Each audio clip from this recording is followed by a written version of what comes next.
for oil, for all that shit, and those economies are built on not just oil, but the other things, tourism, AI and technology. And so, they're gonna be putting pressure on us, like, yeah, we have to get back to normal, we're totally fucked. So it's scary. Once again, and as well as having no adults in the fucking room, absolutely. I see an article in the New York Times that talked about how it's around 20 to 50K to build the drone, and it costs us $3 million to shoot them down. Crazy. Yeah, it's nuts. And it's what, we lost 3 fighter jets the other day. They're each between 80 and 100 million, each of them. Where do we all think this money comes from?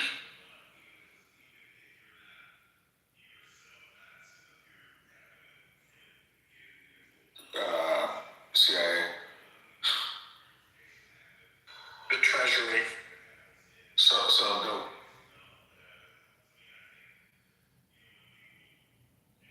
And how is it? I saw this post. So it was very clever because it's also true and also highlights where we're at. You have a guy, Oliver North, they had a split screen. It was Oliver North in 1987. I do not recall. Right, convicted of selling weapons to Iran. And, going on about this fucking shit. And then cut to 2026, for Fox News, he is the war analyst, or the Iraq or Iran war analyst. And you're like, you can't, what a joke this place is. It is such a fucking joke.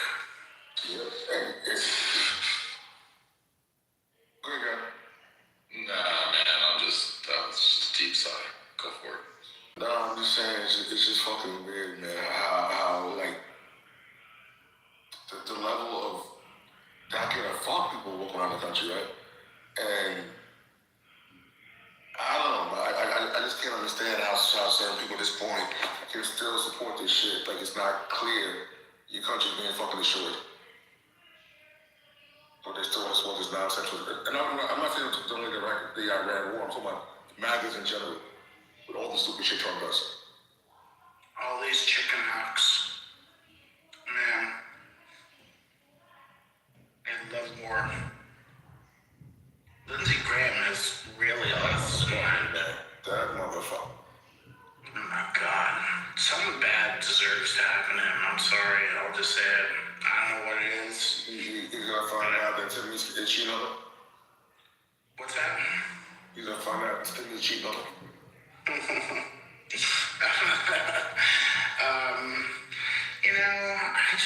I don't wish bad on people, but I may have to start ordering voodoo dolls or something.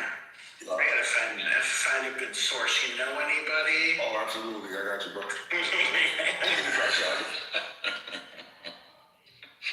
Am I talking to the right person? I might make one tonight. That's a Clubhouse needs to make this app, actually. I'd like to find a voodoo button for a few people. That'd be good. Notorious would be one. Nathan with that fucking voice. Someone call the same person. Haitians like this, right? It's crazy, man.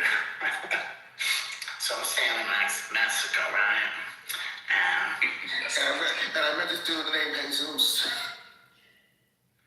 And I decided to change my name from Nathan to Jesus, right? And Jesus took me to heaven. It's fucking crazy. These fucking all I can hope is at the end of all of this, somebody has studied and have come up with 200 archetypes of the people who come on this app, and they've done some kind of brain scan on everybody and just figure out how the fucking world works. Maybe this is it. Maybe this is the ground zero of studying contemporary human brains. And maybe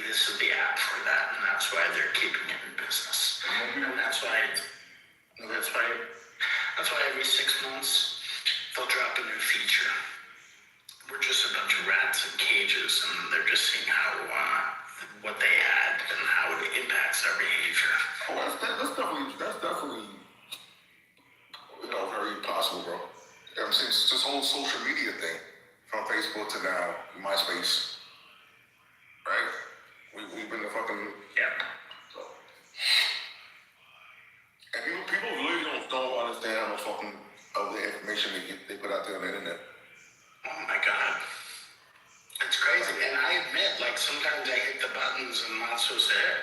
Yeah. You know? And then I'm like, oh, fuck it, what am I gonna?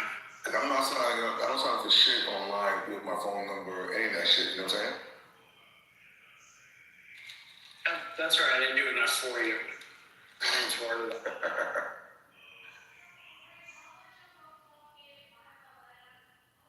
Yeah, the way that they capture me on my phone, on IG in particular, with the products, and the way they remember what you look at, and how they bombard you with the different versions Oh, of I'm not that. saying that I use my phone, I'm saying like when you register. Oh, no. Yeah. Because when I do like those data brokers like that, when they do cross checks, that's how they pay you with your social media shit. And different accounts to pay you with profiles in public to sell your shit. You know, and I'm a very good specimen for them, because I will see something and I'll be like, I kind of do need it. And then I'll stay a little too long on that screen, and then I will be eligible for 10 more of a version of that from different companies in the next like 2 hours, and they'll just bombard me. You're looking at a coffee cup that's homemade. Guess what? You're gonna see all the coffee cups that are homemade, ready to ship to me overnight. Half the time I'm asleep, so I don't even remember. Then all of a sudden I get a package, and I'm like, when did I order this? What the hell is this? So it happens. I'm sure we all do it. But if you're a marketer and you're trying to market to me, the best times is somewhere between 7 a.m. and 9 a.m. is when I'm the most vulnerable, and I'll probably buy something. So just get it into my IG feed, and there's a 70% chance I may buy it. Shit, that's how I'm not trying to buy shit. Yeah, it's a real soft kind of sales that they do in the morning. Yeah. You know, it's like it'll be like a really like amazing, you gotta have one of a kind cooling blanket or something, and you're like, I'm in bed. This is a great idea. That's why I said algorithm and media manipulation, absolutely. Yep. Oh yeah, totally. But you know, it is crazy when you think about it, right? Like algorithms should be so easy, normal, whatever, it's no problem. And then when you then look at it on the flip side of what could be done or what is being done with it to fuck with people's, like, especially the youth, than mine. But the fact that Facebook and, you know, all the knew that like girls were getting what's affecting their mental health. You know what I mean? Oh yeah. And we do shit about that. Yeah, the crazy part once is, God forbid, I warn everybody, if you see an ad for like, I don't know, like a liver detox pill, you know, or a supplement of any kind, whatever, you are going to get supplements for the next month bombarding you, all the types, warning you that if you get, you know, you of a certain age may have dad bod.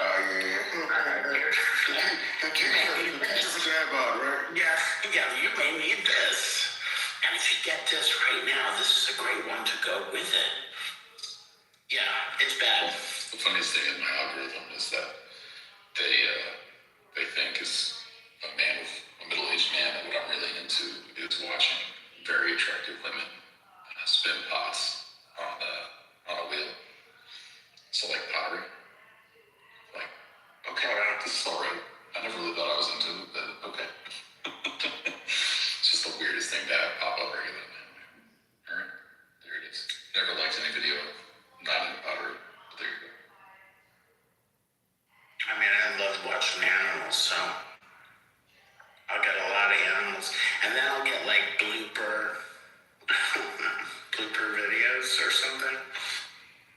You know, people like trying to take a cool selfie, but then they slip and fall and the roof collapse behind them or something like that. It's like one of those fails. What do they call them? Epic fails. Yeah, epic. Those is the best. Oh, especially the dog ones. There's a lot of like dog fail ones where the dog's like trying to run outside, doesn't realize there's a screen or glass. My fucking dog popped into this You do that too? I'm like, what the fuck is wrong with you?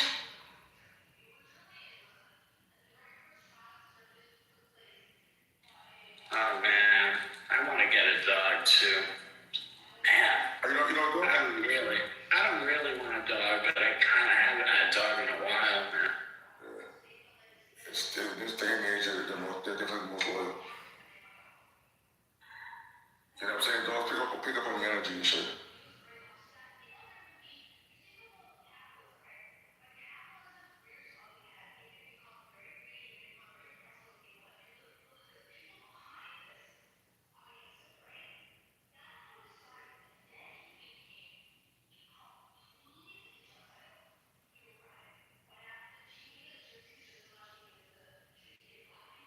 Yo, St. Patrick's Day is what, 2 weeks? Whatever. You back? yo, whose spirits is again? Hold on, cause You know me. I know it's 2:08 in the morning, but you know it's never too early to regulate. So You must have you skunk weed once in a while. Hey, little Trump, you smoke weed? Oh, it's this guy. Listen, sir. Yeah, we're friends. We're This friends. is the guy who We are mocks me. friends. No. However, I always am vindicated by the reality of the world news and the actual occurrence of the actual Earth, not Clubhouse. Spiritus, how does it feel to have a group of people who heckle me along your side? But it's 100 sheep. It's 100 sheep, Spiritus. You gotta understand there's levels to this. I'm right now Can I answer? Yeah, go. Okay. So I see it happen. Oh wait, why did you move him? Oh, I wanted him to. No, I didn't move him. Oh, okay. You're on it, because I know it wasn't fatty.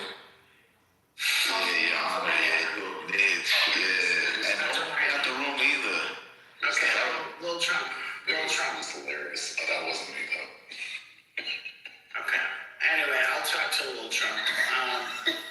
So regardless, so I notice when you come in, and you scrap and you battle with someone, sometimes you interrupt people. I try to stay out of the way, and I don't get involved in any of that, like, dog pile, you know what I mean? Like, I try to stay out of it. If there's any time I have a one-on-one with you, it's separate and it's civilized. Always been civilized to each other. So I don't have any beef with you. Doesn't mean I agree with everything you say. It doesn't matter. But I have chosen a path of being nice to you, while others, for whatever reason, think maybe you have a target on your back. I don't know. They try to gang up on you. Sometimes they're not nice. Sometimes it's deserved. But me and you, we're fine. What do everybody hate you for, bro? Because I'm the polarizing, and I'm not saying that it's like, oh my God, like, look at me. No, I'm literally polarizing, and I can't help it. I'm authentically myself. I'm not racist, and I can look at things unbiasedly and through an economical standpoint. Bro. Hey, Lil Trump,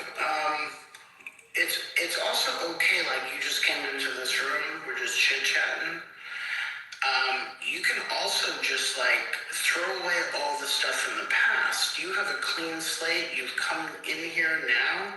The record's clean as far as we know.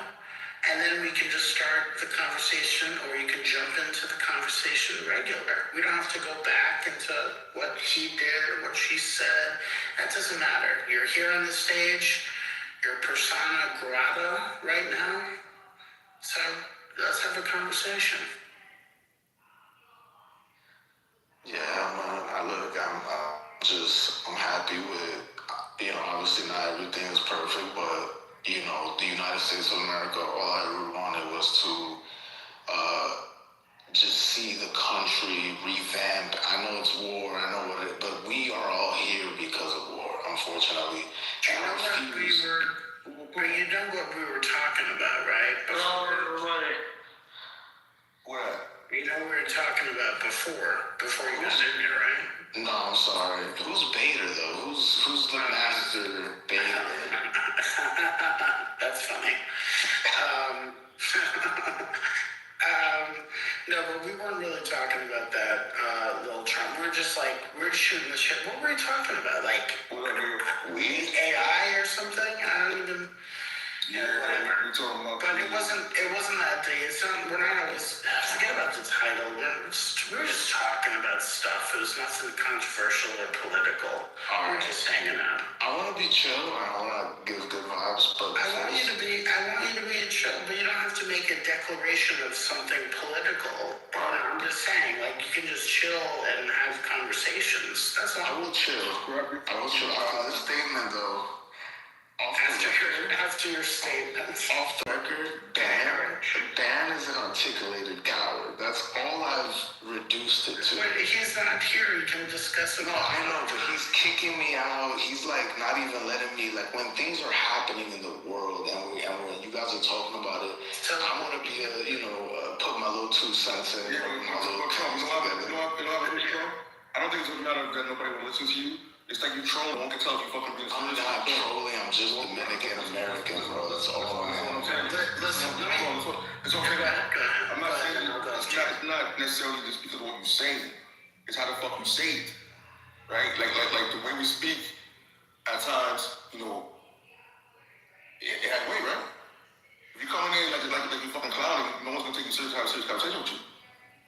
If you're really gonna come in there and have a conversation, like for example, if someone says you're like one mic and you wanna keep fucking going, who the fuck gonna take you serious, bro?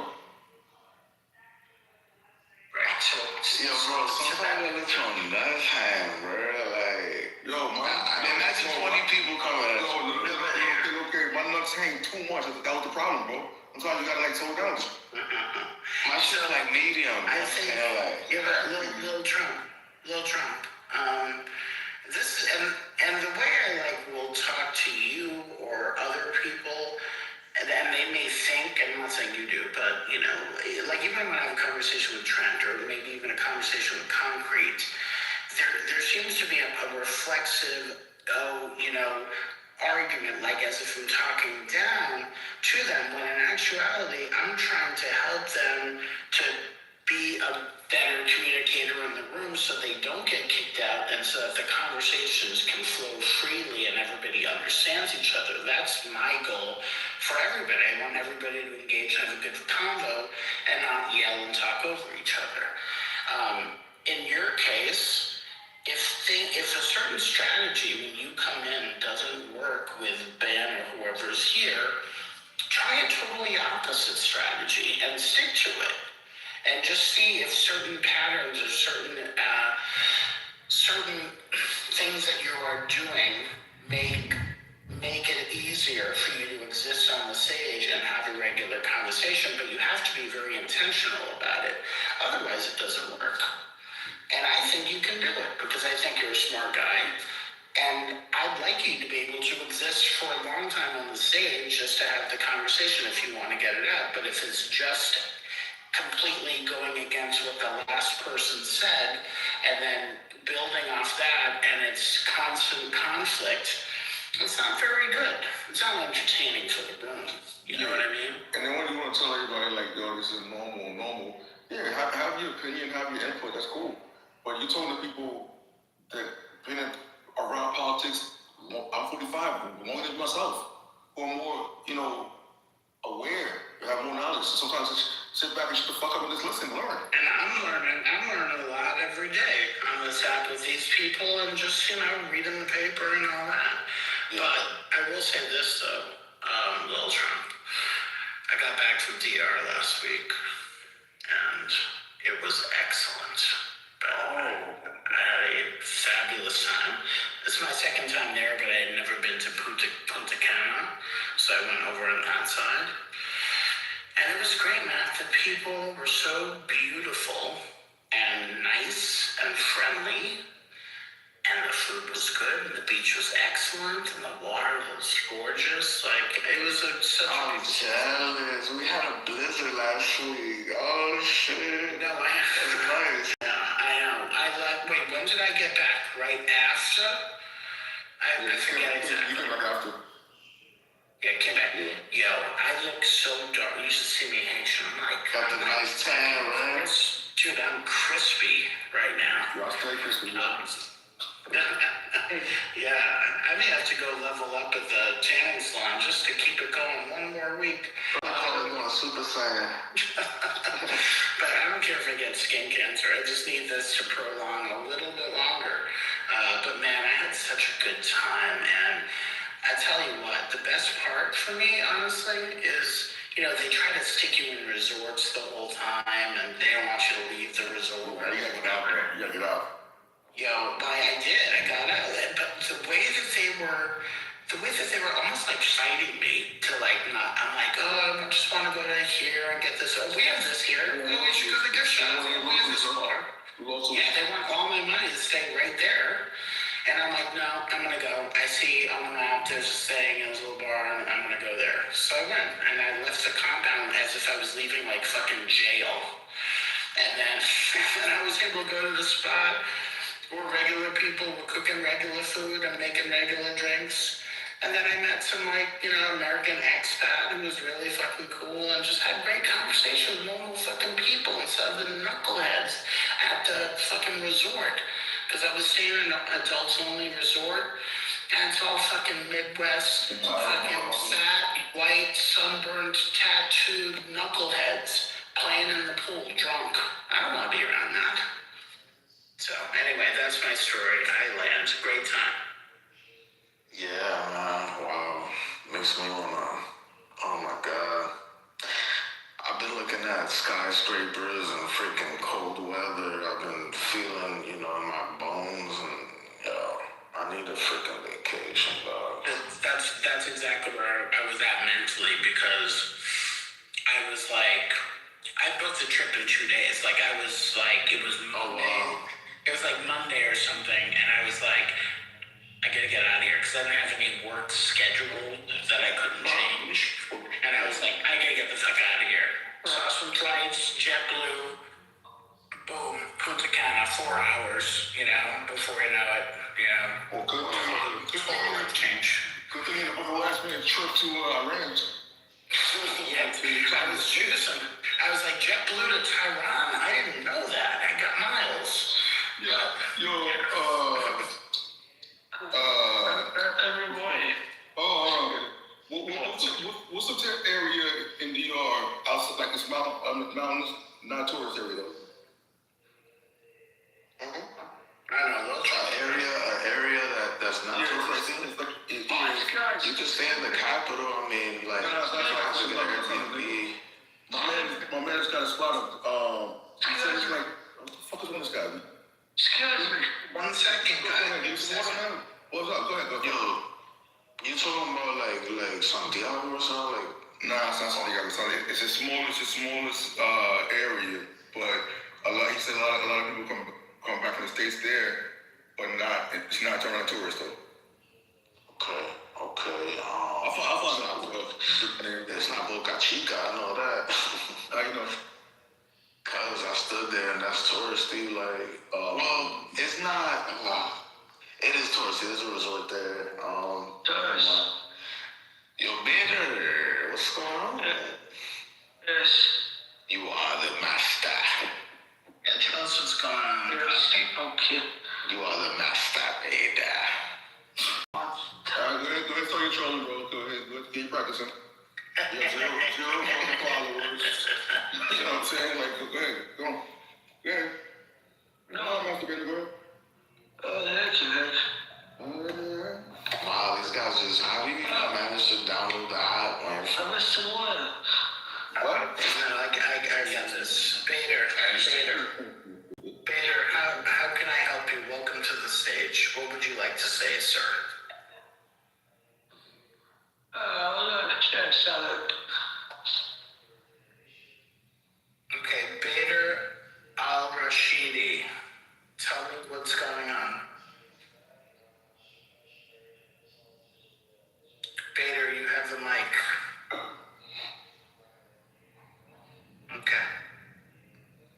Anyway, what were we saying? Yeah, about trips. That's one thing I love about living in New York, is that they got direct flights to fucking everywhere in the Caribbean. You just pick a spot and boom, and you're there in 3.5, 4 hours. It's amazing. And that's what I told him, my friend. Do you gotta like go to Atlanta or Miami? Typically Miami, sometimes back to New York. Oh, wait, no, you gotta fly to New York and then fly? Yeah, sometimes. See, I can see Trinidad sometimes. Yeah, I can see that. Yeah, the problem being in New York is it takes you 3 hours to get to the airport. So you got to figure out. No, you know what I did is I took the E train. It was an hour. It was not, I don't even know if it was an hour, honestly. And I went right to the tram, and then the tram. And honestly, I stayed at the JFK hotel. You know the TWA hotel. You know about that? Y'all heard about that?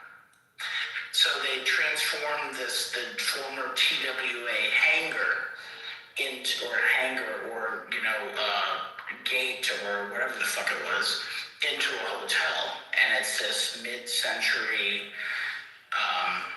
amazing fucking hotel. I mean, it's just like so retro, really fucking cool. So I stayed there, and what's cool about it is that it's connected to the JetBlue gate, so when you leave your room and walk down the hallway, you're in the airport for JetBlue. So it's like the easiest thing. Nice. So that's what I did. Yeah, it's very cool. That's what's up. You do real estate in Queens or just like in Brooklyn? I sold in Queens, in Forest Hills. How you like Forest Hills? Forest Hills, I think it's beautiful. Forest Hills Gardens specifically, which is where all the Tudor homes are. So it's like right near the Long Island Railroad. I stayed on Olcott when I got out. Oh, I think that's good over there. That sounds good. I think that's Forest Hill Gardens. You know where the ice cream shop is? Old Eddie's? I'm not sure. It's in there. And when you go in Power, when the ice cream shop, it's right there. Anyway, it's like down on that whole thing. Okay. Yeah. Well, I think it's a great area. I told my friend who was looking, I'm like, just look out there. If you find something, just fucking take it. It's easy. You have all the express trains. You got the Long Island Railroad. You got a nice little city core there, so you can get everything you need, the banks and the markets and all that. And it's just nice and it's safe. You know, you throw in a few good restaurants, you're fine. I mean, it's 15 minutes to Midtown. Like, come on. That's why I have my people, my family and also, with. Yeah, it's nice. It's nice over there. My friends, check this out. I had a good old friend. She's married to a girl. It's actually a really sweet story. They lived in Hawaii. They had a little bit of money, family money, but not much. They're still like crunchy fucking, liberals, lesbians, So they wanted to adopt. They adopted 2 kids. It turned out that those 2 kids had other. I'll be better. You can obliterate if you freak it off. Okay.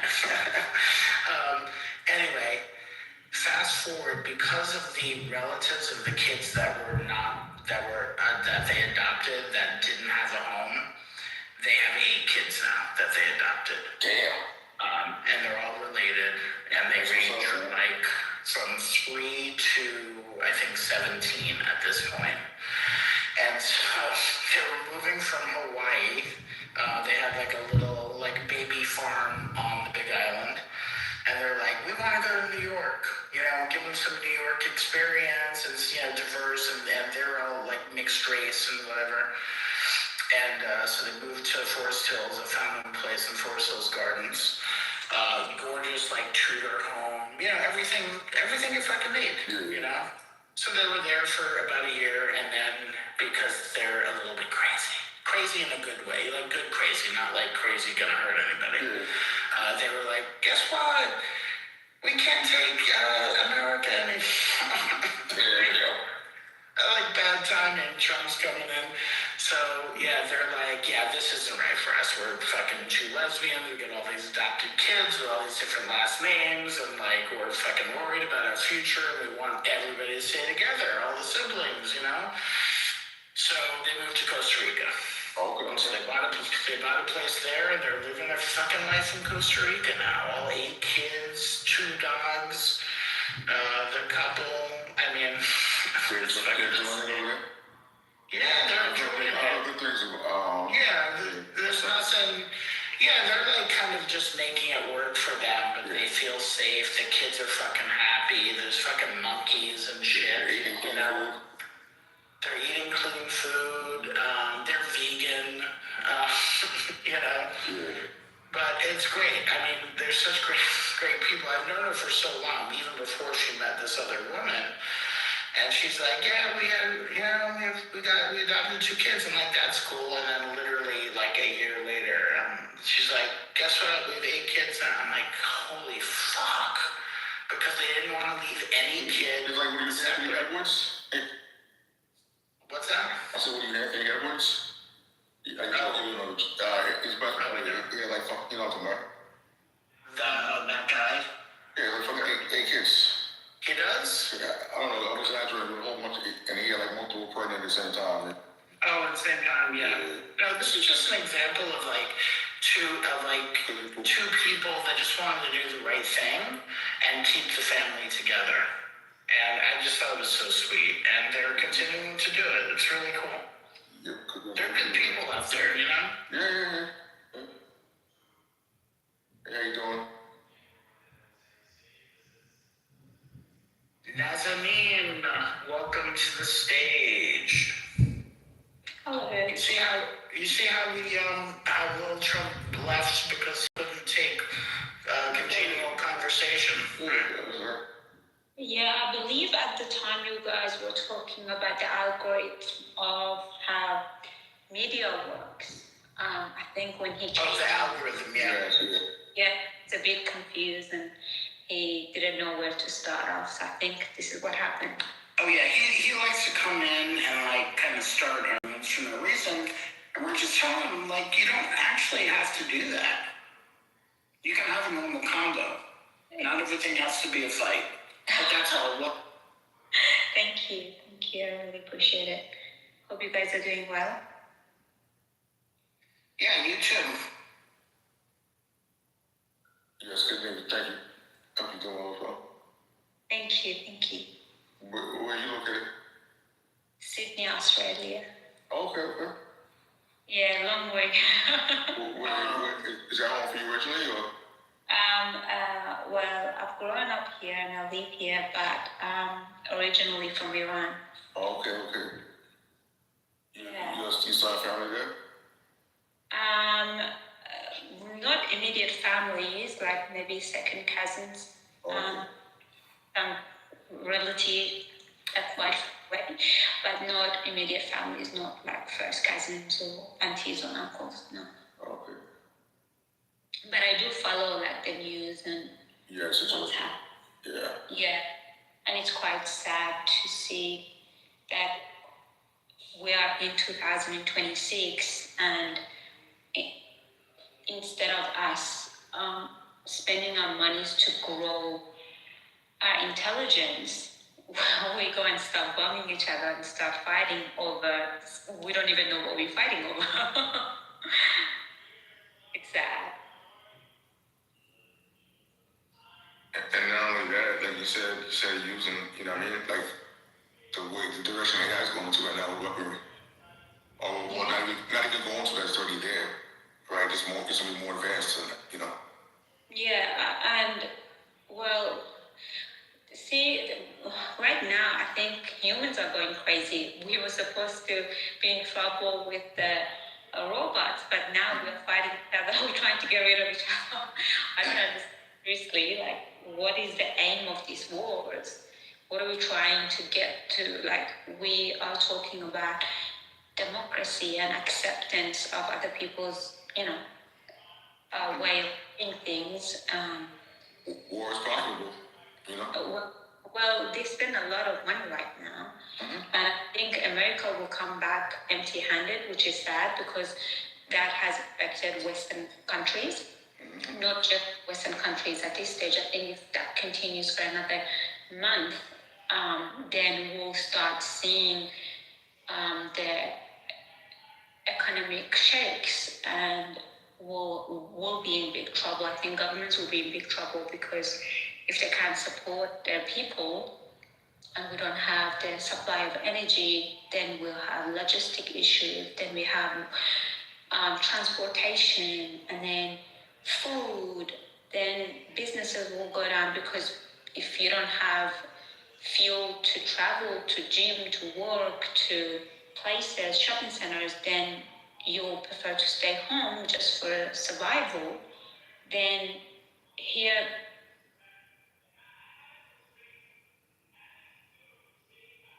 Okay.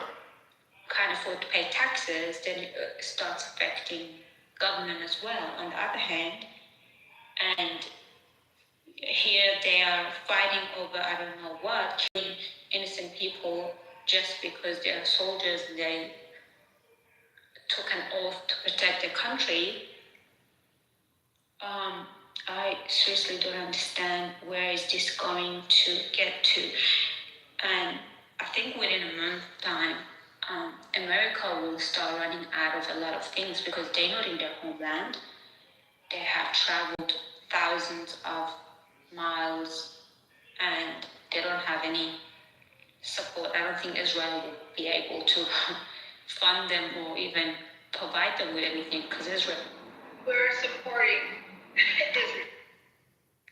Exactly. So. Hey, what up, Ace? Hey, Sean, what's going on? How are you doing? Not bad. I wanted to ask after, I'll ask now, have you seen that bullshit with Pete Hegseth reading parts of the Bible, talking about this, the prompt? Did you see that? No, I heard about it. I didn't, yeah. There's over 100 military personnel that complained, obviously. And then the whole Israel Pearl and the Armageddon. I'm like, what are you guys doing? You know wildest People into war. They are another extremists. Like they are like Islamic people, telling people that you go and fight for your country. You can be killed. Your name will be written in the history.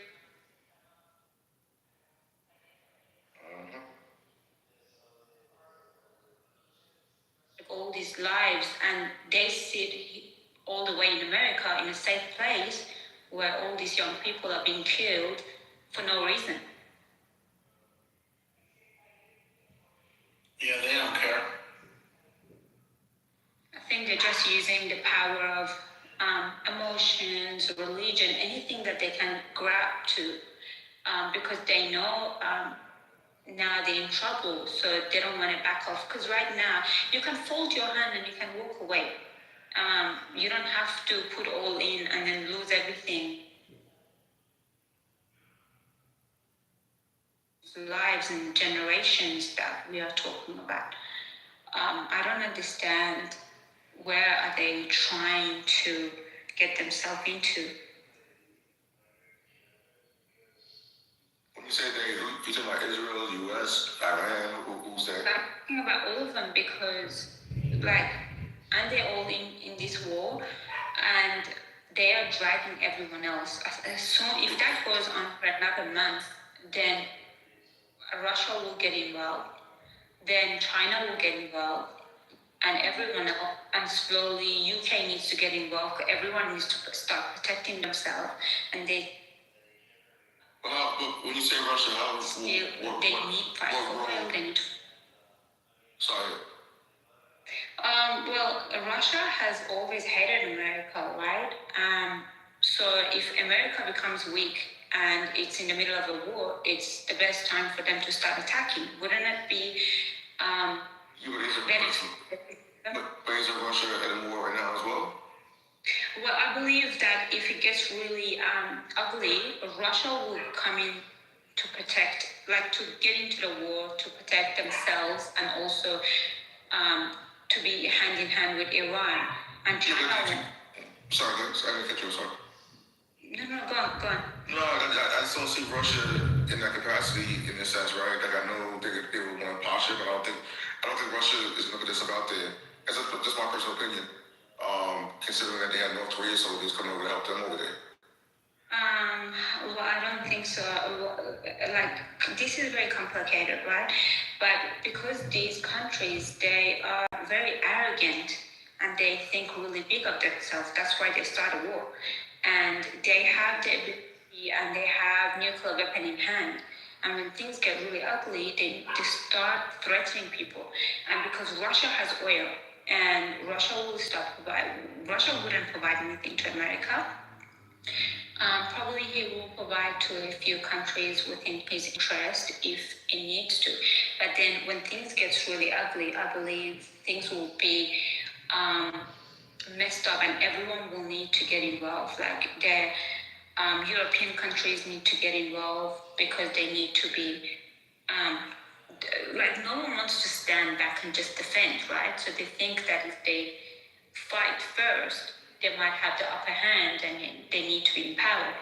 So, and the way that Iran is going, it's going to be a long war because they have prepared themselves for a very long time.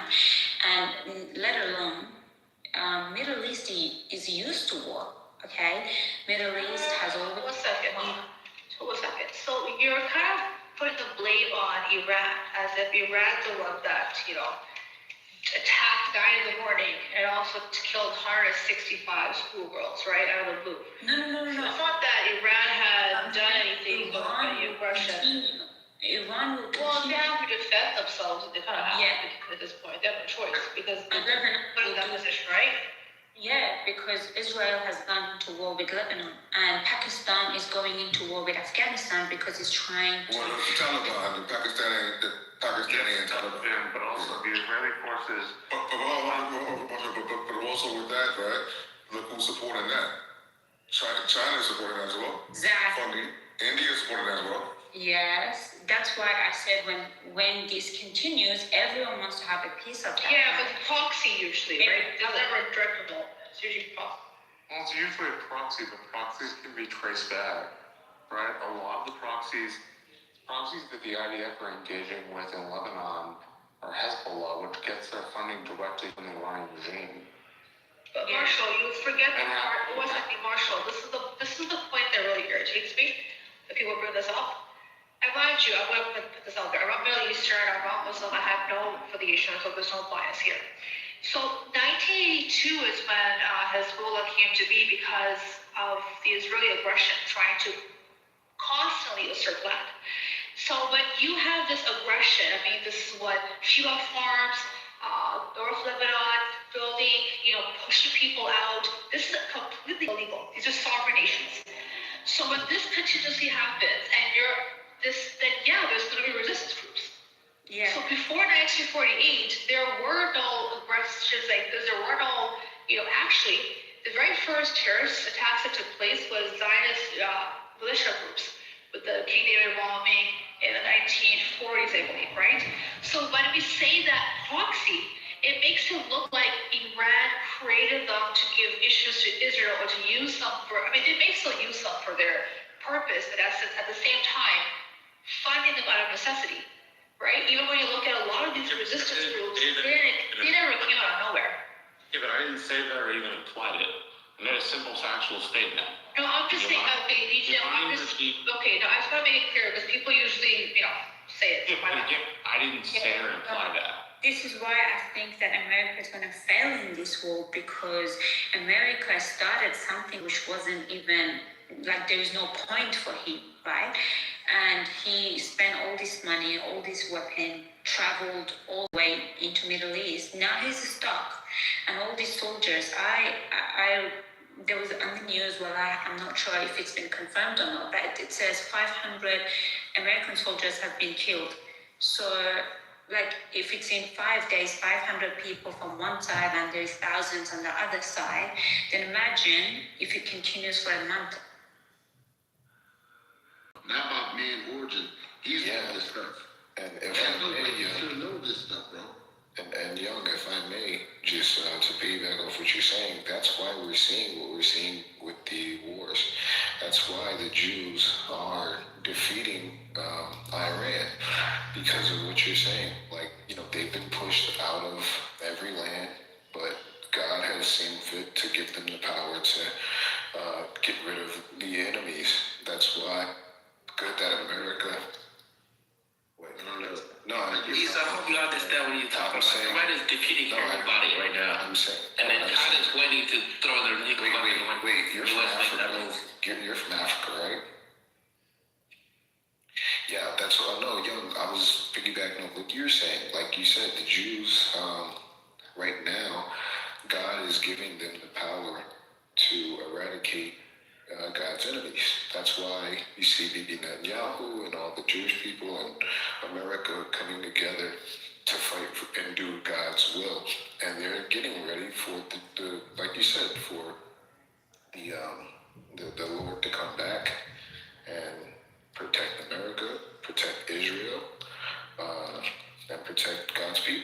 I'm going to say this very quick. I used to believe that. I know the sentiment what you're speaking about is out of good intention, not just good intentions, out of good art of being a theist and a Christian. But it's not what we think it is. America and the horror. I'm trying to figure That's this out. literally what you just said, though. Well, no. This is what I'm saying. This is what I found out about Israel. So, the Israel today, in the book of Acts, there were many Jews, many under the heavens, many Jewish. Yeah, no, but we're talking about the true Jews, like Bibi Netanyahu, Israel. Those are the true Jews. Of course they are. That's No, what. they're Yeah. not. They're not. No, I'm talking about Israel. I'm talking I'm trying to tell I'm talking about you. Bibi Netanyahu. This is what I'm saying to you. That Judean, I'm going to show you my PTR. I'm going to show you. No. If you don't understand, I'm talking about Bibi Netanyahu and the Jewish people of Israel. Those are God's people. Like, why do you think they have all the power? No. Because God gave it to You them. have wrong theology. The beast. So you disagree with God? No, it's Yeah, they're not the Jews, bro. They're not the Jews. And That's the fucking nature. God gave them the power. That's why they rule over you. You don't even. but they're not. They don't have that. America gave them the power. God believes in them. I will actually deal with everything that you're saying and actually help you. It's not about me. I'm gonna get out your way, my bad. Yeah. So like, my bad. I didn't even know who was talking. My bad. Let me see. So I'm on PTR. I'm gonna show you because a lot of people don't know this. I didn't know this, Bravo. I used to think just like you. I used to give money to the ACLJ, on the bot radio, the Christian radio stations. I used to give to them blindly because I didn't know that there were people that claimed to be Jews, but some of them were synagogue of Satan. This is how the state of Israel was created. In the Bible, it says man should not listen to his own. Brother. The real Jews are black people. The real Jews are black people. That's not true. It's The real Jews are the ones running the world because God gave them the power to do so. You guys disagree with It's an God. idea. It's money. It doesn't mean shit. Well, Revelations 3 and 9 would fundamentally disagree with you, good brother. And they don't fit with God disagrees with Revelations. Well, he doesn't. But here's the thing. If you can show us how they're biblically related, listen, that's fine. My bad. Your opinion is one thing, but the facts are another. If you can make a clean argument that ties those Eastern European people, especially Ashkenaz, Sephardim, and even Khazarian, which is a theory or whatever, to Shem, I would like to know how does that work? Because there's 12 tribes and none of them were named Ashkenaz. You guys are acting like we don't have eyes to see. Well, I would just like you forget the opinions and the hows or any insults. Just articulate your argument so I could follow you. And if you're right, I'll submit to what's right, brother. But I would like to understand how you came to that conclusion. He left. I don't know where he went. So I think he was just trolling. yeah. Even if he's trolling, I don't believe that he wasn't. I think he really believed that because remember the old America believed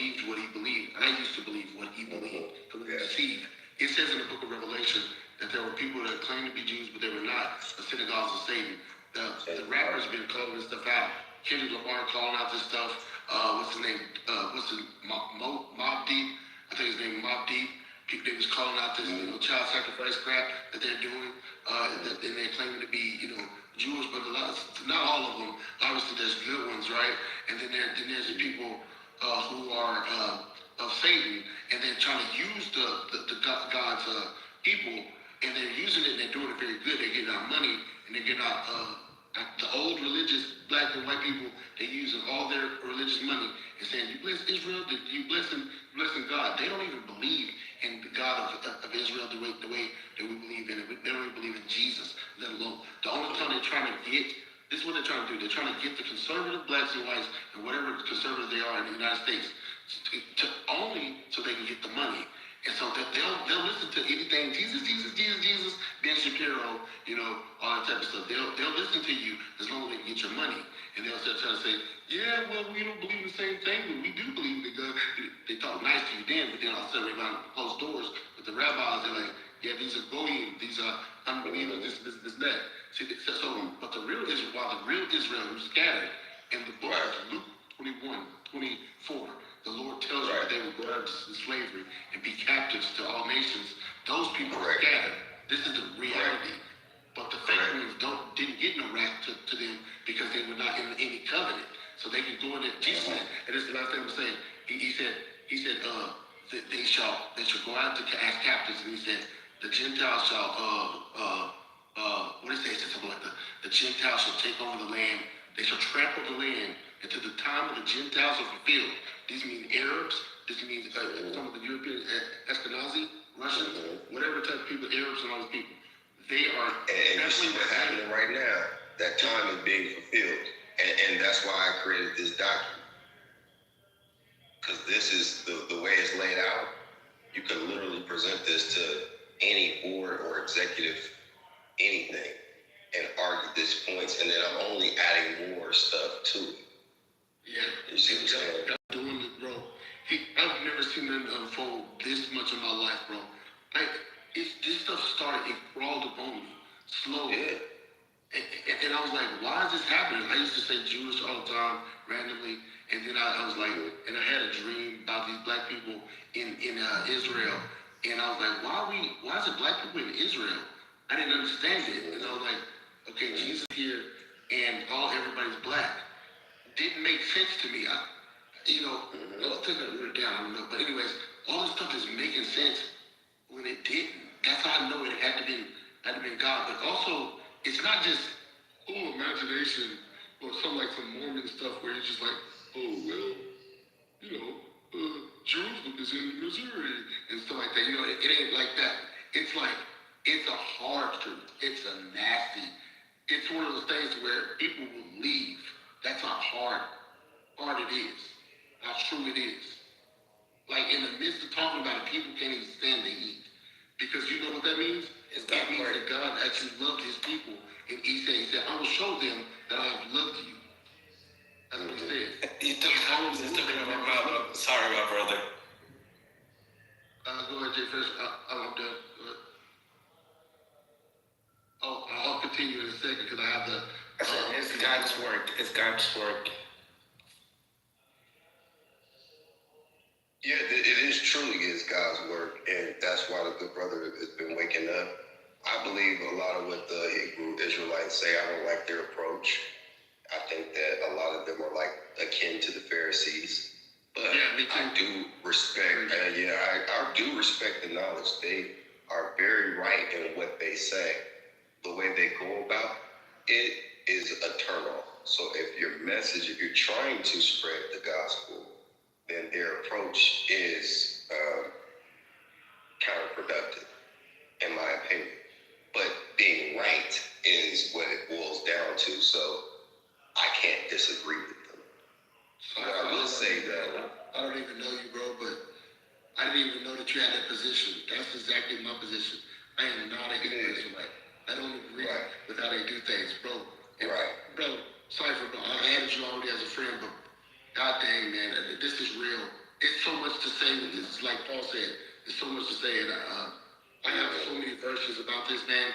Not just verses, but also the image of my PTR is literally a Judean guy in the middle, in the late-ish, in the British museums.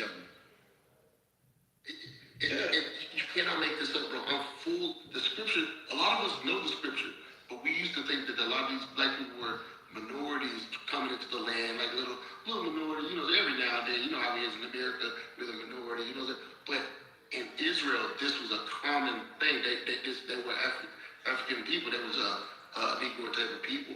And it's not this is why we bring this up. It's not for the sake of saying, oh, because of black people, oh, we're so great. No, actually, we're not saying that because we were so great, they wouldn't have crucified Jesus, and they wouldn't have been in rap. Right. We're not. We wouldn't have did all the goofy shit that we did. We was niggas. When you study the psychology and the characteristic of a Hebrew Israelite, it was akin to a nigga. If you think about it, they were ass kickers of giants. They wore golds in their mouth. They did trade with everybody. They rebelled against God. And the only time that they always got conquered is when they were fighting amongst themselves. They had a lower kingdom, a northern kingdom.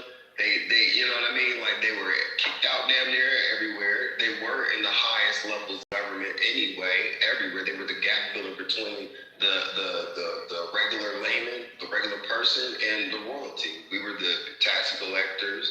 We were the auditors. We were all of those different components. We were innovators, creators, the best lyricists. You know what I mean? And think about it. Out of the 226 nations on the planet currently today, we would, if we were a nation, be the 8th richest just by the way that we spent. Who else could God tell to walk in a straight line for 3 weeks and you'll reach the promised land, and them Negroes get lost for 42 years? Their shoes never run out. They drink water out of rocks. They had an abundance of everything that they needed. They were kicking everybody else's asses. And they came out 3 million deep and then only entered into the promised land 175 people. That sounds like nigga shit. That sounds just like it. Bro, and then the 400 years. You just have to be careful. Like, every empire died in Iran, right? U.S. should know better than that. So who else has been enslaved for 400 years with shackles and iron? So we're watching everything going on. We're down, but we'll be there. Bro, you're literally making no sense. So I'm gonna purposely ignore you. You're making 0 sense. Everything that's come out your mouth is either you're trolling or you're on something. Cypher, I got something to say very quick on what you just said. Go ahead, big dog. Go ahead. This is nasty, bro. What you say, look how nasty this is. I'm about to look up this verse. If y'all can look it up, it is in Samuel somewhere. I think it's 1 Samuel. I'm about to show you something about David. And you probably know this, but here it is. It talks about the discrimination, basically how Goliath looked at him. How he looked at him. Because Goliath came from Greece. The ancient area. A Captor. That's what they say, Captor. Because God said that in the Old Testament. So that's in the Greek area. So they came to colonize, took the area of Canaan, the Canaanites. And this is what happens. Let me show you how Goliath looked at him. Because he was a colored little kid. Watch this. And he looked good. He looked like a handsome little kid. Watch this. This is David. Give a password. Alright, watch this. I'm gonna give you a little bit of the quote. It's something about like he was ready and handsome. Here it is. And I'm looking at the Hebrew so you can actually know what's actually there. He was ready and handsome. Look, no, it's about to get nasty, y'all. And you probably never seen it this way. I didn't either, because back then I was whitewashed myself. Whatever. Look at this. He says, now let's go to the Hebrew, because you already know they got to be trying to take stuff out. Hebrew, he says, so he went. This is Goliath about to fight David. So he went, he sent, and brought him in, and he was ready. We got to go to this. With bright eyes and good looking, and said, Yahweh, arise, anoint him, for this is he. So watch this. So it says ready right there. If you type in what ready looks like, so you got different types of readies, right? And I'm about to break this down because it's about to make a lot of sense. Ready, one of the main things that pop up is a ruddy duck. A ruddy duck is like a person that's like brownish, a brownish type of ruddy type of look to it. You do also have light skin, which is like basically white, and then you have the flushy cheeks, right? But we know that the Hebrews were mistaken as Egyptians, and the Egyptians had a brown, ruddy look to it. Some of them were dark black, right?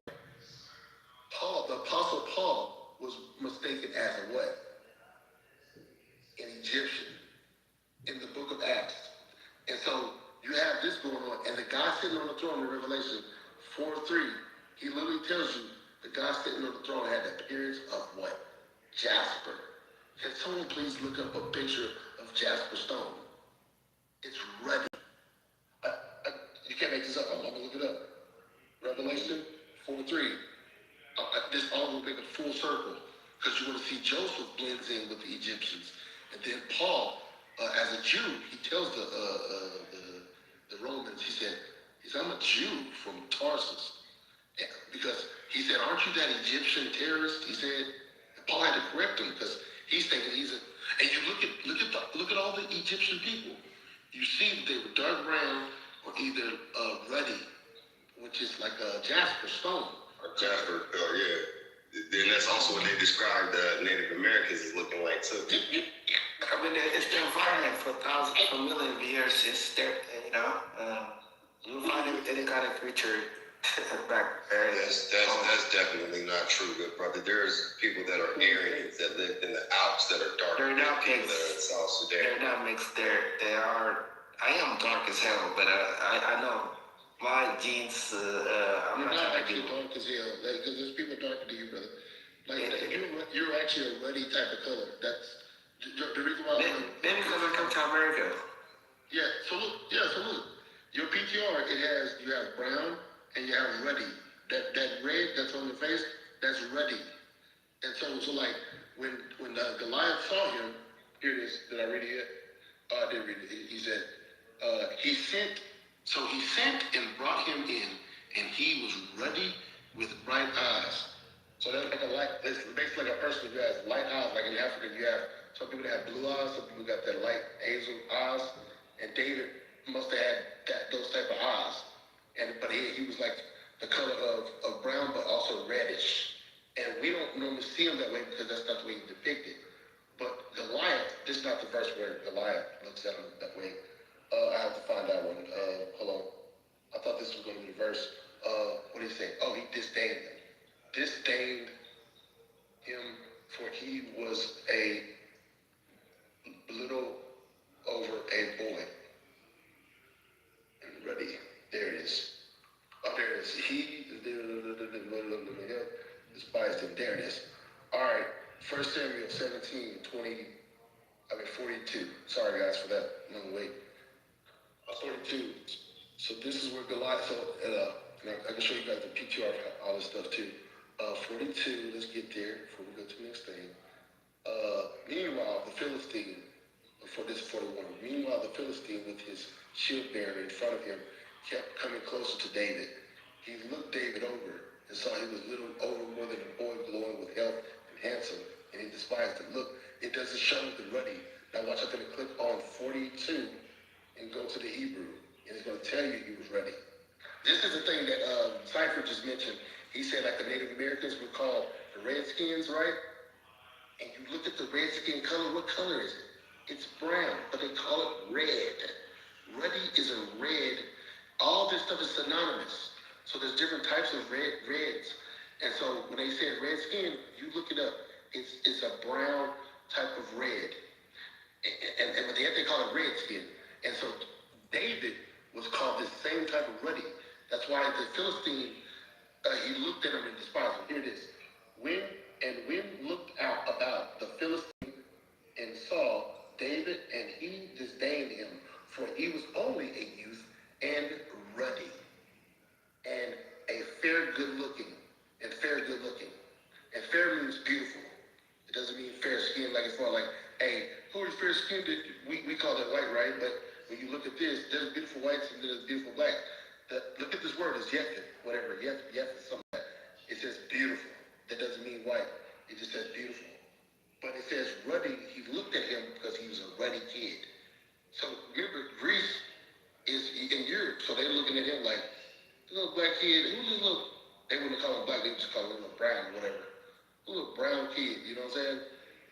And so they're looking at that. And so you got that going on with David. And what's crazy that Jesus is called him the son of David, right? They yelled at him, they said, son of David, have mercy on us. Son of David. Because both of them look similar in a sense, because he's a descendant of David. So Jesus must have been ruddy as stew, like a brown type of reddish. And to solidify that he was, like I already showed you Revelation 4:3. Look it up. Look up those stones. It should say jasper and sardine stone. If it don't say that, look at the Greek, because it's in the New Testament. It's going to be Greek. So they try to hide it. But jasper, and it shows you that same color that's ruddy, that God sitting on the throne was in appearance of jasper stone and also sardine stone. Real shit, man. Well, I think that there are some people that don't want us to be those people of the Bible because it would make them feel inferior about their own self. When as great as we are, as great as we are and have proven ourselves to be, there is a degeneracy factor amongst us that can be also observed inside of the Hebrew Israelites.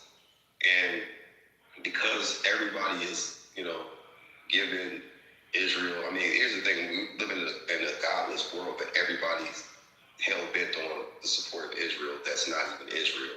So there is a enhanced or a natural belief in the Bible, right? So if this is true, then it's no wonder why people want to withhold that identity from us, especially when we're waking up to the nuance of who we are. There are Africans that will argue till the cows come home, Caribbeans that will argue till the cows come home, Haitians that will argue till the cows come home, Mexicans, Latinos, Europeans. Everybody argues that we're not those people, even if some of them are actually those people. They don't even believe it for themselves. And I think because we're so under everybody's microscope and radar, like anything being said racist in America, they try to shock and awe us with it. Like, oh, he said this. Oh, he posted monkeys. Oh, he said that. He did this. He's doing that. This is racist. Racist is the new nigger to the white man, right? But it's not even about that, right? What it really boils down to is the human condition and us finding out who we are and being able to rise to the occasion to demonstrate our greatness. We do it every day with or without thinking, with or without knowing. Everything that we get into, we dominate. Yes, there is a greatness about us. But at the same time, those same people that acknowledge that greatness, no matter who they are, will try to also bring us down and talk about our degeneracy. But the truth of it is, the closest thing we have to an Epstein, supposedly, is P. Diddy. Right? The closest thing we had to an Epstein was R. Kelly, and there's sketchy things about even their complaints that people have said things that were probably false. Right? So, and I don't see none of them on the Epstein file either, except for maybe Jay-Z, and a couple others. Chris Rock and all them niggas, Chris Tucker and all them niggas. The point that I'm making is that there is a concerted effort to keep our identity in check, because if the world wakes up to who we are, then what? Fundamentally changes everything. You have to give us back those years taken from us. Yeah. And then too, we would rise to the occasion like, oh man, hold up, history is showing that this is who we are. Imagine what that would do for these young YNs. There were young YNs just like them in the fucking Bible. Yep, jealous. And niggas had goals in their mouth too. How David even raised the money for the king of Tyre and all the other shit to build the house of God. As he went on a path of kicking in fucking the king. He went to the valleys of the kings and robbed the old tombs and stole their gold and their merchandise and shit. about money. That sounds like a nigga hitting a lick.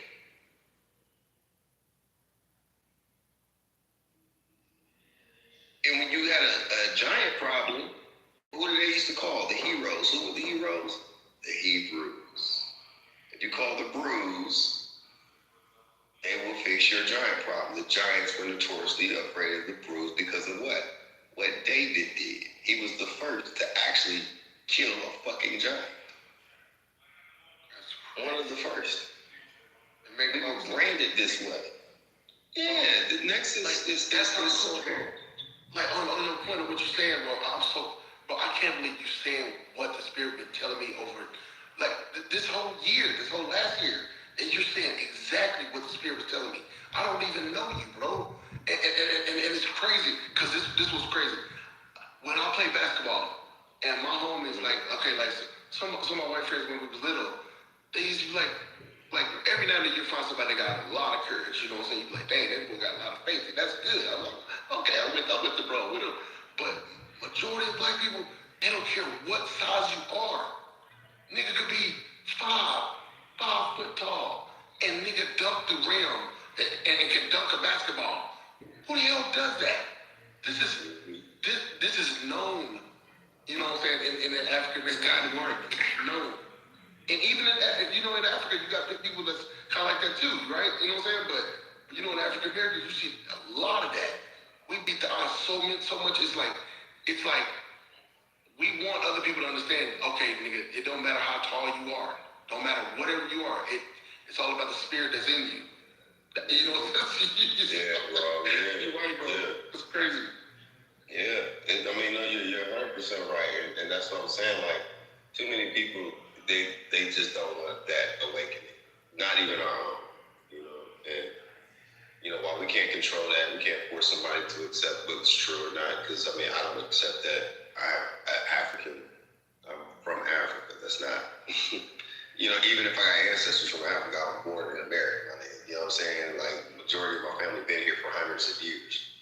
You know what I mean? So when the good brother was saying, come back home, I'm not home there. They call me a cactus. They call me all kinds of different names. They don't want nothing but my money. Yeah. They want our creativity. They don't want us. Because if that was the case, why hasn't any African nation... But what money, what is really control? What money? Your money doesn't mean nothing. Allow me to finish, good brother. Why hasn't any African nation fundamentally supported Black Americans here in America? There's was going to go to the CELA conference in Bogota on the 18th. That's for Caribbean, South American, and Africans, not Americans. The only time Americans are wanted is for social cues and for funding and financing.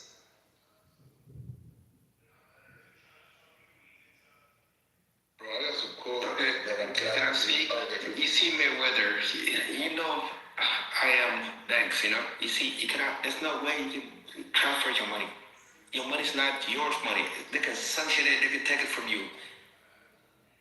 Well, that's a good point. I mean, you They do the same thing in Africa. oh my God. They were worse. You're so on point because I know people who went over there, some of my loved ones, I don't want to say the names, you know what I'm saying, but my loved one went over there and she got stuff taken away from her. Like, because they was like, stealing stuff from the police doing it. So Cypher's, he's not lying, brother done been somewhere, I don't know where he been, but ain't none of my business, but he knows. So Jay fresh mind, it is crazy. We need to get it together down there, and it's true, you know. I think Africa would do well to trade with Americans, Black Americans. Wouldn't it be smart for them to say, we'll sell you our critical earth minerals, but it has to be a Black-owned American company? Damn, that's a good idea. It's crazy. Mm-hmm. And then if we start buying ports and all that other shit, it's still a taxable event for the United States government. But if they want it to be really about Black Americans, when we send our people to America, they're going to put their money not in those white banks, they're going to put them in those Black banks. When we send our people to America, we're going to have African Day where we're going to teach them our culture, and we're going to learn their culture too. Matter of fact, send your babies over here. If you got some trouble with youth, send them to Africa boot camps for a whole summer. give them some culture and whoop their ass too. We're gonna send them back. Barkley's come over there. Kanye, they took his money too. They took Kanye's money. They can make it broke. Because you're not worth nothing if you don't want that shit. You know, if it's not yours. That doesn't mean You understand what I'm saying? Money is just a number. It's just an idea. Okay. What does it have to do with the cultural exchange and the financial support of Black American banks from African nations?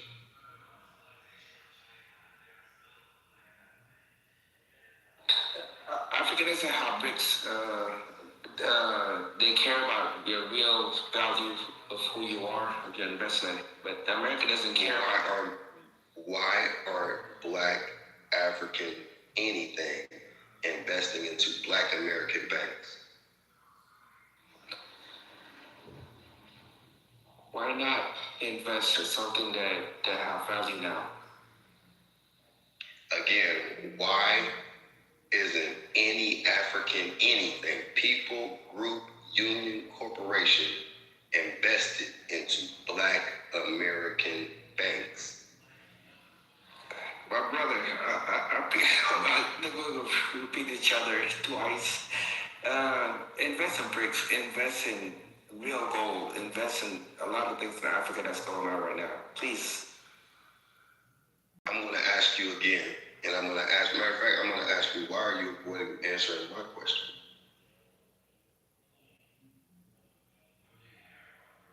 Well, you want me to answer that?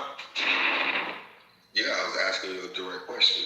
Why isn't any African anything, people, corporations, unions, anybody, families, invested into Black banks here in America?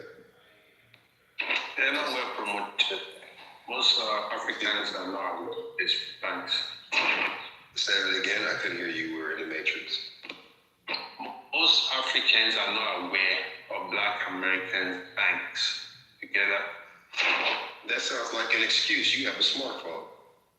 If they wanted to know, they could Google that, right? There's over 25 Black banks and multiple Black-owned credit unions, and near one of them have ever been bailed out by the federal government.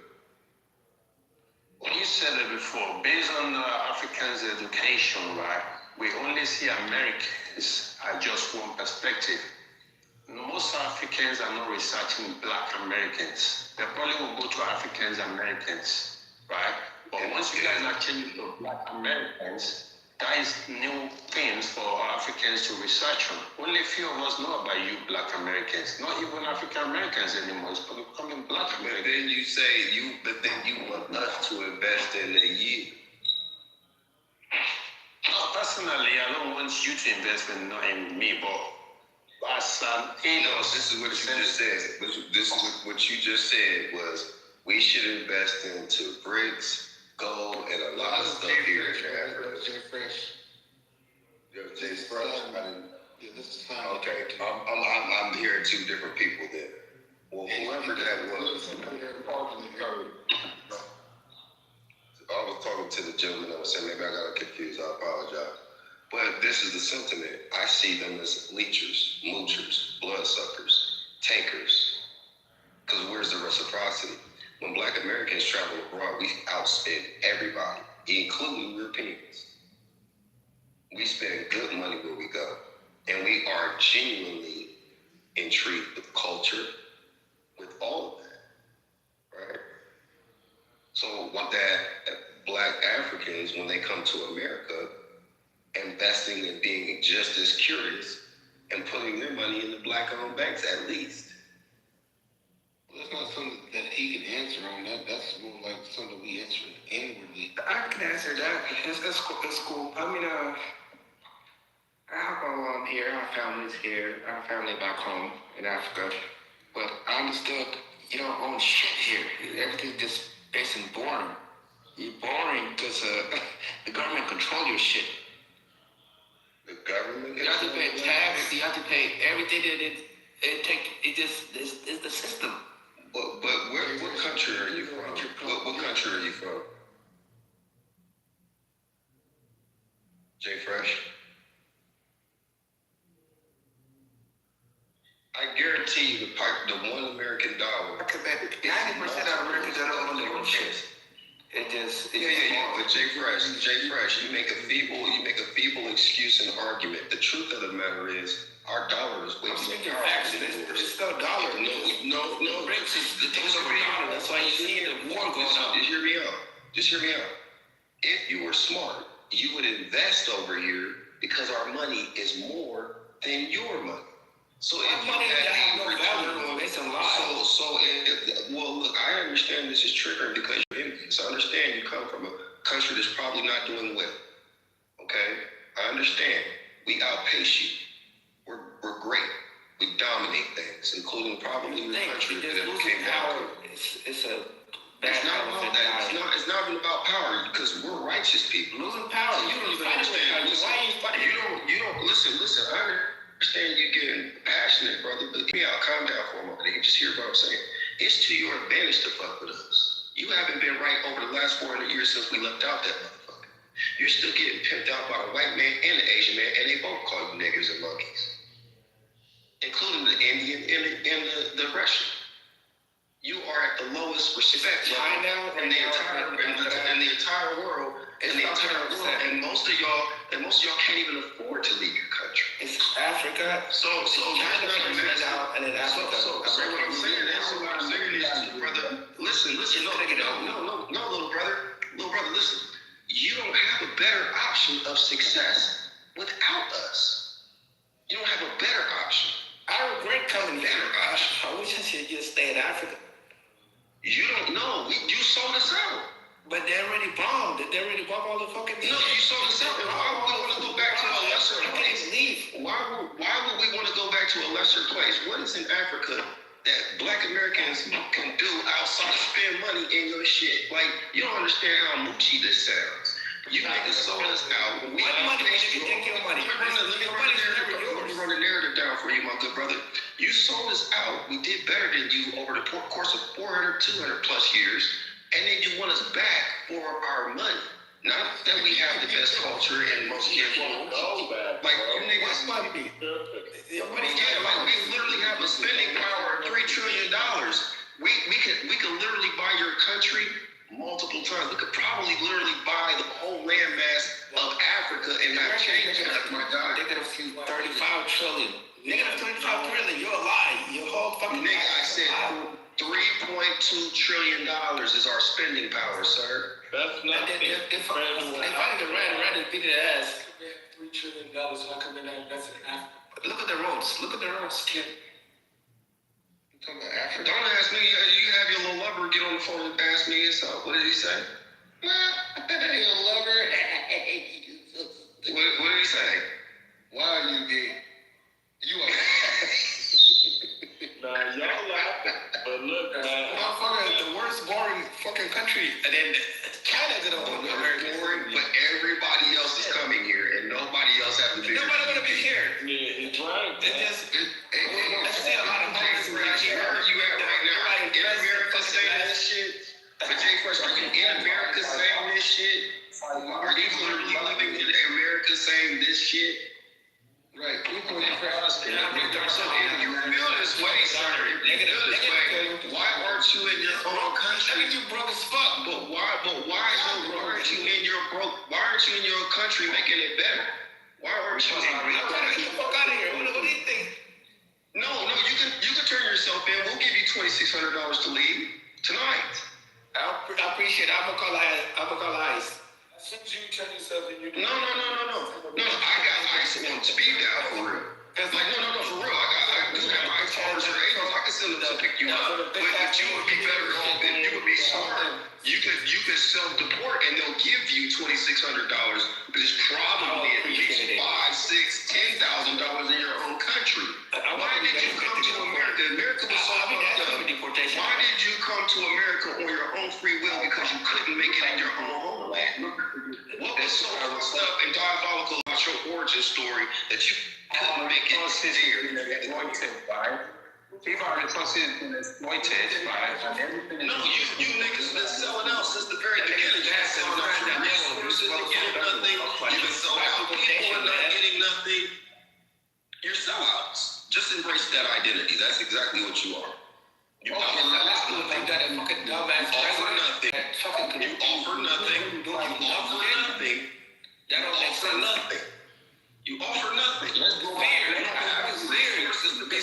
sustainable. America And you don't have a world country. Yeah, you are a third world country. That's why you came to a first world. Cause you couldn't be first world. Everybody be third world country. That's what you said. You've been saying it. How old are you? Man, that's what the world is. Right. So in all your time on this planet, we've been a first world country, sir. And if you want us to be a third world country, just go back home. That's what they say. That's what the world is. Yeah, you would do better to go back to Africa and get some real resources and then sell it to us. Do you know in Africa? I don't think you understand. I don't think you understand to know when you win it. I don't think that you know when you win it. You understand? Yeah, I do understand. And I'm in a different kind of business, so I can see the lens a little bit differently. Let's have a good conversation. I was working with Chinese oil company. I was working for my sister. Yeah, and the Chinese call you a nigga monkey, man. They call you nigga monkey to your own face. But when I first came here, 8 years old, I experienced racism. But take your ass back, though, is what I'm saying. I'm going back. I got jobs back home. I got houses back home. I'm different. Tonight, though. Why aren't you there?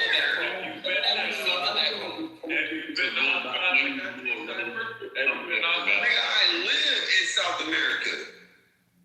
I got a place in Medellin. Okay. Yeah, you said we in Africa too. It's up to you to come there and get some resources. Did I say anything about wanting to come to Africa? It's to your benefit when I do.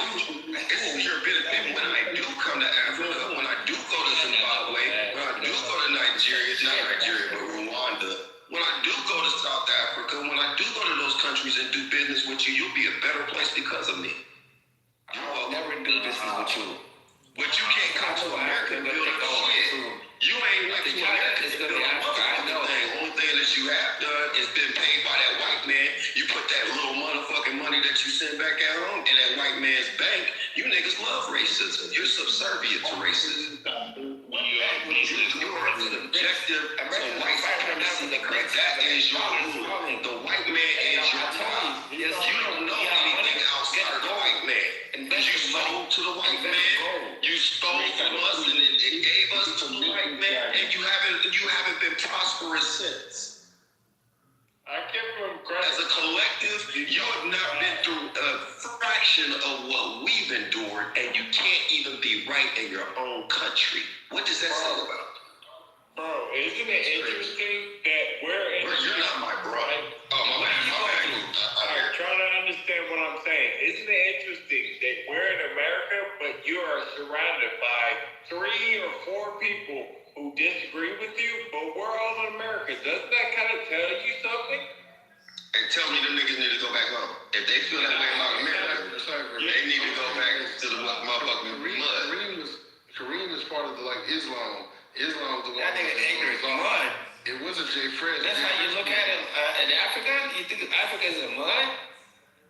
Yeah, y'all got a lot of resources in that mud. Ignorance, man. You're ignorant, man. I can't speak to you if you're in that level. Do your research, you know? Bro, did you hear? I'm not gonna research. I know more about your landmass and have more access to shit than you do in your own country. I do. You know that We're making China to become rich, and then America right now they're confused.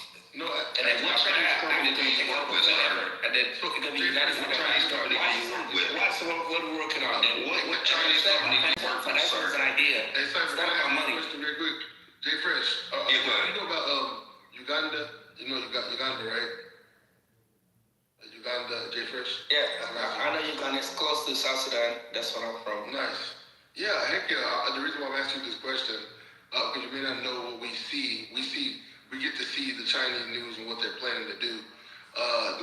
Actually, a lot of times, basically what they're doing, they're building the airplanes, the airlines and the airports in the land, and the UN is there too. So you got to understand the presence of China is not beneficial in our head, because we see that they're going to do the same thing that they did to America, to you guys. Mm-hmm. So you guys don't see that, because I guess I don't know, you think, because Chinese, they give you cheap things, right? But at the end of the day, they give you things so they can put you in debt. So I say that I'm kind of tired of arguing, because it ain't about arguing really. We can really come to a better conclusion of what we have been doing. Well, you guys make your points, but here's the thing: they're there to take you guys' land and put you in debt. And the early adopters recognize it. And that's At least Chinese building roads not stealing for free, you know. love. Yeah. But here's the thing, though, bro. In schools, but Jay Fresh, check this out. They decreased their spending. America did it wrong. Basic racism. No, listen, Jay Fresh. Google this. China, as of 2025 and 2026, has reduced its spending capital in Africa because y'all niggas default too much on y'all's loans. China is more real than America. At least they're building roads, they're building a lot of things. Yeah, no, but do you understand? Okay, so if I give you a predatory loan, let me tell you what China does.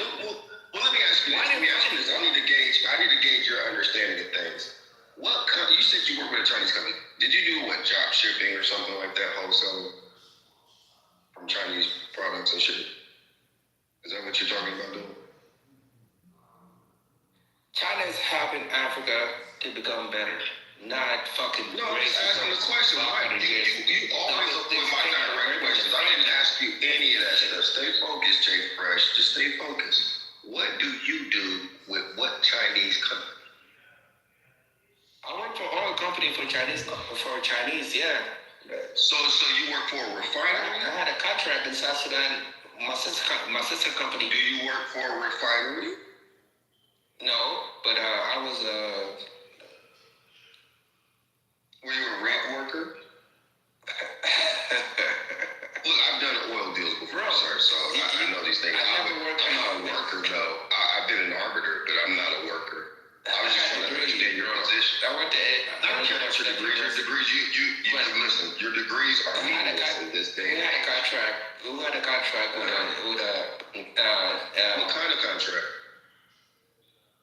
A Chinese company in Arizona. In South Sudan. In South Sudan. Okay, what did you do, though? So I'm asking. I was the financial manager. Financial manager of yeah, what? Don't look at me like that. Be careful who you talk to. When you say look at you, you can't even see me, sir. I'm not shocked or awed or anything. You were a financial analyst for a what company? Was it a refinery company? Was it an oil rig company? Was it an excavation company? Like it's called Now Drilling.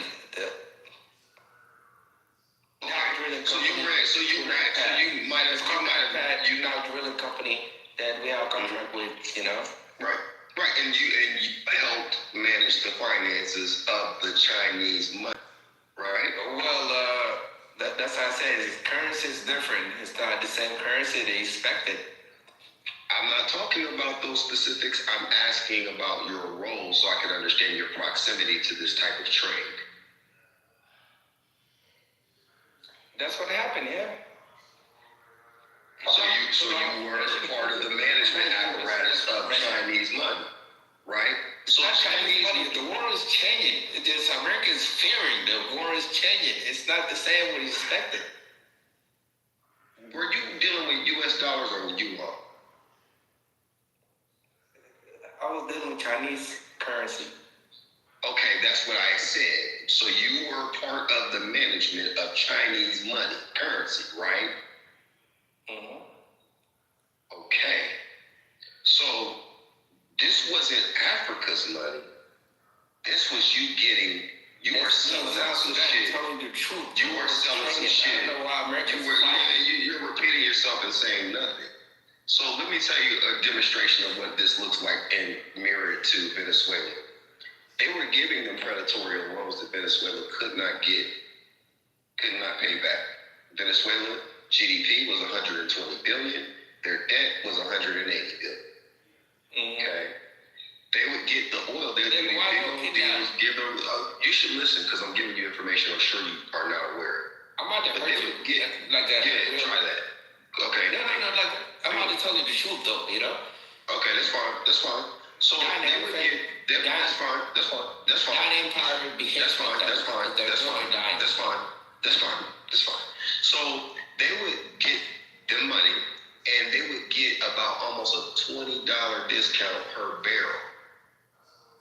Right? So they get the heavy crude oil really cheap. and they knew that they couldn't pay it back, so they just said, we'll just keep on loaning you stuff, and if you don't pay us back this far, we'll just take the asset. It's kind of what they do with a, ELOC.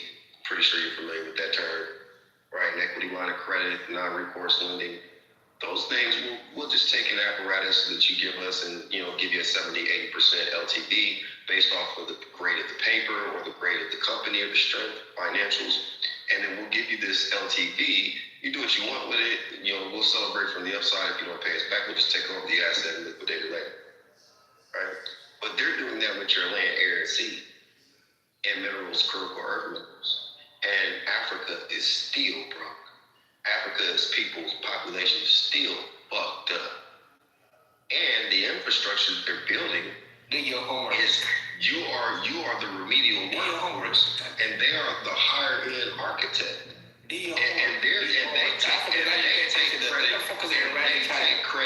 And they take credit for the work that they do in your country and give you money that you can't pay back. And the people at the top are so greedy and nefarious that their people can't even survive as a whole. The country's still fucked up. GDP still dumb low with all of that money coming in. So what is your leadership doing? What does this say about your leadership? What does it say about the people that look like you? The oppressed people that look like you? Listen to this. Africa is awake. And then America is in panic because they're losing. They're about to become third world country just like Europe. Shit is getting weird. It's scary. How did you come to that conclusion? I was thinking facts. What the fuck do I have to lie for? You don't have facts. What led you to that conclusion? Because the money, nobody has to trade with American money that used to control the world. America's fighting right now with Iran through their money because they're afraid of Russia. And Russia is really beating up niggas.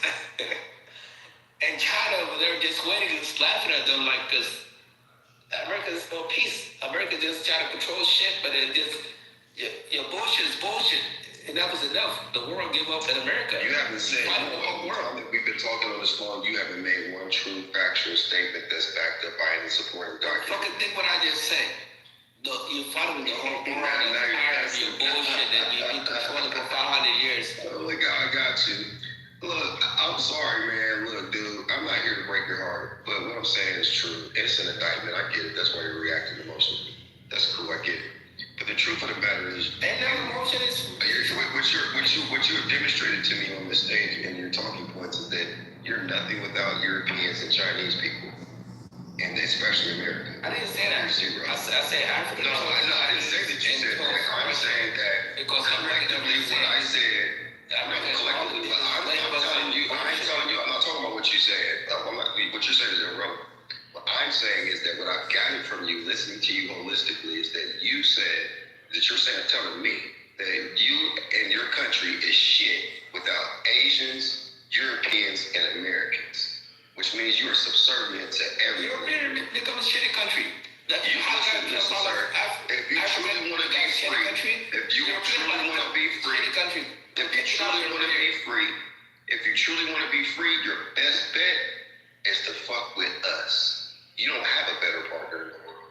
Well, the only choice you have right now is drop nuclear weapon. That's the only choice you have. After that, if you're not gonna drop nuclear weapon, nuclear weapons. You don't know anything about that. You don't know what we got. You don't know what we got. HARP. Have you ever heard of HARP? I don't know why I'm talking. Have you ever heard of HARP? Have you ever heard of HARP? Heck your else, man. Do you know what the HARP weapon is? HARP, the high atmosphere. You can't even protect right now. You can't even protect what Iran is doing. Do you know what Project Thor is? Do you know what Project Thor is, my boy? Iran is beating up everybody, showing you to get the fuck No, they're not. Iran hasn't done a goddamn thing to America. They're whooping ass over there. Use somebody's house. Next to somebody's house. That's what you think. That's your idea. What you think. I need you to look at. I wish you could look at Google Earth right now. A lot of countries. I wish you could look at Google Earth updated right now. And then thank God for for China providing for him like real life technology. Look, you are the reason why Trump need to get you niggas about the country. What Trump? Trump bitch ass? Trump fucking. That's why you don't need to be here anymore, bro. That's why listen, you don't need to be here. You see him having sex with kids, watch him. There's no, well, I mean, you niggas got pedophiles in Sudan. You niggas marry 9-year-olds. He's a pedophile. He's a you niggas in your country is normal to marry 9-year-olds.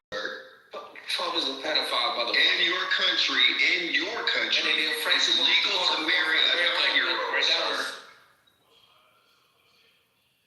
In your country, it's legal to marry a 9-year-old. What the fuck are you talking about? An email? Trump is a pedophile. Like, you need to leave. No, sir. You need to leave. He probably has sex with 9 years old. Let me tell you this. You niggas have sex with goats. You niggas have sex with goats and camels and shit. What I'm saying is that you niggas have the audacity to come over here because you can't be successful in your own country and then talk shit. I would never have sex with goat. I never have sex with goat. You couldn't afford to build up your families. You couldn't afford to build up your family's land and do a goddamn thing if you wasn't over here in America. See, this is how cowardly you niggas are. See, you particular niggas are complainers and do nothing. You are reliant on everyone but yourself, and then you gotta go elsewhere to be great. You couldn't afford the life that you got in your own country without going in America, my brother. I'm here in America. I want to leave. Yeah, you shouldn't be. Not talking like that. I wouldn't come to your house talking about how stinky and nasty that motherfucker is. Motherfucker, where are you at? I'm in America right now. Of course you're in America. But you can see some of my houses in Colombia. If you go through my pictures, you can see some of my apartments in Colombia. It's a part of fucking system. Nigga, so are you. Let's leave your ass here. The difference is between me and you is I built the system. You ain't built a goddamn thing with the Asian man gave you money to do in America. And I'm gonna leave, but I'm gonna come back again. I'm gonna leave again. What did you do? No, you're not. No, I mean, I could personally assure that you'd never come back. Me in my position in real life, I could personally guarantee you could never come back to this country. You're just talking. But you couldn't go back. You couldn't go back to your country. You couldn't even go back to your country and be a great Clubhouse. I know. Just talking in Clubhouse. You're not that smart. I mean, there's people in Clubhouse that know me personally, sir. There's people in Clubhouse that have been out the country with me. All this shit to build up this app. Just talking to somebody else. And you're on it. You're on it. You are part of the apparatus that makes Clubhouse successful. Well, it sounded like you done struck a nerve, Jay Fresh. Why are you so upset? Because it's true.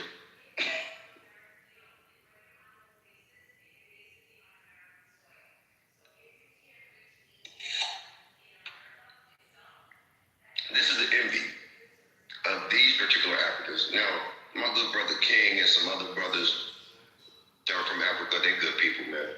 I got love for them. And I recognize them because they good regardless, and they show respect. And when niggas like that get on the stage, and I hear them talk, they become unraveled with us finding our identity, talking about how great we are, and what we contribute to society and antiquity, how we dominate everything that we're involved in, our influence, the fact that their women love us. They don't fuck with us like that though. But then come back home, spend that money here in Africa. No, you mooching ass nigga, you don't offer nothing. You're the type of nigga that come to the cookout barefoot, stanky, and every damn thing, eat up every goddamn thing, don't clean up nothing, and then want to leave with all the goddamn food. You a vagabond, a moocher, a fucking parasite. You talking to me? Yes, people like I'll come pee on. I'll pee the food too. So you want to talk shit? Yeah, and that's why we don't invite you niggas no more. And who the fuck would be next to you, dumbass, thick ass? Niggas, do you understand that literally we can buy your country multiple times and still have fuck off money? What money? It's based on lie. What money? But I will come. No, it ain't no based on lie. The same money that you've been pocketed over here in the white man banking system because you don't own a bank over here, the same little bit of punk ass dollars that your little immigrant ass bring over here to America, you're cheap labor anywhere in the world. I could hire you and pay you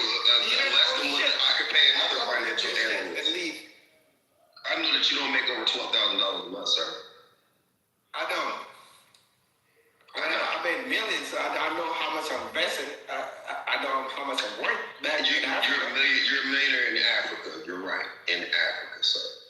Yeah, I know I own 35 houses. In real life, no matter how much, if I made you a trillionaire in America, it'll be a fucking cornball. But the system that if I stripped your money, I'd still be an insecure, corny ass nigga on a motherfucking money. Women don't really like you in real life. You're not even handsome, nigga. You bore women. I can tell you're very insecure, jealous, and envious. You don't have a lot of friends. And if I took all the money and gave it to you, you still would be a lame. If I took it back away, you'd be even lamer. What money? I know how to invest. I'm smart enough. Okay, that's I just came back. Why is it Africa? I just came back from Africa. Like, what is this, yo? What is this? Yeah. No, I'm calling you. You're the one that's jealous. No, sir. You're the one that's jealous. You're the one that's envious. Why ain't you stayed your ass in Africa? You getting all this money, you know how to invest. Why can't you be great in your country? Why you gotta come over here and talk shit? Go kiss Donald Trump diaper or something, you know? No. I am working with the border peace. I do fuck with the State Department. I do fuck with ICE. I do fuck with. I am a government contractor. I could literally have you ship the fuck out with one phone call. And please do it. Real life. Do it. And go kiss Donald Trump's diaper or something. That's what I could do. I don't know about what you could do, and I'm not even a millionaire yet.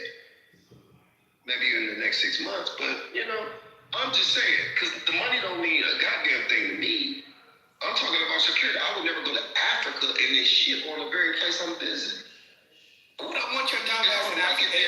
If I don't like it there, I'll just go. You're bullshit. Like, in real life, bro, like, you gotta think about it, man. Like, Black Americans, if we teamed up and did go kiss the white man ass.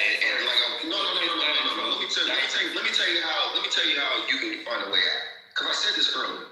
If Black Africans invested here in America, and we did exchanges with each other, you showed us your critical earth minerals at a discount, so we can make our money over here. You still win, because the Asian man is giving you pennies on the dollar for this shit. And listen, I've done mining operations in Morocco with Slimco Mining for copper, nickel, all that shit. I know the principles of those companies, and I helped raise the money for them to do what they did.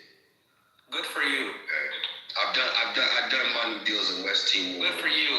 What does that mean to us when you talk like that? You think I can talk what you saying anymore? No, sorry. Hold on, insecure. I'm saying that this is my credential so I can speak as an authority figure on that particular topic and show you how you could win, my boy. I'm saying that you have critical earth minerals. You have rare earth minerals. Yeah, I know that you didn't stay in Africa. You didn't stay there.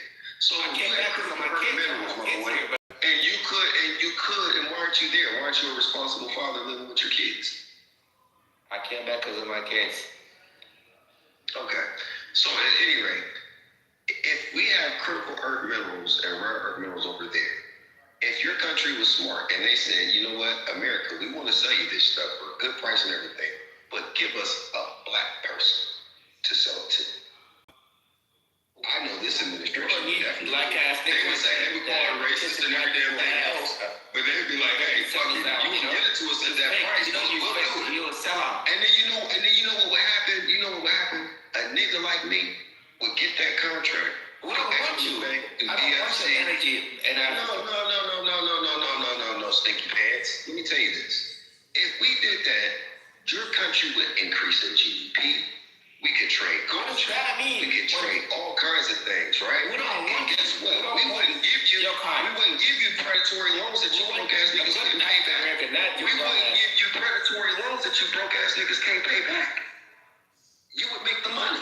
See, if you sold it to us for a good price, you would always have a consistent customer, right? You a cop. Like, I can tell you're working for, I'm a cop? No, I am a felon, though. I am a felon.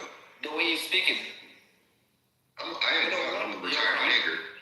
I'm an American nigger. You need my kind. You don't have a better choice. But the man said that he don't need Black people. but or he don't need America. But you here in America, kissing Trump ass while you're here in America, and doing the exact same thing that you're preaching about, Jay Fresh. So what you're saying, you're not making any sense, bro. I mean, you must just be tired and just want to be up and have a conversation with someone that's intelligent, so that you can learn something. Is that what it is? Yeah, I think so. Yeah. Oh, he was talking about Black Americans should be putting money over there and invest in bricks and invest into gold in Africa, is what he said.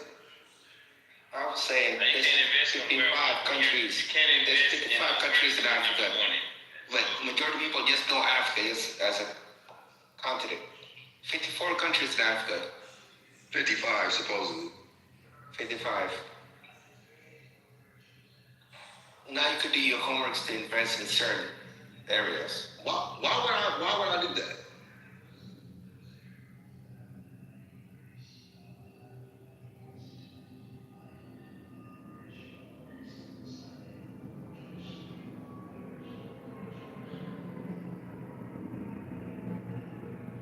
That part. Dumbest African I have ever heard. Yeah, he's an insult. People like that. See, the thing is, in real life, I get along with niggas from Africa, and the brothers on the app that I do fuck with, they're respectful, man. We could even disagree. We've had brotherly disagreements, and it's always been love. They've always shown mutual respect. There is a group though that is our lames. There's nothing cool about any of them. Those type of niggas make remedial money here. They're wealthy there. And the only way that they became wealthy over there is because they came here. Then they'll talk about us here as if they're doing better than us here. Or they're better over there is better than us here. And still the niggas ain't. Their country's trash. They visit their homeland. And they call this place home and then shit on it. Right, but we built this motherfucker that made it so attractive for the nigga to come over here. We built technology and infrastructure that they use to be successful over there. They want us to invest, right? But they don't show us real respect. I'm telling this nigger the best way that he has is to sell, since they don't sell out any fucking way, sell us your goods and services. You sell it to the Asian man hella cheap and get nothing out. Do better to sell it to Black Americans, because America got the bag. We got a bigger bag than fucking China do. Damn near double. We got a double bag. Man, you better motherfucking smell when you winning. But they don't respect us, bro. They don't fuck with us for it. That particular group, they don't fuck with us. But they're here because they couldn't be successful over there. Ain't that lame as fuck? We here because America destroyed the whole fucking world, taking all our resources, manipulating all of America's fault. And now the truth is coming out that we just trying to kill America. Who sold the slaves, nigga? Was it a white man or another nigga? Speak to yourself. You don't want to go there with me. Because Americans, the Native Americans just sold themselves. The Yamasee sold themselves. Man, no, nigga. Deal with the fact. Repeat after me. My people sold y'all and us out. No. Lead with accountability. Say it after me. We are sellouts and we fucked y'all up, Black America. We sold y'all to the white man, Black America. I'm sorry that we did that shit, Black America.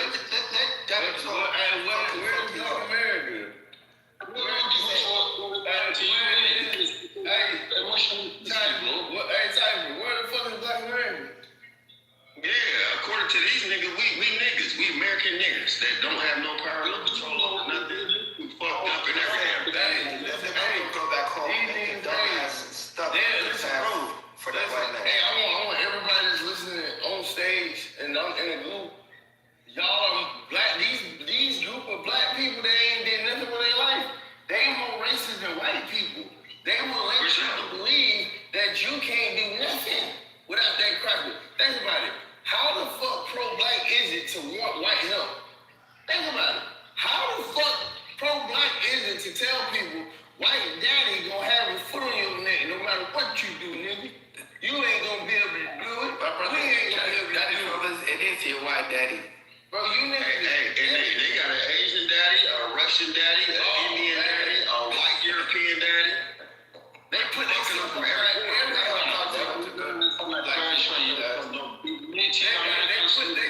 They put that stuff behind everybody, bro. America not the only people that had slavery, bro. In my state of Florida, we wasn't even slaves for that long. Yo, stop with the slavery. You sound like you African. Y'all still slaves. What the fuck are you talking about, nigga? Y'all been slaves since the beginning of time. Like, shut the fuck up. Them niggas are sneaking out their country still, Pedro. That nigga, when Kanye West was rapping, he was talking about y'all in the slave mines with Sierra Leone. Nigga, what are you talking? I hate these niggas, bro. Like, how did America wave the totem pole for black slavery? And Sierra Leone today, niggas are slaves. You guys can't debate with people that know your history, right? That's when you're dead. Nigeria, listen, Nigeria is younger than my granddaddy. We do know that. Nigeria's constitution was written by a white man named Charles. Y'all got way bigger fish to fry. Nothing with you guys, your nation. Hey, this shit is crazy. White man broke up Africa in sections. That's the reason why they got 54, 55. White man named it after him. Bro, check this out, bro. White man named the fucking continent after him. Bro, at least black Americans are in one state with the president and politicians like that. Listen, you niggas got 54 countries on one continent and they keep your ass. It still can't be right. Y'all supposed to have a black president. What are you talking about? It took 500 years to be nice. It took us 500 years to get The richest person in Africa is a white man named Elon Musk. Shut the fuck up. The richest person is Elon Musk. It's fucking idea is a lie. Who cares? Y'all niggas white boy. And listen. I was today's year old, or not really. Like last years old. I figured out. Elon Musk is actually from South Africa. Y'all let this nigga. South Africa is not new. Bro, how much is worth? It's not the truth. Bro, y'all let white people come and fake y'all out of the whole part of the idea. Bro, y'all let white people come and kick y'all out of the whole part of the continent. Them niggas say the whole Them niggas say the whole South Africa is ours, nigga. Not the motherfucking couple countries. They told them to get in the trunk and then took off. Get your ass in the trunk, nigga boy, and they got the Them niggas said we want the whole southern continent, nigga. Not a couple states, nigga. We just want to give us the whole south continent of Africa. You know guys have no issue. Yo, it would be crazy if y'all gave them South Kenya, South Liberia. You niggas gave them the whole southern part of the continent. What the fuck? Hey, yo, places. That's why it's called Southeast West. That's why they eating on China's. They eating China's dick right now. Man, niggas couldn't do shit for their motherfucking self. They need white man money, China man money, Indian man money. They still fucked up. Still got a bag. And guess who sold them out? A black man. Hey, a black person got y'all in this. This is crazy. You don't bring the smoke, man. It goes back to you. A black man got you into that shit. You're shooting your neighborhood every day. No, I haven't shot my neighbor. Sorry. You shot your toilet. Nigga, you got the Congo right now. You got a lot of bigger motherfuckers. They don't even let niggas dying every damn day. They don't even like that women that have full clitoris. Yes, you heard of it. Fucking planet. You don't even marry your woman. Niggas kill more niggas in one motherfucking month than niggas in some decades. Them niggas like they women have clits, nigga. Y'all mutilate. Hey, you the only niggas in the world that circumcise women's pussies. Like, why?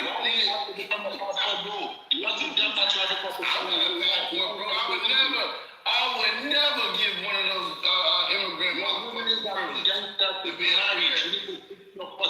man. You can't marry your women. They're too gangster to get married. You can't afford to take care of your women. Exactly. You ain't working the coal mines for the white man. You cannot put your woman at home in your country and marry them. Imagine arguing with Americans about what he ain't doing. Right. You have to go in that country and we doing it right somewhere else. You can't debate with people that know your history. Hey, guess what? Talk your ass. You don't even know your own fucking history, nigga. Yo, you don't even know your own language. Hey, look, why are you arguing this in our language? Talk that shit. Nigga, what you doing? For your language, you want to go education. Everything will come to become English after. Imagine telling me you get using my language. What the fuck? I can't see. You want to be up so bad. I can't understand what you're saying. No, she like I'm grateful, man.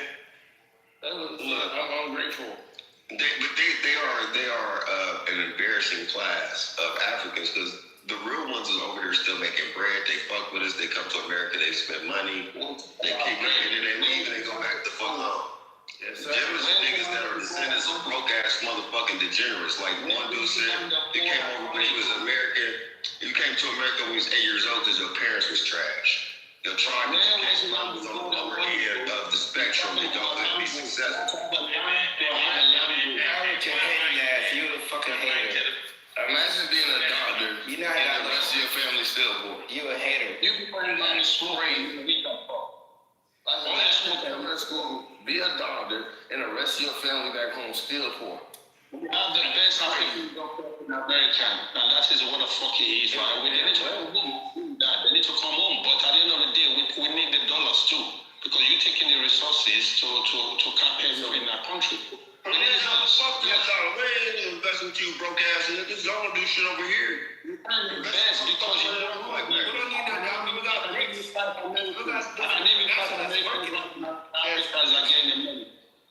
so that's why did you come to America, sir? I want to you show yourself.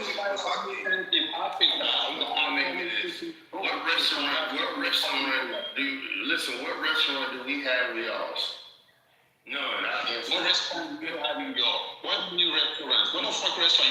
McDonald's, all type of shit. Bro, you got McDonald's in Africa. Shut the fuck up, man. We don't have McDonald's or either. No, them niggas got the McDonald's. They ain't got McDonald's. They got McDonald's. Mr. Biggs, niggas got McDonald's. McDonald's. Damn McDonald's. I don't eat Domino's, I don't eat noodles, I don't eat fucking McDonald's, I don't eat Mr. Biggs even in Nigeria. I eat healthy. I'm a vegan. I'm a vegan. I'm a vegan, fool. I'm a vegan. Yeah, because you use palm oil. It ain't too much over. It ain't too much food. I'm well educated about what elements he vegan. Of course he vegan. It ain't shit to eat. The niggas gotta go hunt a lion. The fuck? No, I don't eat what I get, man. Niggas are skinny as fuck though, bro. Them Africans are starving. That nigga ain't no real warrior. That is true because he be getting fat about fat ass chicken that's fucking. It's in the lab. That's what? Yeah, I'm gonna eat that fat ass lab. See, eating these steroids that's in the lab. It's not real. Salmon chicken, the black one, because it's got nutrients in it. Any other bullshit chicken, hybrid Chinese nigga, chicken. You a vegan. Stop talking about chicken, nigga. You a fucking vegan. You just said salmon chicken. Do you know what salmon chicken is? Not yours, nigga. Look, motherfucking Microsoft running off farmland, nigga. Yeah, but you ain't gonna smoke. Bill Gates motherfucking ass got y'all farmland. He released mosquito in your fucking backyard. What you guys doing about that shit? Nigga, Trump kicked him out of the White House, nigga. Trump used that motherfucking white African and kicked his ass to the wayside. Trump getting his ass whooped right now. Trump might end up getting killed this year. Trump, you know? He already know that shit. Confident. Now y'all this is not gonna be a real assassination. It's gonna come from U.S. government. Hey, listen. You might not want to say that too loud. You see what's happening to the motherfuckers that try to kill him. What the fuck would I lie for? Yeah, no. Let them talk, because they're gonna hear this shit. They're gonna find a little punk ass IP and have him up out of here. You disrespectful, poor ass African niggas. I don't give a fuck if you're anything. If you poor ass, bitch ass immigrants that couldn't make it in your own country, I don't want to hear y'all niggas over here talking shit. When you come over here to behave, mind your manners. If not, get the fuck out.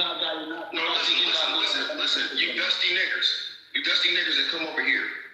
If you don't have respect, get the fuck out and be great where you're at. Like, for real. Stop sneaking out to a funky ass country. Stop sneaking out the damn toilet bowl in the school to come over here and try your nasty, dirty ass feet and all the motherfucking house. And then you pay you motherfuckers better play good, motherfucker. Better respect to the same black Americans that built this motherfucker. They made it even so good. They even made it a attractive. Ass weird motherfucking dogs, shit eating ass niggas to come over here and be halfway successful. If it wasn't for our technology, if it wasn't for our innovation, if it wasn't for us building up this motherfucking country, you poor ass dog eating dick shit and licking ass motherfuckers still be over there killing yourself. Y'all killing yourself all damn day with diseases, with famine, with weapons from the white man still, and you bitch ass niggas have never recovered since. Tell me an invention, a world-known renowned invention of greatness that came out of Africa in the last 50 fucking years. Tell me something great that came out of Africa in the last 50 years. I wish your mom would listen to you. In the last 50 motherfucking years, nigger, tell me what the fuck came out of Africa that the world needs. Nigger. You're racist. Yes, nagger. You're a racist piece of shit. You monkey nigger. You monkey musty nigger. Tell me what came out of Africa in the last 50 years that the world needs. You know, I'm not gonna. I am now. I'm pulling it out. We have all the fucking resources that give you. Hey, boy. Hey, nigga, you shut your wine nigga lips up and listen to me, boy. You tell me what motherfucking invention that came out of Africa that the world needs today. We're building our own shit with our resources right now. Go to Burkina Faso. I guess that's what you're trying to do, boy. I'm asking you, boy, what the fuck did come out of Africa in the last 50 years, boy? You get stuck. Now, boy, you gonna tell me something about dumbass face, dumbass nigga. Boy, hey, listen, boy, you gonna tell me, boy, white dick enough for you to talk about. Hey, boy, hey, don't you talk about the white man like that, boy. That's just to answer these motherfucking questions.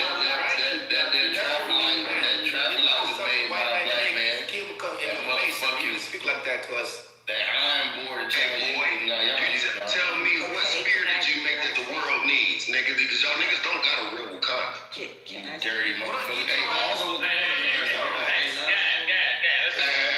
look like they did it there. Man, shut the fuck up and let the lady talk, man. Dang. They don't know if any of the mods were awake. They wouldn't let y'all keep this shit going on as long as you're going. Can y'all talk about something else that I criticize and they call each other such harsh names? Yeah, for the Africans. I'm going in. Those is niggers. Those are funky ass monkey niggers. They some spirit shucking broke ass bitches. They some coconut banana eating ass motherfucking spirit chuckers. We have the volcanic they're bringing the light from. Without the sun, you guys are fucking dead. So don't bring no lighter here. I have this volcanic. Hey, Mr. Blackout. You tell me what the fuck came out of Africa in the last 50 years that means. Burkina Faso, Ibrahim Traoré, you're fucking right. We even take one of yours, Huma Johnson. We take your Huma Johnson right now. He came out from yours. You'll take a lot of things. What can you give? What have you added to the world economy that everybody fucking needs? Oh, so you don't have no phone. I'm from no motherfucking Afro. I'm from Christian. That's right. Everything I'm from Africa. You remember getting African booty scratcher? You want me to tell you everything? When you do your fucking website, man. And I get my brother shoot you in the face. You gotta wipe my daddy in his fucking face. The computer, the internet. President, but I should have diaper and shit in his face. I said 50 years, sir. I have the first computer in Africa. Go check that. Google that. Yeah? You don't know your history, man. Yeah. I'm going to school you, man. You're going to. Yeah. You're talking like a hood European. How does your grandparents feel that you They only fucking way in America right now. I'm from South London. Yes, I'm from America, London, Africa. Fucking boy's bitch ass too. His bitch ass wouldn't have been shit without Diddy's baby oil and American support. Yeah, bro. Why are you people you bro? You're brocologist, man. Are you gonna I love some of you guys. Let me go listen to the news. Let me see what's going on. America getting their ass kicked. This bitch ass nigga keep talking shit. I feel cheap, boy. Fucking matches like my brother from Caribbean, Jamaica, Uganda. I love you guys. I'm African forever, you know. That's who I am. You know, nigga, use a spirit check, nigga. You block the sun, you die of cold, bro. You block the sun, you die of cold. Don't try me. I'm the only one right now. Hey, wait, hold on. Them niggas live, bro. McDonald's has footprint in Africa, operating in 7 countries. South Africa, Egypt, Morocco, and Ghana. They have over 300 locations as of 2024. Hey, yo, nigga, shut up, nigga. They got McDonald's over there, nigga. Oh, well.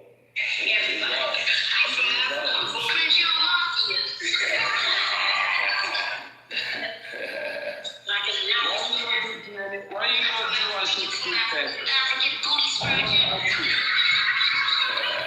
do as street head if you're not African? I'm not sure about that.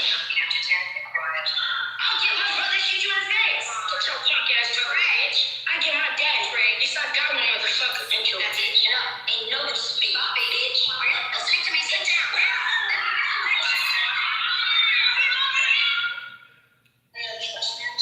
Yeah. They gonna follow the room, y'all. Just had to get that out. I think, man, Pedro, okay. I had to get that out. You have to use the Caribbean network for combat, man. That's the big shit, man. Derek, I'm sorry, we said Nita, my bad. Why you have to use Cartoon Network to... I'm talking to Nita there. Hey, you shut your nigger lips up. We're talking to Nita. Why you have to use Cartoon Network for combat, man? We want your real queen. If you're a female, speak. I'm the only one to get time for you, little off the hook this morning. Good Lord. I am, Nita, my bad, love. You're gonna have to forgive me. Yeah, I didn't take it like this morning. Drinking alcohol, that's why it sound like fuck. Yeah, so he's Cartoon Network. I'm not even drunk. Listen, nigga, I am so sober right now. I'm not even that tired. I'm literally in my swag with your bitch ass. I'm in my bag. But go, let me talk. Shut your nigger lips up, sir. Go ahead, Nita. Hey, you shut your fucking suck muscle up, sir. Go ahead. There's no reasoning. Stop. You is again. Stop drinking soda. Drink apple and bitter juice, brother. Sunshine. Hey, Sunshine. Talk my sister. What's the new subject? Can we have a better conversation, y'all? Come on. Pedro, you're always on top of things. What you want to talk about, Pedro?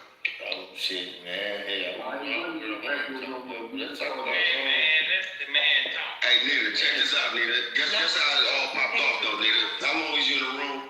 Guess what popped it off, Nita? We was talking about origin stories and stuff and waking up the true identity of Black Americans. Then I talked about how Black Africans would benefit from working with Black Americans. How they should put some of their money in our Black banks and we should buy their critical earth minerals to help increase their GDP. And how we should have cultural exchanges. That's how we got there. So for me to call these niggers, it took almost an hour and a half of philosophical, high-level, gentleman-type behavior for it to devolve into this because there was an indictment about the truth that made these insecure, monkey-ass niggers feel some way about their current situation to where they had to brag about how America's going to get destroyed and be fucked up and blah, blah, blah, blah, blah. But they came here because their country's worse. You can't follow us, niggas. We don't follow ourselves. Pedro, what were you going to say? Yeah, I was just going to talk about how great America is and it makes people want to come and move the whole family and go across the sea to fight the tumultuous waters just to get here. It got to be a great, amazing place. I think some people want to trick us out of our position. And they want to see America fall so they can rebuild and set up shop. We're not going to let America first. All right, can I talk now? We've heard this petrol yesterday talking about his school. No, Americans only, boy. Americans only, boy. We ended guy yesterday saying his Do something to me, man. I might like it. Go ahead. Yes, I did. So, and he's talking about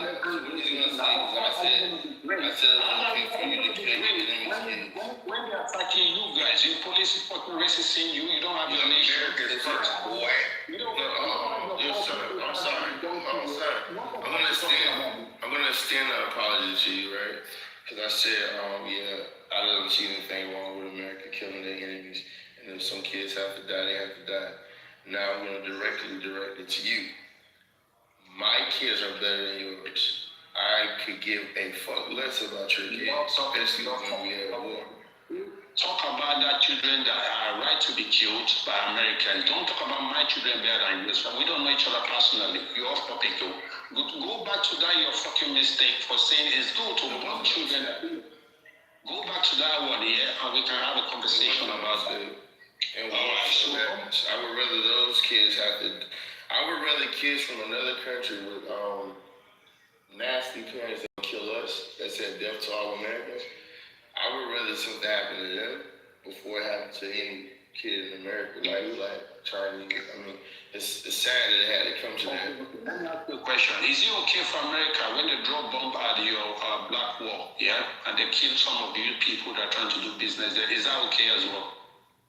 You're talking about two different things. Now you're talking about race, politics. I'm talking about the same ideology you use for them to kill those innocent children.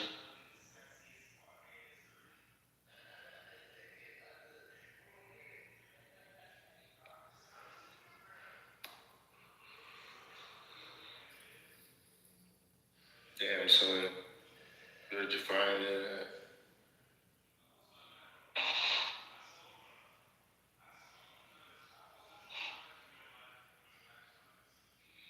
Got your answer, son? No, I haven't heard you. I didn't hear your reply. I just asked you a question, bro. You want me to repeat it? With just my children and Fuck your both teachers talk music. We don't want to hear your fucking children this morning, man. Move your weak ass TV, man. You say you want something good. and they can't take that away.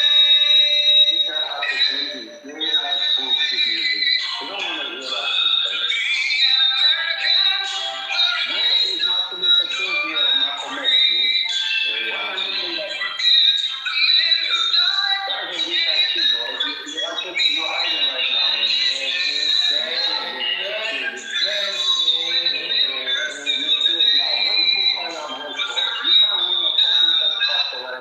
That's a weak ass shit, man.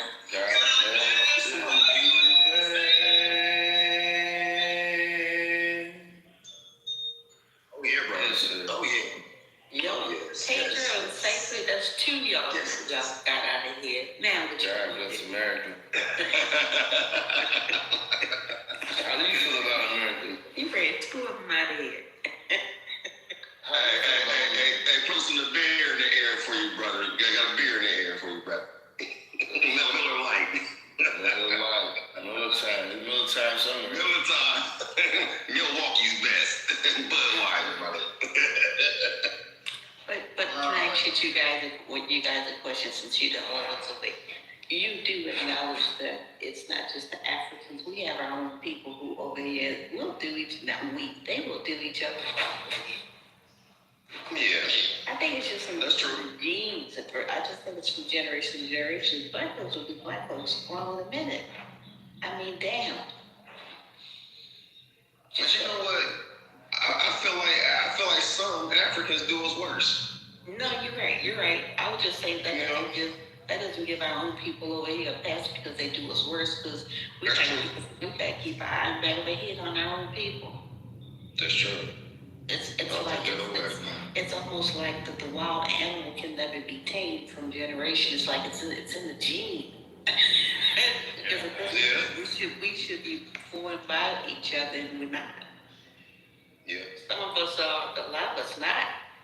And the trick is we keep what's my word?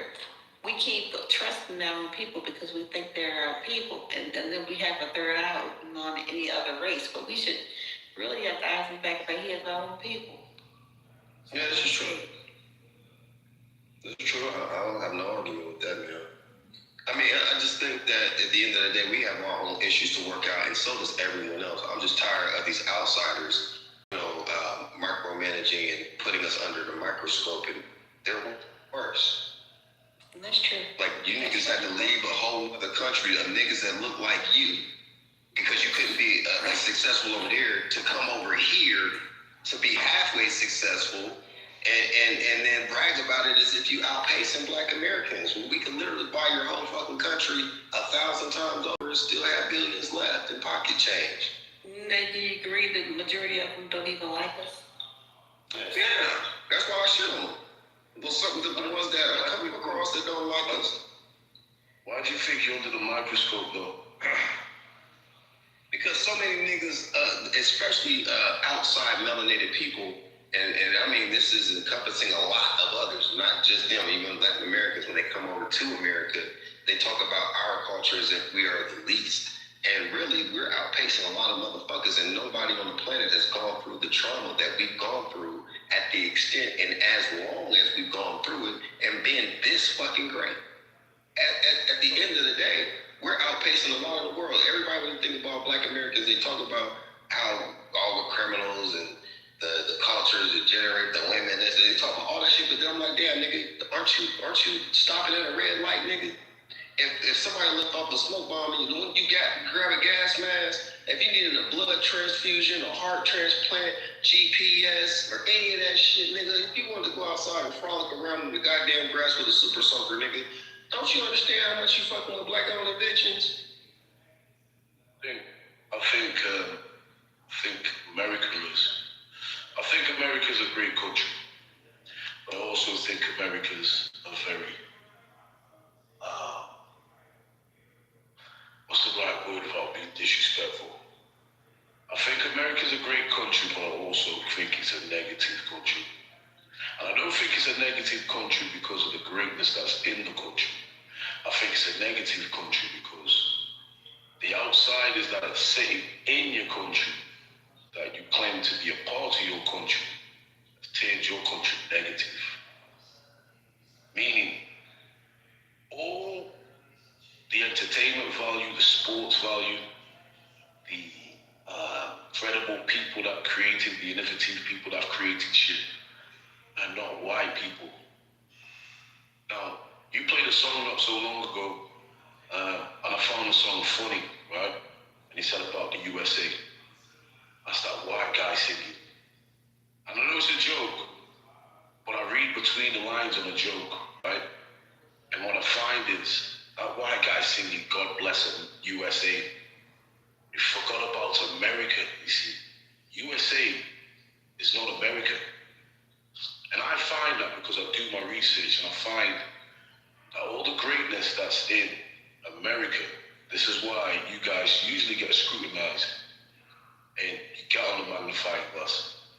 It's because all the greatness comes from melanated people. But all the shit politically, all the shit that's got to do with wars and presidential values, that's all white people.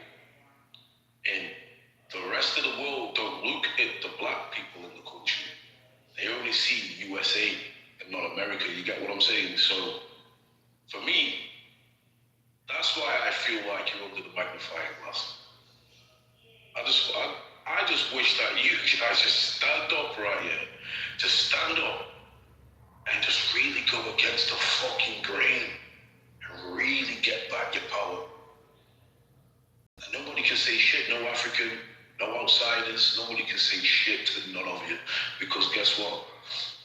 For as long as it's been known, America has done a lot of shit in regards to culture, in regards to foods, in regards to, I don't know, what else have they done? They just done a lot, innit? Like same with Great Britain a lot. But again, when you look at the powers that's on the news, some white guys, man, we just gotta be careful. I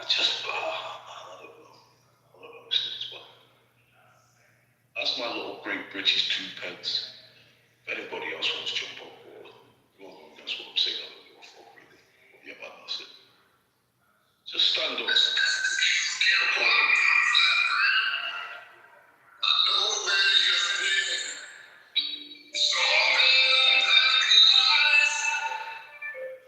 Hey.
If niggas don't like you, they can get the fuck out.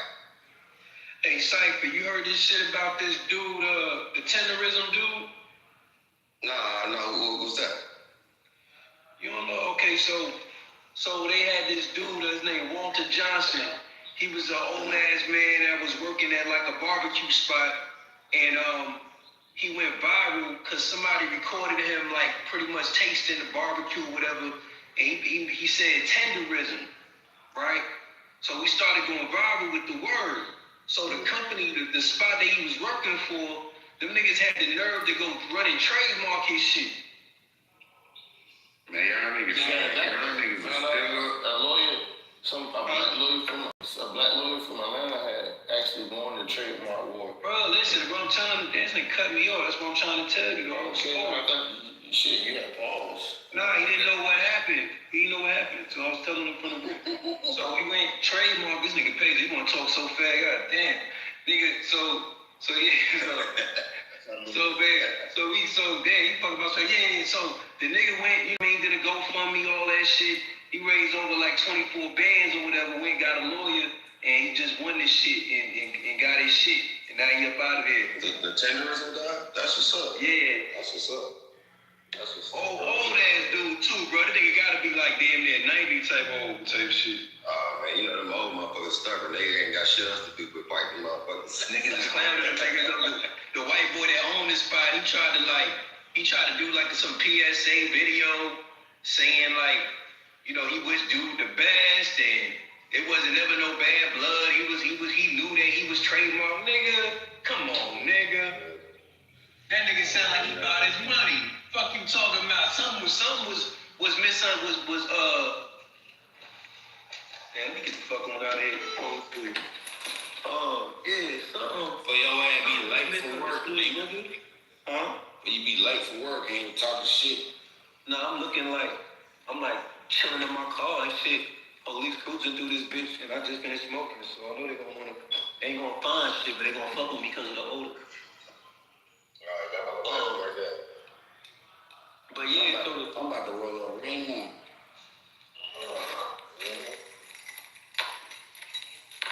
Yeah, smoking is for the weed.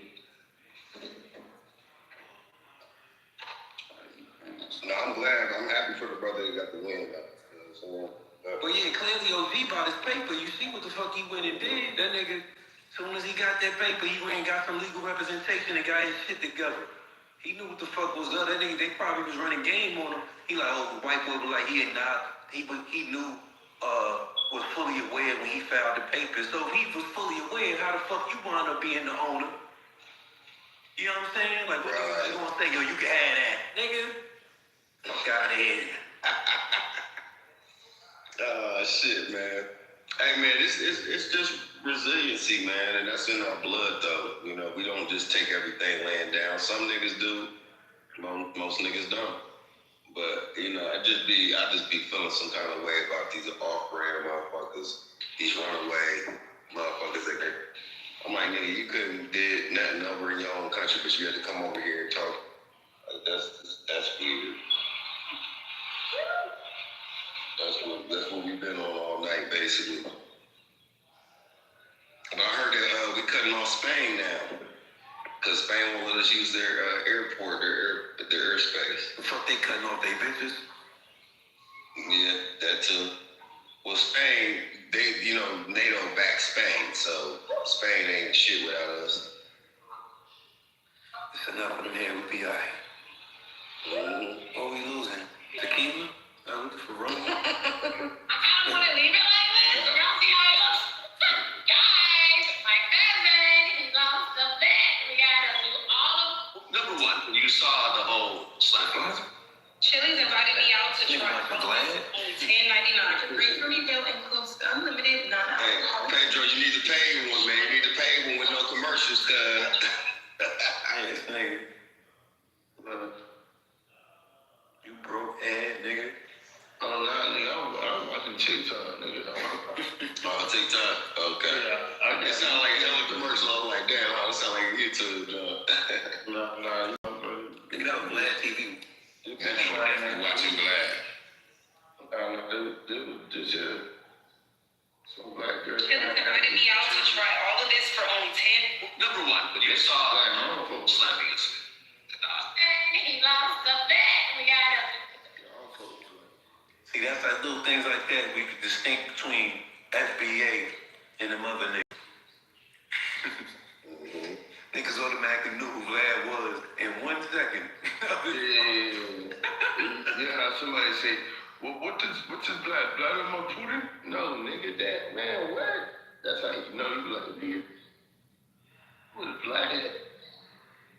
And like, black to my Putin. That's what you refer to. Why would you be watching the video? About the prison industrial complex. This woman tried to send herself on stage talking about she knows Africans that get stopped too. Oh my gosh. Oh my God. Damn. They always gotta be the whataboutism too. I just appreciate motherfuckers that just let us be.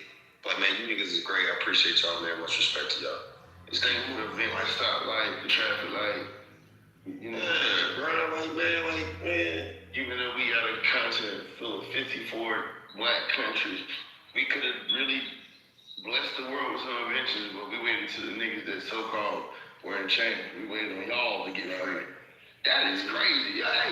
We need a day we need a month in everybody's culture around the world. Y'all, so the story of slavery is 100% true, right? Niggas from around the world waited to the niggas that got sold into slavery to get free to start making shit. This is true. That's why they call them motherfuckers boys and monkeys. You know how much ain't shit your country got to be for a nigga to start doing an open heart surgery shit in America first? So nobody niggas making potato chips, barbecue wings, motherfucking peanut butter, nigga, car paint, nigga. You know what I'm saying? Like, I mean, every motherfucking thing. Niggas don't, man. The car itself was a black invention. The airplane was a black invention. This the man that created FBA himself. Listen to this shit. He break this shit down. And you mentioned FBA a couple times. This is a term that I think I first heard about this term maybe 2 years ago. You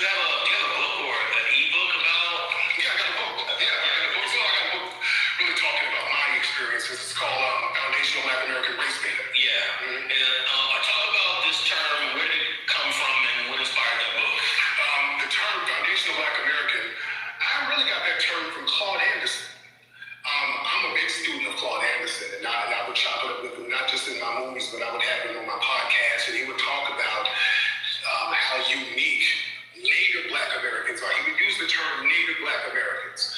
And he would talk about how unique we are as far as our lineage. We are a unique group, which is true.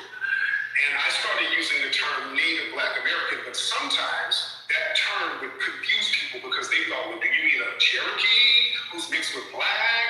Do you mean a Choctaw who's mixed with black? So that term would be somewhat confusing. So I said, let's do another term. Let's tighten that term up so that there won't be any confusion. So foundational instead of native, because Black people, we are the founders of this nation, meaning we're the foundation. We built this nation from scratch. So white people couldn't even say that they did that. You changed that term? Yeah, I did. Okay. Yeah, I came up with the term foundational Black American based on Native Black American, Claude Anderson. Oh, that's deep. It's been taken off.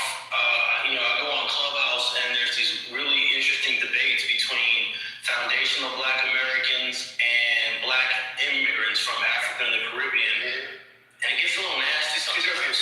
And it's sometimes a little offensive. Me being that I have roots, my roots are in the Caribbean, but my roots also go to slavery. I could trace my roots to the actual name of the slave that is a descendant on my dad's side, named Julian Alonso, who was a runaway slave from an island called Curacao.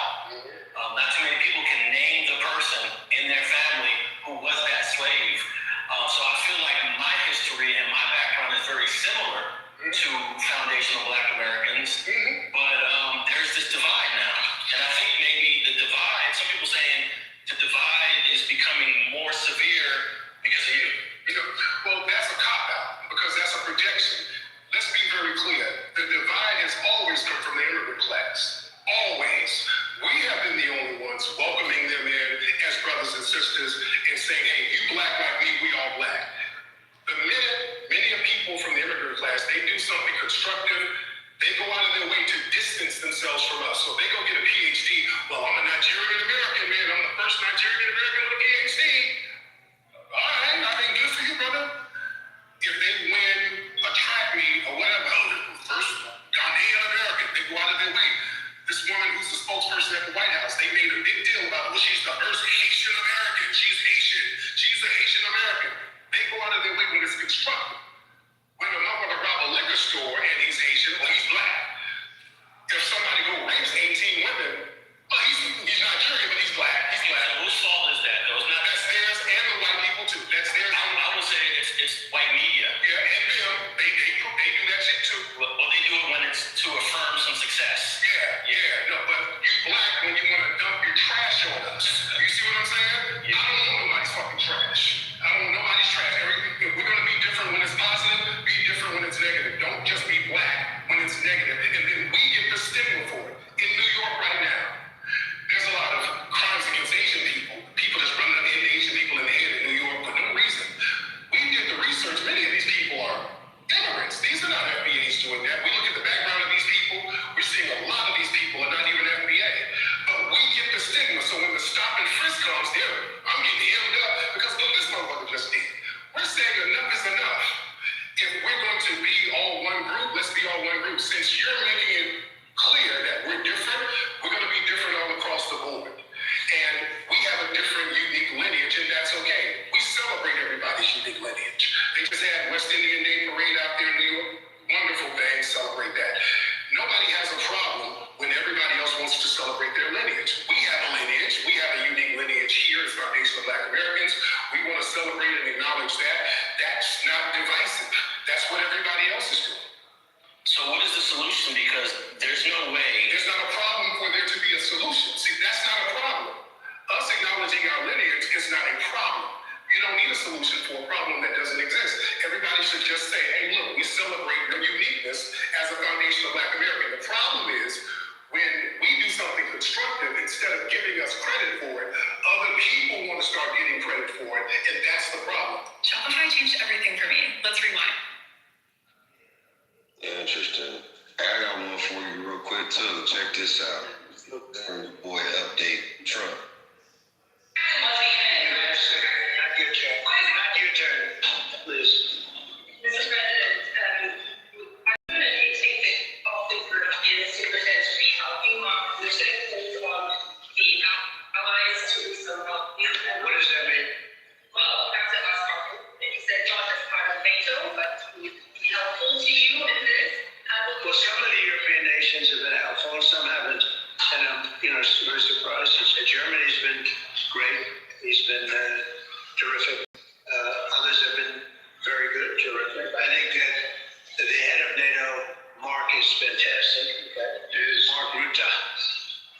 he's fantastic. But some of the European, like Spain, has been terrible. In fact, I told Scott to cut off all dealings with Spain. Spain, first of all, it started when every European nation, at my request, paid 5%, which they should be doing. And everybody was enthusiastic about it, Germany, everybody. And Spain didn't do it. And now Spain actually said that we can't use their bases. And that's all right, we could use their bases if we want. We can just fly in and use it. Nobody's going to tell us not to use it. But we don't have to. But they were unfriendly. And so I told them we don't want to. Spain has absolutely nothing that we need other than great people. They have great people. But they don't have great leadership. And as you know, they were the only country that in NATO would not agree to go up to 5%. I don't think they would have agreed to go up to anything. They wanted to keep it at 2%, and they don't pay the 2%. So we're going to cut off all trade with Spain. We don't want anything to do with Spain. And I'm not, by the way, I'm not happy with the UK either. That island that you read about, the lease, okay, he made, for whatever reason, he made a lease of the island. Somebody came and took it away from him. And it's taken 3-4 days for us to work out where we can land there. It would have been much more convenient landing there as opposed to flying many extra hours. So we were very surprised. This is not Winston Churchill that we're dealing with.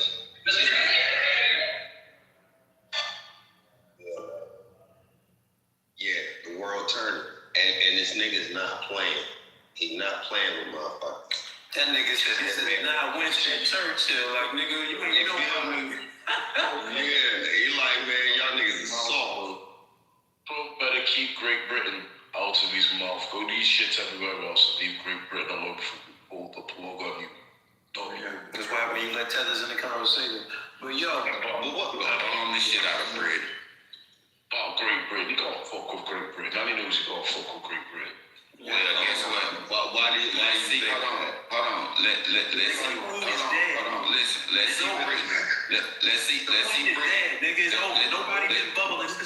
Britain go to war by themselves. Let's see NATO fight a war without America and see what happens. Let me tell you why. Listen, this is what. No. Let's see NATO fight a war without America. Let me tell you why. You see, what you guys are looking at is this. You guys are looking at this war as if it's a real war. You're not looking at No. We're not talking about that war. Corporation. I'm not talking about that, bro. Listen. Stay focused. Stay focused. I'm not talking about this war. No, I'm not talking about this war. What I'm talking about is period. Let NATO fight a war without America and see what happens. What kind of war? It's gonna have to be a war. It don't matter what the fuck kind of war. Let them fight a war. Let them fight a war without America as they ally, get to the level, and I bet you they won't win. Let me tell you why I won't win. Let me ask you something. How advanced is the New Britain nuclear program? Nobody's scared about. When they come down to their naval program, how advanced is it? Nobody's scared of nuclear powers. This is not anything to do with wars. This is about. But you just started a conversation about war, and now you're trying to bow out because you don't want to show it. One second. This is about trade. This has nothing to do with war. Anybody that dies. That's part of the war, groupie. Hold on 1 second, bro. If anybody dies, you talking about shit that's not on point. Hold on. We know all of that damage. So watch this. What Trump is doing, why you got Trump elected twice as your president? Yeah. Because it's about corporate trade. What he's doing, listen. You don't even know that the people didn't vote him in the first time. He did it the second time. Nobody voted him in. Your votes don't count, bro. Right. Nigga, you're not even from this country. You don't know what the fuck count on you. This is what I mean about you guys. No, listen. Listen. Hold on, listen, bro. Because you don't know shit about our country. You don't know shit about America. You don't know shit about America. Have you ever been here? Are you a citizen? Have you ever voted? I bet you never been here. Yeah, so all right then. So you don't know shit about our country. Because he be on Clubhouse with us. Fuck is you talking about, nigga? Your ass drink coolers and drink tea all day. You don't know shit about America. You don't know what the fuck you see on TV. Like a childish. You only know. That nigga watch the trilogy. Leave Great Britain alone. Nigga, we don't give a fuck about Britain. Y'all niggas scary as hell. Y'all niggas walk around with knives on them. Y'all bitch ass. Fuck Britain. GP out your mouth. Keep it out your mouth. Yo, pick up that white family dick. About y'all biscuit eating ass niggas, man. Y'all niggas weak as hell. Britain weak as hell. Britain weak as hell. Speaking the Queen's English, lame ass nigga. Y'all think y'all is lame ass nigga speaking the Queen's English. Y'all some weak ass nigga. You jealous that we can fuck your dirty ass man. Why are you emotional? Dirty ass Britain. Emotional. Look at you, emotional focus. Look at you can't even know the conversation. Nigga, you can't even talk right. Emotional fuck off. Nigga, go get some tonsils. Nigga, you jealous. Nigga, you mad. You want to be an American. You mad at nigga. You want to be an American. Just say it. What the fuck you worried about our politics anyway? Nigga, stay the fuck out of the way. Nigga, look at royal white family that you worship, nigga. At least we get to switch leaders every few years, nigga. You been dealing with that white family. You want to be an American. You could never come. You want to be an American. You ain't got no freedom over there, nigga. Your dirty ass wants to be an American. You wait for them to knight you, nigga. We get on your knees, nigga, and suck the fucking sword. You waiting to be knighted. Black ass weird ass nigga. Nigga waiting to be knighted and shit. Fucking with clubhouse, niggas. Nigga think. We voted and we got took by the vote. Your vote didn't count, bro. Yeah, whatever, nigga. Never counts.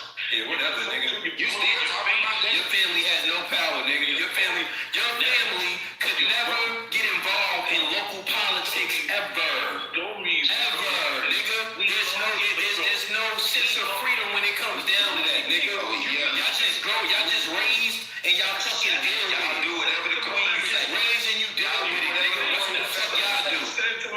That's what the fuck y'all do. Y'all can't even vote on y'all. Y'all needed us to enforce y'all. That's why the vote is saying right there. Y'all needed us, nigga. Y'all needed us. Y'all needed us. Y'all needed to have conversations with us on social media. Y'all needed us to wake y'all the fuck up and tell y'all who the fuck y'all was, because y'all didn't know who y'all was. Y'all was so colonized. Y'all was from the motherland of the white man. That's what the fuck y'all needed. Y'all needed us to wake y'all. That's why y'all be in these rooms with us on the regular. Y'all don't have a conscious black community over there. The niggas really shut y'all the fuck down. Black community. It's the only time you can get your shit off. They don't got a black community. It's the only time you can get your shit off, man. You're suspect, you know what, John? I'm gonna say, nigga, you suspect, nigga. You're gay. What the fuck is you talking about? You sound like a gay teacher. I don't for the rude, bro. You're a fucking professional jaw-jacker. You don't know shit but swallow. You sound like a gay teacher. You are. Why fuck you? Ain't listening to you. Oh, Jay, because everybody fuck you. Ain't listening to you. Your head off. Nigga, shut the fuck up, nigga. Since you are. Nigga sound like a gay ass Winston Churchill. Nigga sound like a black ass Winston Churchill.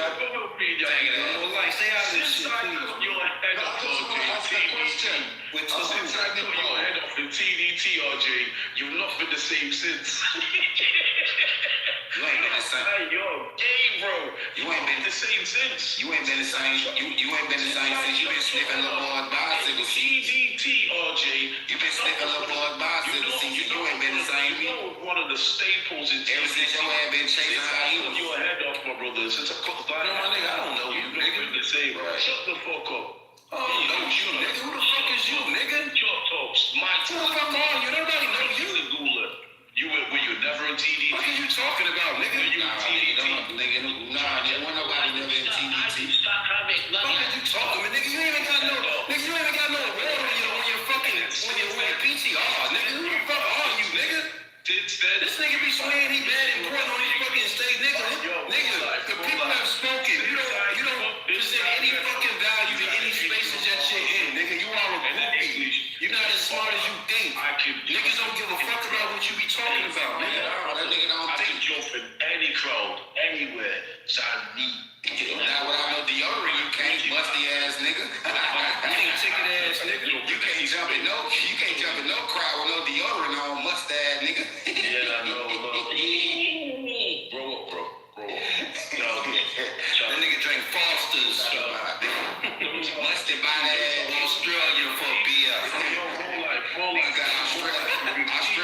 back older body having that nigga.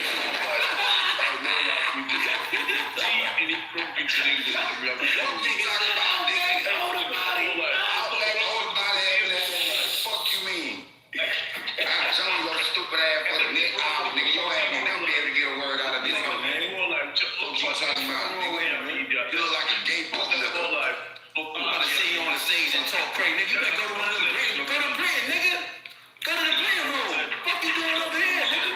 Don't take your king ticket ass and go to the Great Britain room, nigga. Ain't they up this time? What time is it over there, nigga? Go over there, nigga. Fuck you over here for?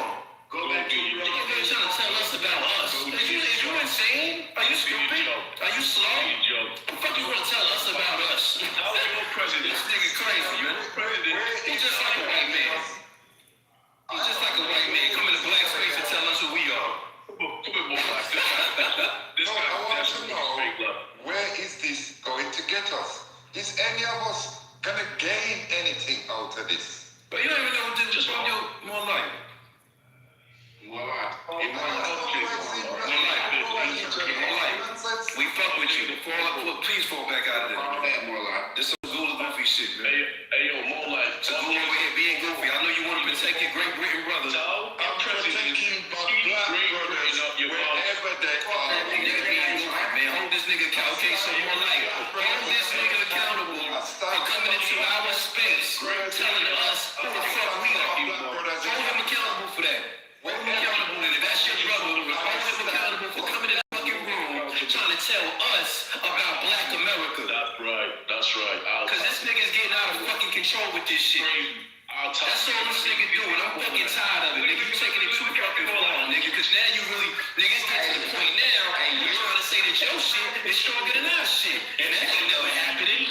That's never happening, nigga. So why you even trying to entertain the idea, nigga? Cause you'll never survive it, nigga. He's always been the same since TDT. What you talking about? Y'all niggas is pussy. Y'all suck a white family's dick all fucking day. That's what the fuck y'all do. He looking ass niggas. You look like the queen's bitch. I'm sick of Segula. Since TDT. The black man sitting over there is fucking Idris Elba, nigga. The fuck is you talking about, nigga? He's always doing this. That's a black man sitting where the fuck you at, nigga? He's in American spaces. Could be dropping knowledge to him. Top boy ass nigga. Cause I don't know as much as him. I'm sick of Segula. Summer house ass nigga. You fucking little bitch. Shut up, by the way. Your ass in the Epstein files. Ass nigga. Segula, your ass in the Epstein files right there. Kick that nigga, man. Put that nigga phone in there. Some show goofy ass nigga. Oh, yeah, that's why you in there with nigga, man. Fuck are you talking, man? That nigga do that shit, man. Mute up. Yeah, I bet you can't laugh now, nigga.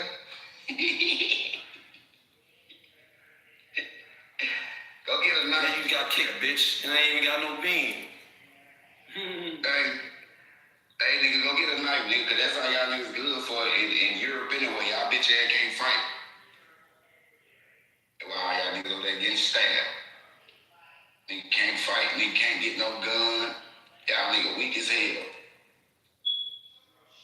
Bitch ass cunt. I get killed. My bad, I was setting my phone down. Y'all style, y'all crazy as hell. But that nigga. I was trying to sleep and I can't sleep. Bro, that nigga came in here telling us who the fuck we are. Yeah, stop talking about, bitch, we ain't talking about Trump. Nigga said y'all voted him, man. That's why you can tell nigga don't even know the details of what the fuck he talking about. And then nigga gonna say y'all vote don't count. Y'all voted for social media. You don't know what the fuck he talking about, nigga. Well, y'all vote don't count, but y'all voted for me. The first election that Trump won was an electoral college vote. The popular vote went towards Hillary. Goofy. Yeah. We voted him in the second time, dickhead. Segula, I'm gonna let you back up, but you can't be up here calling people bitches, okay? Stop that shit. Y'all can call, y'all should know how to conversate and talk. I'm gonna get that nigga mad. I'm out. Watch. We really don't. I'm out. What is it? Apologize. Oh, you see, okay, run when the wiki flip. Apologize, Flawless. Apologize to the rest of the room for calling the man a bitch and whatever. Apologies. But he's got something He's got something for me since TDT, man. He's got something for me. He just doesn't like the fact that I can come up with knowledge. I don't know either, Flawless, but I apologize. Rich Rising, everybody. The structure beneath y'all. Y'all been up in here fighting. Nigga, stop lying. Stop lying. When you gonna land on righteousness? Why would you acknowledge him though? That's crazy. Because it's something here. Look, here comes Total Paul. Total Paul. Total won't wake it up. Hey, Total. Come here, Total Paul. Come control this conversation. Well, I knew that nigga was gonna be up this fucking link too. I wake up, somebody up his name Unity. You on your reset, man? Oh, you did, yo, Michelle, what's up? I'm in your city. I'm not even in town. I'm on a movie set right now, man. I'm out of town on a movie. Oh, I see. You should have texted me and told me. This nigga, your ass always in somebody's city, nigga. Bro, stop dirty macking, man. Leave that nigga alone, man. Let that nigga alone. Dirty macking, yeah. He dirty anyway. He said he dirty, so he can't be a Mac. You missed that shit the other night. I'm talking about Red had me over here crying. That jump about when they were both of them was going back and forth and shit. Yeah, that shit had me. Oh my god. Nigga said them trying to he said you go on stage, you're a bomb. Nigga said I'm gonna come support because I want to see you bomb. You're gonna fail. You sure? But yeah, I'm out in town. I'm on a movie set right now. I played a cop last night. Wow. Cop. I feel good. Wow. You feel good because you the police? Who you locked up? You was the police last night? She was the police. His ass was, he out here feeding the community everything doped up with fentanyl. He laced the weed with fentanyl. He put it in the pills. He put it in the dope. He just spreading the fentanyl. Had to get rid of his ass. Mm-hmm. Shit, that sounds like fun. That sounds like real fun. Where you at in Atlanta? Oh, Charlotte. Oh, nice. Charlotte. That's nice. I got one more day, then I go home. Some on some Tubi type shit? Mm-hmm. It's my third. Well, I mean, dude, if he finish it, it goes on Tubi. Yeah, that big on straight to Tubi first. I know. I got some problems. Yeah, I need to give me that. My partner them got like 4 movies on Tubi. On Tubi? Yeah, that what that shit called? That Betrayal 1, 2, 3, and 4. My partner them made that shit. Oh, for real? Yeah, I know everybody. I grew up with everybody that played in all them motherfuckers. I got some niggas out here in Dallas that be fucking with that Tubi shit. That's a whole hustle. Like, yeah, that's some. If you if you know a little bit about what you're doing and you can make a decent film with a different storyline, they just giving checks out for movies. Like, they just trying to build their catalog up and shit. Are they real? What's their heat level on that? I mean, see, it really don't matter. See, in that case, with some of that. See, it depends. It depends on who watch it. When you put that shit on Tubi, you get a check by I guess the people watch that shit. See what's my nigga out in Dallas, the way they got that shit set up, they'll get like a budget. That's why all the movies look low budget like that. Yeah, I was about to say that's why.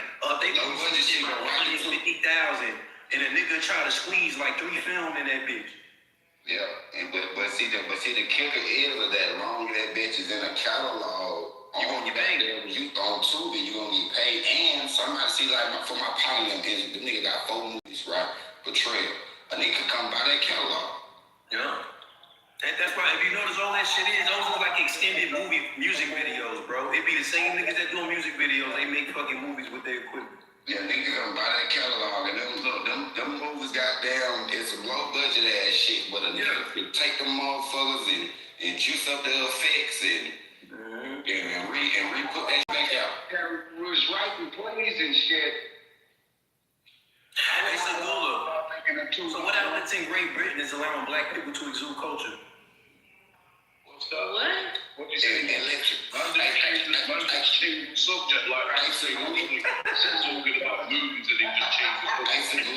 Hey, look, though, let me ask you a real question about the actors in Europe. They read. So if you're nice enough, they'll knight you. About the actors in Europe. So why do all of the actors, 85% of the actors in Europe come to America to act? Why? Listen, why don't Europe have its own movie industry like America do? Because we don't go to Europe to get famous. But we don't go to Europe looking to go out. If you ask me a question. We got Paris Fashion Week. Have you asked me a question? New York Fashion Week. I mean, you asked me a question. So watch. So Flawless, thank you so much. You have the biggest movie industry is in America. The biggest, the greatest opportunity. I told you guys from early when I jumped in this space. I said America does great things with entertainment. Sit on top of the tree. So why would somebody be stupid enough not to go there to go and get the opportunity? This is what I mean about ignorance. Right? That was the point. We was making a point. That was the point. It was so busy. One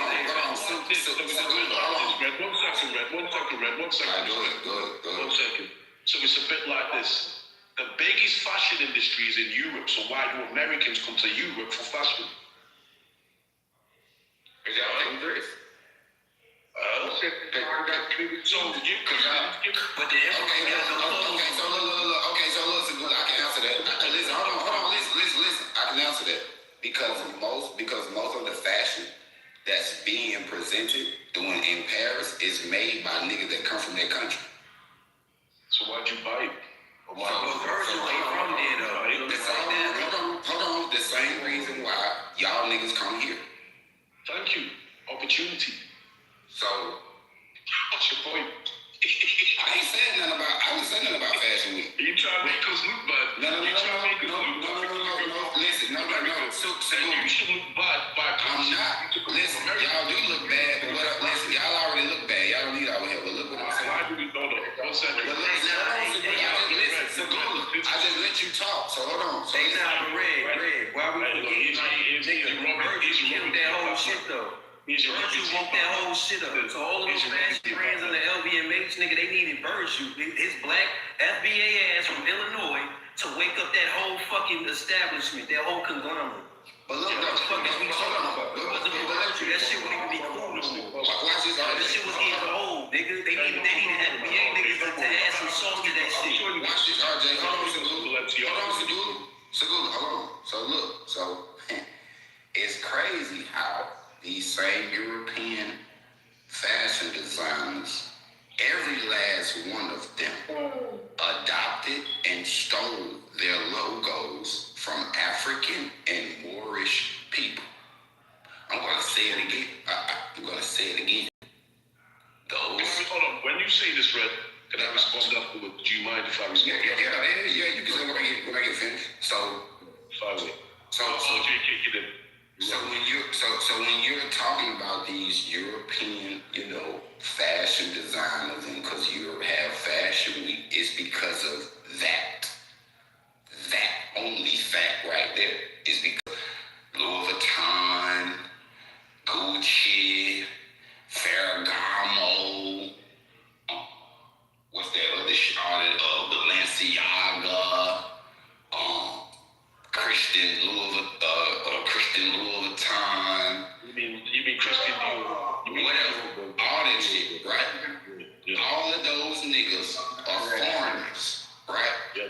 So that's why they hold that shit in Paris. It ain't because, niggas in Paris or niggas in Europe dress better than niggas in America. That's never the case. Nobody around the world dress better than us. Nobody.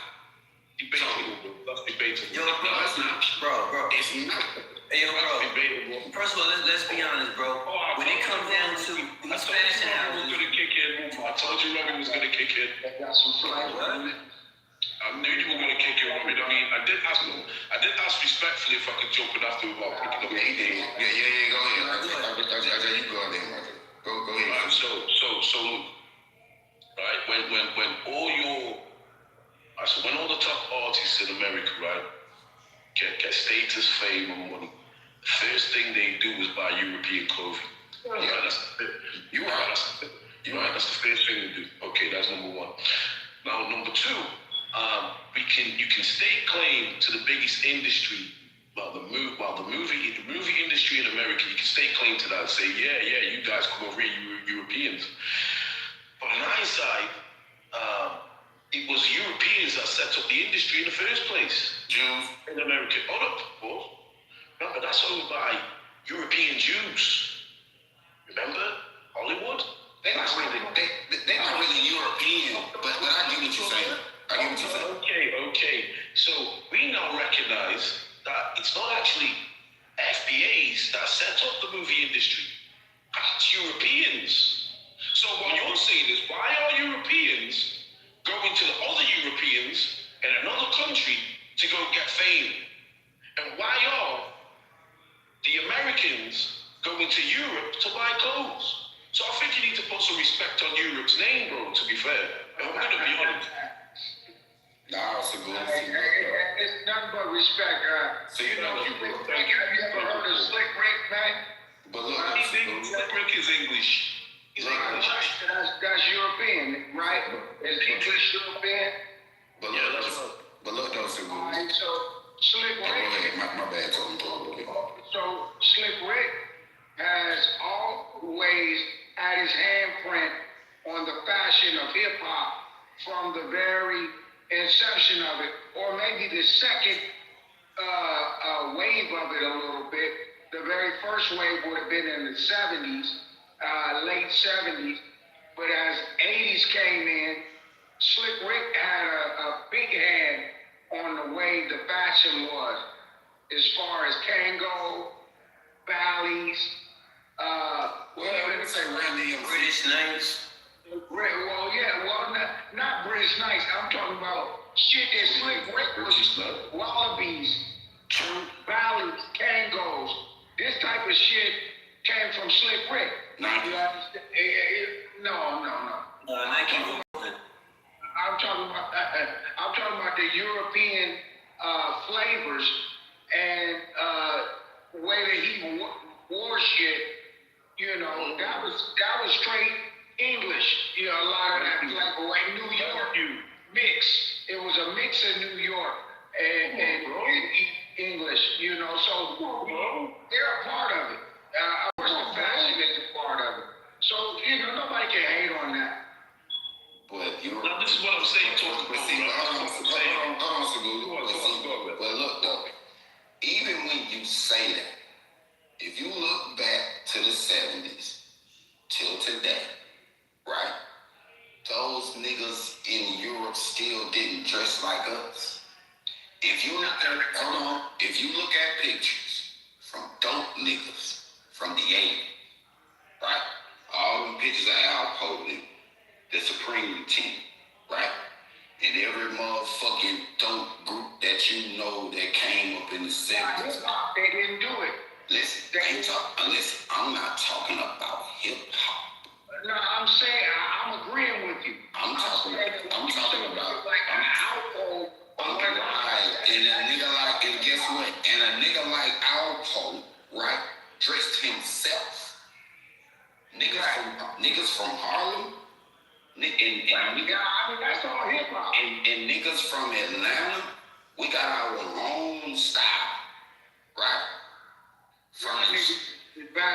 Yeah, now y'all do. But this was it's like, bro, I hate this conversation, bro, cause like, look, RJ, but listen, y'all niggas wasn't fresh until BMF started rocking designer down here. RJ, listen, but look,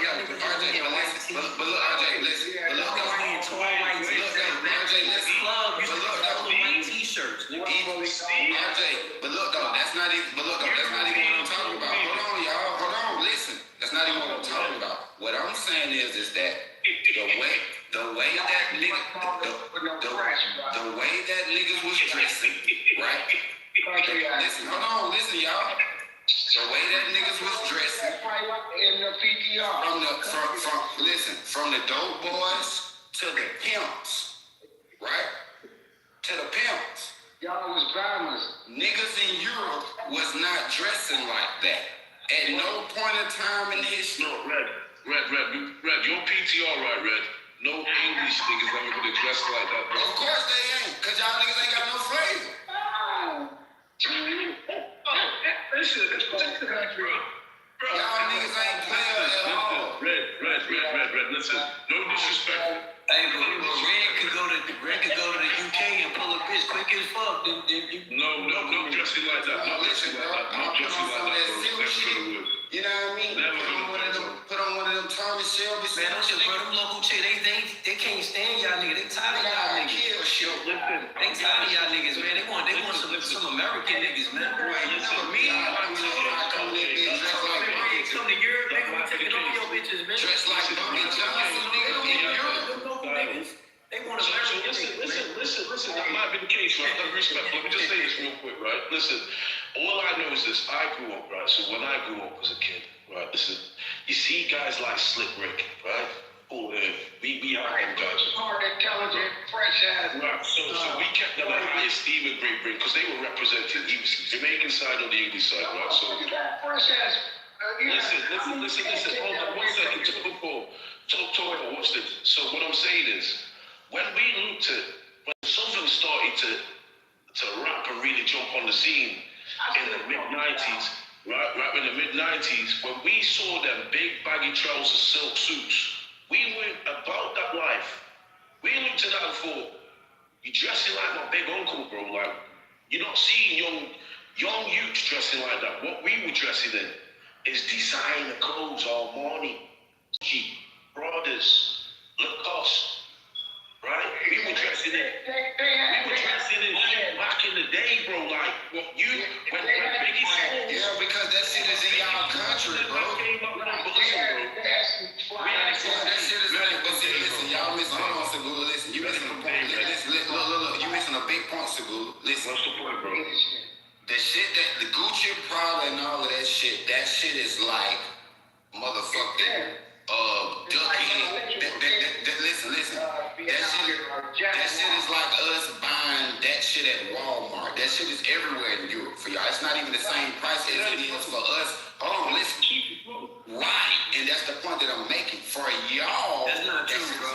That's a wrong. Hold on, RJ. Listen. For them, that type of shit that they wear, I'm talking about I ain't just talking about niggas, period. I'm just talking about people in that country. They no.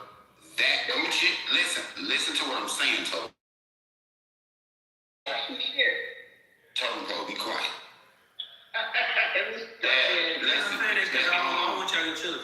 Look, that all that Gucci, Prada, all that shit, that designer shit.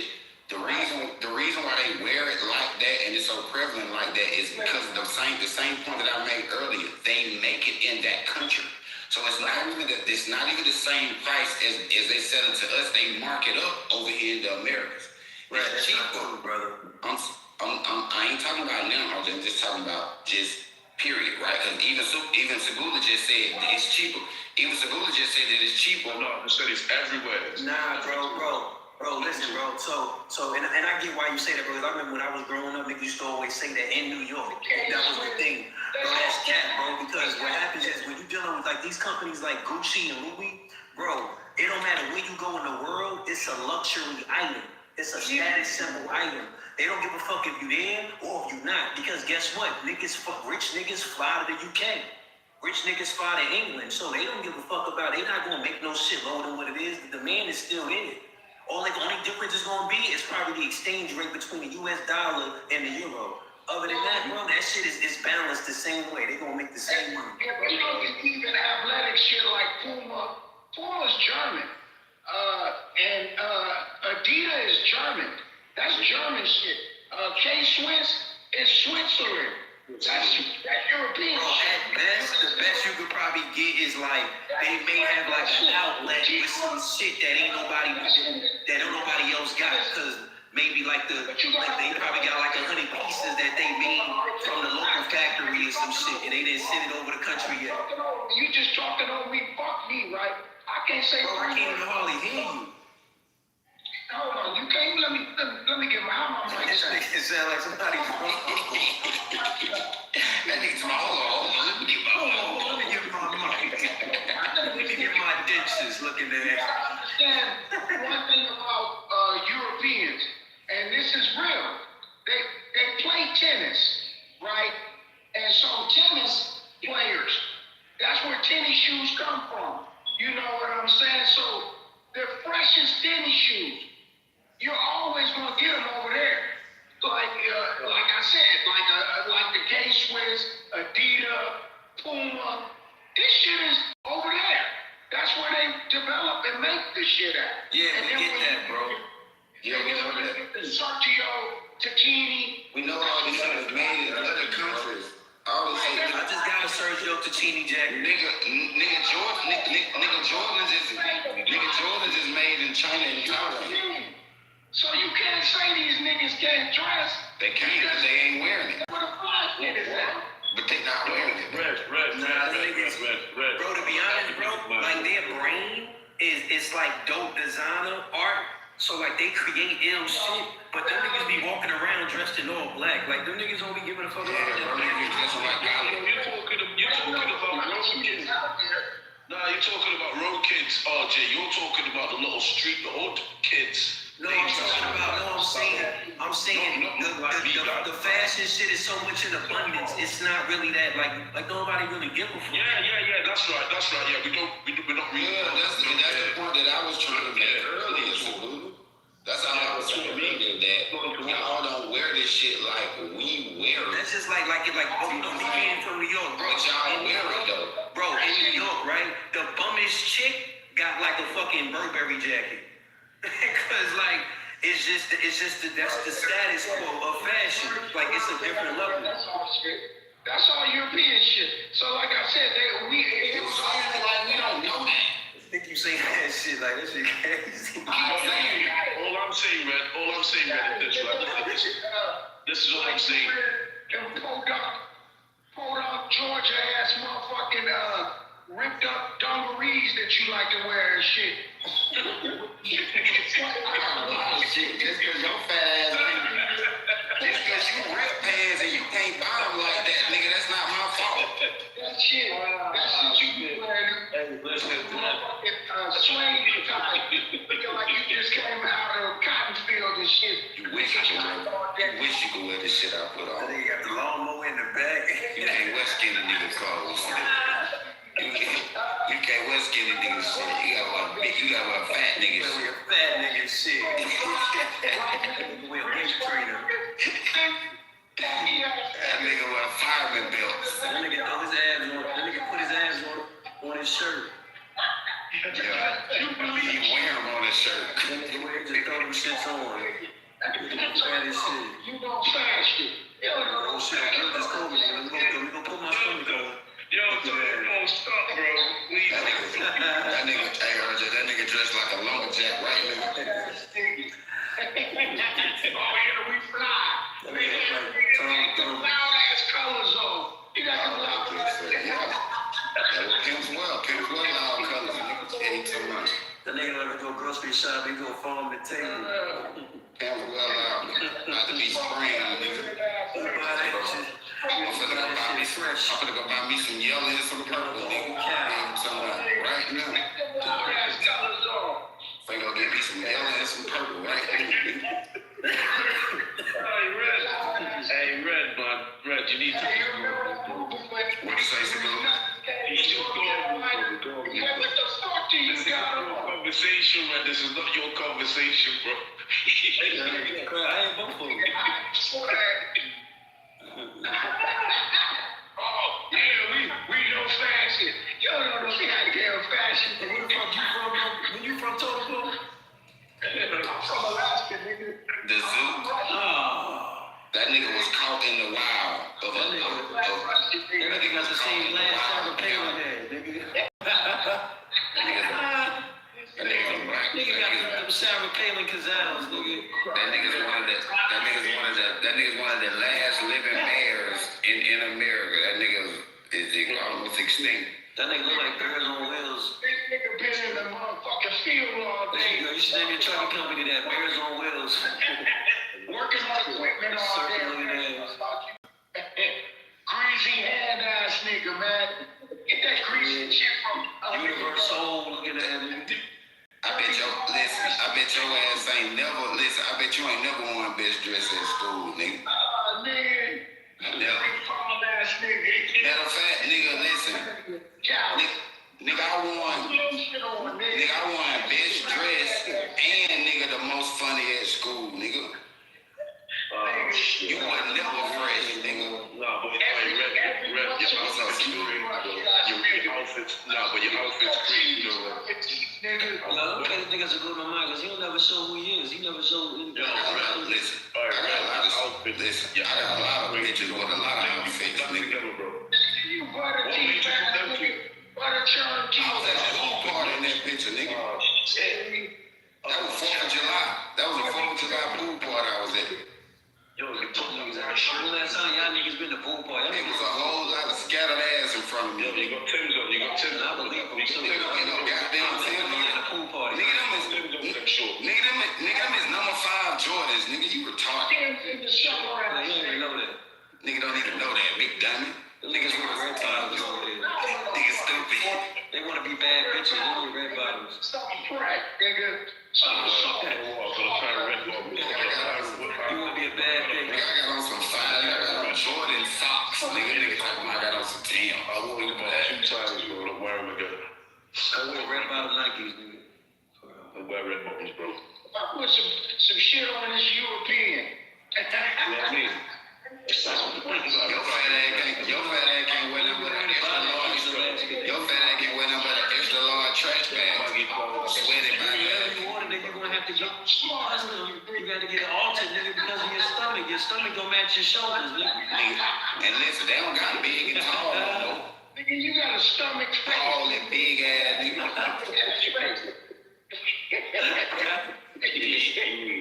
Nigga short and husky, nigga, like a motherfucker. Nigga elbows touch his knee. Nigga got a body like a sheep herder. Hey, this funky nigga. Sheep herder body ass nigga. Nigga, get some deodorant on and shit, nigga. Built like a fat Nigerian. You gotta put extra fabric in the back. Nigga built like a fat. You got a hunchback on his shirt. Smell right in the picture. I can smell you through the photograph. I think I'm supposed to smell right. Niggas like working cat, nigga. Cabbage. What you mean you a bear? Nigga, you can smell through a wall. You smell like a ripe avocado. Right. You can smell through the phone. Nigga, we know. Nigga smell squishy. Nigga can sniff into next week. Fat nose ass nigga. This nigga come just straight out the field. That nigga ass smell like a jock strap. Smelling ass. Nigga smell like sweat and dookie. That nigga ass smell like a locker room right now. I told you nigga, I said you smell like pesticides. You a tractor working nigga smell like diesel fuel. Well, it smell like pesticides. That's crazy. Nigga smell like work boots on a hot Friday. Thinking about that. Smell like squirt juice and fucking pilot pizza. That smell like Greek water. Oh, we know fashion. Nigga, take that motherfucking brim off. You got a motherfucking dirty brim. You can't even wear that. Nigga said your brim is dirty. That nigga down. Yeah. Nigga said your brim is dirty. Hell no. Your pubic head ass can't even wear hats. Nigga, take that motherfucking hat off. Hey, yo, man. Yo, that nigga be in the truck so much. Yo, one side of that nigga hat got the sunburn on it. One side of that nigga hat is faded. One side of the truck leaning in that bitch. Yeah, you talking about? That nigga hat funky and bent up. This nigga got a shirt funky on one side of his body. Your seat cushion funky, nigga. Fuck you talking about? Your steering wheel funky, nigga. Nigga, shit off. That nigga drive with his stomach. Nigga steering wheel smell like old mayonnaise.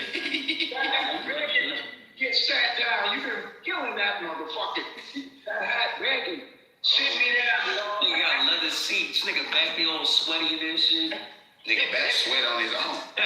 This nigga. Nigga back sweat when he's standing up. Nigga red hook phone. That nigga sweat when you sit there. Did that nigga got some bread in his hand? He had some money in his hand? Thieving ass nigga. This nigga Because he got money, he stole it. Damn. stealing money ass nigga. The fuck you Stealing his shit. Like your ass stole that nigga you ate. Funky ass nigga. Y'all remember that movie? Remember that 50 Cent made that Carried on out 2 bitches. truck that came with like a CD? Y'all remember that shit? Robert De Niro. The nigga was selling in the store. No, it came with an album before I self-destruct. You talking about that movie with Robert De Niro? I don't know if Robert De Niro was in it. I forgot. That nigga got some straight. The nigga was in the store. Nigga was like, I gotta let you go. He was like, look, you saw the nigga on the camera. He's like, look at this nigga. Shut your hubba bubble mouth ass up.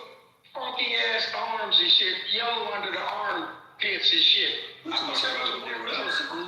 Like you don't shit your goddamn bathroom rug stomach having that. That look like tie-dye under your arms and shit. Is that intentional? Is that yellow intentional under your arms, nigga? Or is that just funk from the day? Look, they ain't gonna do them jokes. Nigga, your belly button look tired. That he only be that nigga belly button got a belly button. Fat belly button having that nigga. Get a fresh cut on that ball. That nigga got a fat belly. Got no shine on it. Bro, that nigga posted his stomach, RJ. Why your head? That nigga posted his stomach, RJ, but that nigga got football. Your forehead got whiskers and shit. Listen, man, that nigga stomach hanging to his knees. I got my waves back now. They don't get my shit back right for the summer, nigga. That nigga stomach hanging to his knees, RJ. Nigga, funky ass, dirty do-rag. Nigga, I gotta order my do-rag. My do-rag about $20, nigga. My do-rag special. Nigga, that shit is funky. Nigga, you just mad because that nigga wearing them big do-rags. Big size, big forehead ass nigga. You talking about nigga? Yo, he got 360s in his chin. Nigga, that motherfucker. That nigga hairline is in the corner, nigga. You talking about nigga? Get that shit to rest. Your shit draw back. Your shit draw like a clean shot. He had the kitchen in his head. Big forehead. You wear that do-rag since motherfucking. That nigga wrinkles is what his hairline's supposed to be. Nigga, it's motherfucking March. Nigga been in that same do-rag, working that motherfucker to the bone. Hey, he got a one glass, fake triple glasses on. Hell yeah. Reflective bitches and shit. Got on fake triple glasses. That nigga got rainbow reflectors on gay ass. That nigga look like a fat sugar scientist. Nigga look like he put honey buns under the telescope all day. That nigga like shit night to come home. He put honey buns under the microscope all day. You ain't got no 360s, nigga. Nigga look like Jaheim. But your ain't got an 8-piece on your This head. nigga got one set away and nappy all around and shit. That nigga forehead got gout. Stop brushing your Hey, how your forehead got gout? Still got alopecia in his beard. That nigga forehead got gout. One wave in the back of that shit, nappy ass shit. That bitch shit still. fucked up like motherfucking burger. How your forehead look like the back of a neck? That nigga get steel toe gloves. That nigga forehead look like the back of somebody's neck. Nigga wear steel toe gloves. Fat big forehead ass nigga. My waves just coming in. Nigga, take that soft ass grease up. This thing got merged off. Well, You're mad at my head. This is well, you need to grease your forehead, but that big ashy. I'm trying to get waves in his knuckles. I ain't never seen a nigga with an ashy forehead. This nigga been on that same Murray's, he ain't washed his head since November. Nigga like, hey bro, put some lotion on your forehead. Nigga, I get a haircut every fucking week, nigga. Fuck is you talking and I'm about to start going twice a week. You ain't getting no haircut every week, nigga. Okay, that's a fact, nigga. Like, you know, real talk, you know what's wild? I was just talking to my wife about that shit. Like, I'm used to getting, well, you know, coming up as a kid, my mom used to always have me get my cut every 2 weeks. I go to As I got older, it's like, nigga, that shit wasn't enough. Nigga, I need my shit, because I don't like shaving myself. I like the barber doing that shit. Nigga, You know what I mean? So I get the fucking, I get the once a week. But now, I'm like, shit, I think I'm gonna have to go like on Thursday or something, Monday. Your hairline start, nigga. Like that shit is just enough, like I can have a fresh cut during the weekend, and then when my shit starts growing back, by like Monday, I can get a fresh cut the last week of the week type shit. Yeah, I was about to say, you just don't have to that shit. Yeah, like Monday, Thursday. I always keep a fresh cut. I don't play with that, my nigga. I be like that sometimes too. I'm at a time like, nigga, we have to pay a fee like subscription for me, nigga, because I ain't right to me. If I ain't going nowhere, I'm like, fuck that. This nigga, that's like $200. No, it's like, shit, that's about $400 worth of fucking haircuts, nigga. You have to do something, nigga. If I ain't going nowhere, I ain't going somewhere. Shit, fucking last Wednesday. And I'm gonna get one tomorrow. I'm gonna get one tomorrow. Yeah, I'm gonna go to the barber shop tomorrow. Nigga, you ain't been to the barber shop all year. Nigga, bro, some funny shit. Like on Facebook, bro.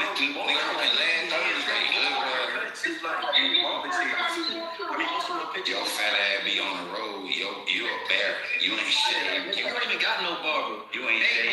Three combinations. So dope with it. When I was on the road, bro, I had three dope ass barbers like in different spots. I had an Atlanta nigga, I had a Dallas nigga, I had a Philly nigga. I got pussy all over the country like that, bro. Yeah, I had barbers, yeah, nigga. Look, if you on the road, nigga, you need a chick. Yeah, but you gotta stay on your shit, nigga. When you do something, right? You ain't got no fresh cut, bitch. Talking about you getting pussy. Yeah, you ain't got no fresh cut, nigga. You got the pussy, bitch. You get desperate pussy. What's a real nigga supposed to do? Desperate pussy, not count. You know if I get into a state, I'm gonna be fucking. Damn, bro, I gotta get a fresh cut. Nigga fucking dead. That came party, like if I knew nigga, I'm about to get with something like in this state, nigga. I make sure I had the fresh cut. Yeah, I got you. Be like, real, nigga. Yeah, I got the brand, nigga. Even though I'm a trucker, nigga, I can't look like one. So you like, yeah, I got these $50 for you. I can't look like no trucker, nigga. I got these $50 Oh, nigga. I'm just a fly nigga that happen to drive, shit. Wavy head motherfucker. Let me see the waves, RJ. Throw the waves up. Hold on. Let me see what the waves is looking like. If you got the dips, I'll have to give you some credit. Yeah, I'm growing my afro out. Man, Paul. My afro's starting to grow now. I'm just wearing a taper fade. Man, Paul. Man, if you got the dips. Everything's paused to a funky ass nigga. Pause this, pause that. Nigga, pause on some deodorant, nigga. Hey, PTO. Let me see, hold on. You need deodorant your body. Nigga. And nigga, I'm on one right now. I'm ready for you today. You need to narrow your body. Everybody, I can't see shit. Oh, I see you, RJ. Oh, let me see. Them is ripples. Them ain't no waves, nigga. Them is little ripples and shit. Your fat ass ain't got nothing. You got alopecia. You got some ripples and shit. Nigga, about summer, nigga, my shit's gonna be spinning, nigga. Them Fat ass, nigga, that's the beginning, nigga. Nigga, that's only after 1 month. Your fat orchard body ass ain't got none. That's 1 month bullshit, nigga. Elephant back body ass nigga. No, you don't. You ain't got no motherfucking wave. Nigga, stop lying. Stupid head ass nigga. You ain't got no damn wave. Nigga talking about he swear. See, nigga, don't nobody swear. Fat nigga. You got a nappy mustache, nigga. Mustache all nappy. You got a nappy forehead. Fuck you talking about. Nappy mustache. Stupid forehead ass nigga. Kneecap forehead ass nigga. The ashy back of my heel forehead ass nigga. Mustache.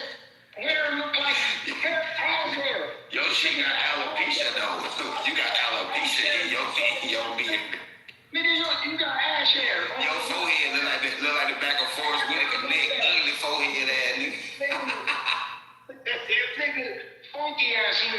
How the fuck you got a fat forehead? Nigga, how the fuck you got ass hair on your lip, nigga? This shit look like That nigga head got Down syndrome. Hey, nigga, your forehead is bleeding over your eyes. Why your mustache look like wild cute? That nigga thoughts heavy as hell. Listen, your thoughts is weighing in on your shit, ain't it? Pubic stash. Oh, shit, bro. Hey, bro. Hey, you be perming your hairline. That's why your head look like that, don't you? Age that shit up a little bit. Pubic stash ass nigga. Erica, what's up, baby? You from Germany, nigga? Shut up, nigga. Somebody talking with a sexy voice. Oh, I didn't know what shit. My bad, pubic. Hey, Red, you know where 007 came from? The like, I know you know James. The original one? Yeah. It was a black British agent. That did what? RJ. It was a black British agent from the 60s. They coming in a little. Let's keep going back. Go to 15. Let's go to the 1560s in England. Is this man named John D? He was an agent, Red. You right. He was like some type of mystic agent. Like he did magic. He was a scriber. Him and Edward Kelly. Kelly was the seer. And the seer, Edward, used to look into this giant obsidian mirror. Guess where he got the mirror from, Red? Goddamn Mexico. Goddamn Mexico, from the Spanish conquistador, from the conquest. I was about to say, where the fuck they get it from? They got it from out of the jungle. Out of Mexico. From the Aztecs. Because guess what? That's the biggest deposit in the world of obsidian is right here in Mexico, in America. But yeah, he would sign his letters, his secret letters to Queen Elizabeth I with 007. The 00 meant for your eyes only. The 7 is, I guess, he's number 7. You know, of the agent, like he was a real life agent. So you're right about that. But this came from the 1500s. I just learned that shit yesterday doing this research I was doing on one of these books I'm reading. Because the man was right, he took some of the information, you know, that he's sharing from the works of these people. And one of them was Edward Kelly, and they just pretty much said that he was the assistant and he worked with John D. And John D was a fucking secret mystical agent to goddamn Queen Elizabeth I, and he would sign all his letters to her, 007. Damn, man, I wish he was out here. I'm just coming into Colombia, man. I really need it. You are elementary. Man, go to the Asian women.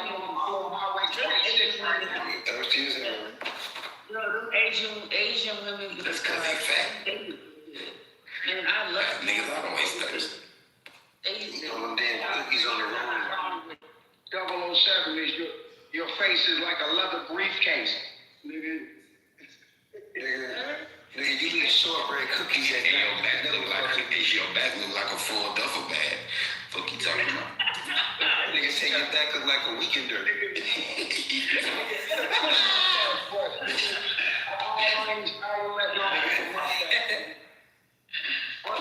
You got a briefcase joke. You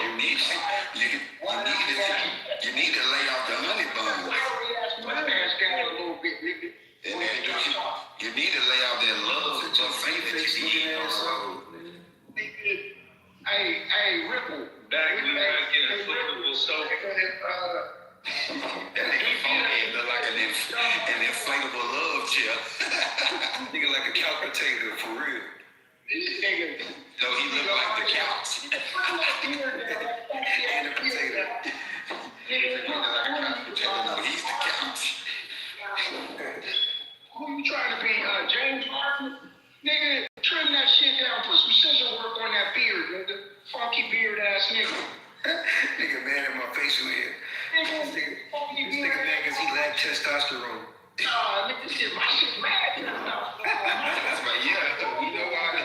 All the testosterone in your stomach. Oh, you talking shit too, nigga? Wiry.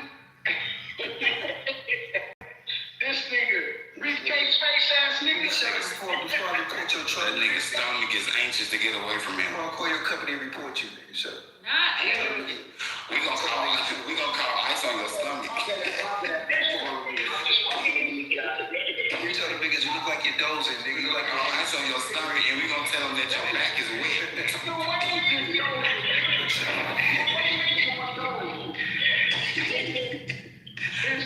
What you say, nigga? What you say? Your back is wet. We gonna call ice on your stomach and tell them that your back is wet. Nigga wanna dry. Your ass definitely getting deported.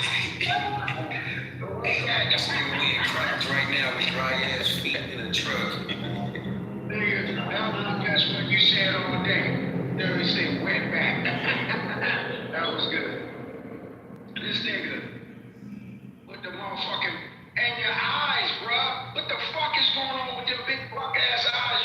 You cross-eyed though. You cross-eyed in real life though, bro. That's why you keep wearing them stupid ass glasses. Nigga, you got a wet back and dry pipe. Shut up. He got on 5% tinted motherfucking State Trooper glasses because he cross-eyed. Ass nigga.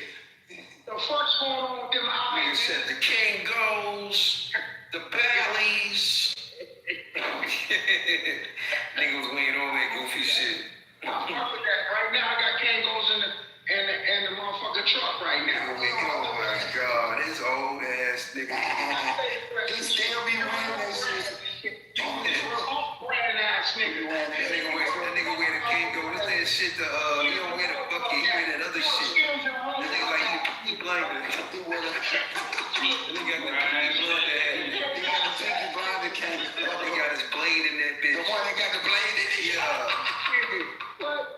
Nigga standing on with his like that shit. That's the only one his fat head had can wear. I stay fresh, nigga. That shit got up with it. That nigga got the official shit with the adjustable in the bit. Your ass looking like a pack of turkey meat. It's clean that shit. No brands, nigga. First thing I want you to stay fresh. Nigga can't go fit him like a sock. Nigga smell like an old cup of lima beans. Like stay fresh. You don't know brands? Nigga, get you a brand of deodorant. Got some camp bad, nigga. Deodorant brand, nigga. With a motherfucking Old Spice or something on them arms. Funky ass. Old Spice, nigga. Nigga, your fat ass arms is funky. Nigga, you sweat between the creases. Nigga, you flabby face ass. Your elbows is mustard, nigga. Nigga, chin is flabby. Nigga, flabby chin. Fat elbow ass. That nigga need a jaw top. That nigga put deodorant between the creases of your arms. What's wrong with your skin, nigga? Loose face ass nigga. Who the fuck deodorize? Hey, look, who the fuck deodorize behind their knees?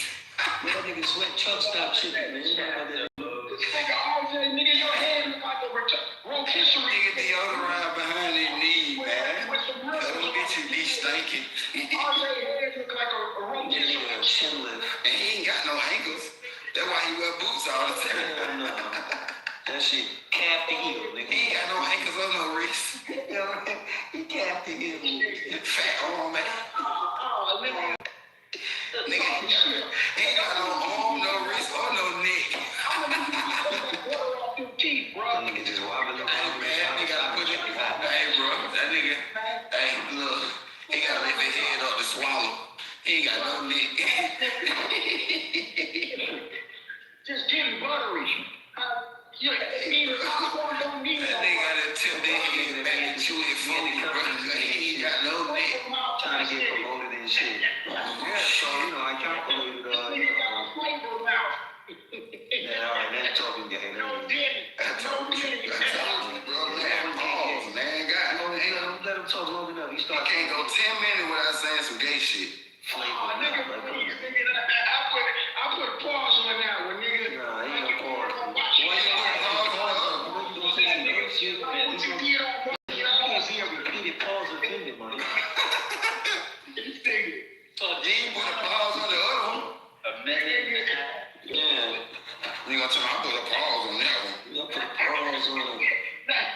Funky ass nigga. That nigga ain't put a pause on. That nigga wanna put his paws on him. Yeah, right. His eyes are bare. Funky ass Santa Claus ass bitch. His eyes are bare. Nigga, look. James Harden ass nigga. Nigga look like Baloo. Baloo body ass nigga. Nigga look like Tyson before Juvie. Funky beard ass nigga. Clean that beard out. Oh, yeah, man. Nigga, you got crumbs and shit all in that beard. This nigga got a bald face. He got a You chest. got food from Thanksgiving still in your jaw, nigga.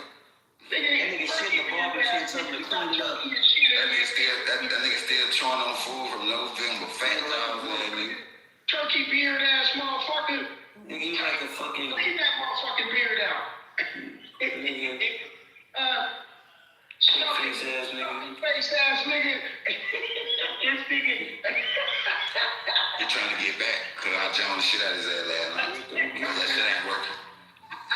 That shit ain't working at all. I'm calling asleep. I came in hot today. I'm calling asleep, nigga. It's 4:45. Just fucking with y'all. I'm just You better help me get to that delivery by 6, nigga. Nah, I'm really on some upset shit because I thought I was gonna get a massage and shit. My shit is killing me. My neck is. Massage, go holler at the goddamn Asian. Man, he gonna take 6 of them goddamn Asians to massage your fat body ass. I wanna get a massage, bro. What type of shit is that? They gonna need half the staff to rub his back. I ain't gonna lie, I get the Asian massages like twice a week, man. I was trying to wait. Them Asian folk, man. Hell yeah, them shit's Y'all like, get them happy endings too. you can do for like 60, anywhere from like 60 to 75. Y'all be getting them happy endings too, RJ? Y'all be getting them happy endings. Some spots do. You ain't been to J.Q. in your city. Oh yeah, I've been to J.Q. before. Like, pretty much after you get the massage, they gonna turn your ass over and make sure you That shit is cool. Now I've been out there. Have y'all? I'm just gonna turn you over and make sure you nut, bro. Have y'all got them happy endings though? Yeah. Oh, come on. But they got the feet and they got that speed. Bro, all right, so look, with all respect to flawless, this is what I've learned. Cause I really get massages and shit, spas and shit. I'm really into that, bro. All of them got a price, my nigga. All of them, bro. Not saying no fork ain't shit. Like you gonna listen. I ain't saying you gonna smash or no shit like that, but I'm saying all of them got a price. They gonna at least jerk you off, my nigga.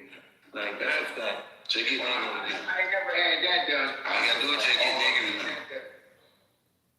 And you see, she shut the fuck up. She don't make it. Nah, I ain't never said that. I got a woman to say that ain't me. You said all due respect to me, so they all got fucking talking to me. You got quiet in the motherfucker type of shit. Bro, they all, bro. All of them, bro. No, they don't. I done been to every level, bro. I done been to every level.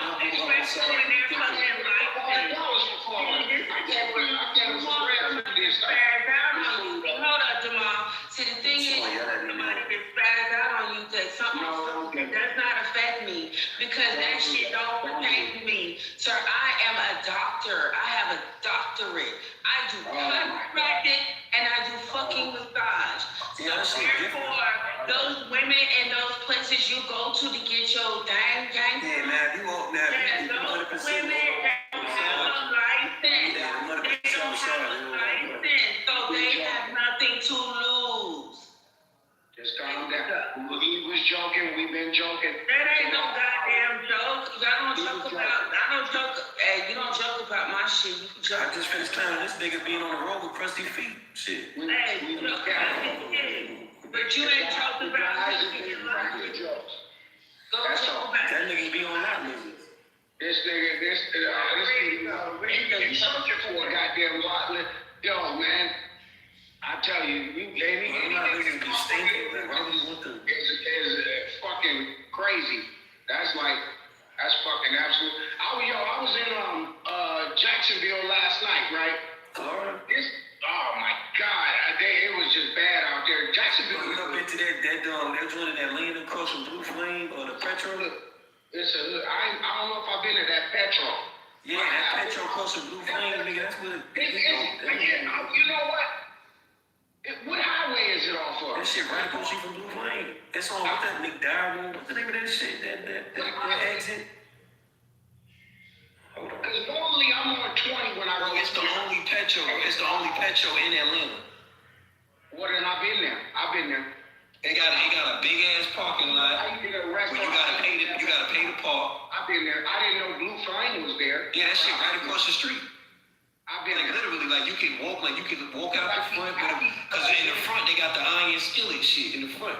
Yeah, that's right. That's where I eat. Yeah, as soon as you leave out the iron skillet and just walk across the street, bro, you got the Blue Flame. Because you got the liquor store on the right and Blue Flame is on the left. Bro, every time I go in through the back side because the truckers come in through the back. Oh, you don't go through the gate? I don't go through. I walk. Like the security booth side. There's a security gate that goes in it, but the security booth side. That's the side that's right across from Blue Flame in the liquor store. On that side, I never looked at it. Yeah, the security side is right next to the iron skillet too. I didn't. Iron skillet. When you go in that gate, I circle around and then I park and then I just walk in. I never look around. Well, now that you said that, I used to live out there. Anytime I walked the bad bitch, nigga, I was getting somebody. I have been to the Atlanta one several times. I've been there. I think it might be off of 20. Yeah, that truck stop be crazy. That truck stop got a barbershop in that bitch. They got all kinds of shit. A lot of shit in there. It's got a lot of shit in that one. I've been in there at least 4 times. He said anybody that can rent out a space in that bitch. Going. Like a few exes before, I got a little shorty in Alabama that I holler at sometime. You know, and then, you know, on and on till the break of dawn. If you you crazy. Because after you get out, it's some shit in Alabama. I think Peel City or something like that. It's some shit over there in that area that ain't that far from Atlanta. They got shorties out there and shit. You know? All over. I gotta do it like that. I ain't got no girlfriend no more. I had to put my player uniform back on and shit. Take my jersey up to rafters. You get old, man. You better find you a woman. Take my jersey out the rafters and put the old jersey back on and shit.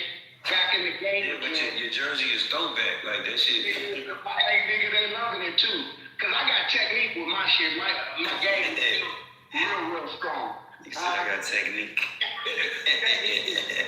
Killing them. Y'all niggas, y'all young boys don't got no semen retention. Y'all don't know how to hold shit. Oh, that's how you put you hold it. You telling them no after you gas them up? You gas them up and tell them no. It was crazy. You killing me. I was like, yo, I had the shorty, shit, real talk. She called me today, right? Now, she out in Arizona and shit. Remember I told you I left her ass. Remember, I don't know about, I thought I told y'all that. Right? She was getting drunk and shit. I took her out for Valentine's or something. And I had to leave her. I guess she was drunk and tripping and shit. So I left. Just left her ass. So she called me today. Where you at? And what you been doing? And I couldn't recognize the voice. I was in the yard taking care, getting some business taken care of. And I couldn't recognize her voice. So I went back to the truck, seeing who it was, and I was like, oh, what's happening? I just wanted to tell you, I don't appreciate all that, right? And I'm like, well, wait a minute. You was tripping and shit, and you knew what it was. I knew some Valentine's shit. I want to get at least top dog, something. You know what I'm saying? I don't do that. I told you just that and the third. I said, look, you chill out. I'm gonna be back here in the next couple of days. Bro, I got this young man at me over the weekend, right? So the weekend before last, I meet shorty at a club or whatever. Throughout the week, you know what I mean? We kick it or whatever, I smash. So the next weekend come in, it's Saturday. And my homegirl, she got like this 3-day event for her 40th and shit, right? And it's a lot of extra shit going on. That's the the environment. It's your 40th birthday. Yeah, so we did it was like a hotel takeover. So I'm telling that mind you, I met her at a lifestyle event, right? So her homegirls and all these bitches are swingers and shit, right? So what tripped me out, if I meet you at a spot like that, right? Next week come in, I'm like, yo, I tell her like about the problem, like, yo, pull up to this event or whatever, you gonna be my da. Yo, she trying to she wants some shit like, oh, I'm not doing nothing. I'm just, I don't feel like doing it. I'm like, all right, well, shit, that's why I want you to pull up. But, if you ain't doing nothing, that's fine. You just have to watch me do somebody else type shit. You know what I'm saying? And she got mad. She got mad and shit like, what you mean? I'm like, yo, Ma, I met you at a spot. Like, what the fuck is you telling me? And you told me you like to watch. So if you ain't watching and you ain't smashing, what the fuck is you coming for? You could have stayed at the house. You know what I'm saying? Nah, shit, you going further than I go, bro. I don't like the voyeurism. Shit, I don't know about that. It's okay. I don't want the bullshit. Yeah, I don't know. Now, if a shorty bring her home, girl, now I done did that a few times, but but she the type of joint, bro. I'm gonna keep it a buck. The reason why I pulled it off like that, I was trying to cut her off anyway. She was getting too clingy. That was her way of trying to be territorial. You know what I'm saying? Ma, I only knew you for a week, and I met you at a fucking swinger club. I ain't, when I got your number, I wasn't trying to make love, bitch. What's wrong with you? You know what I'm saying? Stupid shit. Like I said, I had to pull the jersey out. Like I said, I had retired my shit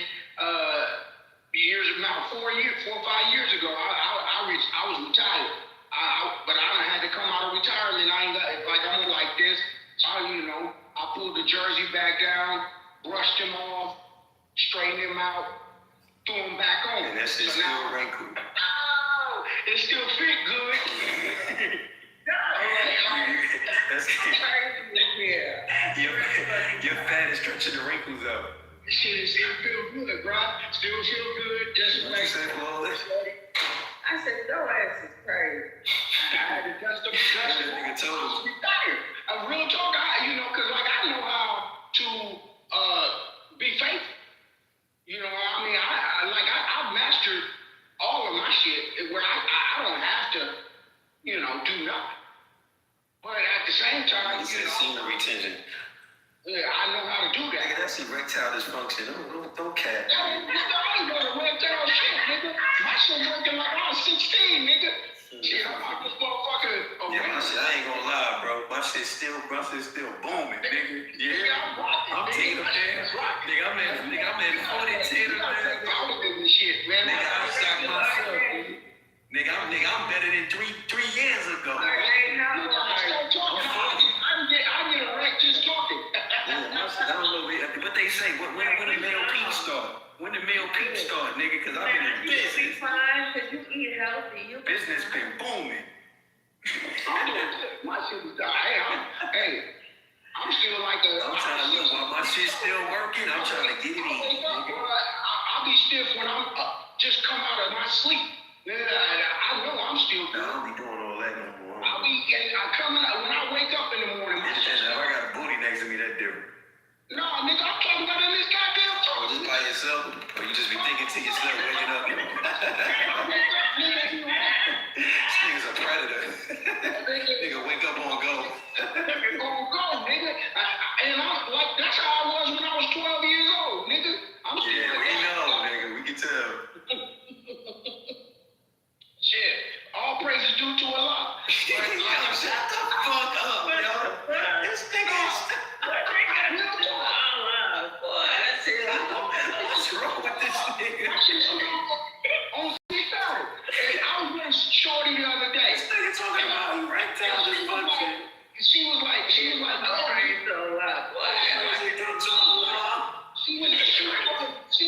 She was like, damn, daddy, I didn't know you was gonna be like this. And I was like, she's like, you got a good ass technique. And cause I through the years, I'm 51, nigga. So I've been fucking since I was 10 years old, nigga. My fuck game is really strong, cause I know rhythm. about 10 years old. What the fuck? Nigga, I've been fucking since I was 10. But here, I was motherfucking bad somebody. You know what I had? I had it on repeat. Touch my I threw on the R. Kelly, right? I had the R. Kelly strip for you that on repeat. Right? No, I'm talking I was about 10. I'm talking about recent when I was just putting some work in. But I had it on repeat, right? And so I'm putting in work. I mean serious work. And it's like on this third time on the song and shit. You know, so now I pull out. Raise my hands up, take a deep breath, then go back in. Right? This nigga's so dramatic, yo. Wait a minute, this is technique, right? This is technique, though. You understand? You know, because I felt like, all right, I know the technique, nigga. It's called Kegels, nigga. Like, nigga, I don't even know what it's called.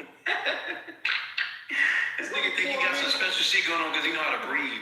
Right. Then go back in. Right? Let it sit in deep. Deep. Oh, here you go. I'm out, yo. I can't with this. I let it sit in the back. Deep. And then I bang. Hey, this is what y'all doing this early in the morning, man. Y'all up here listening to some all dumb ass. What y'all got going on, Flawless Eric? They got this shit all on camera in that nigga truck, too, from his Jamal car. being nasty, man. Jamal, get yourself together, man. Ass nigga. Nobody asked. You said nobody has fun. Nobody want to hear this shit, nigga. Bro, I'm telling you, bro, niggas be weird, bro. They think about Jamal, no matter what the conversation is about. Right now, I'm being honest. He start talking crazy, man. This nigga always gonna start talking sexual, bro, no matter what the conversation is. Hey, bro, you just was telling me about He ain't gonna talk about how niggas is gay. You gonna talk about how niggas is gay. Yeah, but this is like one set of blue, nigga. You do this every day, bro. Hey, nigga, Every day you say some gay shit or some sex shit. Every day. Anything you talk about is gay don't apply to me. If y'all go back, yo, if y'all go on this nigga profile, and y'all look up all of his conversations, you don't hear that nigga. Maybe you can study this nigga and realize his art and how you always bring it to a terrorism. I'm gonna tell you something else about me too, RJ. Real talk, and this is real talk. This nigga, man. Well, never mind. I'll just say what I've already said. That nigga said, you stick it in there, and you, hey, what's wrong with this nigga? Yo. Hey, bro, the technique is, put the jersey on the Raptors. Put the jersey back on. Valentine's Day. Hey, what's she calling you? I'm trying to get with Flawless. Because you probably would give her no money. Hey, now you motherfucking player hating, nigga. Be quiet, nigga. Nigga, stop calling you a player hating ass nigga. I see it already. Don't know what the fuck I'm trying to do with Flawless, nigga. You finna leave Flawless alone, nigga. That's what you finna do. Don't you ever speak on what you Nigga said, don't you ever. You won't ever say you won't ever say that in person. Like a little purple shit. That's me. Don't you ever. Denzel Malcolm Beck, he said something about his mother. Don't you ever say anything about my mother. He won't ever see my motherfucking facts. How about Yo, you know what I do with Flawless first? I say, yo, so you already know. Look, you said you was hitting her up for a service. Now you talking about how you gonna do something to her for her service? This is crazy. Right. No, hell no. I don't play the motherfucking game. You don't fucking talk to me about like that, nigga. You won't ever fucking see me. You won't even fucking smell my ass. You won't ass the goddamn foot privilege. That's why you block. His weird ass getting hard to this shit too. Why you telling me this shit? I'll picture that shit. Hey, the other week, Come back up and watch your goddamn mouth when it comes to me. about 2 weeks, yeah, man, that's a goddess. That's a real goddess right there. You gotta have respect for a goddess, bro.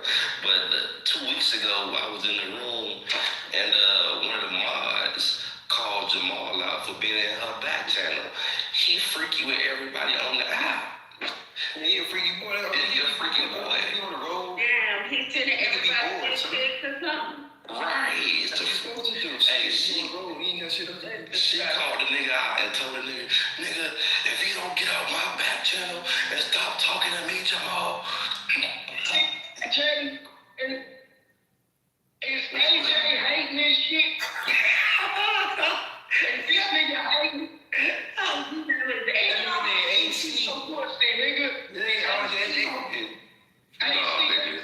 No, I'm not hating, bro. I'm telling the truth, bro. I'm telling what happened. Never made money, nigga. I'm telling what happened, man.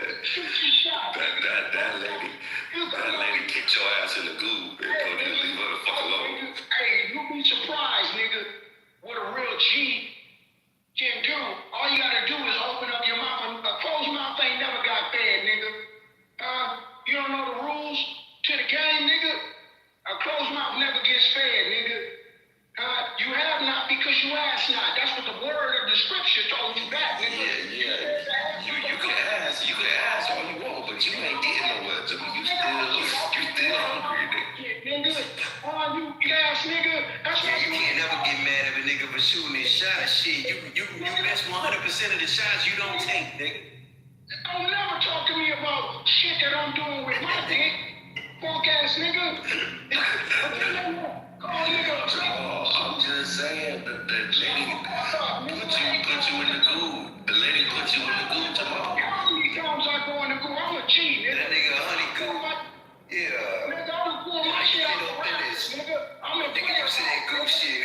RJ, you can't get mad. You right, you know what I'm saying? You gonna miss all the shots, but you can't get mad at your percentage though, RJ. I'm an OG, nigga.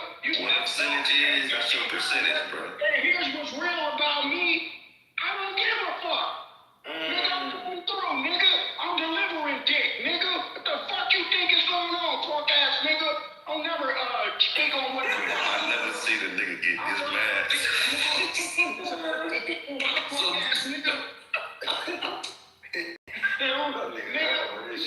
You better start asking for some pussy yourself, suspect ass nigga. I'm married at 35, nigga. I'm not 50 years old trying to be in women's inbox, nigga. Punk ass nigga. I got a wife, weird ass nigga. Shit about me, nigga. I got a wife, Jamal. I got a wife, Jamal. I'm married, sir. I'm not almost 60. I'm not almost 60. And these women's inboxes, sir. You 60 years old, nigga. Acting like you damn near 60. You damn near 60, acting like you 25, man. Yeah. I got a wife, nigga. I don't gotta be in women's inboxes. Okay. So don't get mad at me because Frank put you in the goo, Jamal. Frank put you in the goo.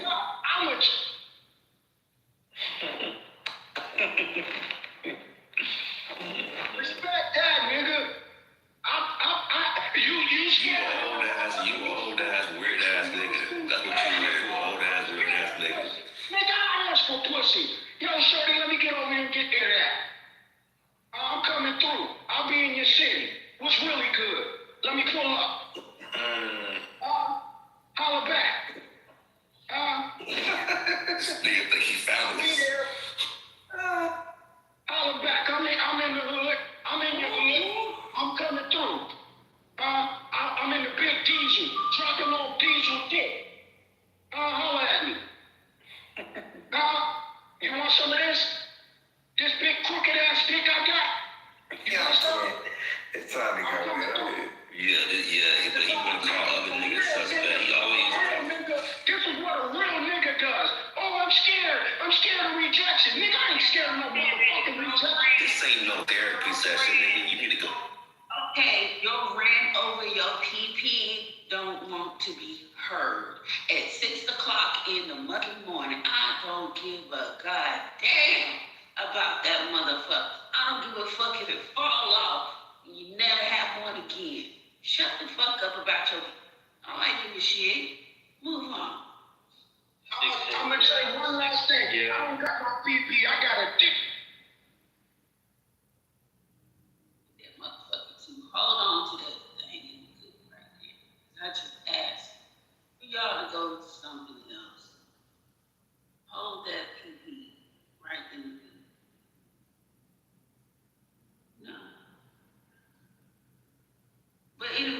This traffic, welcome to 40 acres in the mill. Somebody need to change this goddamn title. This was yesterday. People done got beat up yesterday. Y'all done came back to get beat up again today. What you say? AC. No, I was gonna say good morning, man. I'm sorry, man. I came into the room with violence. No, you straight. I appreciate it. No, you good. You good. Who got beat up besides Israel? Huh? Say, who got beat up besides Israel? Look.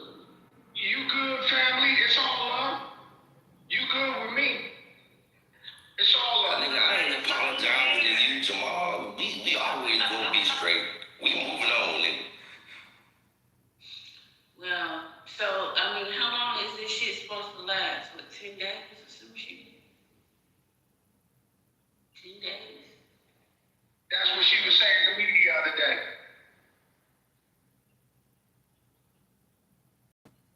Jamal, do it one more time.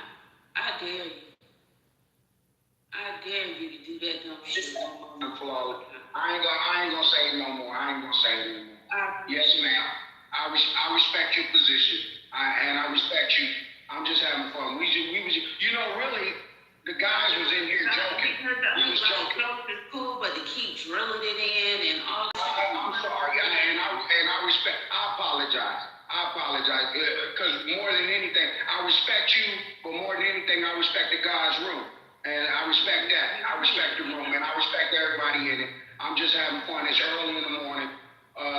You know, I'm headed to North Carolina. I gotta go to my house, so I'm taking care of business. That's all. That's all it is. Make sure you take you a nice long iPad. Let me tell you.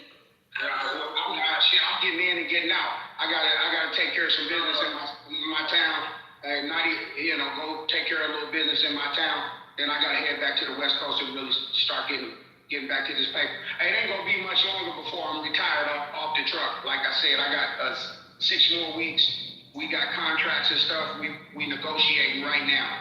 I wish I could get really deep into this shit with y'all, but y'all will. I'll be making an announcement soon. But like I said, I'm in some negotiations right now, kind of going back and forth with the agreements. But it's working. We getting there. So it won't be long. It won't be long at all. We about 6 weeks, maybe 6 weeks out, 7 weeks out, and then I'll be debuting everything to everybody, and then. Hopefully soon after that, I'm gonna pull off the truck 100% and just be working on my new business. But so that's that as far as that's concerned. But and I apologize if I offended anyone. We just sitting here having fun. Me and Red, we be joking and shit, and RJ, all of us, we be like we in the lunchroom or something, just having fun. That's all we doing.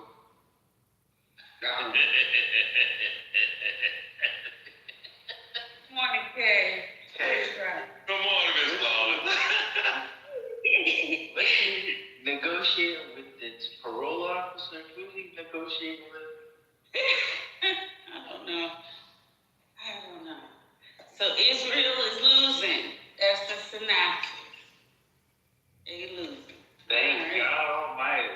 Yep. Well, hopefully it stops.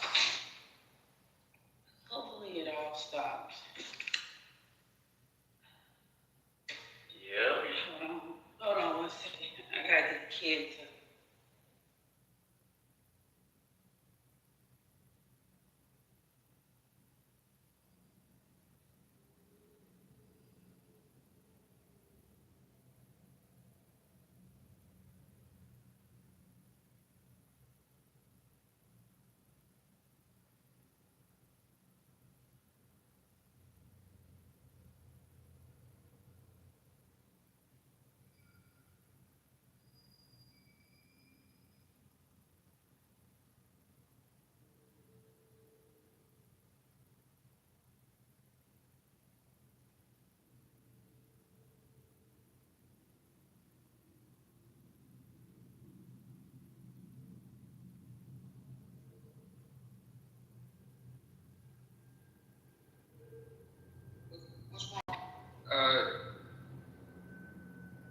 Is everybody still up and moving? What's going on?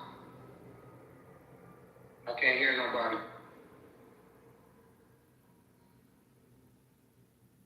You can hear me, Jamal? Yes, sir. Yeah. I'm getting the kids together. All right, Kay. Where you at, Kay? I'm in the Delta right now, man. Mississippi? Yeah. Nice. Yeah, you kind of close. I'm still in South Carolina. I haven't made it to Columbia yet, but I'm coming up that way. You on 10? I'm on US 61. Oh, you be driving the state. I see. I do a little bit. Not much though.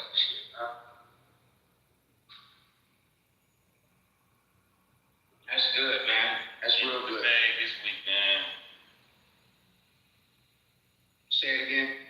I say get into the bag this week. Oh, you is? Yes, yeah. I know you is. I already know you. I already know.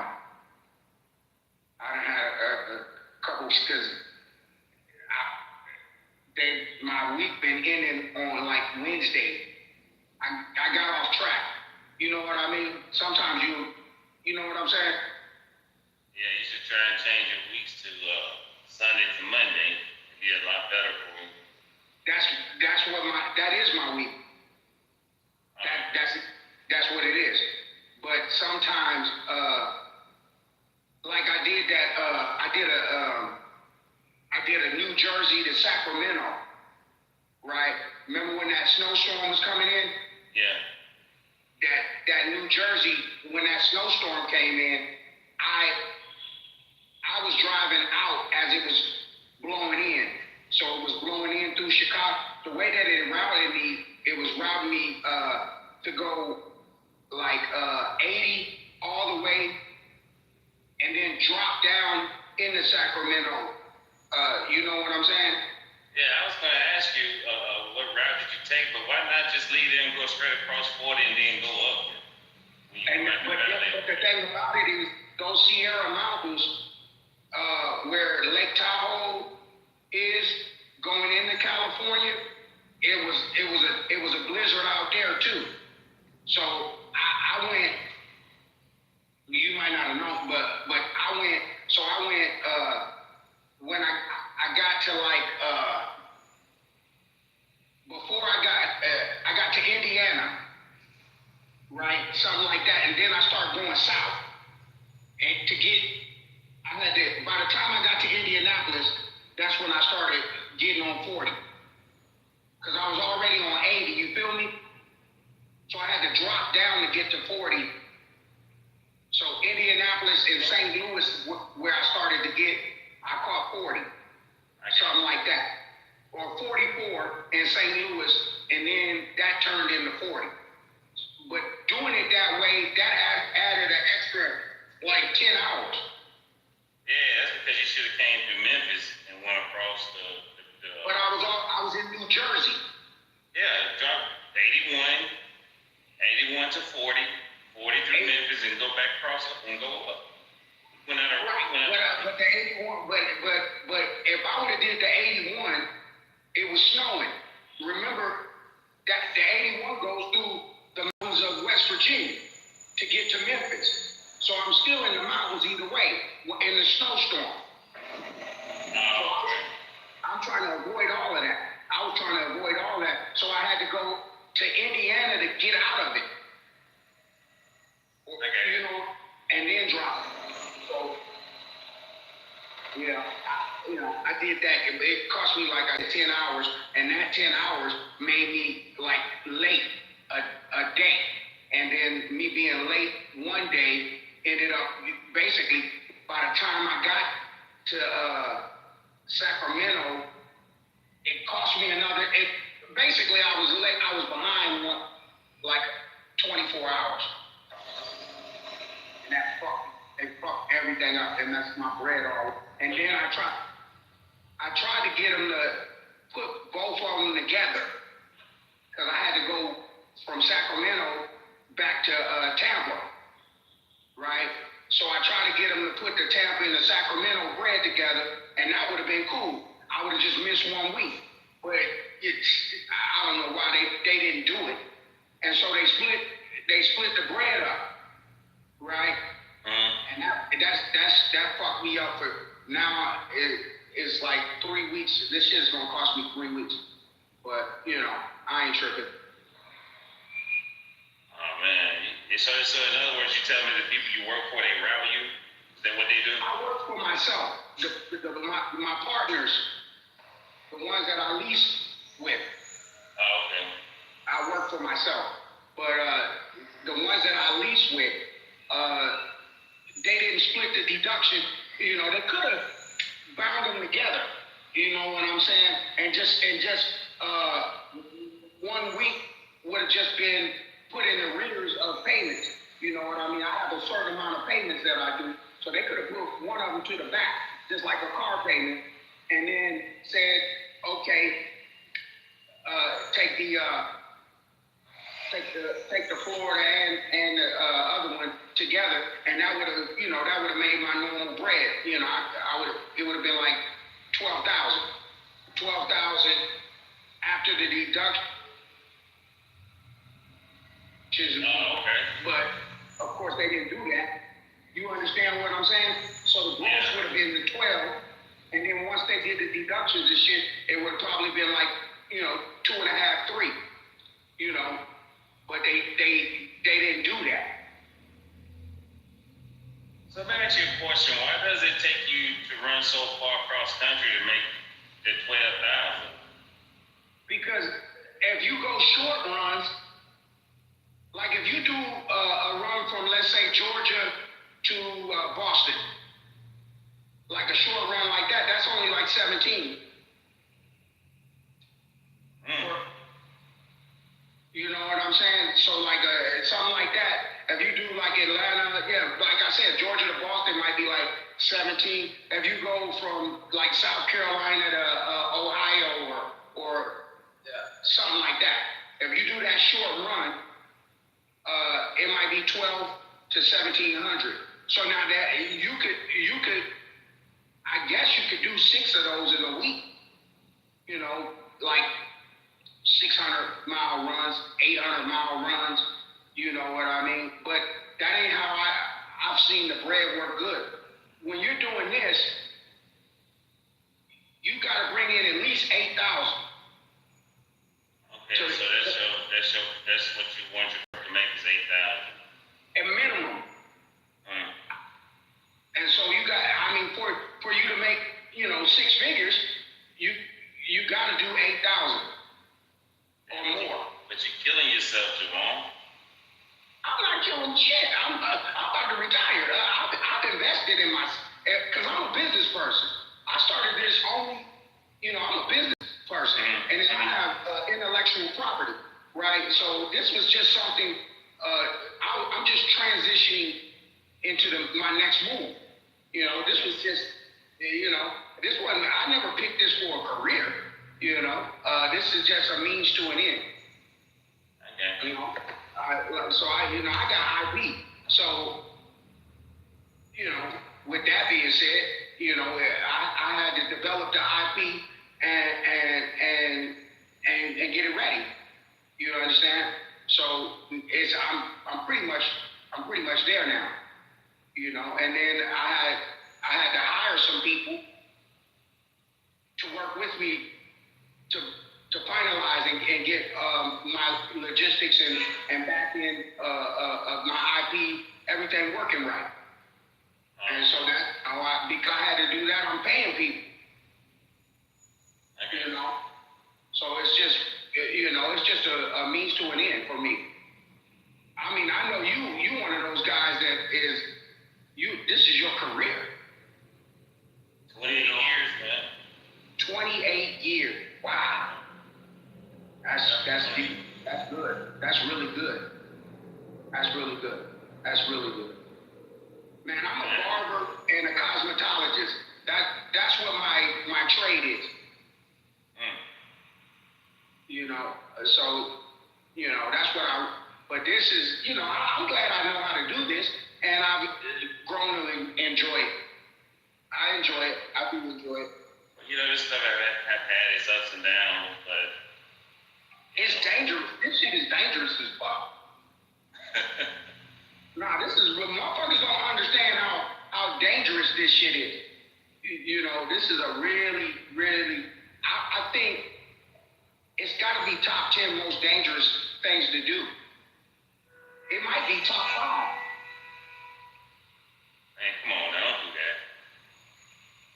What would you say? It's definitely a dangerous job, but you know, man, I've been doing this so long. This shit is just normal to me. I look at it. I feel. You know, the things that I haul is very dangerous. I get tired of people wanting to get a check. You know, I haul a lot of oversized equipment. You do. What are you doing? Equipment or flatbed? I do all of it. I have all the trailers. Yeah, I do a lot of excavators, bulldozers. I do a lot of development. And that's what I was telling you. I was going to say to you, like, you know, you learn what you're doing, and then I guarantee you wouldn't ever want to leave this. Nah, I don't leave this line of work, man, because I do that, what you're doing, in $2,000 a day, bro. So I know you're doing a lot. That's no cap. You said 14. You told me one week that you 12. 12. Flexible. Yeah, it's flexible. That's fucking strong. That's strong. Every night, man. Well, what I'm developing now is the potential is there. You know, it's there for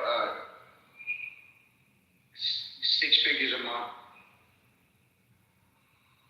Yeah, really, just tell people that you don't have to work yourself so hard to make that kind of money. If you just learn this industry, you can do very well and then be successful. Absolutely. I think that if someone were to own their truck, like what you're doing right now and just making the one truck payment, I think with this type of work, 30,000 is pretty easy. I've never had a truck payment in my life. You just bought it straight out. God understood every truck I've ever had. I paid cash for them. I got 3 trucks sitting at the yard right now. That's good. That's really good, man. I believe it. The way that I do things is I take a piece of equipment that has no life and I restore it, put it back on the road. A lot of people say, are you a mechanic? I do all my work myself. Wow. Deep. So you driving them the square nose joints?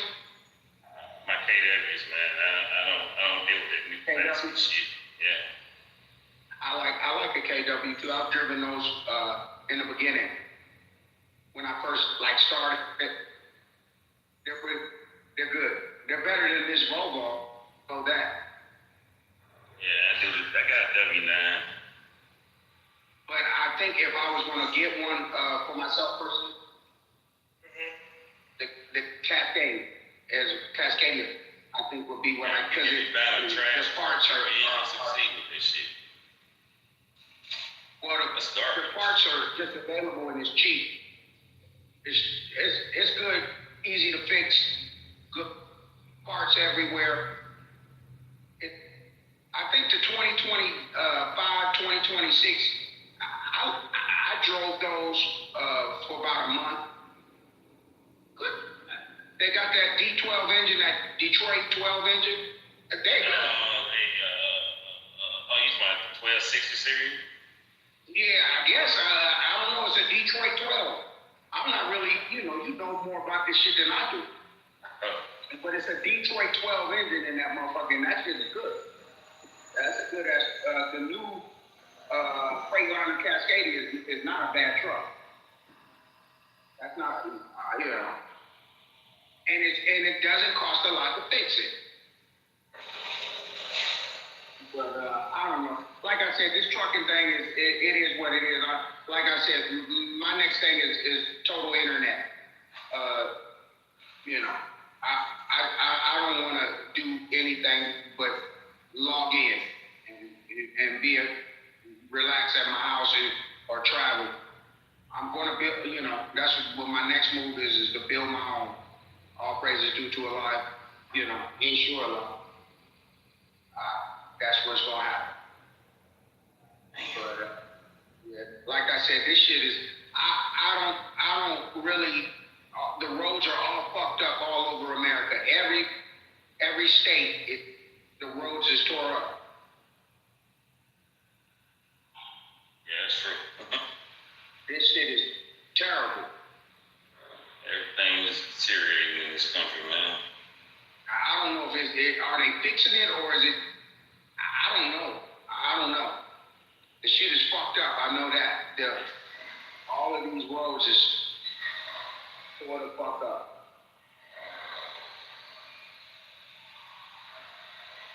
I'm trying to get through it.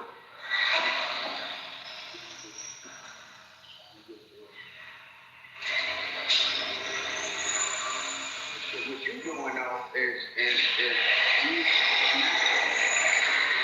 got 4 of those trucks that you just fixed and restored. Yeah, but listen, they 3 trucks are sitting at the yard, man. They not operable. They operating, but can't find no dependable people. Oh, to drive the trucks? Yeah, man, I done dealt with too many folks. Grandma done died 10 times. Shit. Oh my God. Need to borrow some money. Old lady cheating on me. Always. What state you out of? I'm out of Memphis, Tennessee. Oh, you out of Memphis too? Yeah. Yeah, see, that's good. Well, shit. You know, it's a free capitalism in the other country, bro. Yeah, I'm trying to get done with this shit, man. These people that I'm fucking with, you know, a lot of people don't like these motherfuckers. You know, I know a lot. I was just at the yard in Jacksonville. Motherfuckers I had to check one of these motherfuckers because I was trying to get them to wash the truck and shit. They didn't want to wash the damn truck. I had to, you know, go left on their ass. I tell them, look, motherfucker, I earned $10,000 last week, nigga. I'm the money man out this motherfucker. You gonna wash my goddamn truck? Oh wow. I had to check, you know, and they watch that shit. Don't talk to me like that, motherfucker. I'm on the road risking my motherfucking life, nigga. You know? This shit, and you sitting around playing with your cell phone. Don't speak to me like that. You know, the money come from me, and I had to check, really check them. And then, you know, a couple of the brothers was like, you went in on them. I was like, yeah. Motherfuckers is gotta respect us. First of all, you foreigner. This is my land. Don't talk to me any type way. I want my motherfucking truck washed. Nigga, I'm in here. This is our yard. You shampooing trucks, nigga, get mine done. And I hope you're going down the street. Pretty much. And that's what it is. But, somebody gonna beat your old ass, Jamal. Hey, bro. You can't talk to people like that. Hey, bro. Somebody gonna beat your old ass. Hey, bro, you check my files, nigga. I'll knuckle up with a nigga real quick. Real quick. I done had 8 niggas jump on me and damn near kill me, bro. So I ain't got no problem handling one nigga. I done had niggas jump. I done been jumped, nigga. Move on. You should learn your lesson. Quit picking fights. Your ass can't win. Nah, hey, well, I ain't worried about it. You know what I'm not gonna do? I'm not gonna take no disrespect. Especially when I'm out here busting my ass. I know. You take an ass whooping. I ain't say take disrespect. I'm talking about an ass whooping. Hey, but you know what I'm not gonna do? I ain't gonna be disrespected. Yeah, they say fuck the disrespect. They go straight to whooping your ass. Well, hey, you win some, you lose some, baby. I know. I say I was the toughest motherfucker, but I ain't no bitch motherfucker. You just the weak. I didn't say I was the every one of them, man. I ain't say I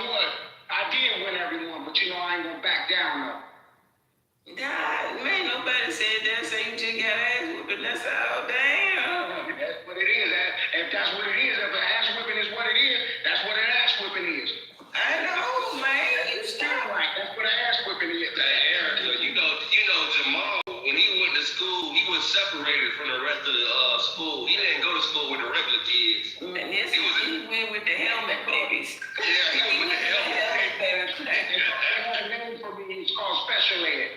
Special ed.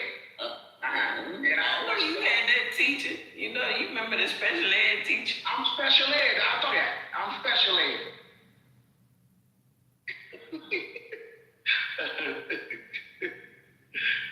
Eric, don't get up. You can get beat up.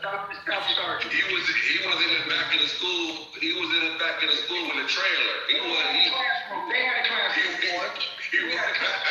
Oh, damn, that nigga said they had a classroom for us. They put us all the way at the back by the box. We had a classroom. And we was in the classroom. We was in the back by the box and the brooms. No, it was in the back area. They was on freeze. We had some time with the rest of the class. was in the closet. They put them niggas in the closet. We had time with the regular class, bro. They thought it was the classroom. We had some time. We come in for the first part of the day. We was with the regular class. I used to have a couple little homegirls. I talked to one of my homegirls that went to elementary school with me. She lived in Atlanta. Went to school with me in Alaska. And she said, you know, it used to really hurt me the way they used to treat you in school and make you go to that other class. That boy was stupid. Hey, that boy was dumb as hell. I said, baby, don't worry about it. I said, I grew out of it, baby. And she's like, they was racist. The way she said that to me. She said, and I never forgot the way they used to do you in school. When I was coming up, they were paddled. You get paddled. What you say to my head that come over and rub my head or some shit? What you tell her? I told her, don't worry about it. I said, I grew out of it. I'm big and strong now. They can't paddle me no more like they used to. Nah, they used to be out of the closet. Hey, man, I'm sorry. Y'all got me rolling. I was a bad boy. I get paddled. That boy's so stupid. He got traumatized. He traumatized his friends. He was so dumb. Yeah, I don't know if I was dumb, but I was a bad boy. I used to get a little paddling every now and again. Yeah, but that's when they allowed that a little corporal punishment when I was coming up. Mr. Jose was my motherfucking principal. Sometimes they have me sit in front of the office too and write. I have to write, I will not, whatever, hundreds of times. I was a bad boy. Hey, that boy's stupid. I'm telling you the truth. What God loves. I'm telling you the truth. They had me in front of the principal's office. Everybody was, You was a normal rocket and just went to a bad school. Yeah, man. I was that told that man knew we went to a bad school. That nigga went to a closet. Yeah. He didn't go to a bad school. He went to a regular school. I went to a racist school. I went to with a bunch of white people. I was in school with, I might have been, it was only 3 blacks, me and 2 girls. And I was a bad boy. And they make me bad school. You was just a regular kid. You just got the didn't it? They ostracized me. That was the baby boy.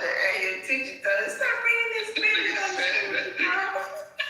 They said they ostracized me.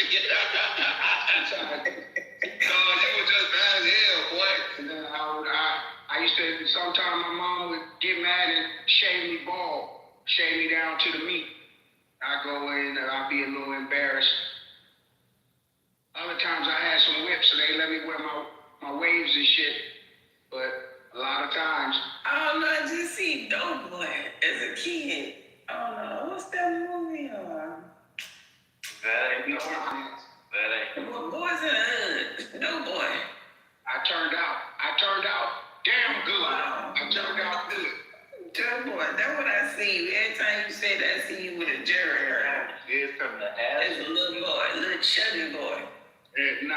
Chevy. Escorted to the cars every morning.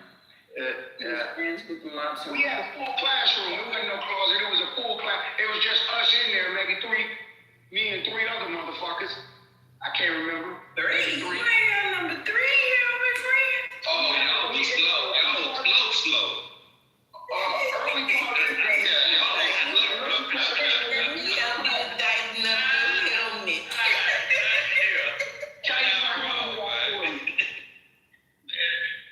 I think it was 3 or 4 of us. No, that's just not behavior. Jamal, that's just not behavior, nigga. Y'all were behind. Y'all had to catch up. I was there, and I made it through. Jamal was the first one to find the donut to get outside the class. This was a full room. This was a big room. Yeah, a big room because it was empty. It was just us. Just us 3 or 4. This way. Oh man, y'all killing me before I go to work. Boy, I need this laugh before I go to work. Boy, y'all crazy. I made 150,000 this year. Everything I've ever wanted in my life, I've had it. So they can't tell me shit. Motherfucker can't tell me a goddamn thing.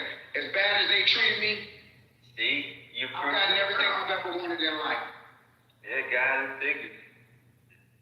All praises due to Allah. I received everything I ever wanted. And I salute you, Jamal. I salute you, man. I'm happy that you was able to. I'm telling you, that's what I was telling my girl. I was like, everything she said, I seen you on TV. And I was like, yeah, because I was running commercials for my salon. She lived in Atlanta, but she would see the commercials in Atlanta.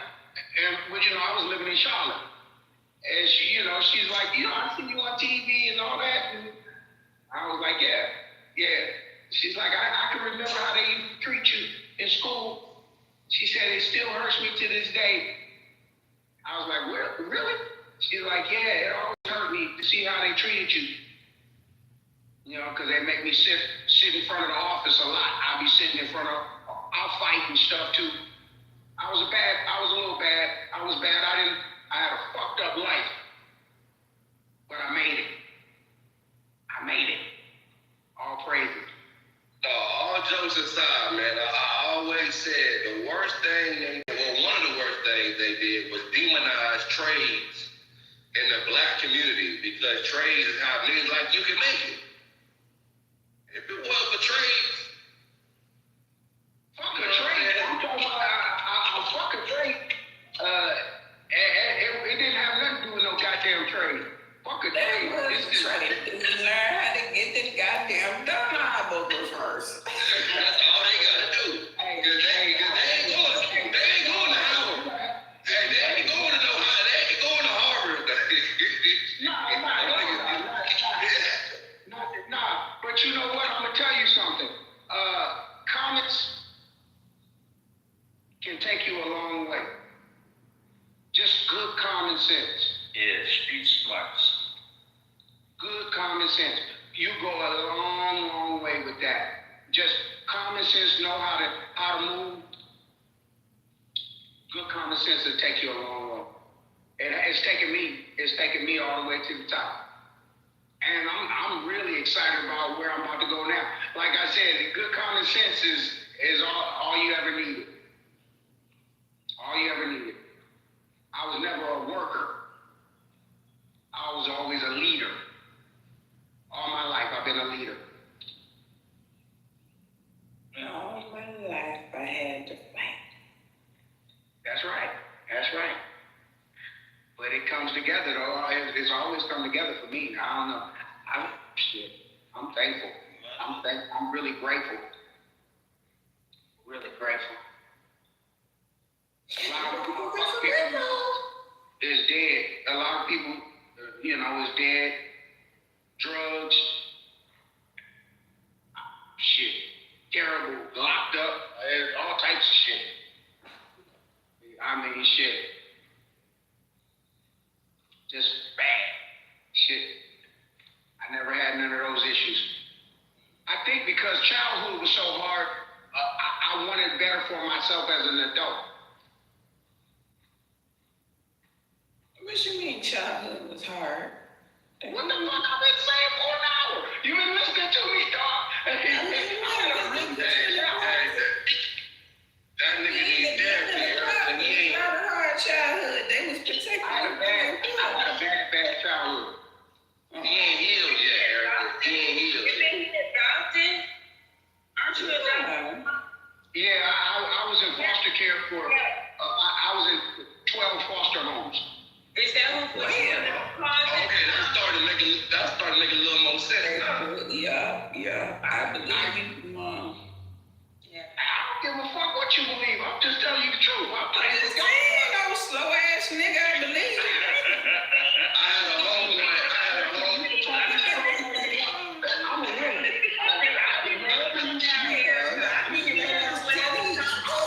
Jamal, that's right. Tell her. I had a homeboy that bought on. That nigga was fucked up in the head, boy. Like, damn. He a high functioning fucked up in the head, though. Yeah, all right, high functioning, whatever. I'm a straight up for real. Shit, they got fucked up in the head, women. So what you talking about? Special lifted, I'm from. Yep, exactly. Hey, and he a Gemini too. Oh my God. Hey, shit. Who you talking about, Trump? Yes. Trump, yeah, he's out there. He's fucked up right now. You see what he out there doing? You know what? I think, I'm going to be honest with you, I was looking at Trump on an interview yesterday, and I could see it in his eyes. They kind of played him a little bit, because he started off good, but he got into this war listening to Benjamin Netanyahu, and I think Benjamin kind of, played him. And his son-in-law, Kushner, too. And Kushner. And like I said, both of them played him into that. They used it. But like I said, some people are more common sense orientated than they are technical. And I think Benjamin Netanyahu and Kushner are just two, educated ass motherfuckers. And they were able to manipulate him. And I think they manipulated him and fucked up his presidency. Because he started off strong. But I think by him doing that shit, that's gonna fuck his whole presidency up for this term. He's gonna, I don't think he's gonna be came in and said that that was the goal anyway. That was the plan. I'm gonna tell you, I don't believe it's really Trump. I think it's the same people that is always is that's pulling the strings in the background. Yeah, Trump just thought he was smart enough to out-game him, and they manipulated him. Yeah. But you know what? How they used him is because of his greed, and he's gonna always regret that, because he was so greedy that they were able to, that's where they were able to manipulate him for money. I don't think it has nothing to do with no Epstein files or none of that shit. I think he just was greedy, and he just felt like he was gonna be in control and get to the paper. And I think they used that against him. And now I can see it in his eyes. He's hurt by that shit. It might not be greed. It might be ego. You think it's ego? Yeah. I'm gonna show him. I'm gonna be the best president. I'm gonna do this. Yeah, and I'm telling you, he just thought he was like. Yeah, he thought he had to win the man. Should they? Well, he can still do some maneuvers if they don't impeach him first. But they fucked up his presidency. He only got 3 years, and I think it'll take 3 years to get a lot of that damn situation. Everybody fucked it up for him. He fucked it up. People gotta be accountable. He was manipulated, though. I'm saying that's that thing about some people are scholastically and other motherfuckers are street smart, and Trump is a mixture of both, I think. But he's a little more common sense than he is scholastic. I think he went to good schools and shit, but I don't think he wasn't a whiz kid. It ain't got nothing to do with the schools, though. Again, they outplayed them. I'm almost feeling like, well, not almost feeling, they just need to redo the entire curriculum when it comes to education, period. Even for the goddamn elites. Because some of them dumb as a box of rock. But that's because they really not required to do very much. I mean, they literally, their degrees are bought, not earned. You know what I'm saying? Hell, they be on vacation most of the time when they in college. So, no, I just think he thought he was playing, he had the upper hand on the board. Yeah, they got him. And he looked like really when I seen him when I seen in his eyes, it looked like he was almost crying, like he had been I don't know, he was pissed off, but he was hurt. I could see the pain in his eyes. I was like, yeah, this motherfucker, they played his ass, and they made him go in there and make that. My bad, you know, I got one way to work. Only got so much time, but that's what James be talking about, man. You're not gonna escape what comes with sitting in that seat, bro. It don't matter how smart, you know. Obama thought he was gonna come in there and do what he wants. You know what I'm saying? Like at the end of the day, man, you gonna fall victim for being it. Yeah, you gonna get played. Right. I think Obama got played in a way by the gays. The gays really manipulated him. They got their whole agenda across with Barack. He ain't get no manipulated. He's gay. He did it all right. Well, that's what I'm saying. But they got their agenda across using him, and they played him. You know, some of them get played worse than others. But I think Trump got played because of his greed, because he was greedy. But now, you know, what Michelle said, I don't know, I guess it could have been ego. Ego could have played a part in it. But, yeah. I'm Erica, not Michelle. We're getting us mixed up. You know, Erica, I said Erica. Because you were the one I said the right one. No, you said Michelle. I said Erica. Michelle say something. Because he know damn well you know kind of like I told her voice, Erica. I know who you are and I know what you said. And I said Erica. They be calling me Melissa. And I'm calling me Erica. Like, I don't even have my own name no more. I told you. Okay. Hey, I had a nigga so mad earlier. He called me AJ. He thought he was talking to him.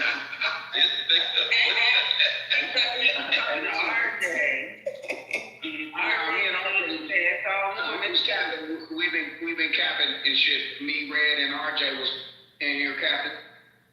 But no, what I'm really saying is that I think, like I said, Trump he made a big ass mistake. And I don't think they'll be able to stop this for the next 3 years.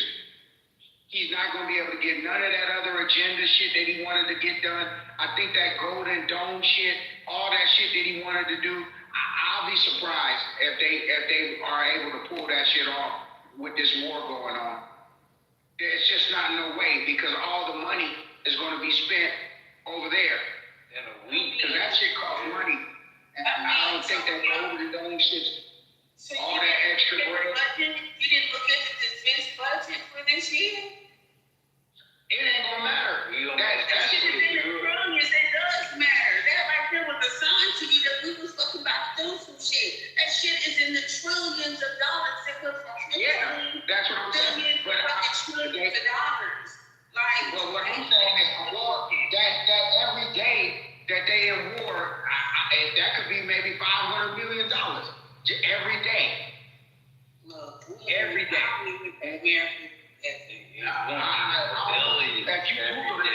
Just defense gets, it takes 4 missiles just to defend one. That shit is expensive as fuck. Yeah, it's crazy. They running out of guns. Yeah. Well, hold up. And we just signed a 10-year extension contract to Israel saying, oh, just give us 10 more years and we'll build a military. Bull fucking shit. They ain't building shit. They're always going to be on our city. Fuck them. So did y'all, Erica, did you see those videos I sent you last night about, they were saying that the missile was a mistake on the school? What do you think about that? Because nobody will let you, right? Oh, yeah. I mean, I don't know. So, I where, they say it went in the missile fell and it fell back into the school when it fell the projectiles or something. I don't know. That's kind of too convenient. I mean, they got them a little smoke trail up and then down. I don't know. That's crazy. Yeah, I don't know either, but the fact that last night nobody wanted to admit that a country would fucking just bomb its own goddamn country just to prove a point to do something when America done it already. Yeah, Israel recently did it, so. Israel did it too. Yeah, everybody do it. What they call false flag attacks. Holocaust means death by fire, and Holodomor, which is the Holocaust before the Holocaust, meant death by famine. So not only are they used to killing their people, they're used to the science of killing their own people, killing them by starvation, by burning them alive. These are sick motherfuckers for money. The sickest. That's what they said. It can't be just about money, y'all. It got to be about something else. I mean, how much fucking money can you actually get? And it's all this a made-up concept too. You're right. It's about control of women. It does go back to that. But I think the greed has a lot to do with it. Yeah, the status. Right. The greed, and just when you know somebody like when you're fucking with Elon Musk like on a regular basis, and Elon was in that White House in the beginning, like kicking it with him real tough until they beat his ass and threw him up out of here. But Elon still got more money than Trump, no matter what. And I think that ego right there, he's not the richest man in the world. He's got a significant amount of money, but not nearly as much as Elon. And you're kicking it with this type of people. And I don't think he's even in the top 10 as far as wealthiest. And he's greedy. And I just think that they were able to play him like that. And Jared Kushner is dangerous. I think, him being married to Trump's daughter, and his dad is a shady character. So I think they played Trump. They played him. They definitely played him. And you gotta be careful with these book smart motherfuckers. Like I say, I'm in negotiation now with one of the super intelligent ass motherfuckers. That shit is crazy. They're dangerous. They're dangerous.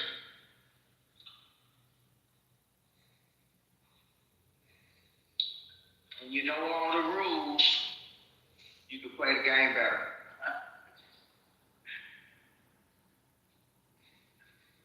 That Netanyahu, and you know what? I'm gonna tell you something. Netanyahu and Russia's president Putin, them motherfuckers is very similar. They move in a similar fashion. You know what I mean? They're military mixed with scholastics, mixed with politics. Both of them move very similar. And Trump like both of them. But Trump ain't nowhere cut like neither one of those guys.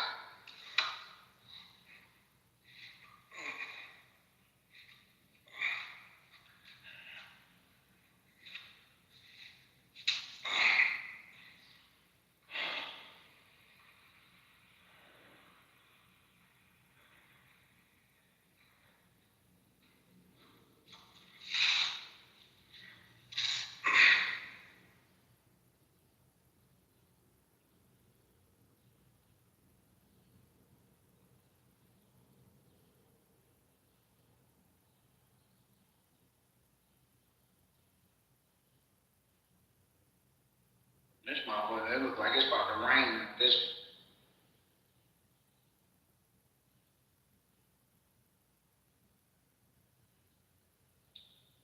So, Michelle, is it a drug movie? What's the movie about? Intro? Yeah, it is a drug movie. You're right. It's a drug movie. Yeah, selling one of my lines was like, what was it? You see this shit? It's fentanyl.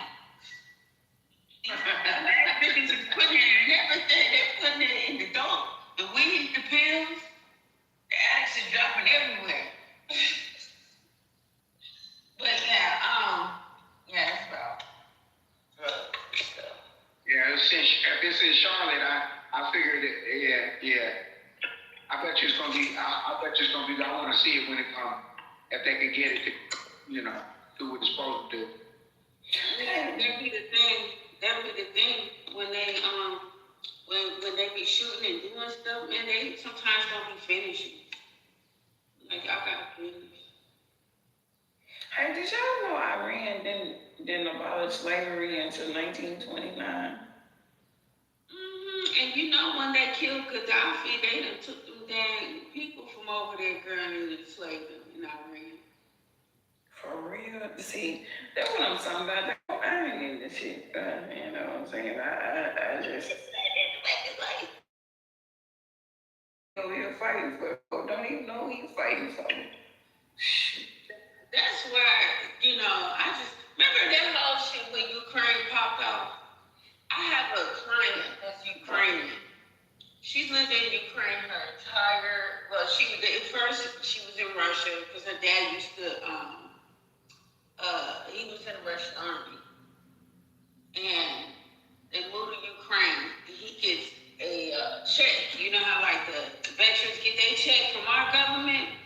He get a check. So when all that shit popped off, they had to get her out of there. And she said, it's the government. The government turned on the people. She said, you Americans don't know what you're talking about. She said, the Ukraine bombed their own airport. Y'all don't know what y'all saying, save Ukraine.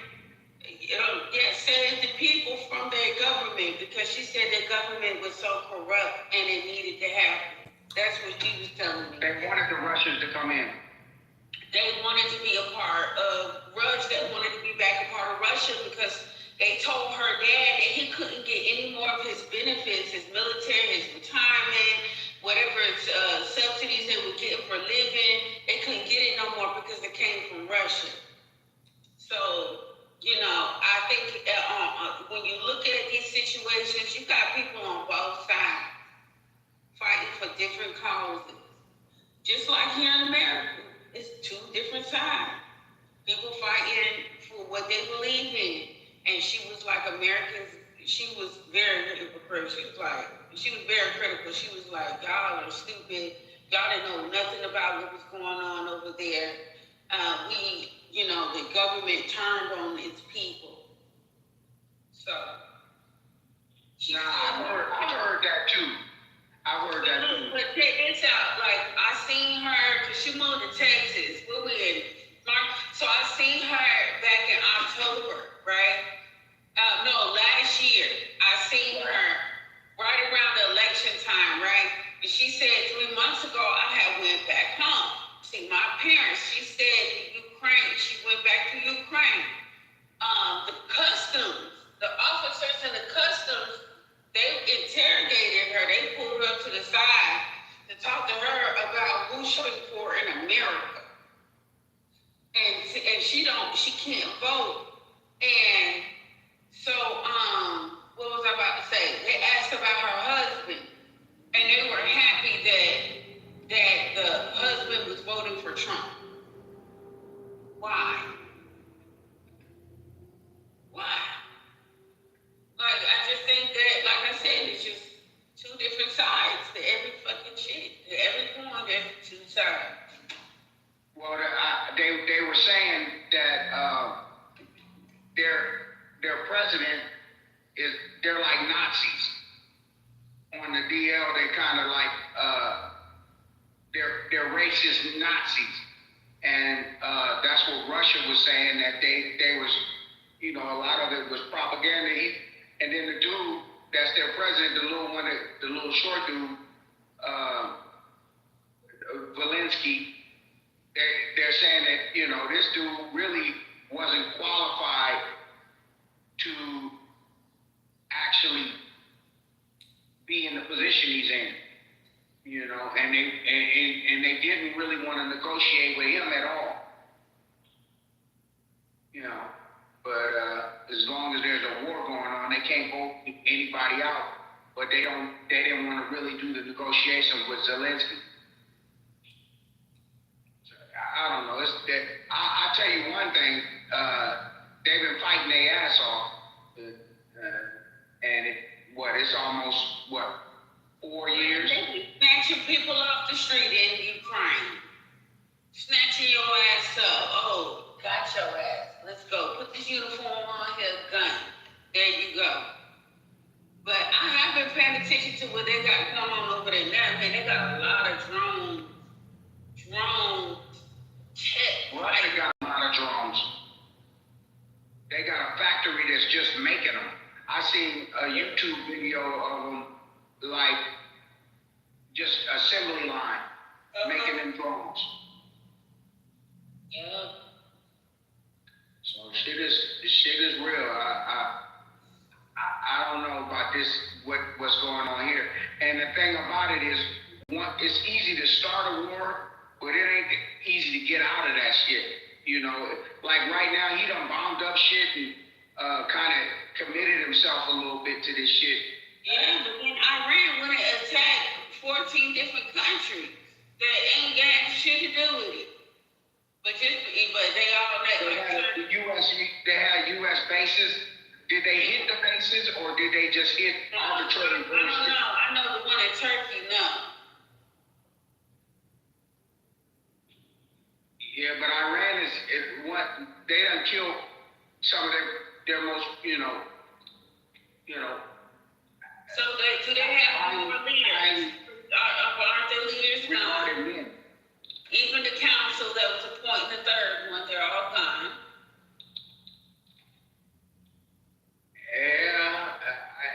Yeah, but America's stupid because these white motherfuckers are stupid. They're so racist and hateful that they'll end this shit with them and in 2 or 3 years they'll start bringing them into the United States. You feel what I'm saying? And then 4 or 5 years after that, you have motherfuckers in here doing domestic terrorism and shit because they're allowing them to come in because they're so racist. They would prefer to deal with them than they will with black people and do business. You feel me? So their racism ends up biting them in the ass, and then their warmongering ways. You know, you go to a motherfucker's spot, you blow up shit and kill motherfuckers, and then let them into our country. And what the fuck you think's gonna happen? They're gonna be acting a fool.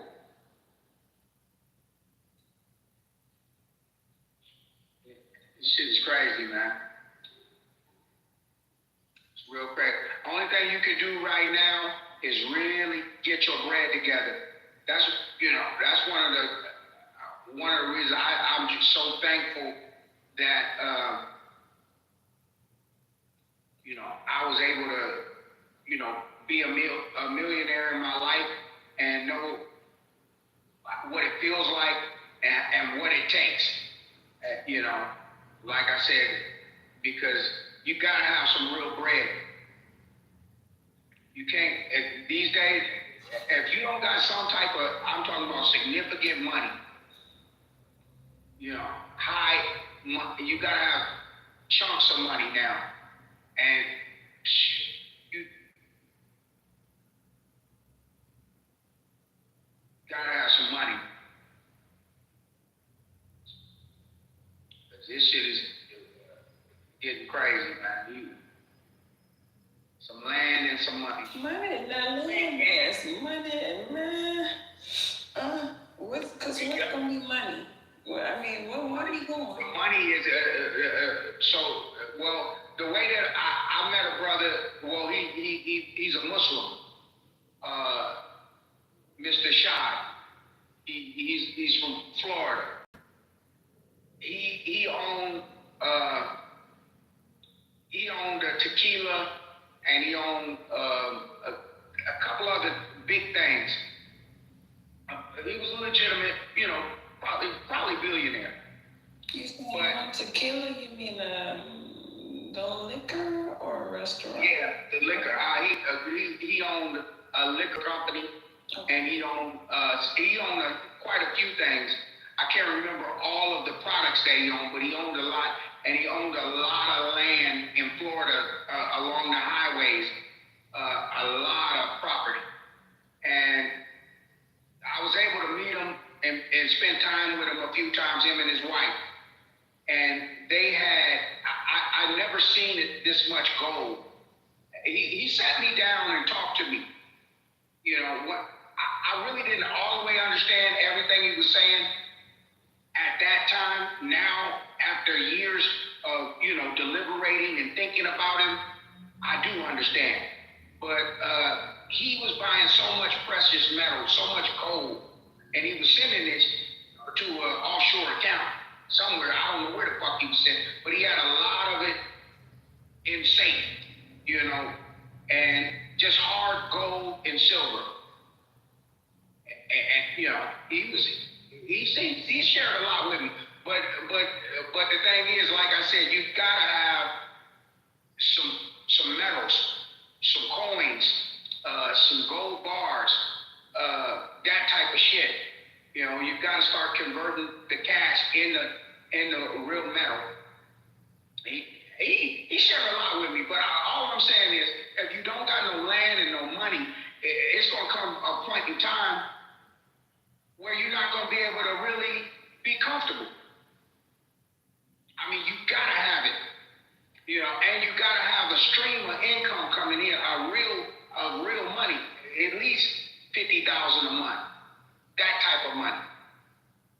You gotta have it, because what's gonna happen is it's gonna get so bad where motherfuckers is gonna be broke, and it's gonna be real dangerous.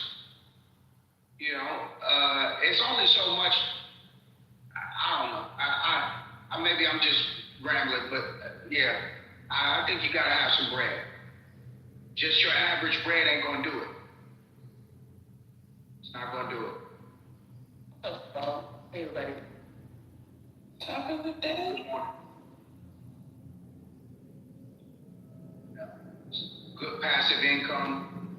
I say, hey, tomorrow. Hey, everybody. Hey, good morning. Good morning.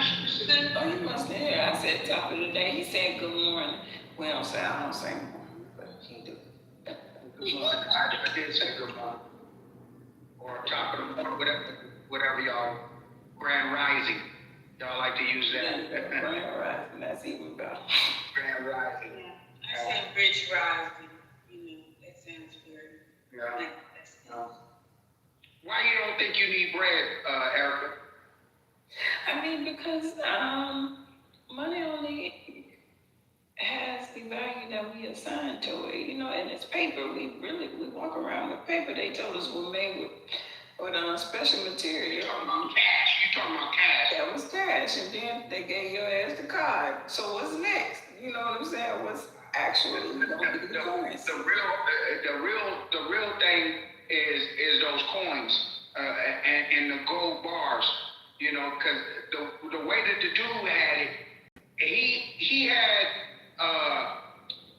like bars that were like maybe 3 or 4 inches by about 2 inches wide, maybe I guess maybe 3 inches wide, about 4 inches, gold bars, right?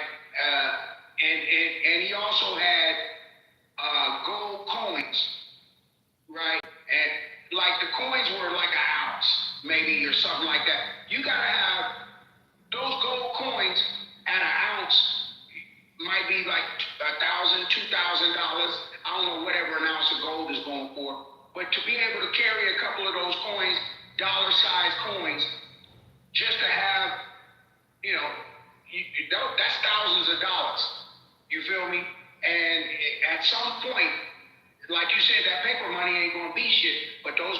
coins, you're gonna still be able to do business with those.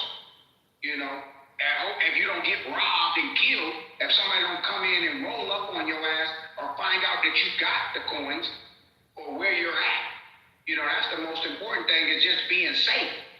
You know, to be somewhere where you're secure, safe, and you got those damn coins so you can barter and use. Because, like you said, the paper money might not be worth nothing, but those goddamn gold coins ain't gonna lose their value. And then the silver ones too. You know, but you gotta have some metal, some gold and silver. Yeah, and not in the stock market. I'm talking about physical coins. Yeah. And bars. Because you're gonna have to barter and trade. Right. You feel me? I agree. Yeah. Oh, So it might be overreacting to. Maybe that's what it is. Well, I just seen, like, he put like $2 million worth of the shit he went back in his room and came back to his kitchen table, and it didn't even look like a lot. Like, when you think of $2 million in your mind, you think of, but it was just a small stack. And he had like the $2 million just right there, and he showed it to me, and he said, "This is the way you have to do it." He said, "I'm sending this off to my safe in the islands." And I don't know where he went in his room and pulled it out of the safe. You know, he didn't show me the safe, but when he came back, he said, "Look at this. You see how much this is?" I said, "I don't know." And he said, "This is $2 million." And it was just a small stack, but they were bars. You know, you don't need a lot of it, but I mean, you need a lot of it, but it doesn't take up a lot of space, is what I'm saying. Like, you would think $1 million worth of anything, you would think in your mind that it would be a lot, but it's not a lot. It might be like, I don't know, 10 bars. I don't know how much it was, but it wasn't a lot. Yeah. And those coins are really good because, like I said, how much is gold right now? It's got to be at least $2,000 for an ounce. About $5 grand. What you talking about? If I don't know. That's what he's talking about. You know how I'm saying I don't know. If I say I don't know, I don't know. You're saying you don't know, but you also saying it ain't a lot. So that's implying that you do know. No, nigga, just say you don't know, nigga, because you don't know. What he said on the tape. Nigga, just say you don't know and don't say it's not a lot, because you don't know if it's a lot or not. What I said, and I'm not going to argue with you about what I said, because you said it 5 times. Okay, well, if I said it 5 times, I could say it 5 more if I wanted, motherfucker. Yeah, you can, but you contradicting yourself is the point. I don't give a fuck what you feel it is, nigga. Don't come over here talking 75 years old, you okay? It's only 7, 18. Don't talk to me like that, motherfucker. Show me some respect. Senior. Show me some respect, punk ass nigga. I got some respect for you. I'll push your ass down. Don't come in here and talking shit. Y'all can chill out with that, man. It's 7 something in the morning, man. Don't come in here with that shit. Okay, I just said calm down. Okay. Shit. How dare you? Come on, just finish whatever you're trying to say. What I was saying was whatever the ounce is going for in a coin, that's easy to move around. Now I don't know if it's $5,000. I thought it was more like $2,000 is what I thought an ounce was like $2 grand. But whatever it's going for, you got an ounce of it in a coin. Or a half ounce, I don't know what. But a coin is good to have is what I'm trying to say. You know, whatever it is, whatever it's going for. Because you'll be able to move that around, and you'll be able to barter that, and you'll be able to pawn that. And, you know, you'll be able to, you know, get something with it. You know, and so those coins are good to have. That's what I'm really getting at. You know. That's all. Thank you, Jamal.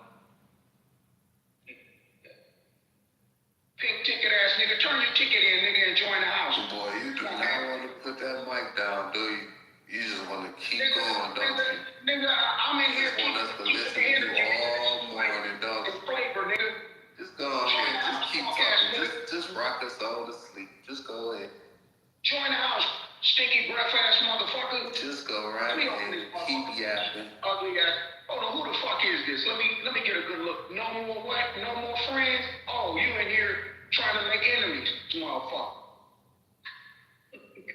Jamal, you stupid, dude. You probably should have been a comedian or some shit. No more friends. Cute little baby. That's a cute baby. You's an ugly motherfucker too, though, bro. You an ugly motherfucker. Come in here trying to talk shit. Look like a faggot. Ugly motherfucking faggot with a beard. Holding a baby, and the baby's cute. Cute little fat baby. Ugly motherfucker. You got a big ass motherfucking ugly face and head. You come here glad talking you don't find me attractive, old you man. bitch ass. You look like a little bitch. I don't like old man. Ooh, did you just call me a Nigga, you a faggot. You look like a faggot to me, nigga. Hey, Eric, can you show him where he goes when he uses that word? Oh, it's so easy. Oh, y'all make it so easy. I swear to God, they be tricking y'all ass, boy. They just never. I told you though, I ain't gonna even lie. This is till you talk your ass on off the stage, boy.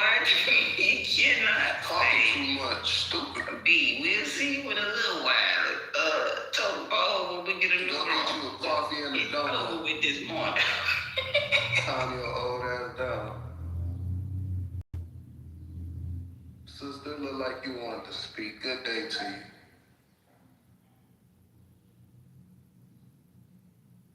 Well, good day to 40 acres and a view. I mean, you're minding my business. Tell him, Erica. Yep, minding my business. But Erica, you put Jamal in punishment, man. You put the time out there. Gotta go to the time out. Well, now he put himself in punishment. She ain't do nothing. Damn. Oh. I knew I was gonna get him because he was rambling too much. Slip right on out. Now look at you downstairs. Not downstairs. Him downstairs. Him downstairs. Real keep cooking. Get your faggot. Him downstairs. Oh my God, do you know how much that line applies to Jamal? Yeah.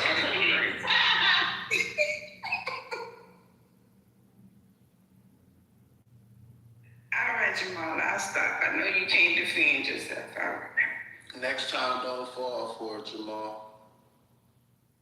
Yes, he can. He can defend himself in the chair.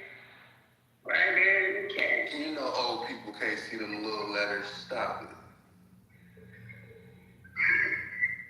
Oh man, so what's going on today?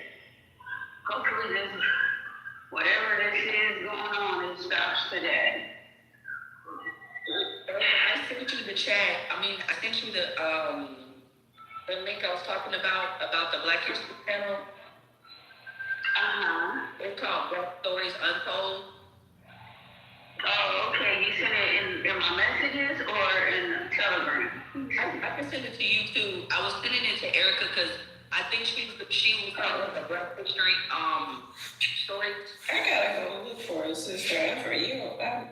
I forget to check that inbox. That mother. Who the people just be trying to sell stuff on this app? I'll be back. I sent it to you too, Michelle. I think y'all might like this, the channel. It's called Black Stories Untold. I was telling her about it a few days ago. Yeah, I played, is that when I played that, how slavery was started? Yep. Okay.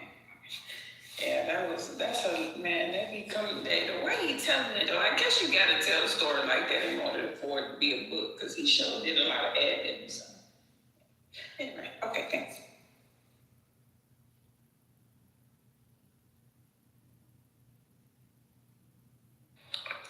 Erica and Flawless, I did come in here at about 4:05 in the morning, and Pedro and another 75-year-old nigga was in here acting a damn fool, arguing with an African. But the reason I came in is because, you know, bring out a lot of knowledge and stuff in here. And I had ran across something about Cyrus the Great. And I don't know if y'all familiar with him, but they was talking about how, I gotta go back on my chat GPT, but they was talking about how, go ahead. Give us a full breakdown of that. Give us a full breakdown. That's why I was bringing it up, and that's why I'm going back on my chat GPT. Give me 1 second.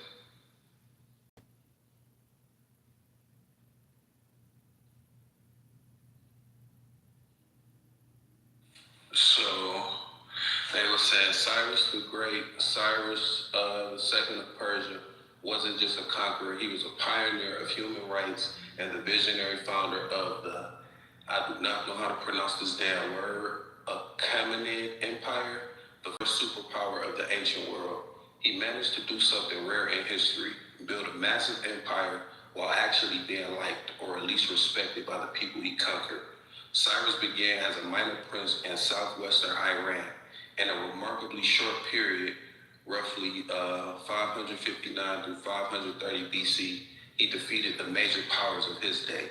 The Medes, his own overlords, and his grandfather's kingdom, the Lydians, led by the legendary wealthy king Croesus, and the Babylonians. He famously took the city of Babylon without a major battle by diverting the Euphrates River.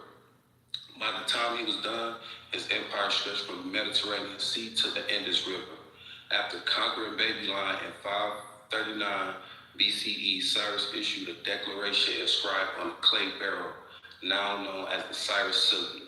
It is often cited as the world's first charter of human rights. Why it was revolutionary? Religious freedom. He allowed conquered people to worship their own instead of forcing Persian deities upon them. Return of exiles. Most famously, he ended the Babylonian captivity of the Jewish people, allowing them to return to Jerusalem to rebuild their temple. Abolition of slavery to an extent. He leaned toward paid labor rather than the brutal forced labor common in other empires like Assyria. Cyrus's genius was in his governance. He knew he could micromanage half the known world, so he implemented the satrapy system, dividing the empire into provinces ruled by local governors. Cultural integration. He wore the clothes of conquered nations and respected their customs to minimize rebellion. The royal robe. Developed an advanced postal system that allowed messages to travel across the empire in days. He died in battle in 530 BCE, fighting nomadic tribes in Central Asia. Unlike many conquerors who built ego-driven monuments, his tomb at Pasargadae is surprisingly simple. A modest stone chamber on a steep base. O man, whoever you are and wherever you come from, for I know you will come. I am Cyrus, who won the Persians their empire. Do not therefore begrudge me this little earth that covers my body. Alleged epitaph of Cyrus. Even the Greeks, who were the bitter enemies of later Persian kings, viewed Cyrus as the model ruler. Xenophon's Cyropaedia was basically a how-to guide on being a great leader based on Cyrus's life. And that was like a little bit I got from that. That's dope. I'm looking at it. I'm at the gym right now, but his mother was from was it Median? Yep. And dad Persian. He went against his grandfathers. Yep. Mm-hmm. Was he both grandfathers? I think it might have been his, like you said, his mother's dad. That's I think where the Median people came. How he was connected to them through the mother.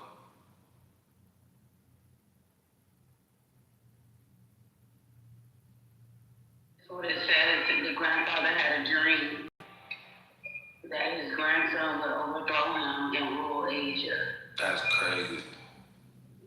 But I found it interesting, Flawless, that he was from Iran, and how he felt about, like, even though he was conquering people, I found it like fascinating that he still would let them, you know, like I said, practice their own religions, and like to keep the rebellion down and to keep people, I guess, from feeling some type of way. He would wear their clothing and stuff like that. So that was just some cool shit I didn't know about.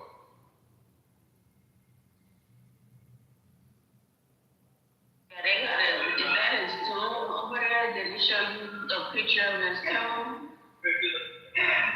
No, it didn't show me that. I got that from Gemini, what I was reading. Yeah, man, I'm telling you, this thing is, you can actually go see it, and they got a big stone slab with him, a drawing of him on it. This is dope.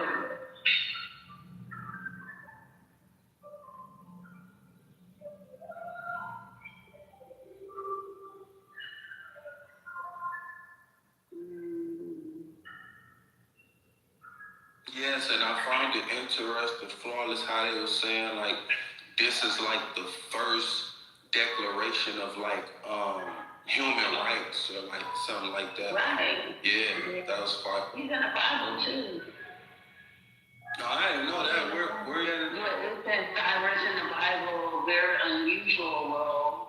Cyrus is one of the only non-Jewish kings placed in the Bible. In the book of Isaiah, God calls him my shepherd and my anointed. The word used is actually Messiah, meaning Cyrus is literally called a Messiah figure. And oh, look at this. Now, this is interesting. So it says, because after conquering Babylon, he allowed the Jews exiled there to return to Jerusalem, right? He issued a decree allowing the rebuilding of the second temple. This decree appears in the book of Ezra. So in Jewish history, he is remembered as a liberator king, like you said. So he had something to do with the second temple.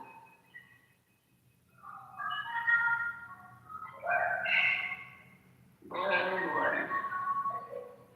But that picture, it's a picture of his tomb online. You can look at the tomb of Cyrus. You'll see it.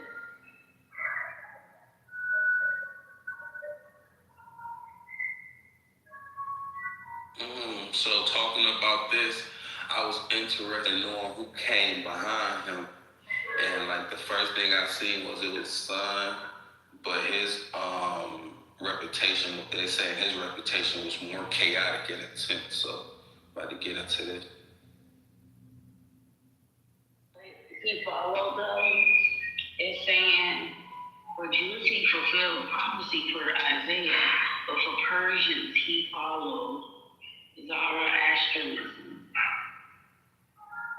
Pretty much he adopted every religion. He didn't discriminate against who is who, what is what. Like he said, everybody was able to coexist together, and you would worship how you want. I wonder how that Flawless, like I wonder, like what was the vibes, like if he just let everybody do their own shit.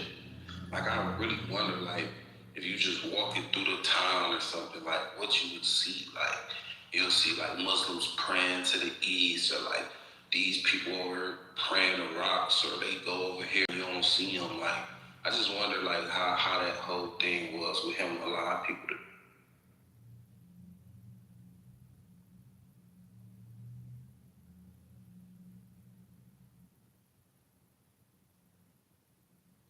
And it's interesting how the powers that be don't move like him.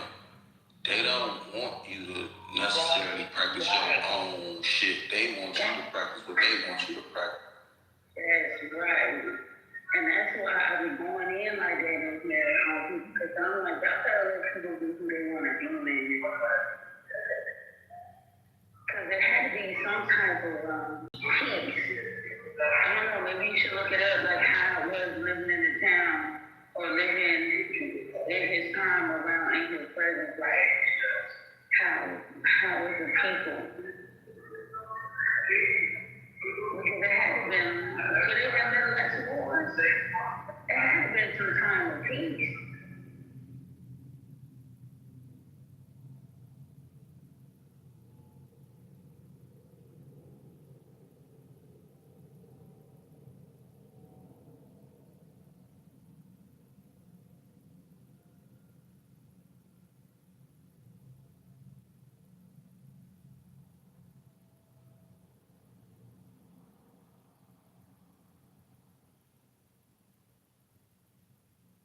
So I asked, how was the town of Cyrus allowing everyone to practice their own religion?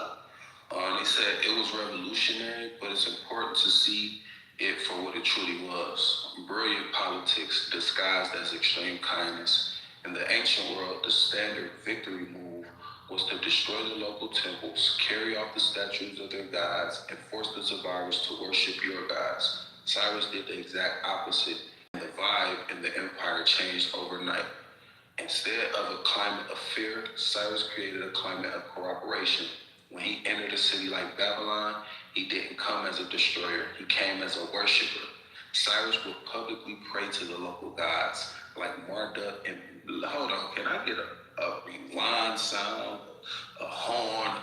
This nigga was... hey, this nigga was smart, man. Like, this nigga was like, listen, I got new strategy, but it's fired up. But it said this made the locals feel like their culture wasn't just surviving. It was being honored by the most powerful man on earth. He literally sent the kidnapped, quote unquote, statues of guys back to their original cities, to the people of that time. This wasn't just a nice gesture. It was Cyrus saving their spiritual lives. And I like this nigga, because that's crazy. In 2020, what was it, 2024 or 3-ish or something, we was on here, and we had, who the fuck was that? One of these museums or colleges or something loaning one of them African countries back their fucking statues, literally said loaning them back their statues so they can basically get some of their culture back, so basically they can go back in and steal some more culture shit from them. So I like this nigga a lot, actually.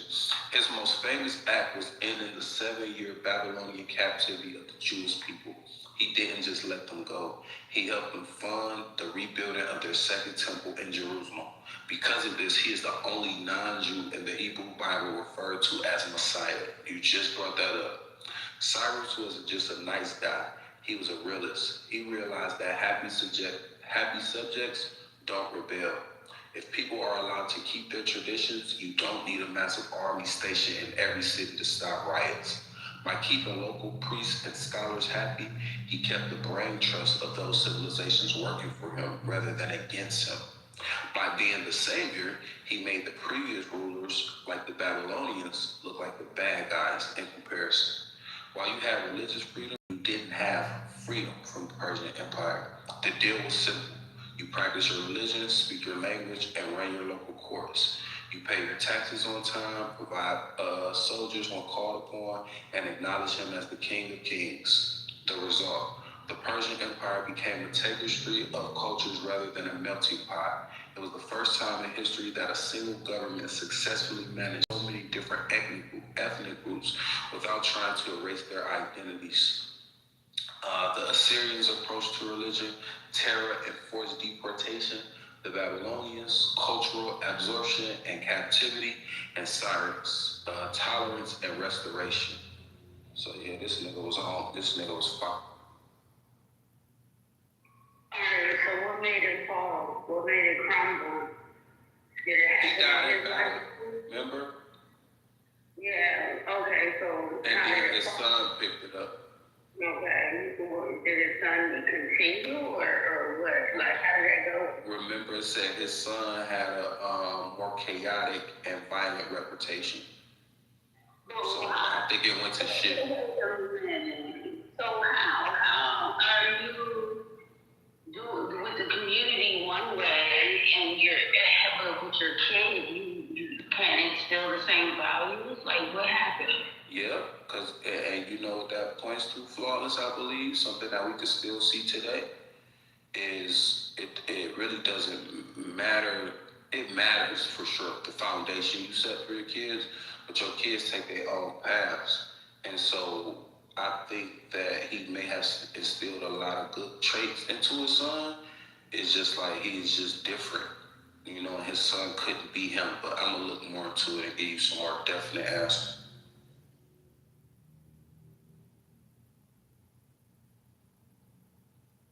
You know, I can definitely agree with that.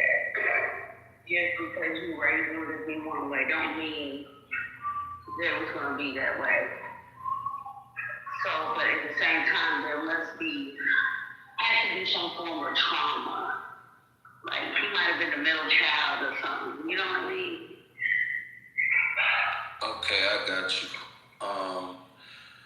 It says, while Cyrus was known for being a father to his people, I'm going to just call his son Cam because it's Cambyses, but I don't like how that shit look or something. So call him Cam. Cam had a much more chaotic and intense reputation. He was followed by a brief period of civil unrest before the empire reached its peak under one of history's most famous administrators, Darius the Great. Cam reigned from 530 to 522 BCE. He shared his father's ambition but lacked his gentle touch. He conquered Egypt, bringing one of the world's oldest civilizations under Persian rule. Ancient historians like Herodotus portray him as a madman who killed the Egyptian sacred Apis bull. Though modern archaeological evidence suggests he actually showed traditional Persian respect for Egyptian customs early on. So he got that from his dad. I don't know how they got mixed up with that. He died under circumstances while rushing back from Egypt to deal with a rebellion. Some say it was an accident with his own sword. Others suspect foul play. Okay, I rushed him back from Egypt. Yeah, so it was some type of rebellion going on in the town or something in the city. So I guess it wasn't all peaches and cream like it was when his dad was alive. Following Cam's death, a man claiming to be his brother, Bardia, took the throne for about 7 months. According to official Persian records, this wasn't the real Bardia, who Cam had supposedly killed in secret, but an imposter named Guatma, who used his resemblance to the prince to seize power. This is crazy shit going on. This period is more... Huh? Keep going. This sounds crazy. Go ahead. This nigga faked to be the here for fucking 7 months. This period was marked by high tension and ended in a coup led by 7 noble families.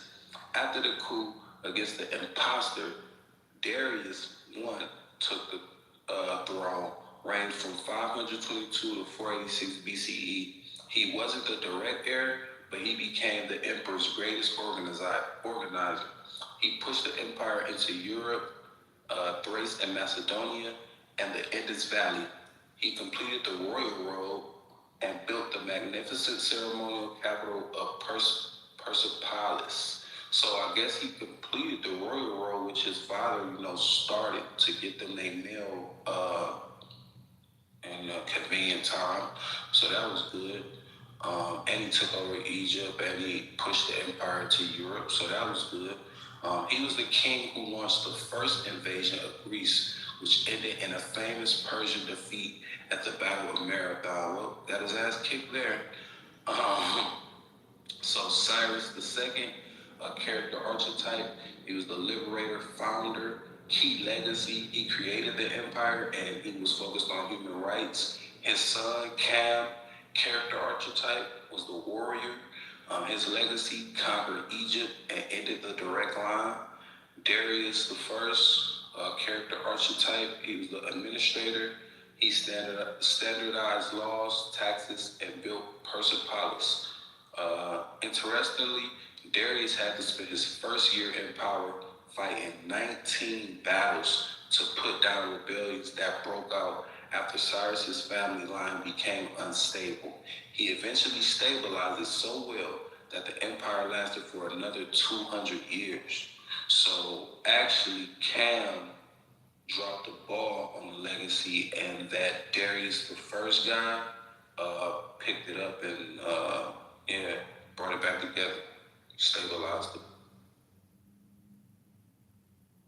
Who were the seven kingdoms? Those seven kingdoms you were talking about? Who are they? And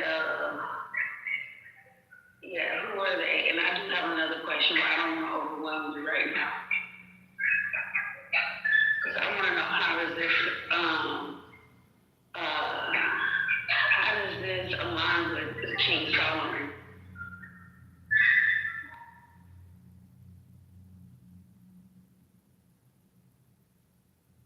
So I remember where I read that, but did they use the word kingdoms? He said seven families or something, seven kingdoms. Yeah, let me.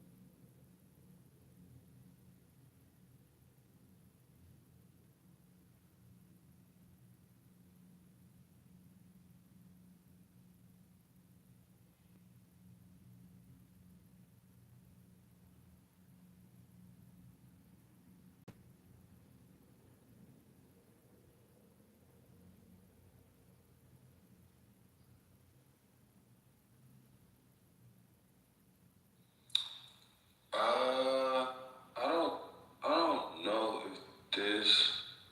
Oh yes, here it is. It was the noble families. That's what it said. Okay, my bad. I know you said seven something. Mm-hmm. Seven noble families. Who are they? Okay.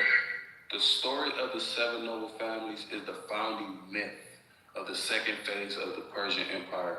After the death of Cyrus's son Cam, a mysterious figure named Guakma seized the throne, claiming to be Cyrus's younger son.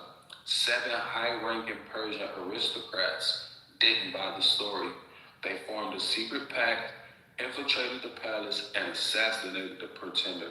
One of them, Darius, then became the King of Kings. So it wasn't, I guess, the whole families, but it was like seven aristocrats who again made that pact and took that motherfucker out. And that guy, Darius the First, the administrator, who they said was an administrator, and who really put everything back in order, he was one of the seven who killed him.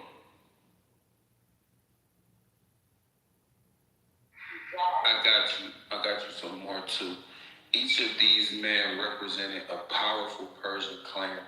Because they helped Darius gain the throne, their families became the permanent inner circle of the empire for the next 200 years. Darius, the leader, clan Achaemenid, I know I'm pronouncing that wrong, but I ain't even about to try.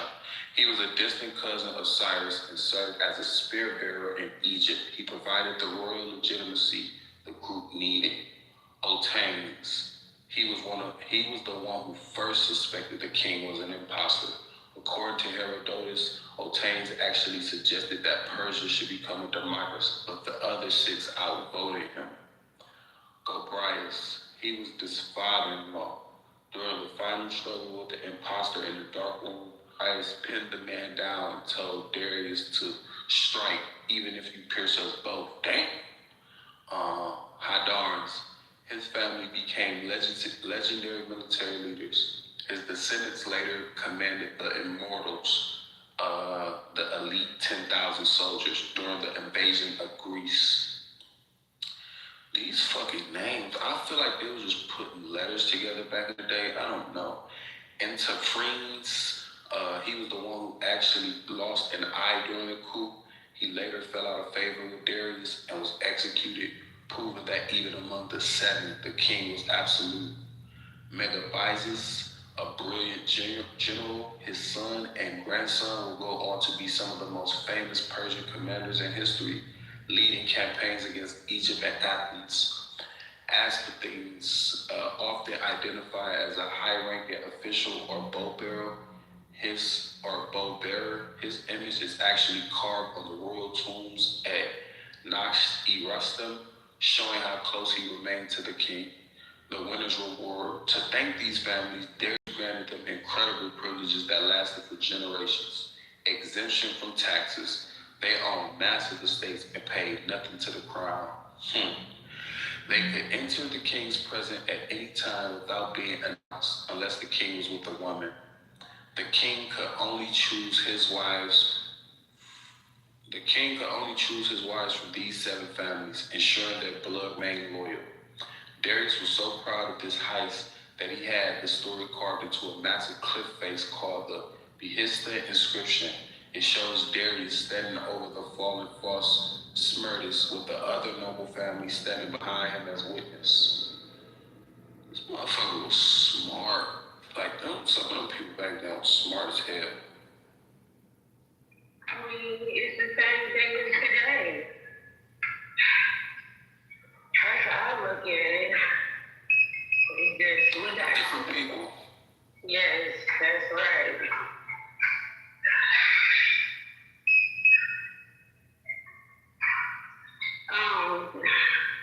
Where does King Solomon line up in all of this?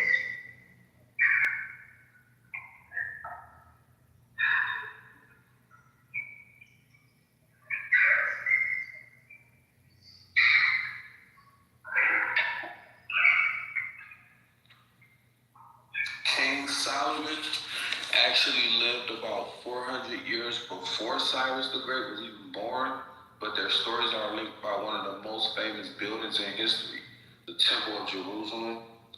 Think of it as a historical passing of the torch involving the Jewish people.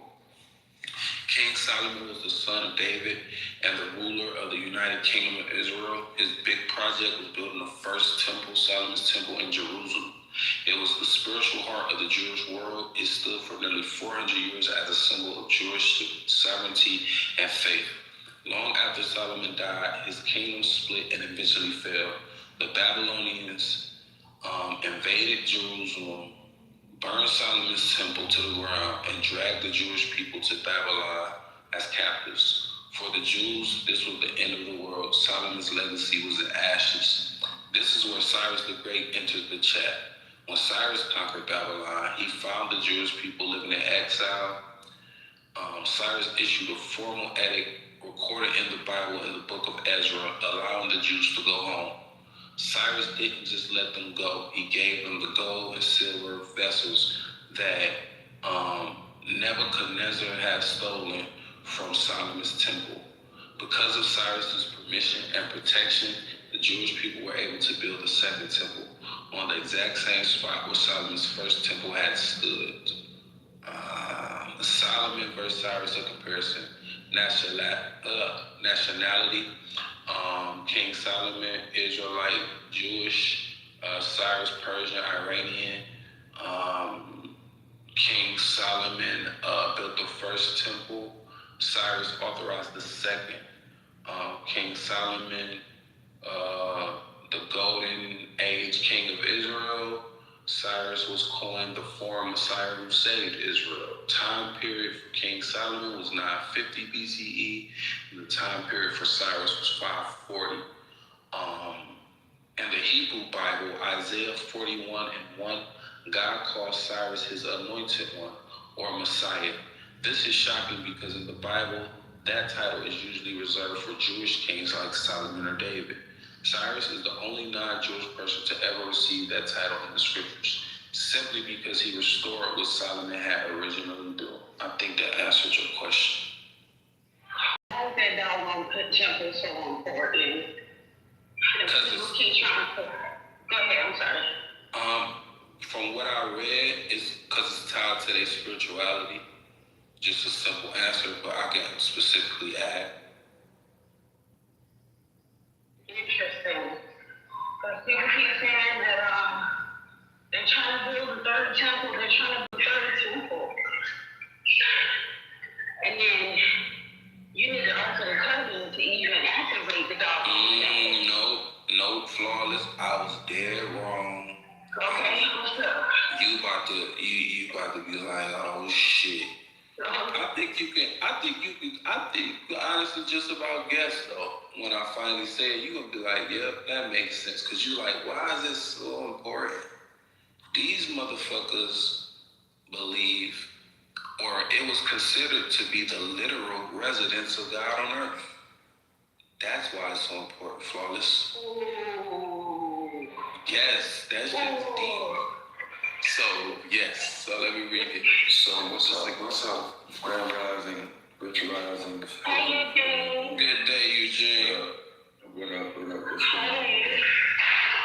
What y'all got going? We ain't being grown this morning. We being grown. Me and no more friends building, we uncovering some stuff. We're like slow stuff right here.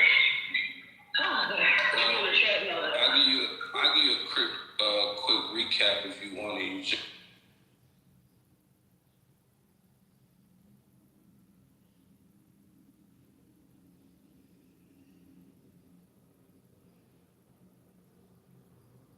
Well, Eugene, let me know if you want that recap. I thought I had my mic open. No, you're good. So I was telling Flawless last night. I came here about 4 or 5 in the morning. I came across some information about this guy, Cyrus the Great, and I couldn't get it off because Pedro and another old man was in here acting a damn fool, jumping on an African. But so the guy Cyrus, I came across it on Instagram, and so the thing I found interesting with this guy was, even though he was going around like conquering cities and stuff, Eugene, he allowed these people to practice their own religions, and even to show like respect and honor to their religions or deities or whatever. He would even wear their clothes. And even when he went into these cities, he wouldn't just come, cutting heads off. He would come and actually pray to whatever deities they, respected or whatever.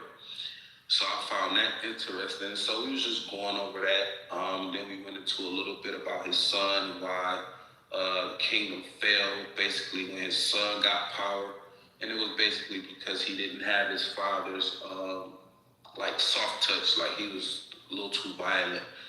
And so then we went into how a fucking impersonator, just because he resembled one of Cyrus's sons, he's like, hey, I'm the new king. He was able to reign for 7 months until 7 aristocrats was like, hell no, this don't look right. And they all made a pact, came together and assassinated him. And that gave those clans of those 7 aristocrats' families power for the next 200-something years, where they didn't have to pay taxes. They also had to marry a wife of those families. And it was one more thing. And I was just about to go into why Flawless was asking, why was that temple so important? And I just let her know that it was because they... But wait, remember you didn't tell them that Cyrus built the second temple. Yes. Yeah. Because when he freed the Jews, he built that second temple. Or did he allow him to build that, right? He allowed him to build the second temple. Yeah. And so I was just about to go into why that temple was so important. And it was because they thought that this was the literal residence of God. I'll tell you more. The innermost room of the temple held the Ark of the Covenant. It was believed that the Shekinah settled there. The divine presence That's what the Shekinah is, the divine presence. Get down, man. Say it again? Okay. Unlike many religions that had temples everywhere, for the Jews, there was only one place where certain sacrifices and rituals could happen. If the temple was gone, their direct line to God was severed. So that's another reason why it was important, flawless. When Solomon built it, it signaled that Israel had arrived as a world power. When the Babylonians destroyed it, it wasn't just a building falling. It was the psychological death of a nation. When Cyrus allowed it to be rebuilt, it wasn't just a religious favor. It was the rebirth of a people. It proved they could survive as a culture even after being conquered. The temple's design and the events that happened there shaped the three major Abrahamic religions. Judaism, the Western Wall, a remnant of the Second Temple's retaining wall, is the holiest site where Jews pray today. The Western Wall is the holiest site where Jews pray today. Christianity, much of the New Testament takes place in the temple. Jesus' challenges to the religious establishment happened in the courts Cyrus authorized. Flawless, you heard that?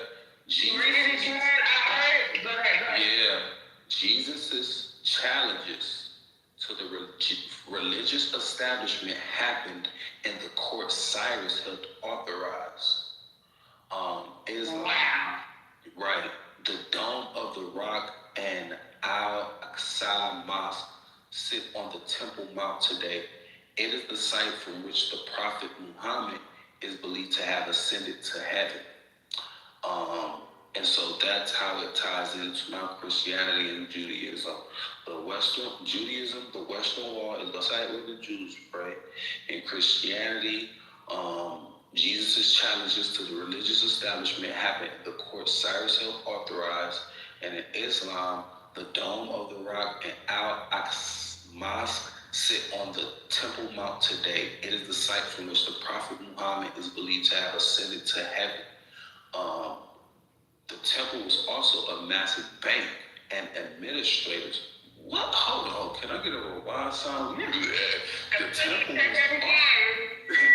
temple was also a massive bank and administrative center. It held the national treasury. It was the Supreme Court. It was the destination for hundreds of thousands of pilgrims 3 times a year, making it the economic engine of the entire region. Why Cyrus's role was a miracle. To the people of the time, a king like Cyrus paying for the temple was like a modern superpower leader personally funding the restoration of the conquered nation's most sacred shrine. It was a geopolitical shockwave.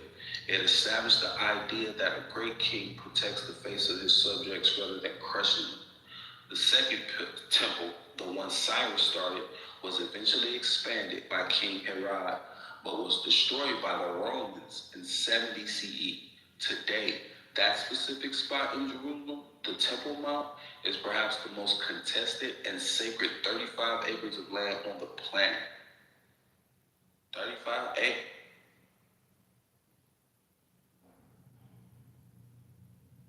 Oh, fuck. So we know why now. We know why now they want that third temple, right? We do have an understanding now, right? Yes, ma'am. And so the engine, what makes that thing work would be the Ark of the Covenant. Is that what that said, or is it said in the center, epicenter of the Ark of the Covenant? That is the divine, they see it as the divine presence. Good though. Real quick, y'all. You heard me? Flawless. Go ahead.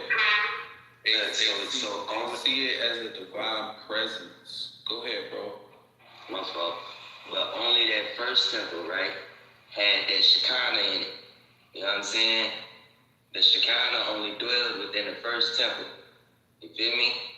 So with that said, well, I ain't gonna say the Shekinah dwelled. The Lord dwelled with the glory, which is Shekinah in the first temple, right? Mm-hmm.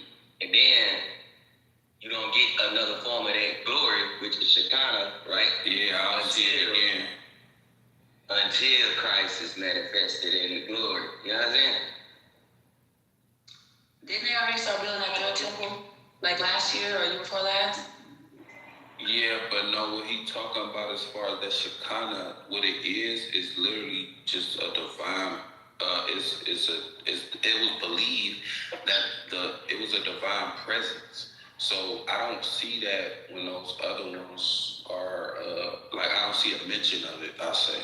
So there's no description of it. I get it, a divine presence, but what it is, what is that exactly?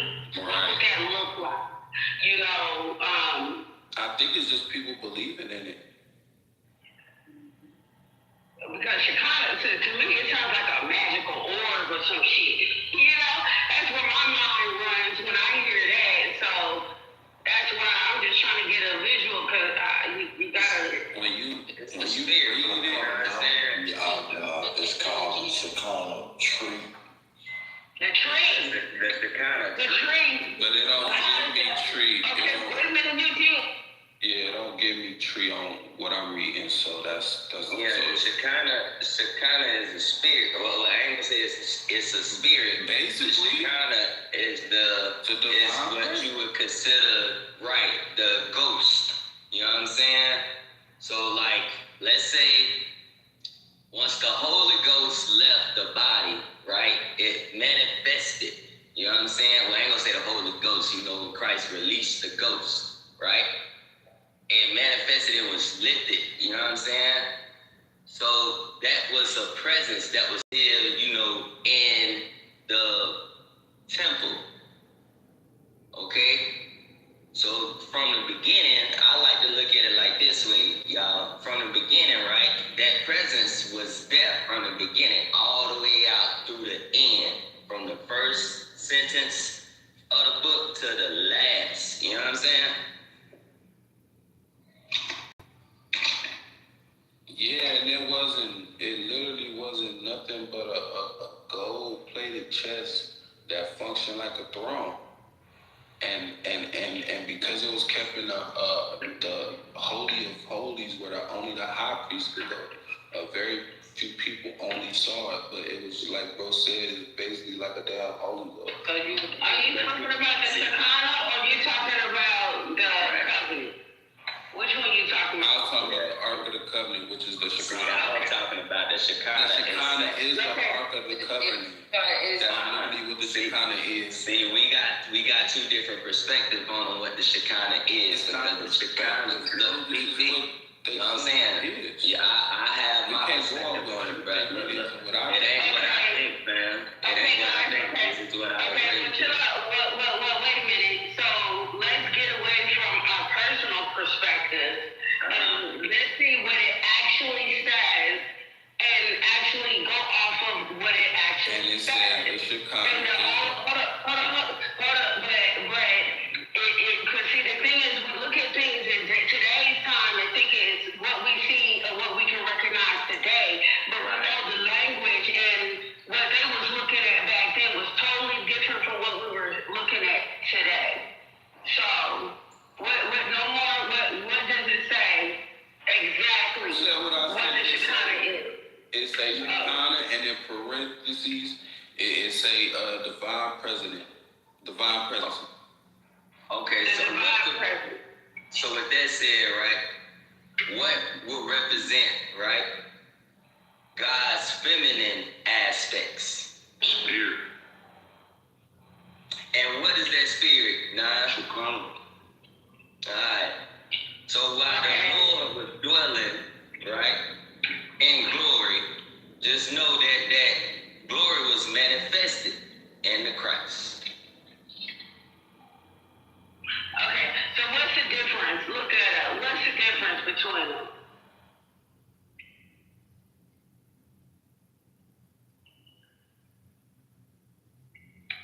Because I'm still hearing y'all say the same thing. Which rising means? Which rising? I definitely would see the most divine presence they can come up with is the light.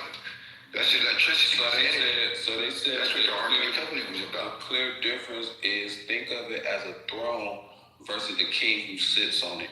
One is a physical object made of wood and gold, and the other is an actual living energy of God.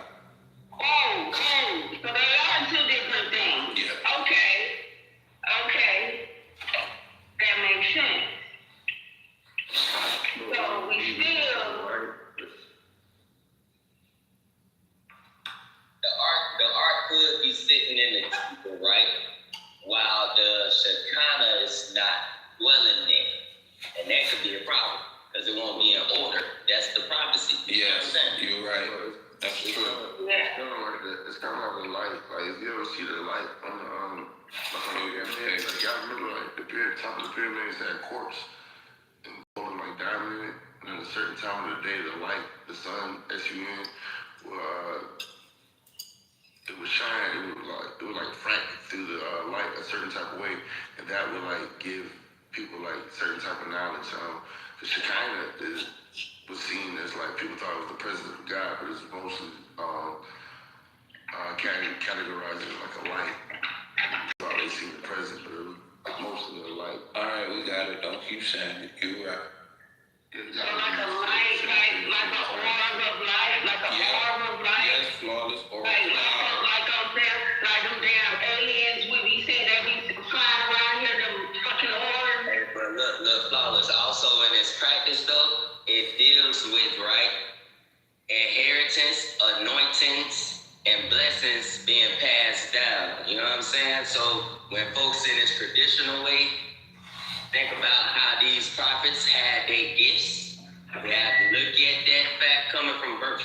You know what I'm saying? So like in the presence, right? In this traditional way, of course, you have to go through your dwelling to claim your anointing. You know what I'm saying? And the only way to think that dwelling is by seeking the highest form of the temple, which is Shekinah and the glory. That's where the Lord dwells. How you come out of those, dwellings to claim your anointing. So if you would want to say that it's like coming out of the darkness into the light, that could be another way to kind of like transcribe it in a way. You feel me? But in this traditional practices, this was used as anointings and inheritance to be passed down. You feel me? Right. Well, they supposedly don't have it no more, right? The Ark of the Covenant. Well, look, I ain't gonna stunt. They supposedly, but Ethiopia say that they claim that they had it. Oh yeah. Hold on, y'all. I got one more cool little thing to add to what we're talking about real quick. Okay, go ahead. They said while it dwelled over the ark, the divine presence wasn't trapped in it. It could leave the temple, which the prophets say it did right before the Babylonians destroyed it. We're just leaving the body. Oh. Every time you say ark, you say light. And so I keep trying to say the light, and the brother brought it up too, that presence on the pyramid. The most divine presence you can get is the light, this energy. Yeah. They don't need the Ark of the Covenant now because they got the new Ark. The new Ark is the Hydra Collider. Well, this is no, this is he's right.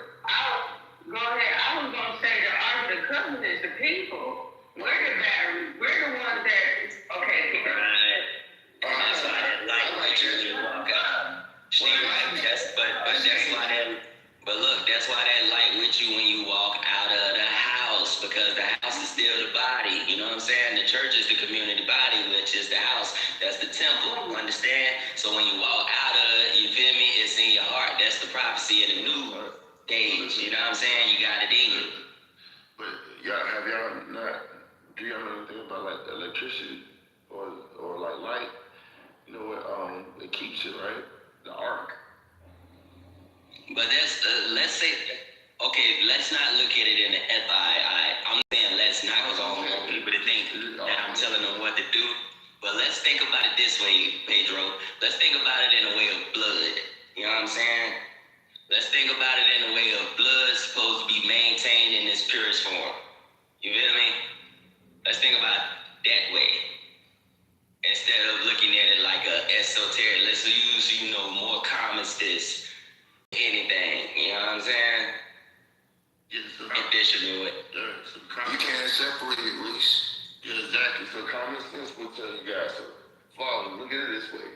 In this rawest form, you gotta remember, people were primitive back then. We keep looking at our ones. Do y'all know how powerful a light beam would be, or electric power would be? This will almost be sorcery. Damn it. For somebody have a power source or some kind of electric current, right? And current, what do you need? You need an arc that holds the current, right? That will hold the light, that will hold the electric, that will hold the power source. I mean, it's like right there in plain sight. I understand what you're saying, but what I'm saying is without the people moving, working, shucking and driving, voting, investing, paying taxes, they won't have the energy source to go out and do the shit that they do and all the shit that they over there doing. That's what I'm saying. That's why I say the people is the arc of the, we are the energy source. Because without us, they ain't got shit. So it's just about perspective. That's all. I was just looking at it in a different way. But but if y'all want to treat this as this energy source inside of a temple on top of an ark, and it's this big ball of light, like I said earlier, it reminds me, y'all said it left the temple. That reminds me of these little orbs around here. Everybody videotaping this shit. Talking about these aliens and stuff. That's what that reminds me of. But Eugene had brought up a real point when he says the tree. So I wanted to hear more about this whatever tree. Yeah, ain't nobody said nothing about it but him. Yeah, Gene need to bring that out because I ain't never heard of a Chicago. Yeah, ain't nobody said nothing about a tree. He just wanted to get in there. Well, low key though, to get deeper what you're saying with that flawless, right? Let's think about that. If you want to challenge my project, nigga, we want the facts. Bring it out. Don't just talk. Come on, Mike talking about a damn. That ain't a challenge, Gene. It's turning in here. Free challenge. That ain't a challenge. All right, can you relax? Think about family tree. Maybe you can learn something. There's an opportunity to learn something. All right, bring it out. Bro, relax. Let me finish. I don't want to argue with you. Bring it out then. You see, I type it in, look it up. You chat GTP in, you read it from. Oh, you just wanted to come on mic and say tree then. You ain't want to positive information like me.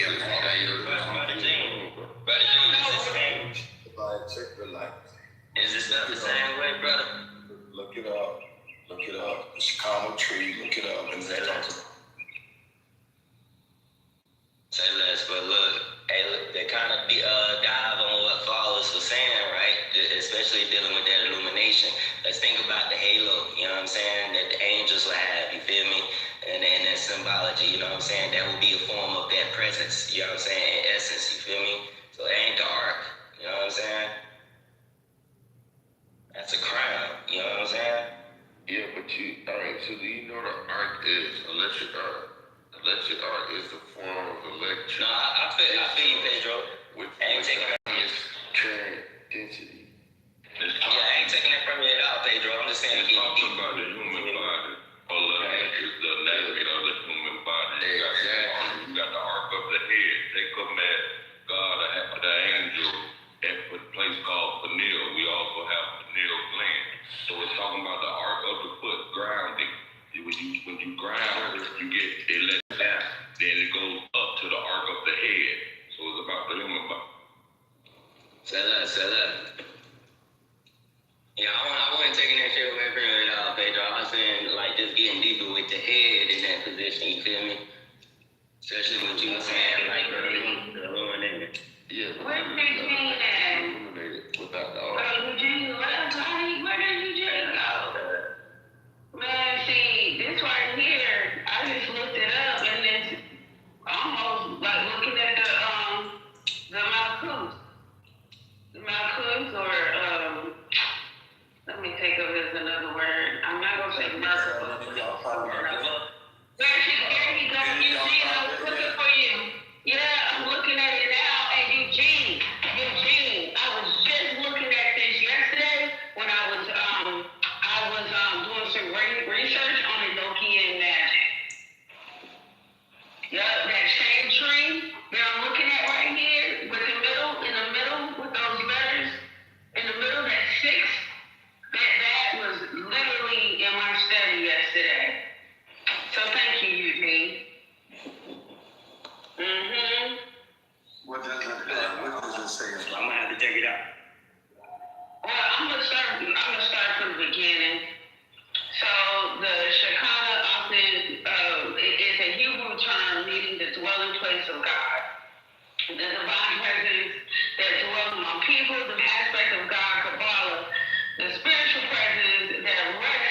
son, because like what you just did, fam, right? That abyss, you know what I'm saying, is what I was known or raised on, you know what I'm saying, as far as like my understanding, come up out of the abyss, right, which is the, you know, get light. So you come out of the waters, it's like birth, you feel me? So the same practices in baptism, you know what I'm saying, and that's how you receive your gift. But I'm saying it's in a common way where it should be traditionally kept in blood, righteously so. You know what I'm saying? That's what it's not in order. And that's what the prophecies is revealing. So I heard the Shekinah was Yahweh's first wife. That's the There you go. They told Adam and Eve not to approach the tree. You know what I'm saying? That was Yahweh's first wife.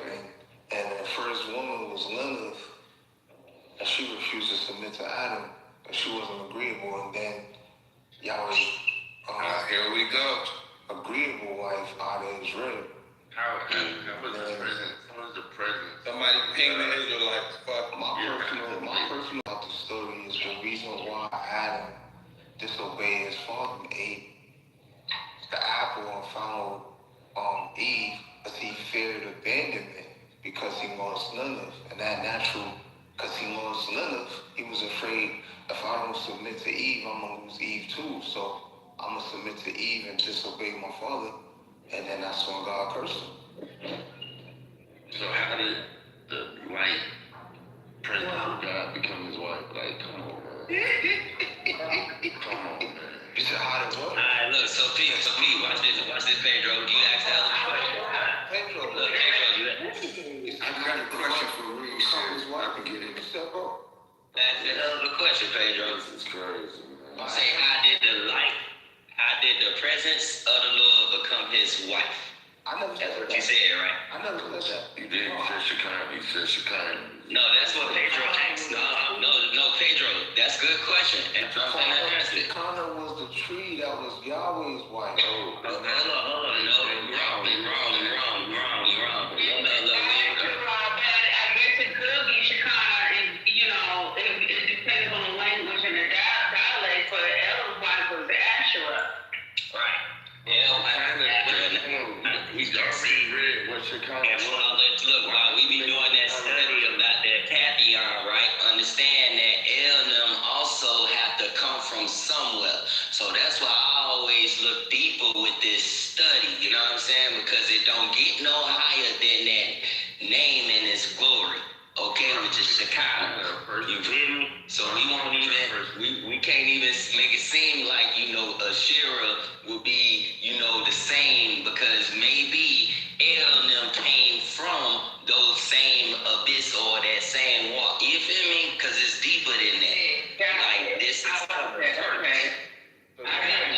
Listen, Reese, so y'all not getting none of the allegory right here. The abyss, coming out of the abyss, you would be like, right? Pedro, we getting the allegory. We got the allegory. So why are you trying to make you a real person? We got the allegory, fam. And then, it ain't about making it a real person. Let's just say that. You tripping. They just came on the mic and said that was his first wife.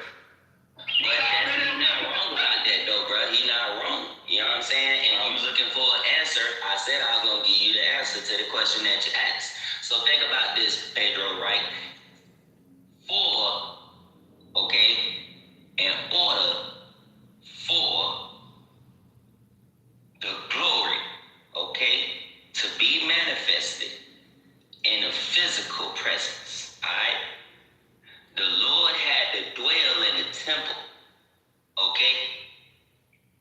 When we look into that dwelling spot and understand how that dwelling will forever exist, okay? We cannot separate the two. You know what I'm saying? So, of course, just being whole, right, is the end goal. Because it's two. Now, we not going to sit back and act like we can separate those. You know what I'm saying? So, if you want to look into it in a physical form, right, of course, Christ did have a mother. You know what I'm saying? Most folks don't look into how Christ's mother, right, will also have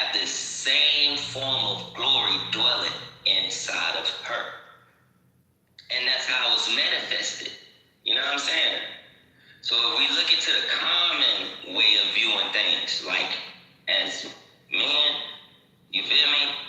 We can kind of take a look and see how it could be possible that God might just have a white family.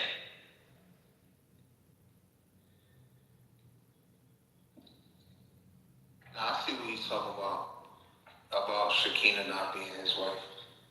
Yeah, I don't know. I was never brought up serious if I thought we was going here. Nah, in my studies, bro, I may have misinterpreted something, but I remember the name Shakina. And you're right, Pedro.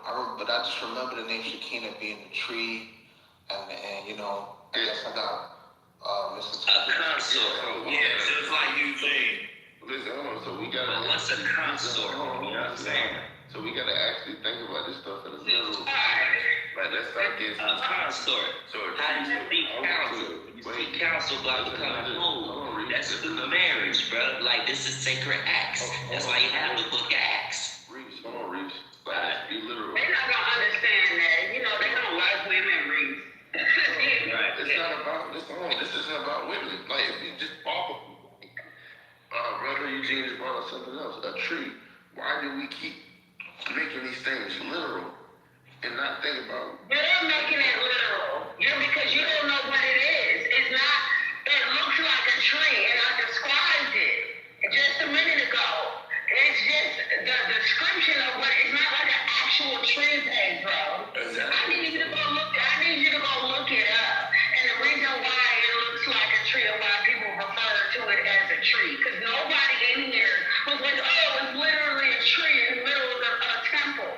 Stop. Okay. You don't destroy buildings like that. I'm actually trying to help the build, because with electric current, right? Everybody has electric going in their body. One of the brothers and I, he tried to bring it out. Then we had just walked past it and went back to somebody saying that it's a wife. So Shekinah was a spirit or like a presence that people thought they seen that was in the form of a light, right? So this light literally led that. I got you. So can I bring it back to Shekinah? All right, go ahead. So in the middle of this, wherever the presence would be, a tree would be formed. Do you guys know anything about like electric current? If the arc is already form, yeah, you would need the tree is the source that you'd be able to pull from. Like, I mean, it's right there in plain sight. I mean, if the electrician been talking, like, let them know what an electrical tree is and like how you pull from it. I mean, people would literally say they seen something powerful. I mean, at this time period, there isn't power, so we know. So if somebody had a electrical current, which would be the arc, and they were able to pull from this like a tree. I mean, that would be one of the most powerful things on earth at the time. This is why the priests wore certain stones in the outfit. The outfit were insulated to protect them from the current. Anybody else would touch it, they would be struck down. This was the case with who died when they touched the Ark of the Covenant. I forgot who it was, but if you don't have the insulators and the stones on, that's what's going on. Just like all electricity. If you go into foreign arc right now, Think about what you just said. Can't no man touch. So let's just not look at it like, okay, crunch time, because ain't no man supposed to touch. Or whatever.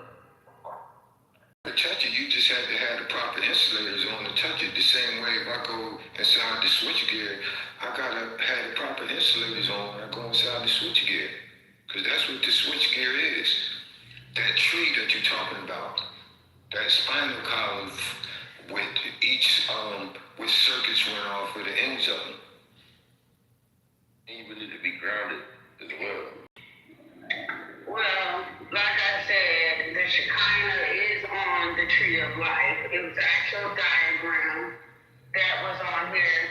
But I did want to bring up, like I said, Meg, I don't know if you're familiar with this stuff. Like, I even asked it about that Enochian magic stuff I was reading into yesterday. And they actually use it as well. Like, a lot of people use the same Tree of Life with the Shekinah at the bottom of it, right? So Why is it called feminine? The upward divine aspect is creative force. The Shekinah represents manifestation and dwelling. Feminine here means receptive, nurturing, and manifesting. The symbolic language describing how divine energy becomes present in the world. So another way to think about it is many mystics describe the Shekinah as the presence you feel in sacred moments, like your aha moment, right? The spiritual atmosphere during prayer, the awareness of the divine within creation. So in the writings, they said where 2 or 3 gather and study, the Shekinah rests among them. So it's that energy where we're coming together collectively to create something. Yeah. I just wanted to bring that in there because, I think we're going all the way over left field and to right field and stuff like that. But it's just that the Shekinah is a part of the tree of life because that is the energy that we create and transfer throughout each other. I know y'all read that book, Celestine Prophecies, right? Where they talk about energy transferring. I do this for a living, that's all. Well, there's a book called The Pale Horse that talks about energy transfer. Bingo. Bingo. And they use what's called the shock wave. This is how they manipulate the planet at the same time. These same people. It's all about energy. See, I'm going to always go back to energy because I know that all worship is centered around Saturn. And once you get to that, that's the core of all worship on the planet. And all that center of Saturn is worship is based on energy presence. Yeah, and the control and the harnessing of that energy. And it's never created or destroyed. That's what I'm trying to tell people. Yeah, exactly. You can tap into it. I was trying to tell people about that with like different energy force fields around the world. They were like, well, you would have to be the people now. You just have to know the knowledge of what you're doing. I mean, if I had the right emeralds on, or let's say the right conductors on me, I could tap into something without you actually knowing what I'm doing. And you can see it as some kind of spooky, weird shit. You're like, damn, what Pedro got going on? Oh, I actually know how to manipulate this energy. That's here for everybody. I think that's what Tesla was doing. I think that's why they killed him. So Sophia is the goddess of wisdom. That's where the word philosophy comes from. And they know about Sophia.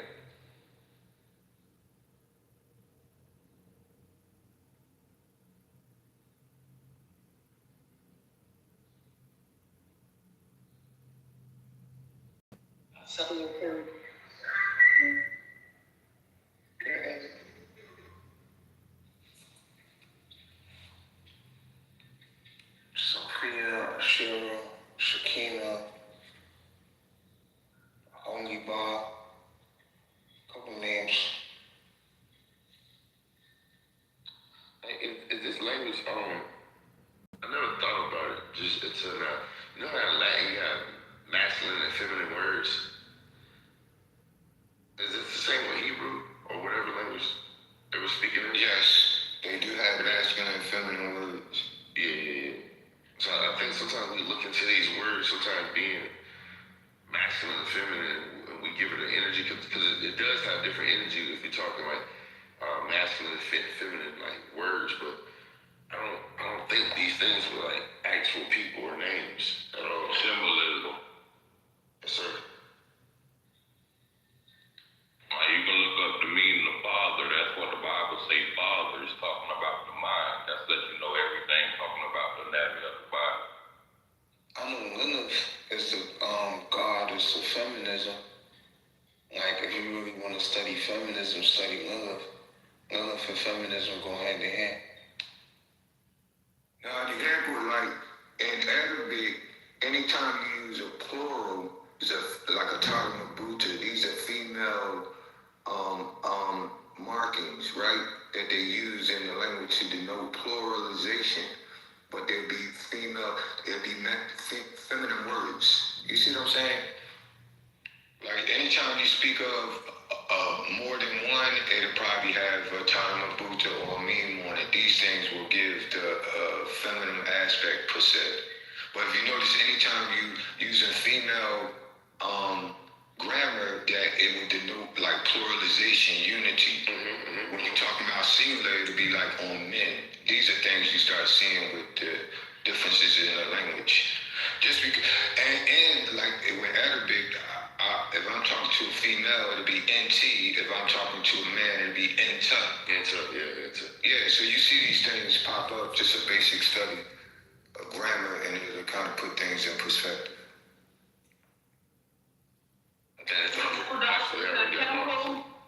We moved off of the temple and why they want this temple built.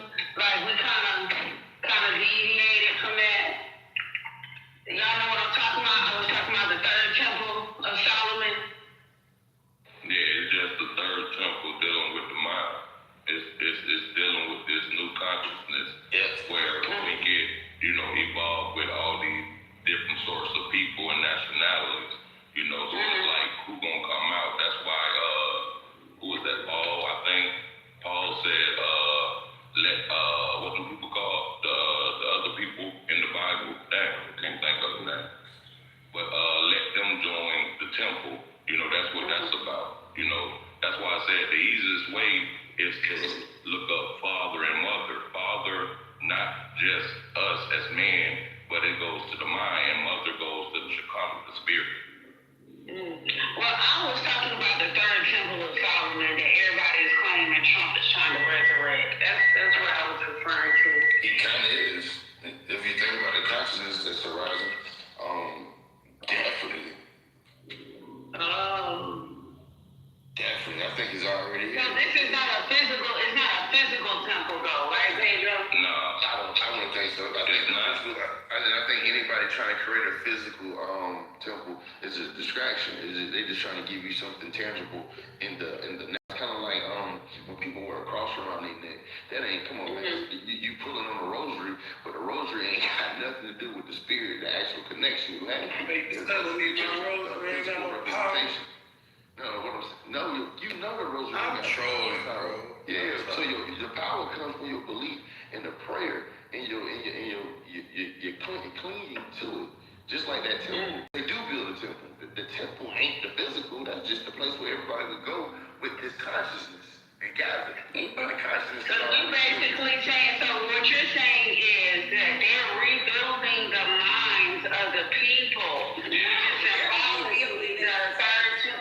No, they're rebuilding. They're trying to rebuild a physical temple over there. Yes, but that's why they're fighting. Yeah, but the physical temple is just showing you the physical representation. But I thought you said they weren't trying to rebuild physical. No, I'm saying even if they is, it's just a physical representation of what they're doing consciously, what they're doing. But how do you know that? Though? Like because wait a minute, because we just sat here and did a whole break of Cyrus, and we connected it to King Solomon, and it was the first temple of Solomon, which was destroyed, and then Cyrus came in and rebuilt the fucking shit again. The Jews to rebuild it again. So how are you gonna sit here and say that these people were talking about a Shekinah sitting on top of the Ark of the Covenant is not a real thing, when literally they wrote about this shit and they are manifesting or trying to self-manifest this whole situation into a third temple. So, I mean, I get what you're trying to say, but at the same time, it's hard to think or believe what you're saying is actual facts, because when you read that story, they were literally talking about a divine presence on top of our heart. But just like we bring out the receipts flawless, we just need niggas to bring out the receipt. See? Yeah, it's the same thing what Trump is doing with the ballroom, right? So I was going to bring that up about Trump. Yeah, so the ballroom is getting created. Trump has already tapped into the American consciousness. This ballroom isn't going to be anything but a physical representation of Trump and his people's ideologies. The people ballroom ain't got nothing to do with it though. Why are you bringing up the ballroom? The ballroom ain't what we're talking about. The temple is going to be built over there where they're warring at, sir. I got you. But what I'm trying to show you is a physical representation of an idea that if it's destroyed, then it's basically saying that Trump holds rhetoric is destroyed, right? If another person came up, another president said, hey, yo, we're going to change the name to taking this down, what he's doing is shifting the consciousness as well as removing something tangible. That's the same thing they're doing over there. And when King Solomon in the temple was destroyed, it also erected everything he's done at that time period by the consciousness. So now the new people that are building the new temple, guess what they're doing? Building a new stream of consciousness. We're ushering in something different. But me as a king, me as a person, a leader, I'm going to give you a physical representation of something that's spiritual. It happens all the time, probably every. I'm not gonna disagree because I do agree to a certain extent when it's a new consciousness, a new way of thinking for the people. But you sat here and said that's a distraction. When clearly that's not a distraction. According to the book said that the shit had divine presence roaming around in it. Right? I'm talking. I just let you fucking finish. Let me finish. Let me get it out. So the thing is telling you that there's actually a divine presence running around sitting on top of an ark, but you're saying, no, that's just in your mind. That's just a distraction. No. These people are actually literally out here doing some shit. And you just made it seem like, oh, no, they're just changing everything around. It's a reset. Let's just keep on. Let's invest, y'all, and put our money in it. Yeah. I win, because this is crazy. It's just crazy. I'm saying that.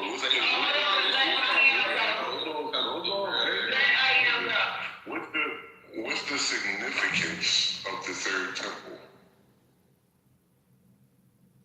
If they rebuild it, I think it's the signal of the second coming or something, the Messiah. It's supposed to be the actual earthly dwelling place of God. Yes, the dwelling place of God on earth. That's what it's supposed to be. It's not like they just got a new stream of consciousness. It's the same stream of consciousness they've been on for the past couple of millennia. That's why that revelation, and if you read Revelation, the goddamn sun signal the beginning of it. So it's not just symbolic. They believe this shit has an actual physical purpose here, and that the actual Messiah, God, will be dwelling in that temple. He won't be dwelling there. And that's the reason why we have to use our. I'm not saying it's right or wrong. I'm saying what their belief is. We can't say that it's just it's metaphorical and it just brings a new stream of consciousness. No, this is something they've been on for millennia, and they think this is going to produce something actual physical. Yeah, so what are they going to do? And I would put the hydrogen collider to do that. And this is why we can't have this conversation with everybody, because it's almost like they don't want you to fucking figure this shit out. Because they want you to stay blindly on this straight and narrow path. There's nothing else to see over here. Don't worry about us building this shit over here. What goes inside this motherfucker. Just keep on going into the new reset. Just keep on going. Let us control your mind. Don't look over here. So I agree with you, right? But I don't think that God needs a physical place on earth. These people do believe that. So at the end of a belief, right, comes a very powerful thing. People that will act. So if they could finish this temple, right, and they can have the belief so high, the morale so high, that everybody in this region, everybody in the world is scared, the world stops. That means you guys don't understand how powerful the physical part will be for the layman people, for the people that don't understand that this physical is basically what your spiritual consciousness is created in reality realms for you to see. So now more people will believe, right? So now they say, hey, yo, I'm building a fucking UFO pad in Arizona, right? So when I get in this bill, I'm going to beam down aliens. But you ain't gonna be paying attention to them niggas. Them niggas don't even really believe in you know.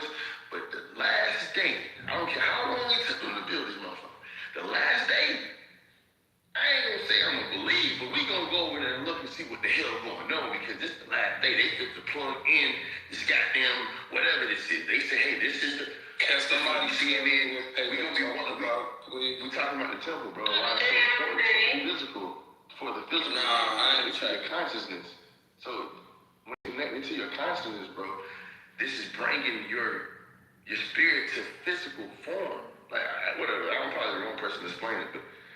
There's a reason why I brought this temple knowing to be built. Because you've been explaining it wrong. That nigga said I'm probably the wrong person to explain it. Still trying to explain it pretty good. No, your conclusions are all wrong. And he know that nigga literally just said I'm probably the wrong person to explain it. I'm still trying to explain it. I got another scenario. I think that they gave you a book with a prophecy in it, or prophecies in it. They gave you folklore, all that. Now they're fulfilling the prophecy. They building this tower. And in this book, they done told you ain't gonna be able to do nothing to stop it. And it's just what is it? The first rule, everything is mental. They got a whole bunch of people mentally participating in this. They just gonna usher on in what they wanna usher in because they've already defeated you mentally. Exactly. We on point, Erica. Right. So guess what happens if you believe it mentally? If you believe it mentally, it's physical. It's true. All is mental. Lord help us, Erica.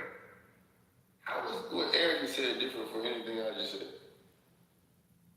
Way different than what you said. Well, you talk about Well, one way is different, nigga. She was concise. Nigga, you ramble. So, right. Erica, that's what I was saying. That's one physical representation of this temple is basically bringing out the spiritual side. It's all mental. You put the belief in it. So the people that are creating this temple, they don't understand that they're giving this thing power. Exactly. What is they talking about? Like they just built it for no damn reason. I didn't say they built it. Why is he trying to say it? Because the shit you saying don't make sense. They know exactly what they doing, you fool. Yo, the reason why most people think their religion is working, right, is because they have a belief. It's not the book, it's not the rosary, it's not the tangible thing. It's them actually believing and walking, taking a step on faith. That has nothing to do with the point you just made. It's the same thing. Church, it's the same thing. It's the same concept. No, it's not. The people who make those images and those icons and all that, they know exactly what they're doing to the people. That's the point that you're trying to negate, fool. Why the hell? You don't know how to check the concept. You be trying to bumped on one point and then you just try to make more and more points, bro. You be all over the place and do it all the making the time, same point. Hey, yo, this is another nigga like Sweet. On one point where you say the same thing. Another nigga like Sweet. They trying to make it on my page. Come on, bro. The same word. Did something. Yeah. What the hell's going on? So we going on more, right? And they gonna bomb us. I'm gonna tell you the best way to get through this shit, right? When the shit just started going on or some shit and you know the shit is close, just get off Clubhouse. I'm telling you, it'll be over before you know it. All you gotta do is argue. Oh, for real, like me and you said the same thing. Well, she said it concise. We did not say the same thing, Pedro. You said it's mental. I'm saying it's mental. Basically, like, bro, these niggas. You did not say. I did. What did you think? What is spiritual? It's mental though. You say it's mental, but none of us was around when they wrote that shit, right? So we don't know. Like you said, I don't think God. You said I don't think God needs a place on earth to dwell in. How the hell do you know that? You know what I'm saying? Like, how the hell do you know that? It's impossible. Okay, y'all can go ahead, because I wasn't still talking. I'm just saying, God said he don't dwell in the place made by man's hands. That's telling you, Errol. Damn, so basically they just took, oh wow, so y'all accept that? Anywho, so my thing is, this whole, this is crazy. This is really crazy that we're having this conversation. But, so when we talk about the feminine and masculine aspects of these words, why would they give that, the resting place, why would they make it a feminine instead of a masculine word? So that's just how language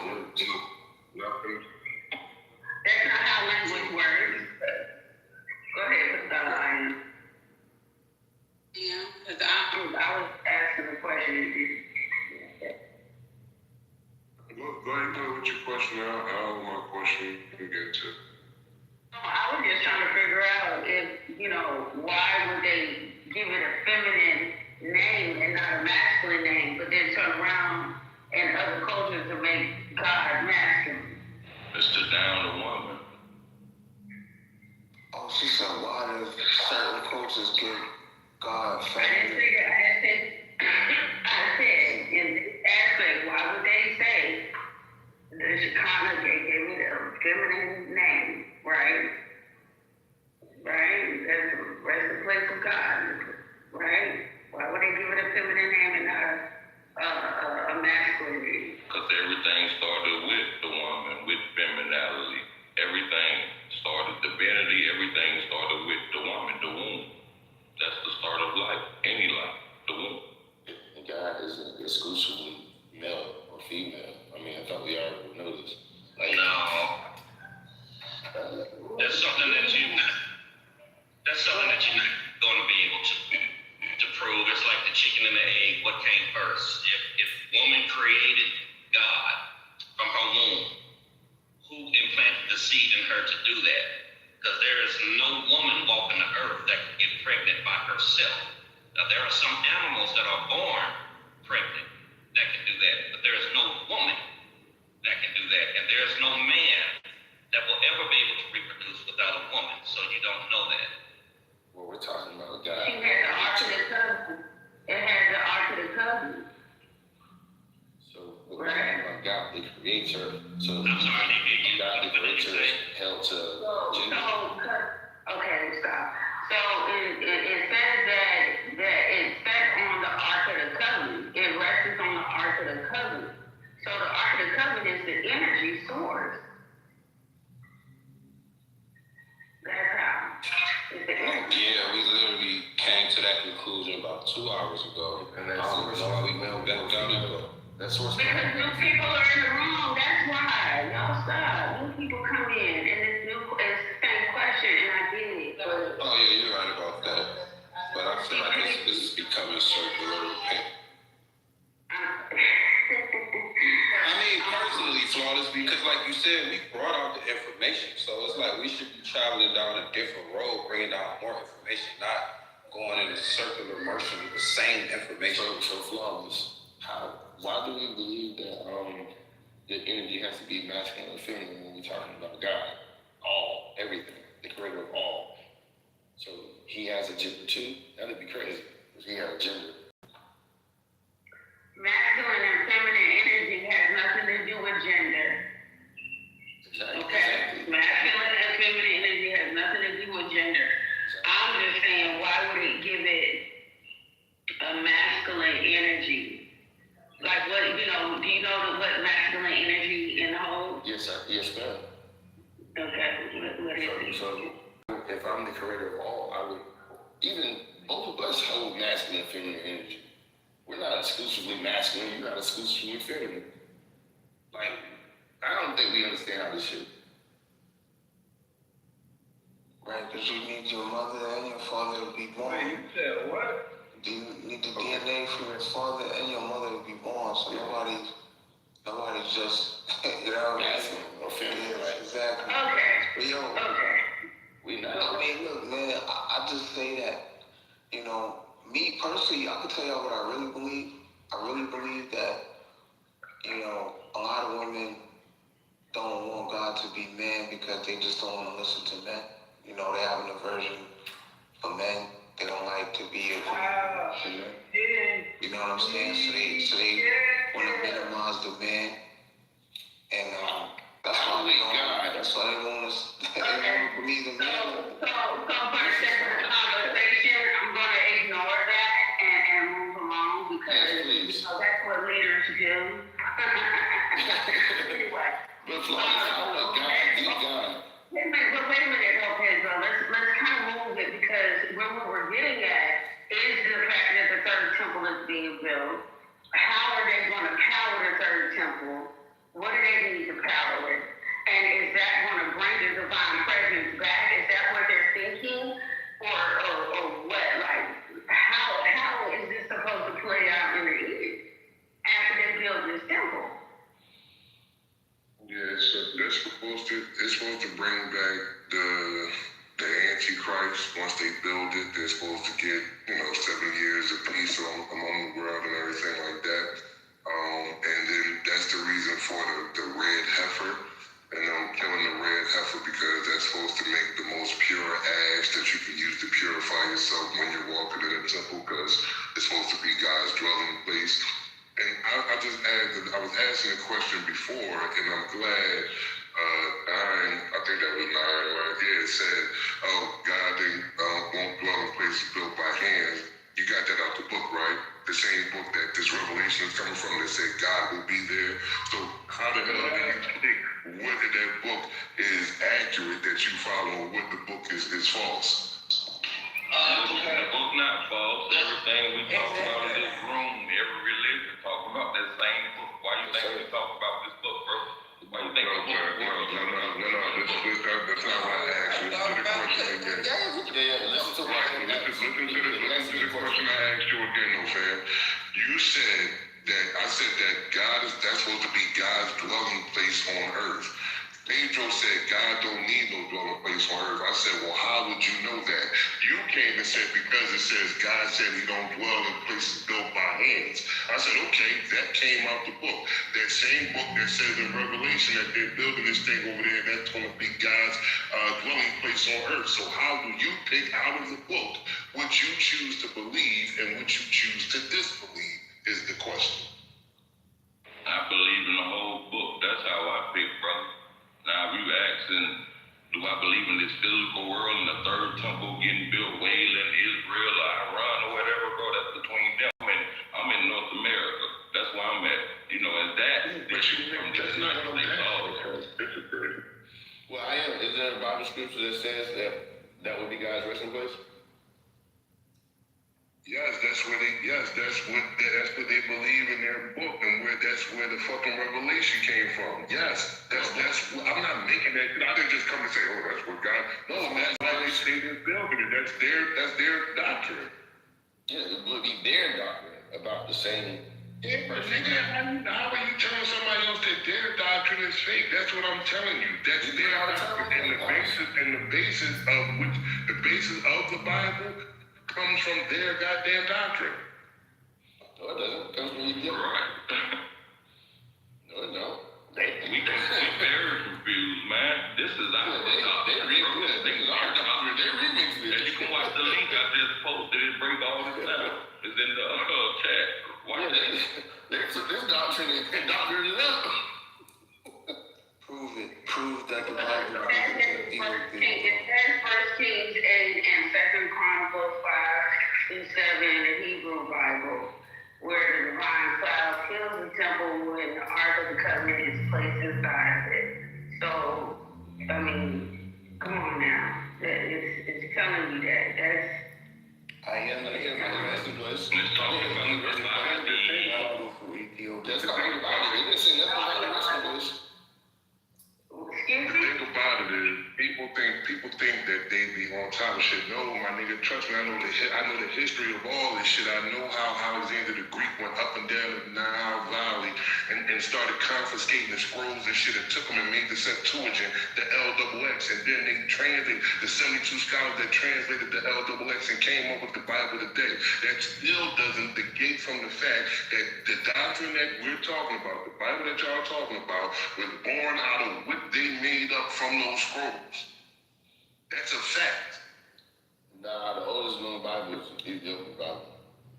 Sorry. But what? Oh, this nigga's true. It even has more books than the ones that we previously, or the ones that we have now. Sorry. I mean, you just gotta give a shot to those people. Well, we do have Mesopotamia, the ziggurats, they believe the same thing. That was way before Solomon's temple.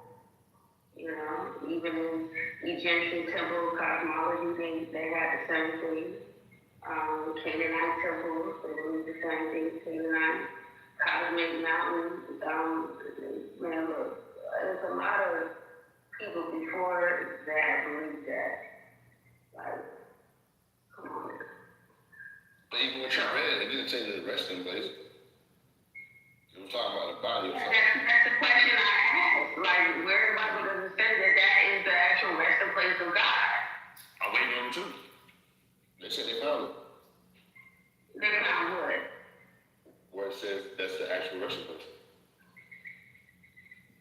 I think this is those people's belief. Yeah. So somebody can give a book, chapter, verse where they say this is the last resting place or this is the resting place, please? Somebody, we Google everything else. Y'all can't find it? Right. Like, come on, man. Like, now we playing.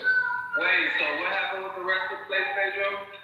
And we find the book, chapter, verse in the Bible, King James Version, or whatever y'all want, that this is the resting place. Who said that? Who said that it was? That what y'all said. Hold on now. Wait, hold on. Hey, nah. Hey, King. Wait a minute. Hey, flawless. Listen, Pedro. This is why listen is important. Listen. No one said that was the final resting place. What we said was those people believed this was the official residence of God on earth. Did you see the conflict there? Do you see the delusion there? Now, flawless. Now that you know that they can't find it in the Bible, now do you see the delusion? God needs to place Pedro. This nigga got mansions though, bro. Many mansions. I give you verses.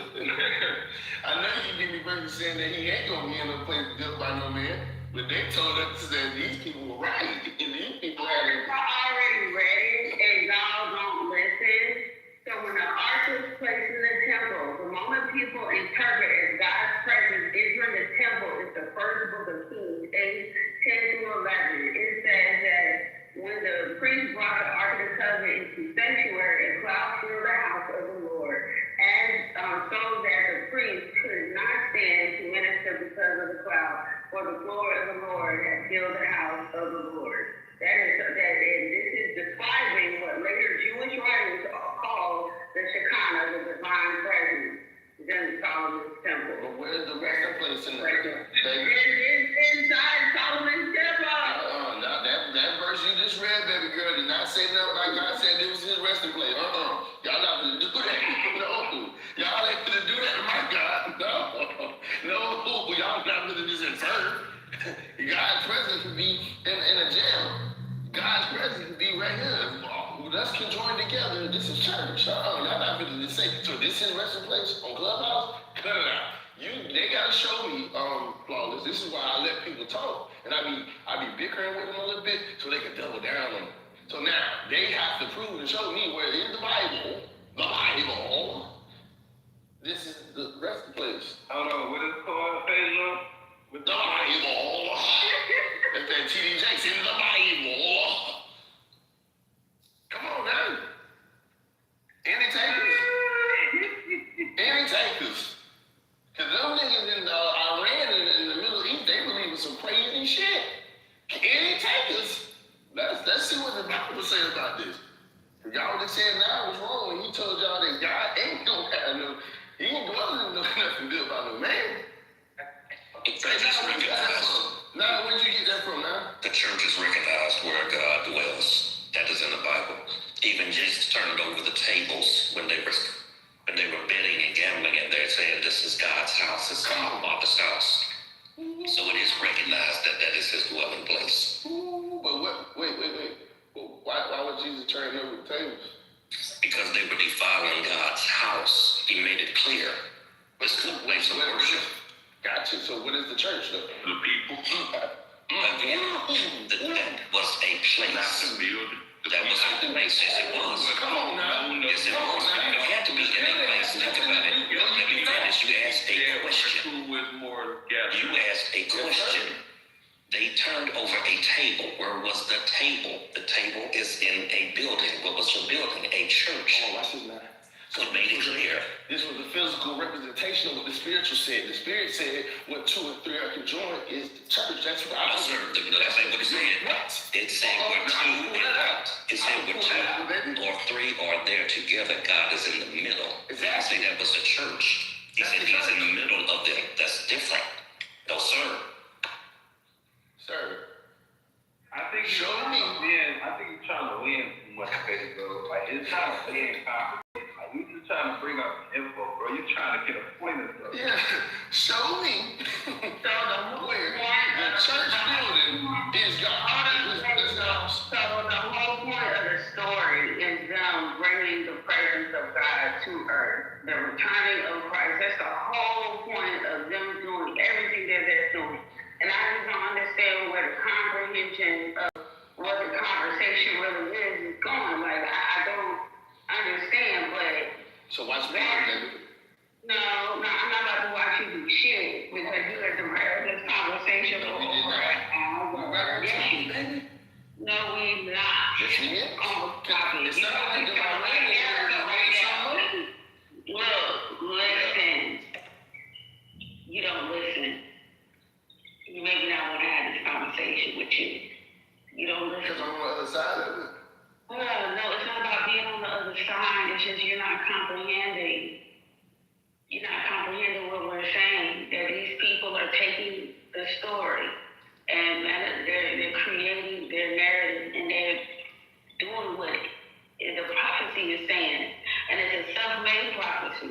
I understand that. I get that. So that's something that they are doing. So to say that what is not real is like you're ignoring the fact what they're over there doing right now. It all ties together. Yes, ma'am. Wouldn't this be something crazy? Because now I tried to give it to y'all, so now I'm going to give it y'all in written form, baby. Yeah, we come on, man. We got it. Edify. God does not dwell in temples made with hands. What? Acts 7:48? What?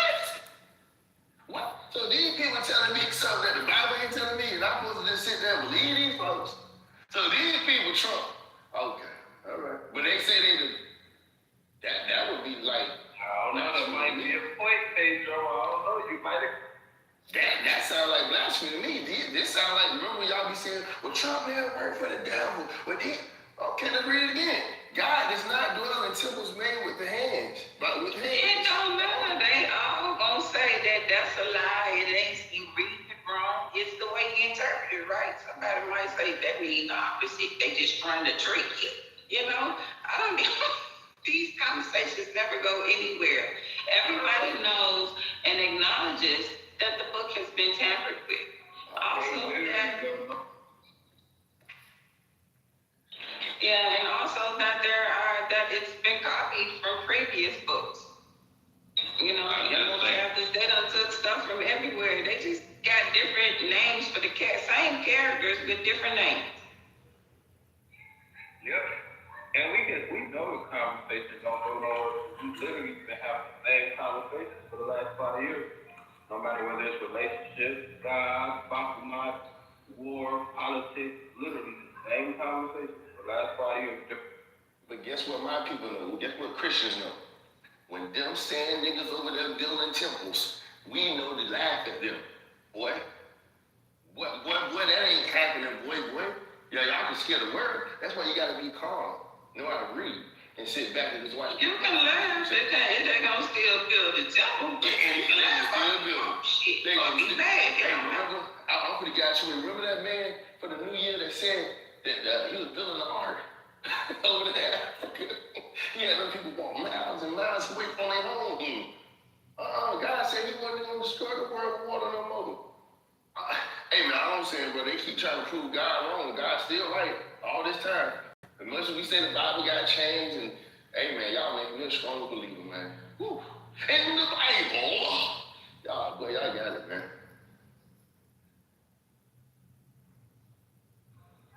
All right, I think we should go somewhere else now, so we don't circle back on this. Okay, moderator, no more. Hey, yeah, Pedro, any current news updates you got on? We can't move conversation. Listen, mine's moving. Hey, we moving. Listen, brother. Any updates? I just said we can move it. Listen, brother. You got it good too. That's Eugene Jr. I know. Look at that.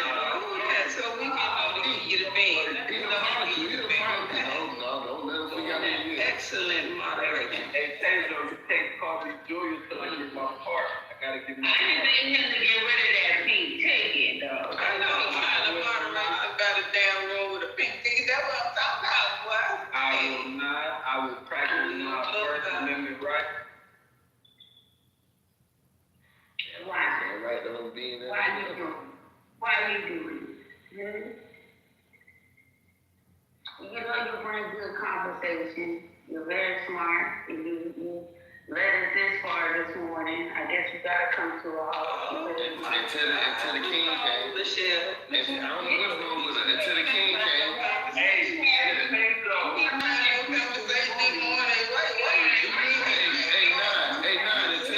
Until them boys, with them boys is filled with the Holy Spirit came through.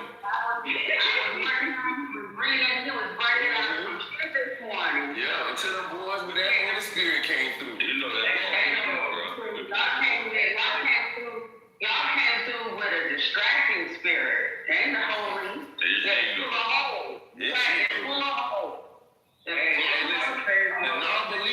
non-believers will be at the feet. Hey, you don't know what I believe, first of all. But what I'm saying, so all I'm saying is,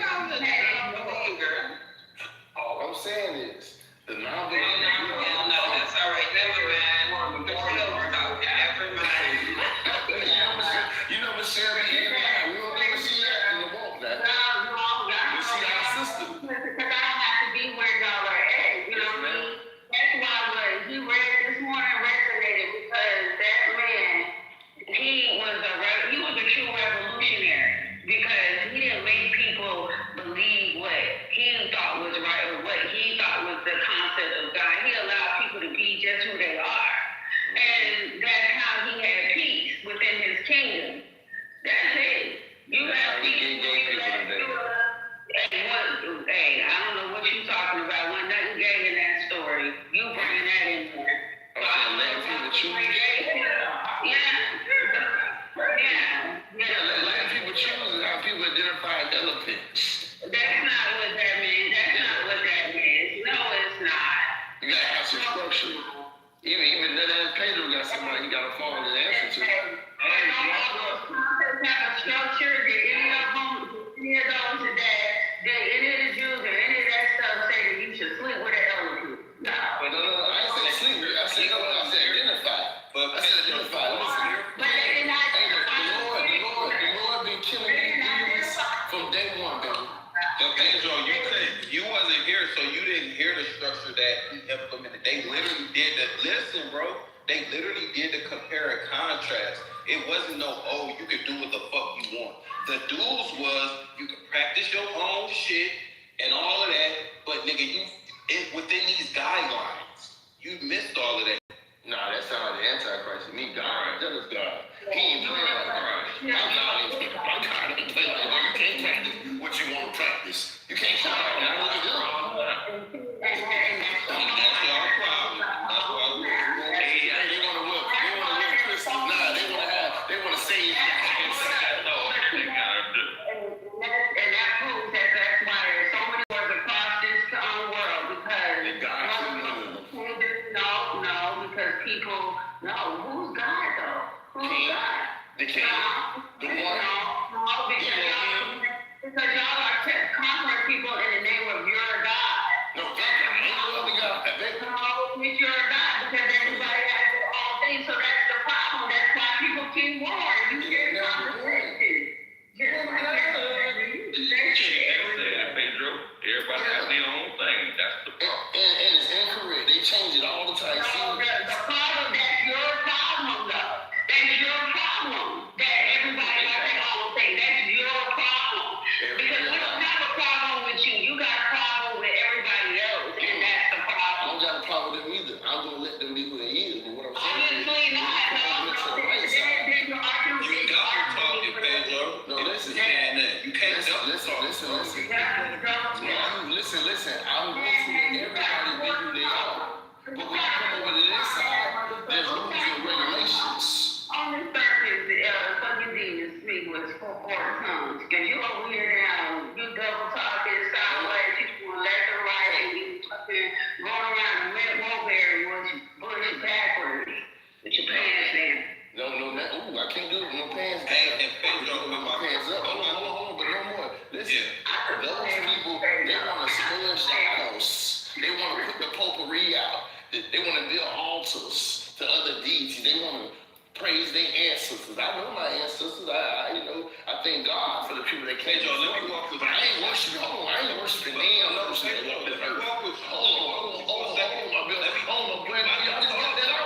Listen, why would a religion? Hold on, listen, y'all. Why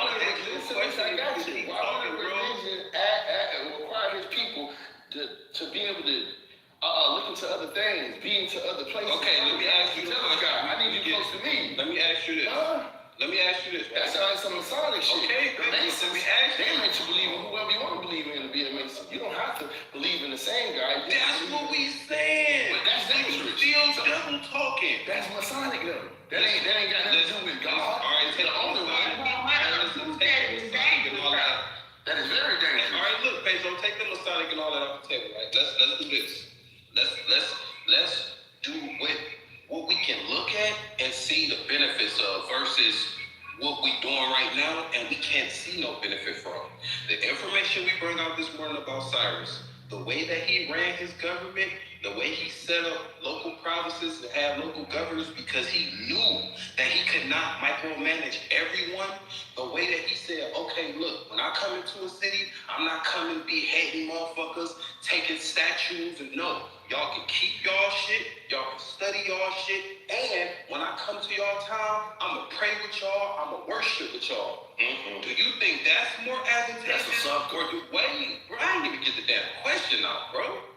That just show you want to talk, you don't want to have a genuine conversation. So do you think it's more advantageous to do it that way or the way that we've been doing it and the way that we still doing it? The way that we've been doing it and still doing it now. Because that's a sucker. Only a sucker go into what knowing that he don't believe what them people believe and pray with them.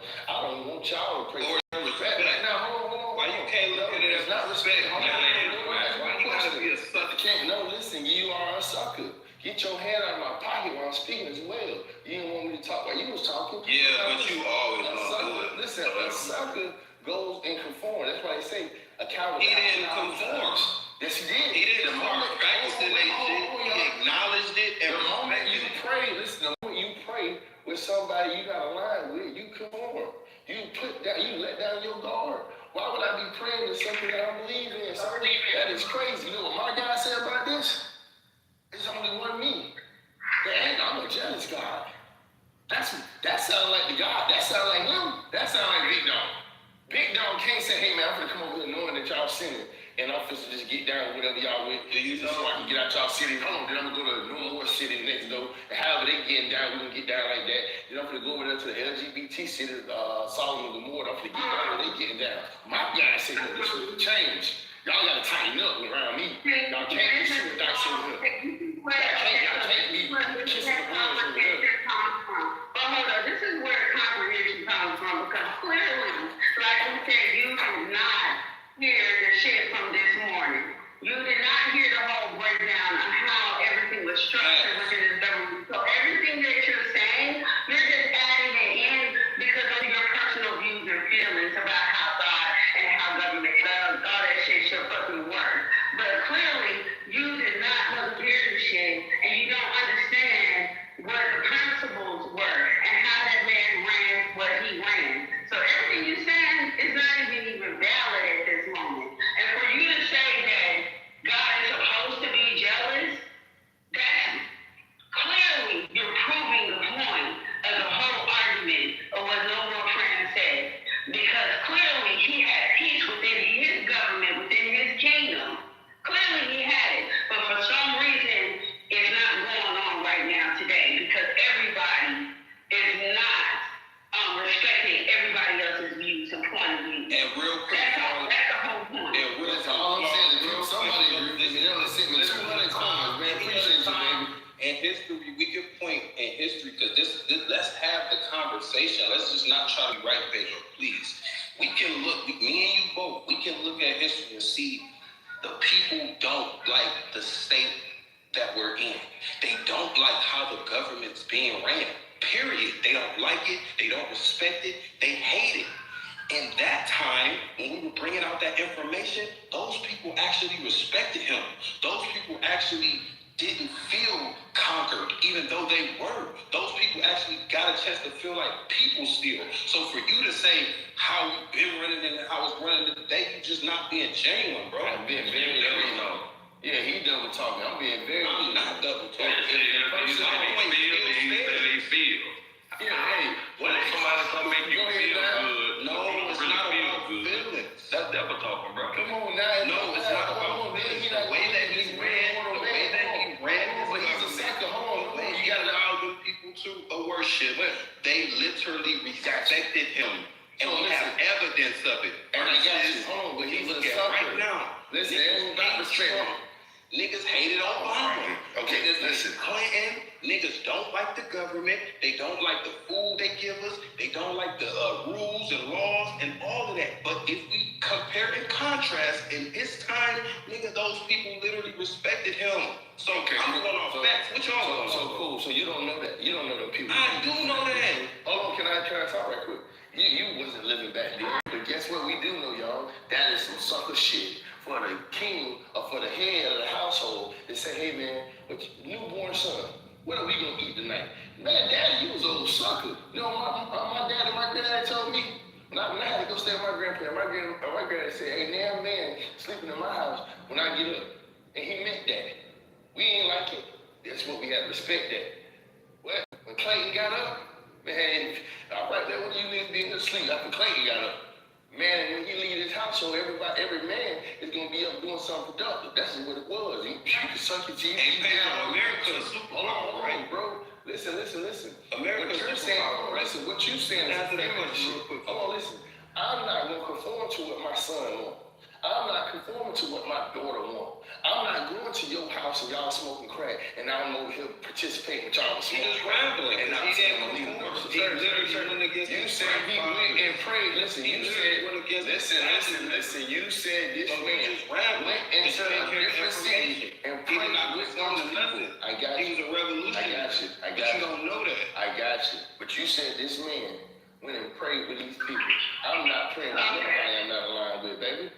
That's okay. Defeated man. So clearly, No More Friends got evidence of what happened, and you're going off of your personal view. I'm going off. Yes, you are, because you're not going off the book. What is the story of Cyrus is? My God is a jealous guy. No. You can't answer. I need you to go look up what this person did, because that's what this conversation sparked from. It came from researching this person that they actually got a monument, they got his tomb, everything over there, and they have a complete history. And what was it? He was what was it? No more, like he was not Hebrew. He's not of that culture or that religion, but they revered him as a Messiah. They revered him as a Messiah. And he's the person that wanted. He's the person that literally, when he ruled, he didn't believe in that. Oh, nigga, you just gonna work and break your back and not get paid. No, nigga, he believed in paid labor. So I guess Pedro, paid slave. You want to rock with the slave. You want to rock with the slave master who believe, nigga, yo, you should just be working till your motherfucking back broke for nothing. Cyrus didn't believe that. My God ain't never said that. What are you talking about? Wait, why you back with this imaginary sky daddy, bro? Again, what imaginary? Listen, we got more proof from my people than you do. You talking about a deity, brother? And you talking about something that was created when you started. They got a monument up here in Wisconsin. There's an actual tomb. There's an actual tomb. No, Pedro. This person, they have historical, archaeological facts. Yeah, they got dinosaurs. They got T-Rex. Okay, you know what? Can't talk to a nigga like that. They ain't trying to The Bible warns of arguing with fools. Exactly. That's what I'm doing. Don't bring the Bible in and these people represent Osiris. These people represent Osiris. Right. Hey, Eric, we don't know what people believe in. Every day they got a different person they believe in. Now they believe in Osiris. You don't even know who the person is that you would be talking about. I know he ain't no Messiah. Baby, but ironically, in your book that you want to refer to so much, that's what they refer to. It ain't saying anybody know Osiris. They ain't saying nail as a Messiah. What's the scripture flawless? The Bible ain't no hand and no take away, brother. Come on, they ain't got nothing to have to do. Come on, you know Osiris in the Bible. Flawless. Hey, I am James King. Yo, y'all come on. No, come on, James. No, James is here. If James can find the Bible,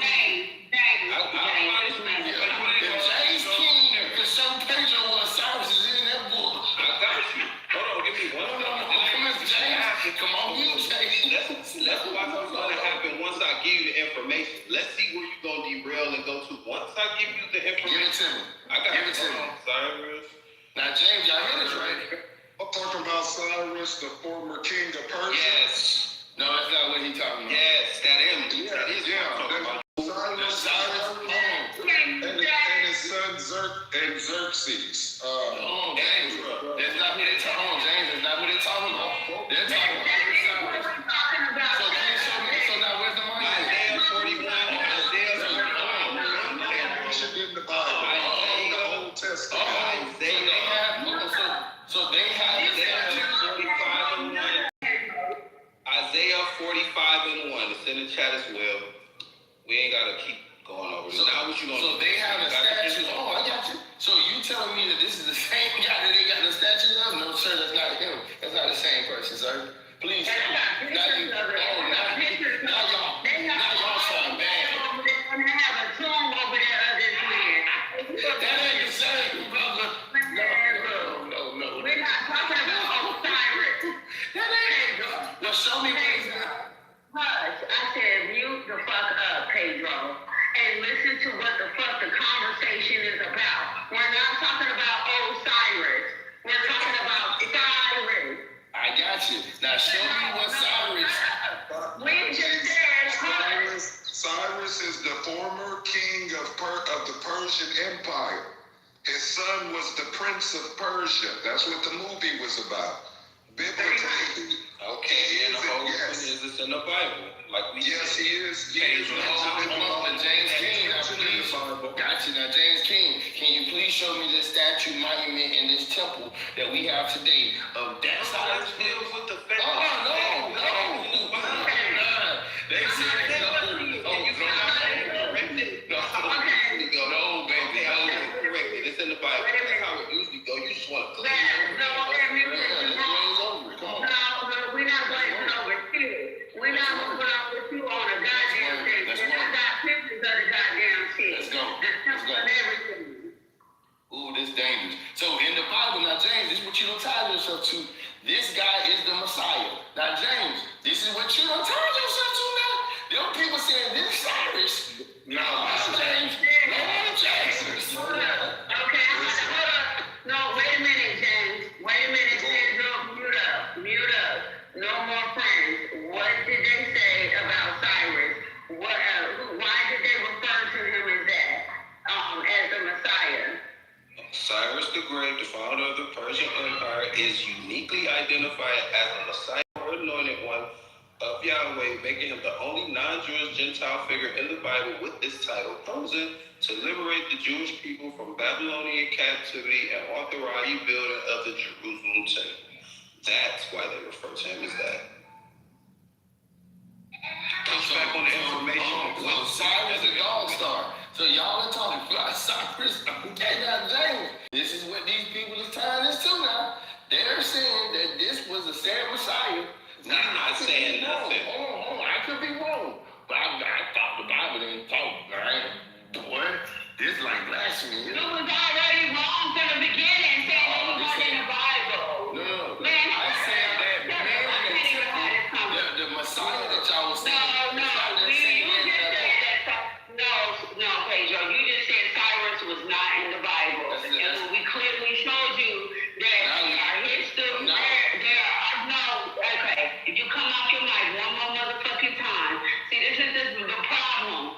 You come in the room and you don't know the information, and then you're debating us on the information that's there. Nobody said they believed anything. We were just researching the information and how the fuck this story went. You know what I mean? I just don't understand why you do this. Stop doing that shit, man. Stop it. We don't think he's the Messiah. We don't think he's the Messiah. That's what the fucking book said. I don't even believe in the Bible, nigga. The book said he's the Messiah? Yes, nigga. The Bible. 45:1. Isaiah. Not no more. Not flawless. Isaiah. Read it no more. Oh my God. That number 1 verse 45:1. You've been trying to double dutch and jump in here so bad. You should have the scripture pulled up, nigga. So they don't say that. Shut your ass. Yeah, nigga. Thought we was reading I'ma just no fucking read. And I'ma just say Isaiah 45:1. And not read it.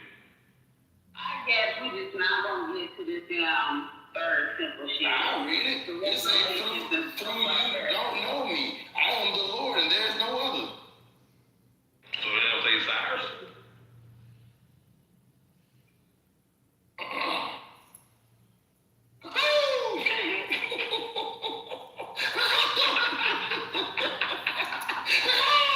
What are you crazy, boy?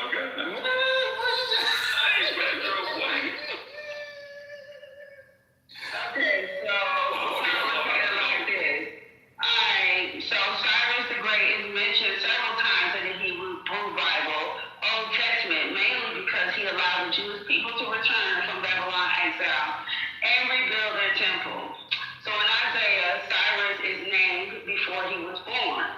The most famous mention is in the book of Isaiah. This is the passage that shocks many historians because Cyrus is mentioned by name. Who says of Cyrus, he is my shepherd and he shall perform all my pleasures.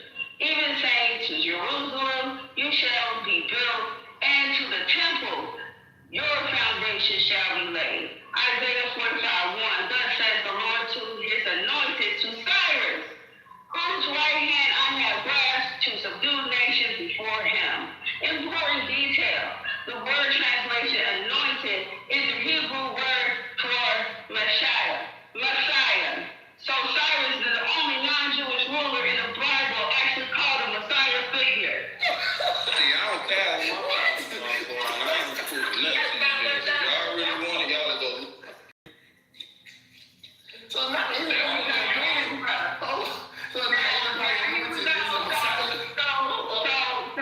So we get to the next part. Ezra, Cyrus's issue, the decree to rebuild Jerusalem. In the book of Ezra, Cyrus gives permission for the Jews to return from Babylon.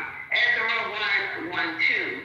In the first year of Cyrus, king of the Persia, the Lord stirred up the spirit of Cyrus, king of Persia, to make a proclamation throughout all of his kingdom.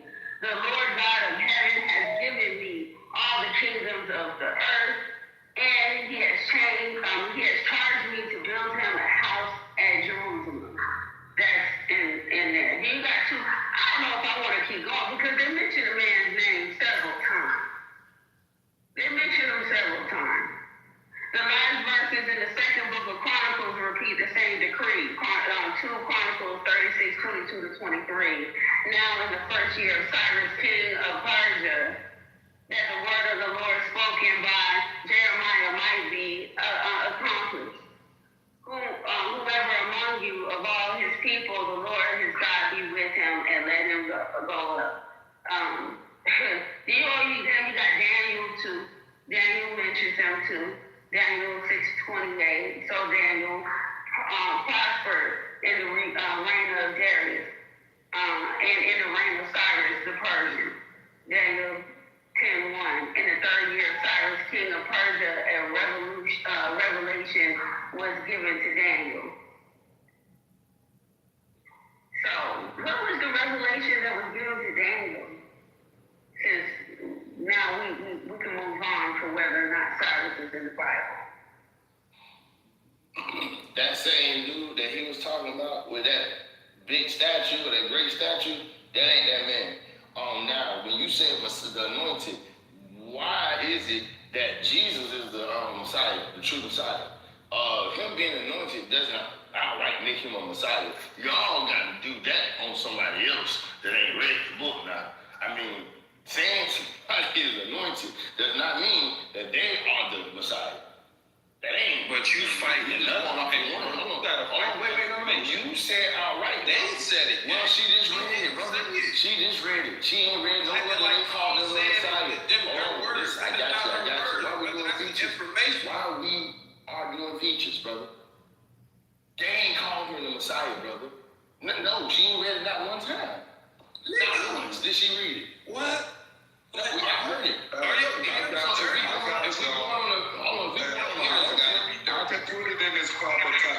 I could put it in its proper context. He was known in his day as the Messiah. Now let's put it in its proper context, right? So it is fascinating historically and anomaly, but the answer is yes. Cyrus the Great is the only non-Jewish figure in the Hebrew Bible. 3 times. Now hold on. No, what you didn't read is this. Okay, read the part I didn't read. In the context of the 6th century BCE, the term did not carry a supernatural end of the world weight as it does today. Instead, it was a political and a religious title, meaning the anointed one. So this was not, if this is BCE, this is before Christ. Remember that. So they're not calling him Christ.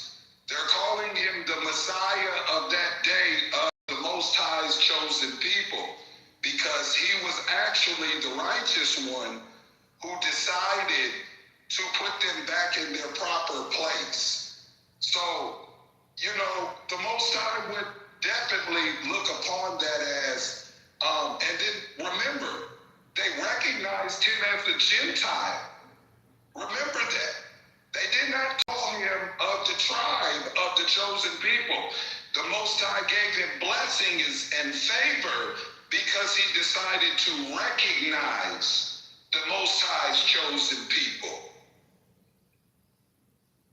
Thank you, James. That's what we're saying. That's all goddamn time. So that would mean that the people recognize him as Messiah. He ain't the Messiah. So, when y'all keep saying thank you for it. But nobody said he was. But nobody said he was.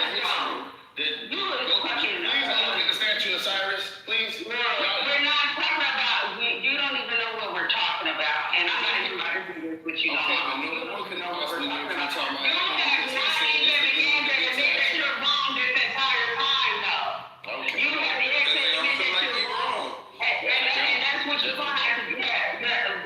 But you wrong. This is sexual talk about tenderism. Y'all worshiping. No, ain't nobody worshiping nothing. That's what you got misunderstood. And like you do every goddamn thing else, you misunderstand and misinterpret and fucking confuse the fuck out of yourself with information to where you up here just jibber jabber, fucking sackle Bible all this whole goddamn time, man. Fuck that shit, Pedro. You full of shit for that shit.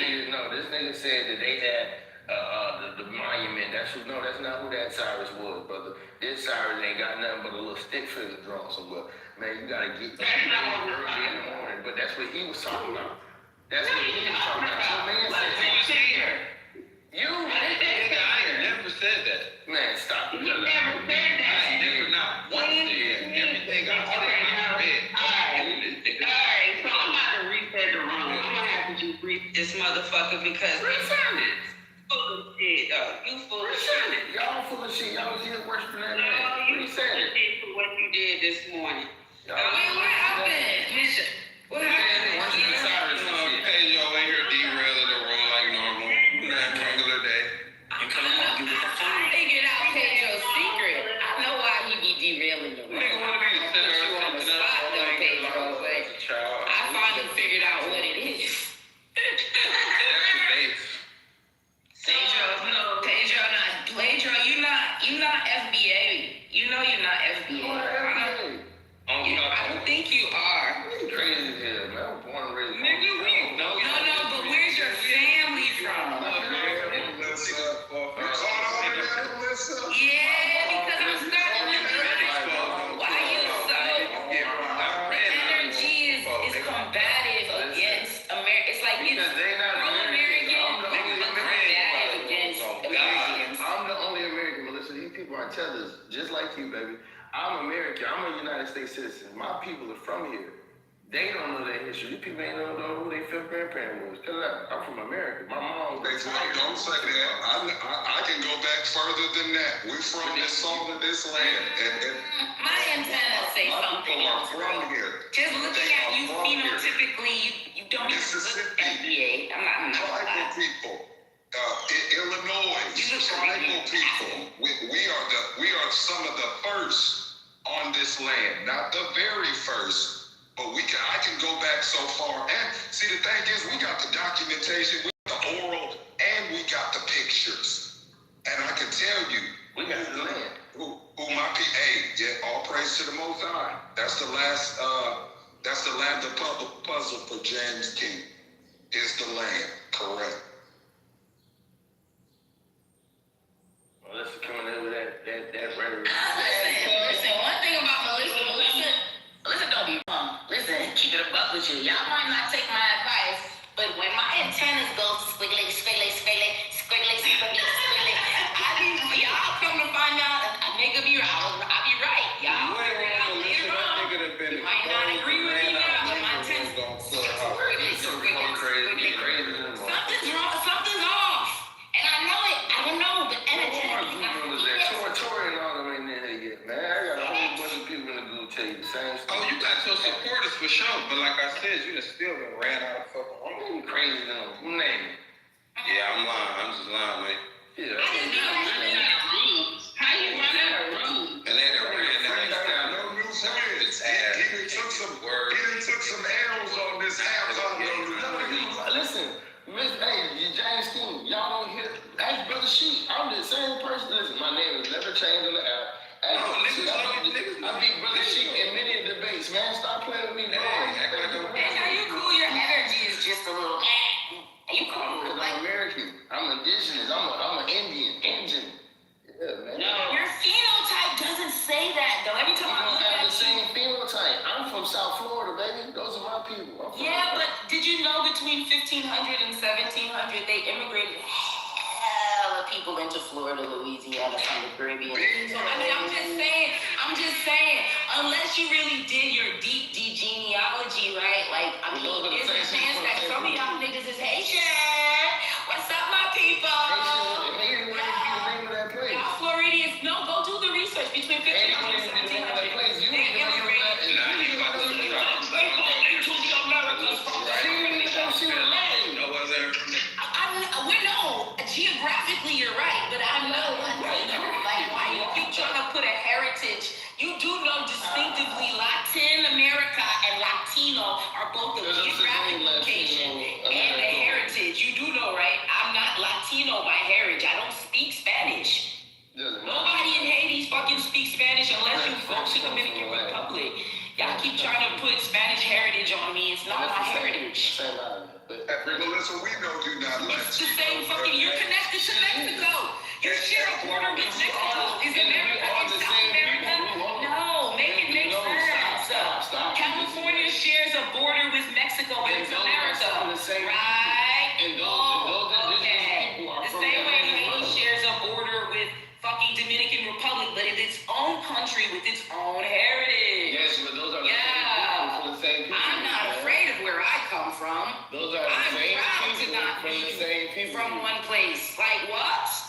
Those are the same people from the same people group. The same people from the same people group who don't speak Spanish, nigga. We not Latin. We don't have Latino culture. Geographically located in Latin America. Listen, you lying. I'm just lying. Squiggly. I was something is up. But anyway, I'm not gonna go back. Let's give him the stage he want, Melissa, real quick. Man, just pay attention to the energy. It's not. Hold on, Melissa. Let's give him the stage he want. He want to be the star. Hey, Joe, can you please, brother? I actually like people like different languages and cultures. Hey, so I'm actually interested in hearing you talk to us in Spanish a little bit. It don't matter. I don't talk and go in Spanish mode, nigga. Let's go. I'm on. Is it anybody else in here speak Spanish? Nigga, talk to yourself. You don't gotta talk to nobody. Go ahead. Well, then how will you know the nigga, it don't matter. Just go. I don't know if Eugene. Man, is it anybody? Look, y'all see him running from the stage, right? No, because I'm not gonna waste my time. I'm the right person to verify what I'm saying. You don't want to be the star no more, huh? I mean, you just like sweet. You need to get your pants in the book. Now you don't want to be the star. No, nigga, I just want somebody to your ass don't know no damn Spanish. What you know? Olar, shit. Gracias. What you know? I know how to say your first name. Oh. That would be look, more running. I know. Hey, all I'm saying is because I said in this room, I said some Creole shit before. Look, now you know Creole too, but you still ain't got it, man. So what is your tribe? Speak your tribal language. Remember what we talked about yesterday, that Melissa was not in on the conversation. This was a personal conversation, but everything she just said, I said that shit. I said a lot of them don't know that from that South Florida region, the Louisiana region, Haitian nigga. a lot of them niggas was brought here to the Americas. Now Melissa she accepts her heritage. Remember I told you, remember I told you that the Haitians who are a part of the 12 tribes of Israel, that we were trading and we were doing business with them. Levi, stand up. They were recognized. So what about Bahamians? So but I'm not saying you're not a part of the 12 tribes, Israel. Israel, what I'm trying to tell you is a lot of y'all from that region, you guys were imported in here. We are I'm questioning if you're Judah, because the biggest majority he's Benjamin, James. Exactly. That's exactly what I was stating to Flawless, that the salt of the earth inside of the Holy Land is the tribe of Judah. And I can hear it in their cadence. I don't have to question it. Okay, so but if I could tie myself back to the oldest people of this land, by bloodline, right? This would be disingenuous, right? So now we're gonna go straight to Haiti, to some weird group of people that kind of are influenced by the Mississippi, right? But we're not gonna give any other island close to Florida any other claim. Because the Bahamians got to Florida before. That's not what he's saying. Hold on, but the history of my state is that the Black Americans that were here, they met with the Bahamians. They were already doing trade, right? So those indigenous people were doing trade with the Bahamians. This is even in the Bahamian history. So the Bahamians came with the Black Americans. The Black Americans had already built all the infrastructure in Miami, Florida. Miami, Florida is from the city of the county of Palm Beach County down to Key West. That used to be the whole Miami. Miami comes from the Maya. So you're Asian. Came over from wait. What are we talking about? I'm talking about people that traded with my people. They have a history and a story and a connection to my people. I just put Go for John in the chat, right? So they said this is the African guy, Go for John Horse. This guy is actually from the southern region. Like he was able to go into South America, speak to those people because he knew Spanish. This guy actually helped Chief Osceola. But the people they come from would be some of those people, the early what Chief Osceola would be the Maya. Chief Osceola isn't my people. Chief Osceola is another people group that came to Florida. So what's the name of your people group? I'm talking right now. You're gonna get as many misnomers, as many different names. So the Mayas, they came across right from the Gulf, and they created the civilization of the Mayas, the Miami people.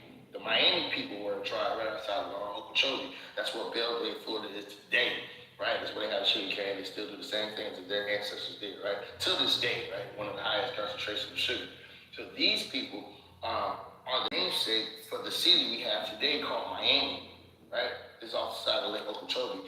This is the same area where I showed you guys one of the black bars and black cities that had black-only places and was police ordained. So this is where I'm from, right? Those people later went to a suburb. They went east and went to Riviera Beach, West Palm Beach, which would be the city today. Some of them worked out in the water in this island called the Sticks. The Sticks is so important because those Black Americans were helping build the infrastructure to what we have today as Palm Beach and West Palm Beach. Those people's, we know them to be true Black American because Henry Flagler, he threw a fair for them, right? When he threw a fair for those people came over the bridge and, they took the olive branch, what they thought was an olive branch, really was a disaster. Henry Flagler then goes to the island of the Sticks, which would be Mar-a-Lago and the islands of Palm Beach today, and he burns down those people's homes, right? So then you have Bahamians come over and they help rebuild a lot of stuff, but that's the history of my people in Florida, where I'm from. So if you guys can go back that far and show that you're, tied to the land. It's cool. I know people usually are not used to dark-skinned people. Where I'm from, South Florida, most of us are dark-skinned. A light-skinned person would be considered somebody like Melissa. We too much really don't have, like, pale people. Even Young Miami, if you see her in person before she started doing all her stuff, she's not pale. Even our light-skinned people aren't pale. They're either red, you call them dirty red, right? So, me being dark-skinned is just a byproduct of where I'm from. I'm part of the original group of people here. Even our state, Seminole, right? Florida Seminole, even the Talukan King, if you look at these people were dark, ruddy red. These people were not light-skinned by any long shot. So I think it's highly offensive that I come from these people of sugarcane, tobacco, and this industry of dark-skinned, melanated people, which would be the first people of this land, right? The people that got in contact with Chief Osceola, Ponce de Leon, the people that they wrote about, the people with the curly hair, right? The people that look like myself with broad shoulders and wide noses, right? The people that look like myself that with dark carpet, right? Ruddy red. I think it's highly disrespectful that somebody could come on the stage, then try to take away the indigenous people from looking like me. Because then that's when you're playing identity politics and you're going into the white tribes of the West that claim that black people cannot be indigenous because of phenotype, when they're actually a recessive gene of a phenotype that does not show up in any tribe on the East Coast. Thank you. Yeah, so I did a little deep diving, and the native tribe known as Miami were among the... Listen, let me continue. Now, I know how to spell it. It's Miami, but just listen. The native tribe known as the Miami were among the Greeks tribes. They occupied a territory that is now identified as North Central Indiana, Southwest Michigan, and Western Ohio. Miami, Florida was named after the Miami River, a name derived from Miami, the historic name of Lake Okeechobee. The tribe was called the Tequesta tribe, who lived around it. They occupied the Miami area for around 2,000 years before contact with European, the village of hundreds of people, dating to 500, 600 BC. So the tribe, the Miami tribe was not located in Florida. Miami was the name of the Okeechobee River, but the people were called the Tequesta tribe. So, I mean, I'm gonna keep it above, because I was trying to dig, and I was like, are you white? Do you know what Tequesta, Florida is? Yeah, but there's no Miami tribe. Yes, it is. The Miami tribe is the Miami tribe is of Ohio. No, it's not. Listen. All right. So Miami is what they use to describe the river. Listen, that's MIA. That's the one in Ohio. Those people are part of the same people group. You gotta remember, there's Miami, Ohio, and Miami, Florida. So Miami is MAIYMIA or MI, right? Miami. That's the original way to spell it. Yeah, but they weren't associated with Mayans. That's not even. Yes, they come from the Maya people. They're part of the same people group. Because a lot of people from Mexico and where those probably originated, but I don't remember them have anything associated with Miami at all. Period. I don't know where you get M-A-Y. Hold on. It's MAYAIMI. No. Hey, Melissa, check this out. Check this out, Melissa. Enslaved people brought to Florida generally originated from West Africa and Central Africa. While tribes is a broad term, historians identify these major ethnic and linguistic groups as the most represented. The Igbo, known for their resistance to enslavement, many Igbo people were brought to the Americas in Florida. Their cultural influence remained strong in oral traditions and community structures. Bingo, the Ban Congo, West Central Africa to the Congo, a massive percentage of enslaved people in Southeast USA and Florida were brought from the Congo-Angola region. They brought deep knowledge in spirituality and communal farming. And then the Mandinka and the Wolof.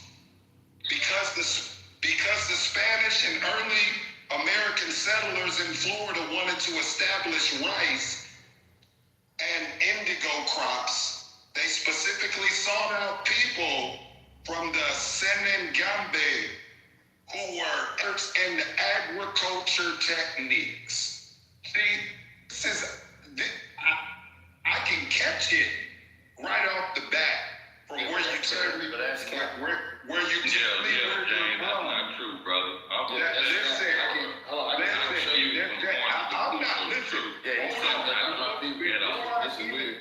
Before I even read this information, I already knew that. I knew where they were bringing the majority of the West Africans, people from the Congo and other parts of West Africa, they were bringing them directly into Florida, Georgia, South Carolina, Louisiana, even some of the Gullah Geechee. So they would have. Listen, this is not a bad thing. No, you're reading it right. So at the fort, they don't have any. No, it's not like that. No, because y'all triggered, because I already called this flawless nose. I called this before I even looked up this information. It's called discernment, and I have it. Okay. Because I'm the salt of the Holy Land. Gotcha. So James, now when I'm looking for, when I'm looking for Pedro, I need to calm down, Palm Beach, Pedro, because you're triggered, and this is not a bad thing.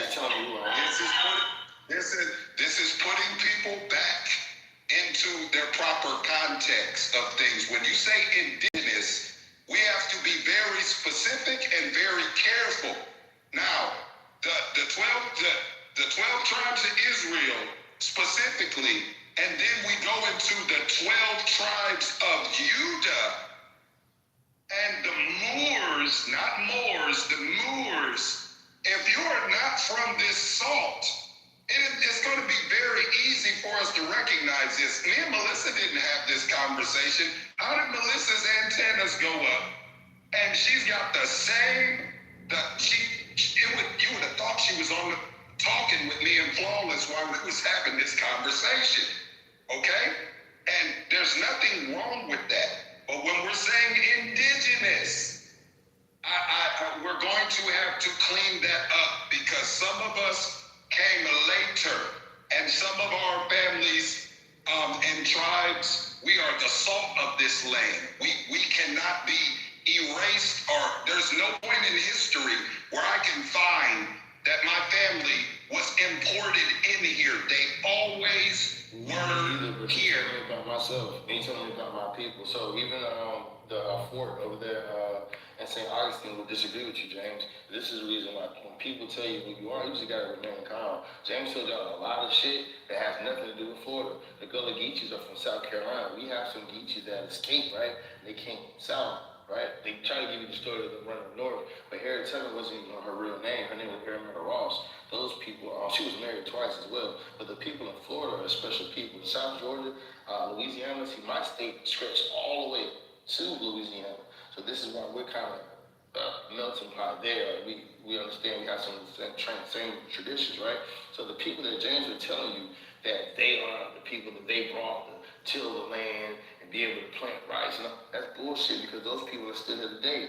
How do I know? Because I'm from Palm Beach County. If you go over to Belgrade, hold on, stop. If you go over to Belgrade, Florida today, that is a high concentration of black people in a Haitian community as well. When the Haitians came over, they were able to be in this black area, and these people were flawless at making agriculture.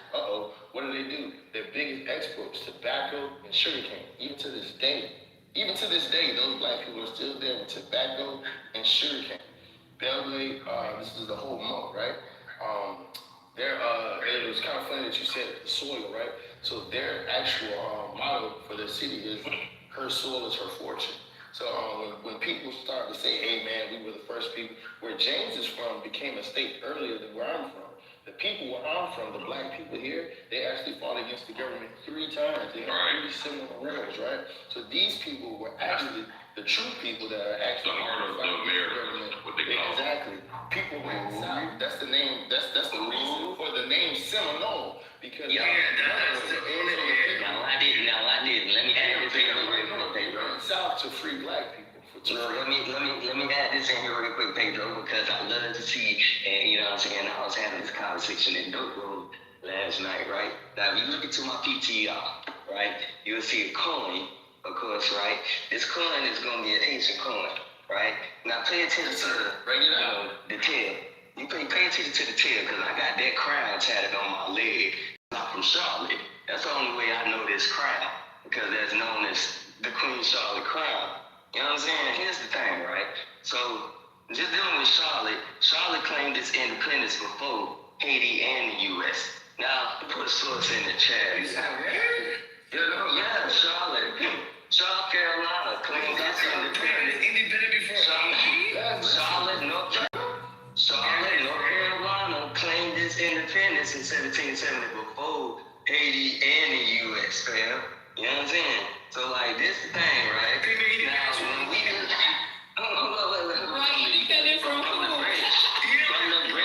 From the British. So you say it's from the British. So you mean white people to white people? From the British. Right. They was independent. Like, niggas was independent. No, the white people were independent. Wait. Slaves were still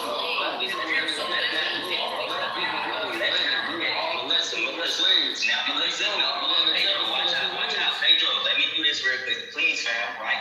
Because this is what me and Haitians really be having, you know, a bridge when it come down to a lot of the contention that be said across the islanders and the inlanders. You know what I'm saying? Because, of course, we can see just dealing with a lot of these rebellions, how it was a form of, quote-unquote, what I like to call rescue missions. All right? Now, just follow. Keep it. You know what I'm saying? So, of course, right, let's say just dealing with the Haitian Revolution, right? The Haitian Revolution. Of course, we know that British colonies was established throughout the Southeast at that point in time. And if, like Pedro said, right, it was Maroons, right, Seminole Maroons that escaped from British colonies down south to Florida, right? So, one of those, you know what I'm saying? The prominent leader, you know what I'm saying? Maroons and Seminoles are two different people. Look.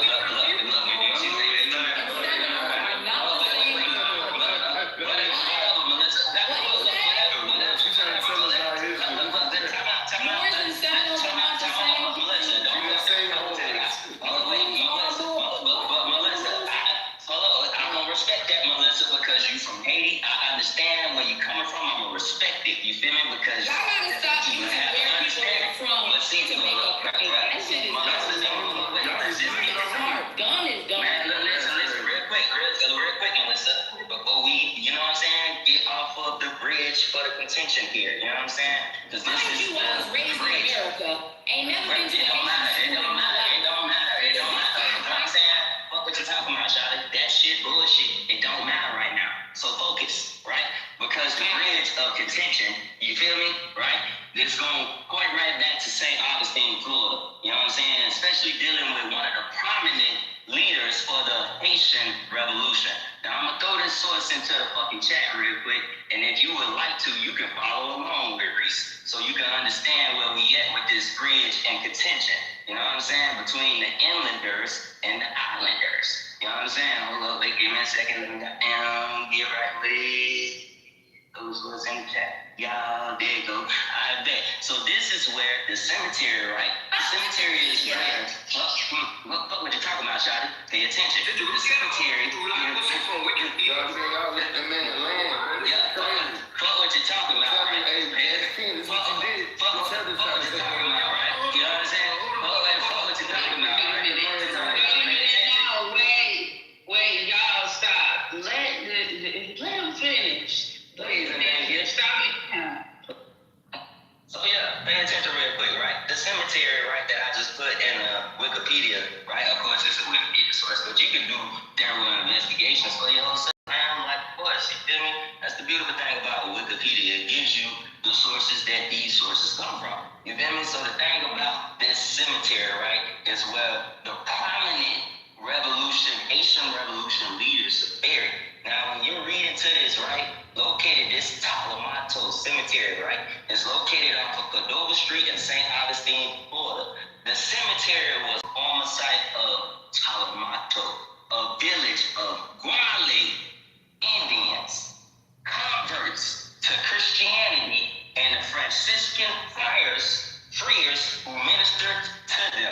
The site of the village and the Franciscan mission is noted on the 1737 map of St. Augustine. A cemetery for the inhabitants of the village was also located on the grounds, with a portion of this cemetery set aside for American black slaves who converted to Catholicism after escaping bondage in the Carolinas. What they ain't the Carolinas? What is it? British colonialism. Well, not only that, we know the Guale Indians from the Carolinas. How we know the Guale Indians from the Carolinas? Because that's going to be your gully and your geechee. So at the end of the day, right, these escaped Indians who converted into Catholicism, by the time they got to Spanish territory, because slavery was abolished, right, they ended up having this village, okay? And this village is today known as a cemetery. Why is your prominent Haitian leader and revolutionary buried right there with these Guale Indians out? Come on now. Wait, which did you say we're buried there?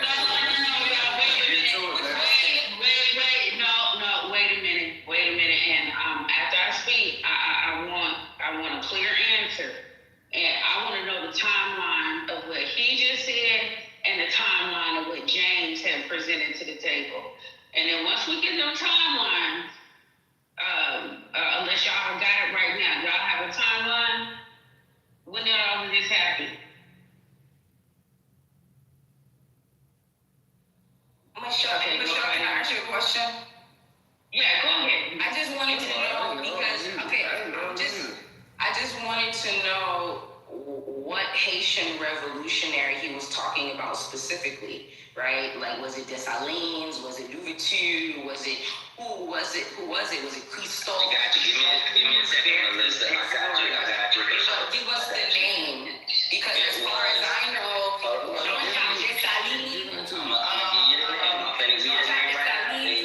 Jean-Jacques Dessalines, we're not there in Florida.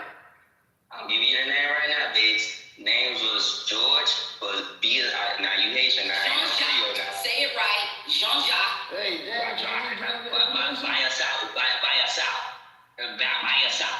He buried in St. Augustine and Talavento. Now, this is one of the first ones that, you know what I'm saying, was a revolutionary. Now, this is my whole thing with this contention that I have with Haitians. Charlotte claimed independence before Haiti and England. Wait,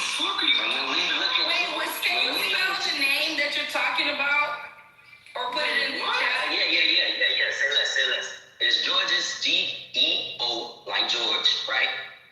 And the last name is Biassou. Okay? He's the one buried in Talamato with these Guale Indians that escaped British colonialism, my nigga. Understand this shit. Yeah, but he was also a rebel. But that's the thing. As a free black general, he allied with Spain against France. Later becoming Florida's first black general in St. Augustine, where he led a mission to his death. So I understand that, Melissa. I definitely understand that. But this is where we need to bridge the gap, because the language barrier is right. I'm from Charlotte, and you see the Charlotte crown. I showed on my PTR the Charlotte crown on a Haitian coin. Now, Charlotte, in its language, in its etymology itself, gonna mean free man. I'm gonna ask you, what is a Frenchie? Let's go! Wait, you said what is a what? What is a Frenchie? A Frenchie? I don't know. We don't use that in the Creole language. You tell. Okay, a freeman. That's a freeman. That's why you gotta get you guys saying that? Are you guys confirming what me and James said? That Haitians made their way to fucking North America, and y'all have descendants of Haitian Taínos and Arawaks that came from the islands? Which is what I said. Okay. No, it's not. Look, in hindsight, Melissa, this is what Reese said. This is what I'm saying. I think in totality, well, shit, I said that wrong, right? Whatever. But I'm thinking we really probably don't know how vast this Haitian empire was. How vast of empire it could have been, especially dealing with all of the other influences around from inland to island. So you know what I'm saying? It wasn't the Haitian, that's the thing, right? It wasn't the Haitian empire at that point. Haiti, didn't gain that name until France gave it. The people who were on that land, of course they were interconnected because they were Arawak-speaking peoples. The people in America off the coast, they were also Arawak-speaking peoples. Taino people are not just in Haiti. Tainos are Puerto Ricans. Tainos are all over the Caribbean. Tainos were in America. So I definitely agree with you. There's no point of contention whatsoever. Right. That's why I'm saying here, just to bridge the gap. Because you do have Arawak-speaking folks like the Kitover that's going to be off the coast of the Carolinas. You also have Uchi that's going to be Algonquin, Arawak-speaking folk. Definitely see how we bridge the gap with this, right? My whole thing is, again, you know what I'm saying? When it comes down to these folks being free from bondage, the places they coming from is fucking British colonies, fam. They was fighting against the British at first, and they sided with Hispaniola. You know what I'm saying? And Haiti was in Durham before it was in St. Domenico, family. Oh, okay.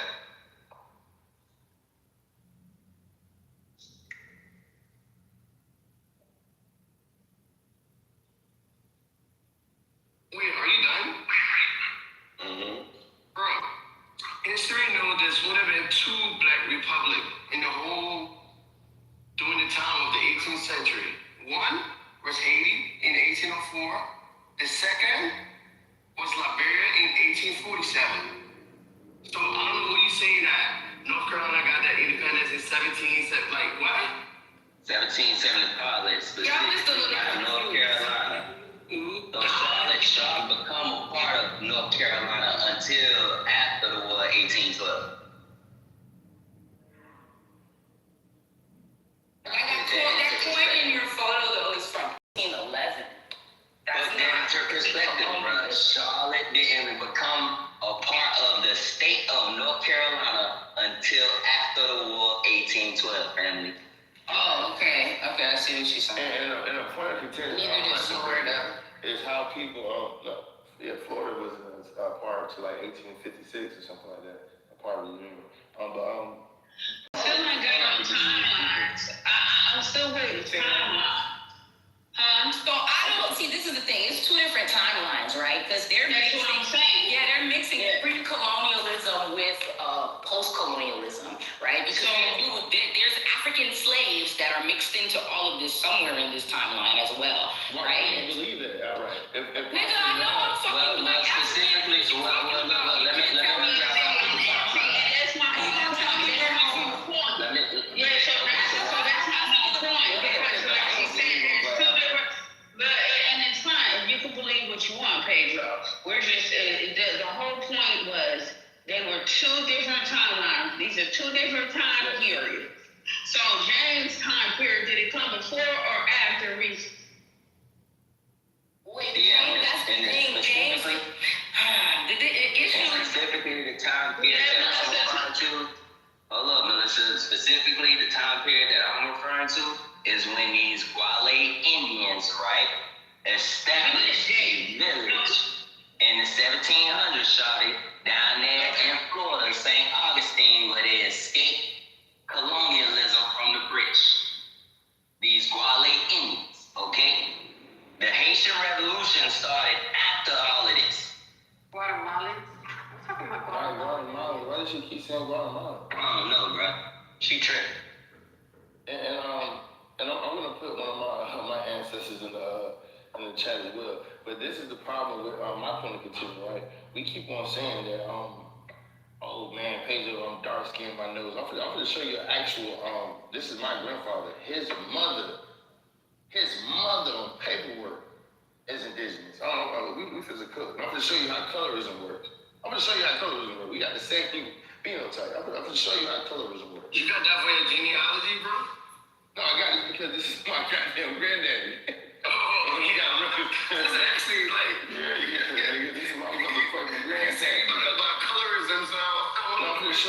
show you how colorism works, because people will let you believe that Indians, and this is what I hope Flawless never trying to say to James King, that they were of a different skin tone. Because I'm from one of Pedro, you gotta understand that one African that was brought to Florida. Pedro, I'm as dark as you are. That has nothing to do with it. So what Man, you sound like a white skin. Oh, okay, wait a minute. No.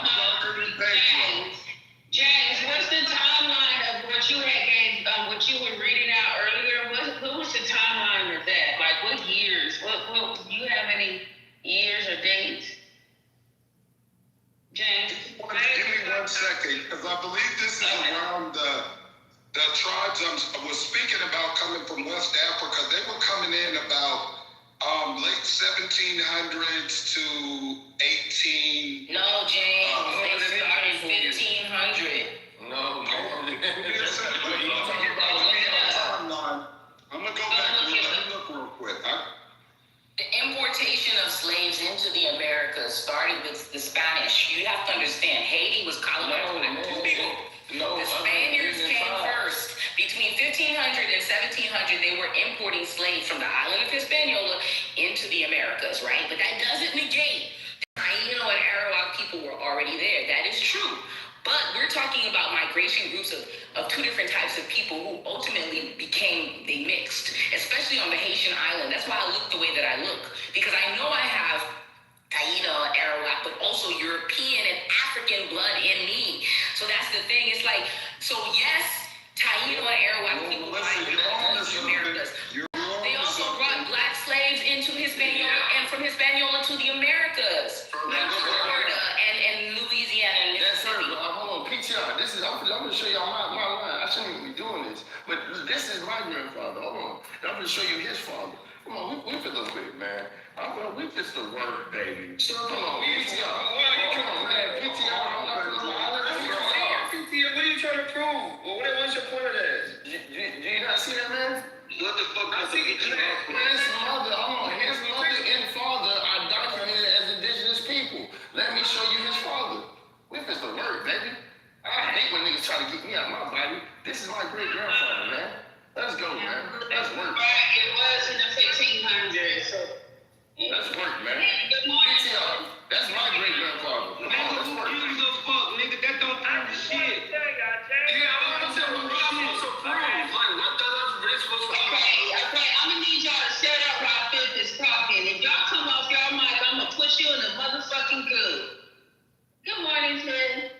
Good morning, beautiful. I just thought I was gonna crash out like everybody else. I don't need to be heard. I was just I was just in the background saying, James King looks like Tyrese, y'all. Okay.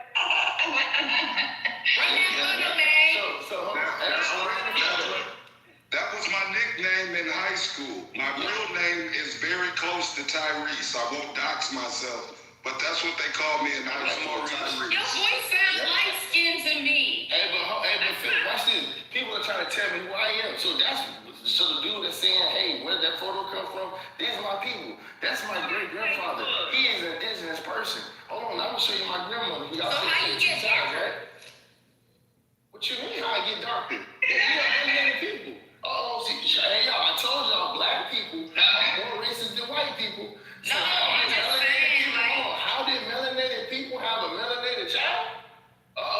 There's an admixture of African years. Why can't we admit that we mix with African? Let me show you. Niggas mix with Africans, niggas mix with whites. So dark skin is African. So dark skin means African.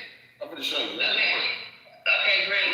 Christopher Columbus said he saw red copper-colored people when he came here. Those are not light-skinned people.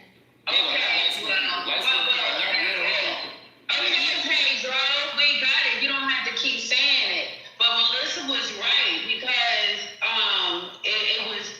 Let me go back to it because it was in the 1500s. What year you said, Melissa? You said 1500, 1502. Yeah, to 1700. So and then the Africans that were in Haiti, they did come to the Americas in 1791. So there's documentation documentation as far back as the late 1400s and the early 1500s of black folks being here, fighting people, fighting the colonizers, fighting the Spanish, fighting everybody. But this is the pushback I always have to everybody. Like a lot of folks, including myself, have the Bibles, have the family information and the history. So I'm never going to tell anybody where they're from, who their people are, say what their lineage and bloodline is. But the documentation is clear to say that there were black folks here in the 1400s, 1500s. And it's also clear with the other information that Spanish people and the colonizers were trying to come to the land of milk and honey, not just, doing slavery, but it was trade. There was spices and things that are indigenous to this land that folks want. So it wasn't just slavery, and everybody did not get to this land by slave ships or chains. Most people did, though. No, okay, can I finish, brother? Oh, you're tricky. I just said, go ahead, brother.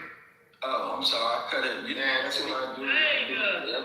PTR, that's big baby right there with all that hair. She used to have hair down to her ass when I was a kid. Let's go, man. Man, I'm not to give it. I've been a boom room right now. Can Mr. Wilson finish? No, we can't. What about that one? Hey, damn it, man. Go ahead, Mr. Wilson. No, that was it, Brother Eugene. Go ahead, sir. It's your room. I'm going to close the room. I'm a good soldier. Mr. Wilson? I'm a good soldier, brother. Hey, Mr. Wilson, this is what we're going to do because I want to start a new algorithm. Grand Rising, Rich Rising, hellos, good mornings, all of that stuff to everyone in the room.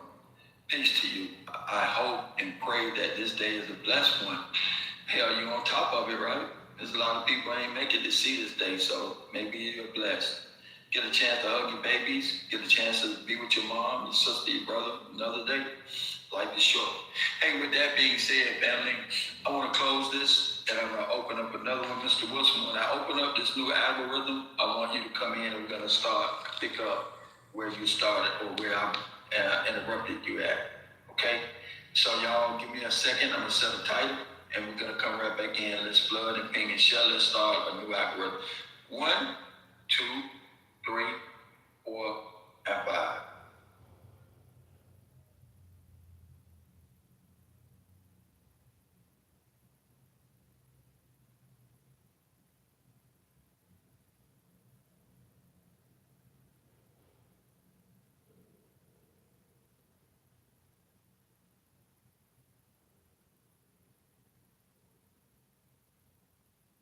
It was some chatter in the text I'm reading. I see what you're talking about.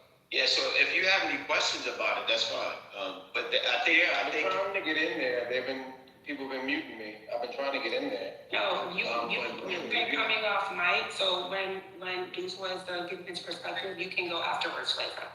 Just hold it 1 second. Deuce will be able to take like 2 more minutes because they're getting a little antsy. I think. It should be.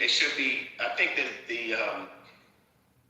the clarification when you see the word Elohim, right? If you're aware of the Hebrew text, Hebrew grammar, the Yod and the Mem denotes plurality. You'll see that translated sometimes, mistranslated as singular. This is the confusion again. Also, you'll see that confusion in Genesis chapter 3. Where the same word is translated as plural and then it's translated into the singular.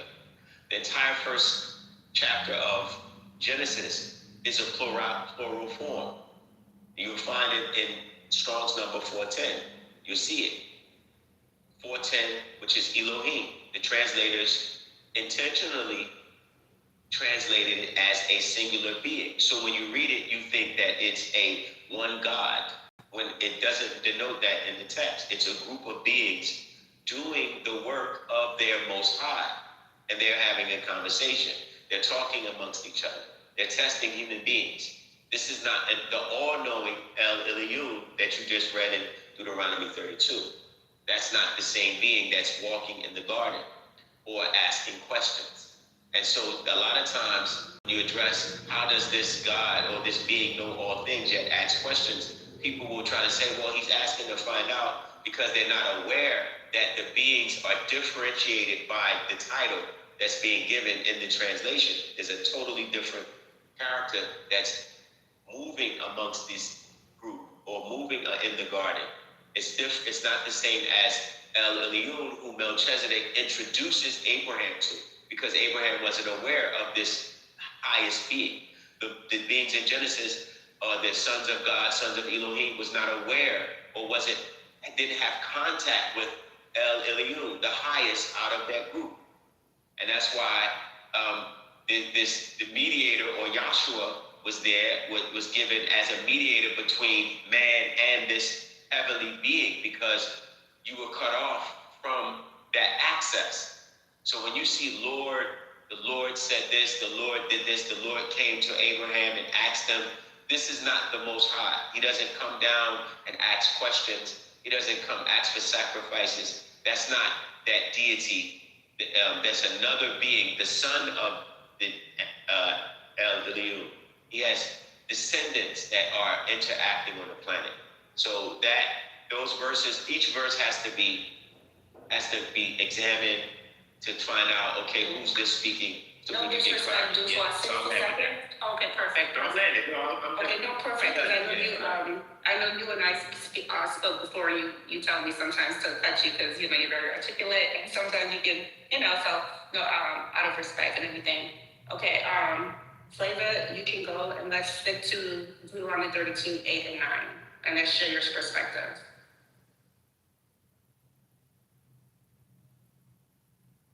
Go ahead, Flavor. Now is the time.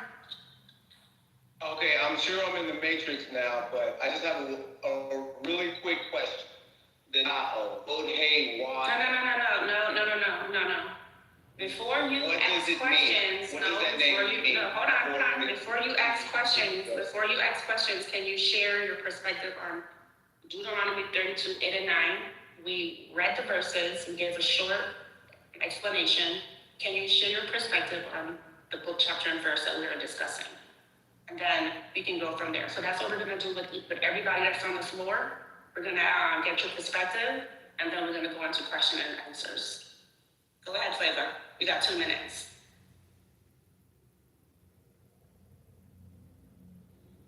Okay, I hope I can be heard because I know. No, you're in the matrix. You're in the matrix. Yeah, we'll come back to you. You're in the matrix. So we'll come back to you. Julian, it's on you. Personally, I could hear him perfectly fine, but... Yeah, you can hear him because when he first started talking, it's going in it's like a little disconnect. So what I'm trying to get for him to be in a better position, because it starts off good, but then it starts messing up. And we want to get his perspective on the replay so we can discuss. So we're going to give him some time out of respect to fix his connection. It's not to shut him up. Fix his connection. And then he can go when everybody's done, or maybe he can go after you. So go ahead, Julian. You got 2 minutes. Yeah, personally, the scripture is speaking to me as it is written. The Lord Most High, the Lord Almighty, the Lord God of Hosts. Like, these are all titles. When we see gods, I believe that that's us. I don't believe that there is another God besides our God, the God of Israel.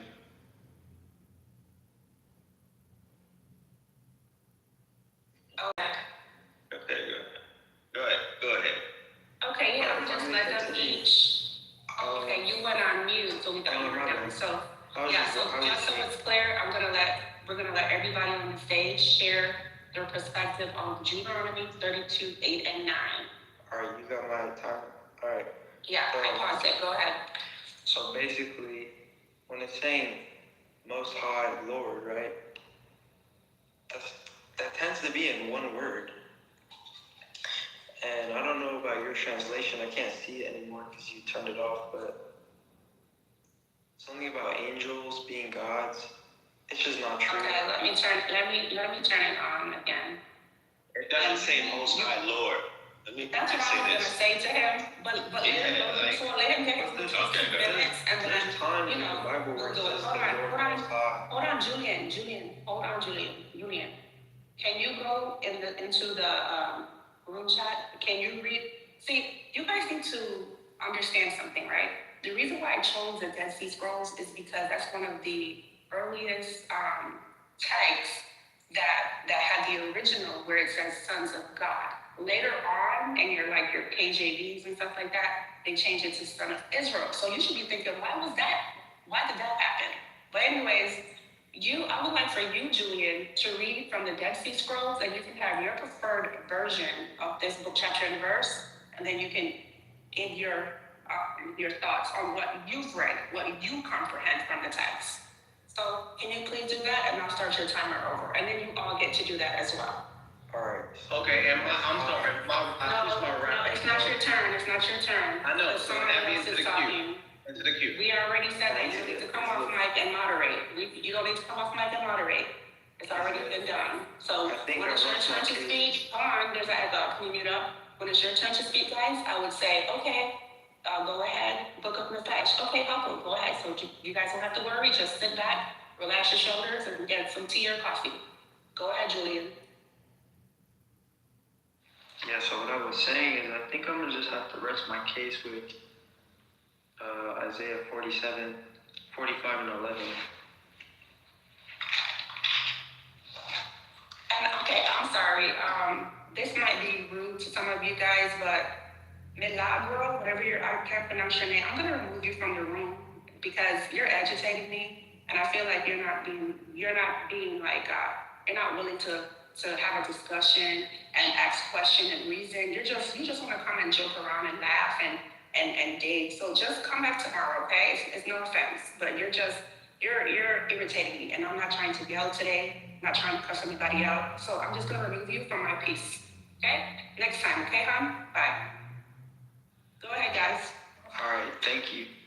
Flavia. Okay, so in the text, Deuteronomy chapter 32, verse 8 and 9. So it gives you, it does give you the counsel of Elohim, right? But what it also does is it gives you the term El Elyon, which is a term describing the characteristic of an entity, not the name of an entity. Right? And so there is a name that is given in the next verse, and that name is Yod-Heh-Wah-Heh. And so just from the definition of the name, like the brother said, Dusa said, it means self-existing one.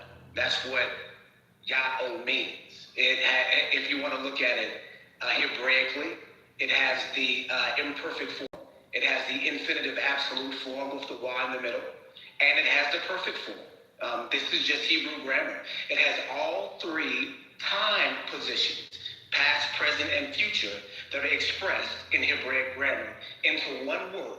And the word that is conjugated is Hayah, the word for existence. So literally it means the one who is, was, and will be.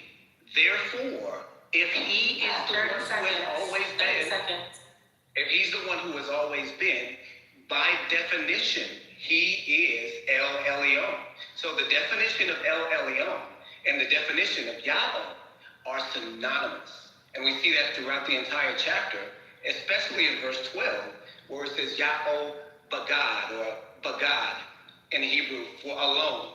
Yahweh alone did these things. And I'll rest there. Okay, that's your time. Next is Huckle. I think Edom spoke earlier. I'll come back to him. Huckle. Deuteronomy 32, 8 and 9, based on the modern perspective, it's plain. Me, in my opinion, I'm thinking it possibly could be rulers who just deify themselves as gods and lords. And it's a whole other story. Same suit, just reheated. I use the rest of my time.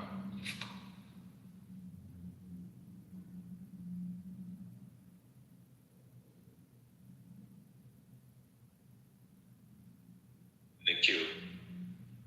Okay, I guess Edom can go next. Because Nefesh, you may want to sit this one out because your perspective is Rastafarian, and we're just going to stick to the text for today. But you can chime in a little later.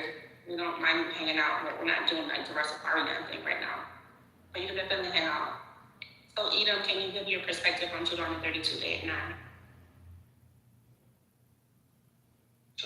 Appreciate it, Elizabeth. Appreciate you. Rest of the people to stay within the text. So Deuteronomy 32 is explaining the days of old. We know according to the scripture, the days of old is Genesis. The Lord in the passage says, when the Most High apportioned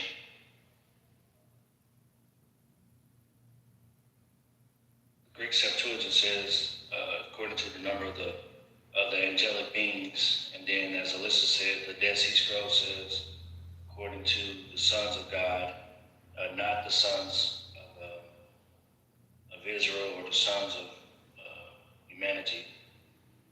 The Lord gave boundaries of the peoples, and He gave them His sons as a portion. So the most logical question is, why did He do this? And when did He do this? I think that's the most important question to ask. And I know the thing that's on the table being asked is, who is the Most High here? And is He different than Yahweh? Flavor laid out the Hebraic structure of Yahweh pretty clearly, so I will stand on his side. What Yahweh means, by implication, would be Most High in that case. So the Lord receives the portion which is Israel, the nation in which Abraham's seed is. So I think Alyssa said, how can the Most High inherit? 30 seconds. How can the Most High inherit something when inheritance is he didn't have it in the first place, or he's given to it by somebody else? Well, inheritance can work in one way or another. A child can have an inheritance even before they're born, and then they don't receive it until their father dies. So that's how inheritance can work outside of you not having it already. So I yield my time. Okay, thank you. Julian went, Empress, I know you're traveling. I think that's it. Just what do you want to speak on what you've heard, and then maybe you can do some, we can ask questions, go into a question and answer round, and then we'll go to Psalms 82. And then you guys think of your, remember guys, stay strictly to the text of what it says. And we're not talking about what happened later in the text, because we do need to explain that there were a merge with the two distinct beings. But we're going to stay within the early writings. So when I say early writings, I am talking about Deuteronomy and Psalms 82. Those are early writings. Okay, so we're talking about early Israel history. Okay? Oh, you guys got to do your research, and you guys got to really put your thinking caps on. But I'll take everybody's perspective out of respect, but we're going to have to get to the truth one way or the other. Okay, so Dusan, go ahead. I think, I immediately understand the confusion when, I think someone spoke about saying that because he saw the word Lord in the next verse, that is correlating to the Most High, because he used existing one, and he added all that is and all that will be. That's not the definition of Haya or Yahaya in the text. Haya means living. So a living being that's not exclusive to the Most High. Yes, he is a living being, but Yahweh was not exclusive to any particular being. And that's why you see it in many cases with an S in the text. You see Lord as a plural, and you see Elohim as a plural. When you see Lord as a plural, it means, and all. Now, let me say this. I've researched about 10 to 15 Hebraic scholars, and none of them acknowledge Yahweh as a name. It's a description, actually forming from a verb, right? That means existing one or living one. And that's why when he was asked, who should I say sent me or sends me, right? When Moses asked that, he said, I am who I am. I'm an existing one. I'm not the I'm not the most high, but I exist as a being, just like you exist as a being. You have haya, or life, within you. And you'll find that root word in many different places. Now, the word haya in the Strong's, it's a Strong's number 1961. It comes from 1933, from hava, which means to breathe or having breath. So it's not a name in that sense. There's other scholars that you could look up that, if you trust them, there's many different biblical Hebraic scholars like Rosh Worden and Work in Berlin, right?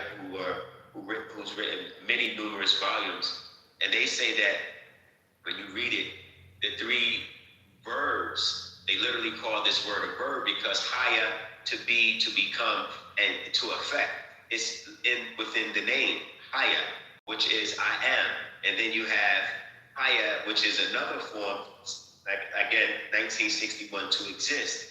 And the yod and the waw are interchangeable. So it means an existing being or to exist. Yet Malachi arrives, and he has a book called The Revelations of the Divine Name, where the question is asked again, what is his name? And they say, well, it's not a name, it's actually a verb. So it comes from the root, the verb to exist. It's not necessarily a name. Again, speaking to it as a title.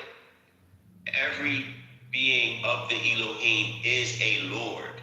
They are rulers in the sense of they have life or they have an authority. But in that authority, they're still amongst a group. And in that group, there is a head, which would be El. And out of that, from that El or Yahweh, those titles, the Most High exists as El Elyon. So there's distinction there, and you have to literally comb through many, many verses. Be willing to. Some people aren't, some people may, but you have to go through many verses to get the clarification. So when you read it in that chapter, the Most High is different from the Lord. And literally, last but not least, I'll land with this. He'll say, I'm the God, or I'm the El, or Lord of Abraham, Jacob, and Isaac, not of the whole world. That's why he makes those distinctions to tell you, I'm the Lord of this group. I'm not the Lord of all of the existing tribes. But El Elyon is the highest of all the beings. That's why they give him that attribute, and the Lord has a different attribute, or a Lord has a different attribute.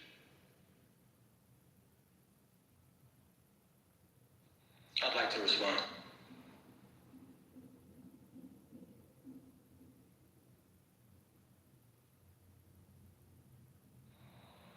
Okay, so, all right, I'm sorry, I gotta take this call.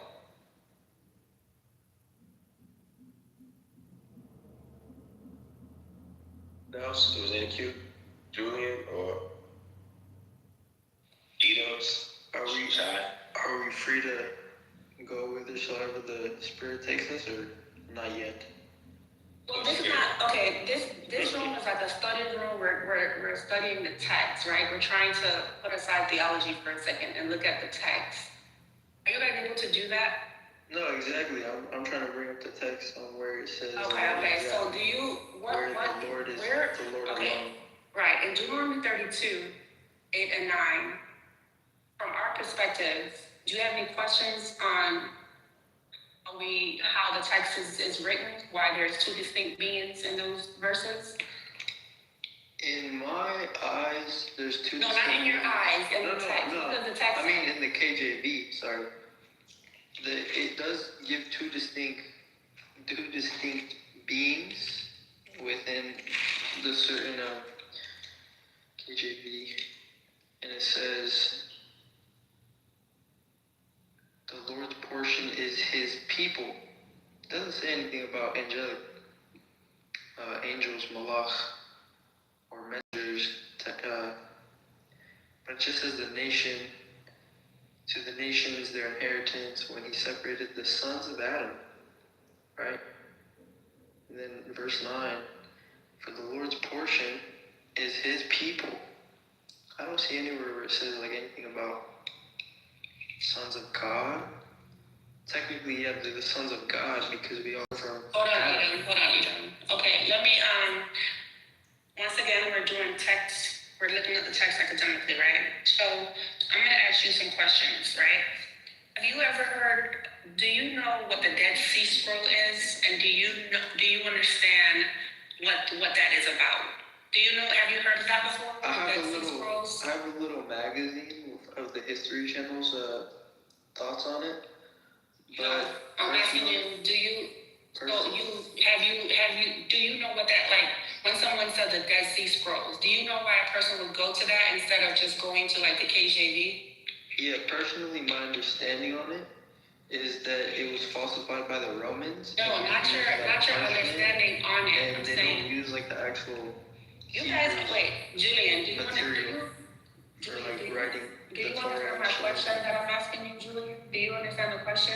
I understand. Like Julian, we get it. Like, I get it. You believe Yahweh is the Most High. And if you don't believe that, that's fine. If you want to believe offended from those people, it's for this.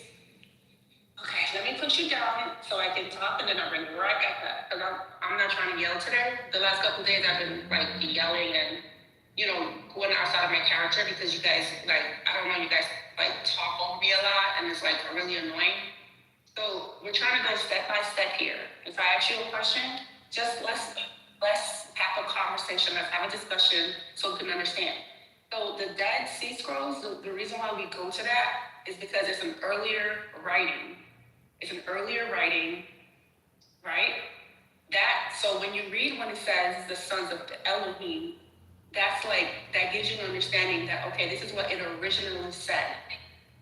And then later in the other translations, like KJV, they've changed it to sons of Israel. So then you should be having a light bulb moment, like, okay, what's going on here? Why did that change in the book? Then if you go into ESV, which is very interesting, the ESV, because you guys like the version of the Bible, even in ESV, the English Standard Version, the authors knew to put sons of God there because they understood the context and they understood the text. So you guys gotta study different writings, early writings, Ugaritic. You guys gotta study Dead Sea Scrolls. You gotta know why a person would go to those texts. They're trying to show you something, because what I keep hearing is, oh, my version don't say that. My version say this. But we have to understand why the Dead Sea Scrolls was presented so you guys can understand. We're trying to get somewhere today. It's in the Septuagint as well, Alyssa, which is not Roman tampered. That's the Jews authorized the Septuagint. Mm-hmm. So it's in that translation. Yeah, it's also in the ESV. You can also see it in the ESV. But go ahead, Julian. I just didn't mean to kick you down. It's in the Hebrew. Yeah, no worries. From like trying to get context within this 9 verses, we really see God being called by multiple names throughout the start of chapter 32, and we all see that it's the same person. It's undoubtedly the same person. He gets called a rock, our Father. Okay, let me try to help you out. Because you're just repeating yourself. Okay. All right. Now, in the version, I'm just me and you talking. Do so you can chime in. Please don't go, because you have more patience than I do.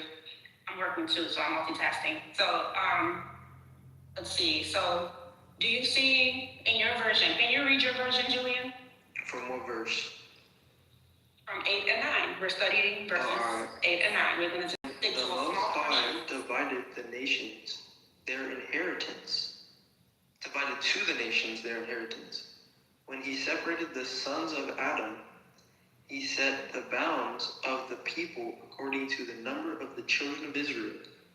For the Lord's portion is his people. Jacob is the lot of his inheritance. Lord's portion. Yeah, see, he's reading his translation, but we'll let him be comfortable where he's at. So I want to point out some keywords. I wanted to point out that just when you finish, keep that phrase in mind. Lord's portion.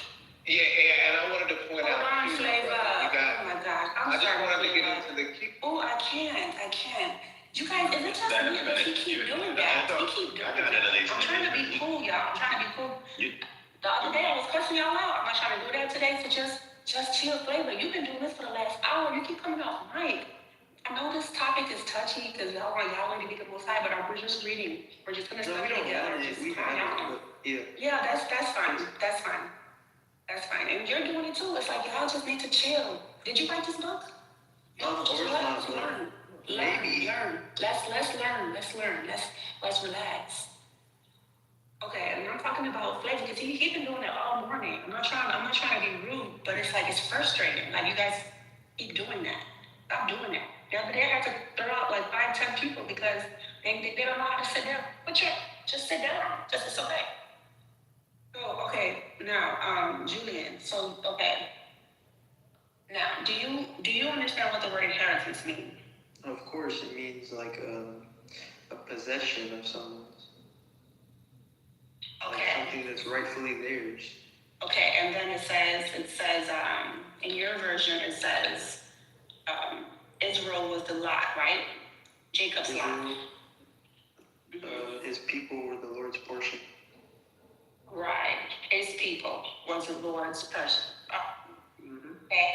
So right there you can see that he was assigned a people group. He was assigned a people group. He was allotted, in some versions it says allotted, meaning he was given and assigned a people group that he was to govern over. Now, if you believe you're the children of Israel and you want to say that's your most high, maybe you should, because you were commanded for him to be your power. But according to the Bible, he's not the supreme being in Deuteronomy 32:8 and 9. But so the key words to look for: inheritance. Number one, you cannot inherit something from yourself. Allotted meaning you were assigned a people group. Right? So the thing is, see, to get an understanding of what we're saying, you have to be able to look at other versions that we're reading and compare it to your version. This is called studying. Look at the Ugaritic text. What is that talking about? Look at the Dead Sea Scrolls. What is that talking about? KJV say this. But why does ESV say this?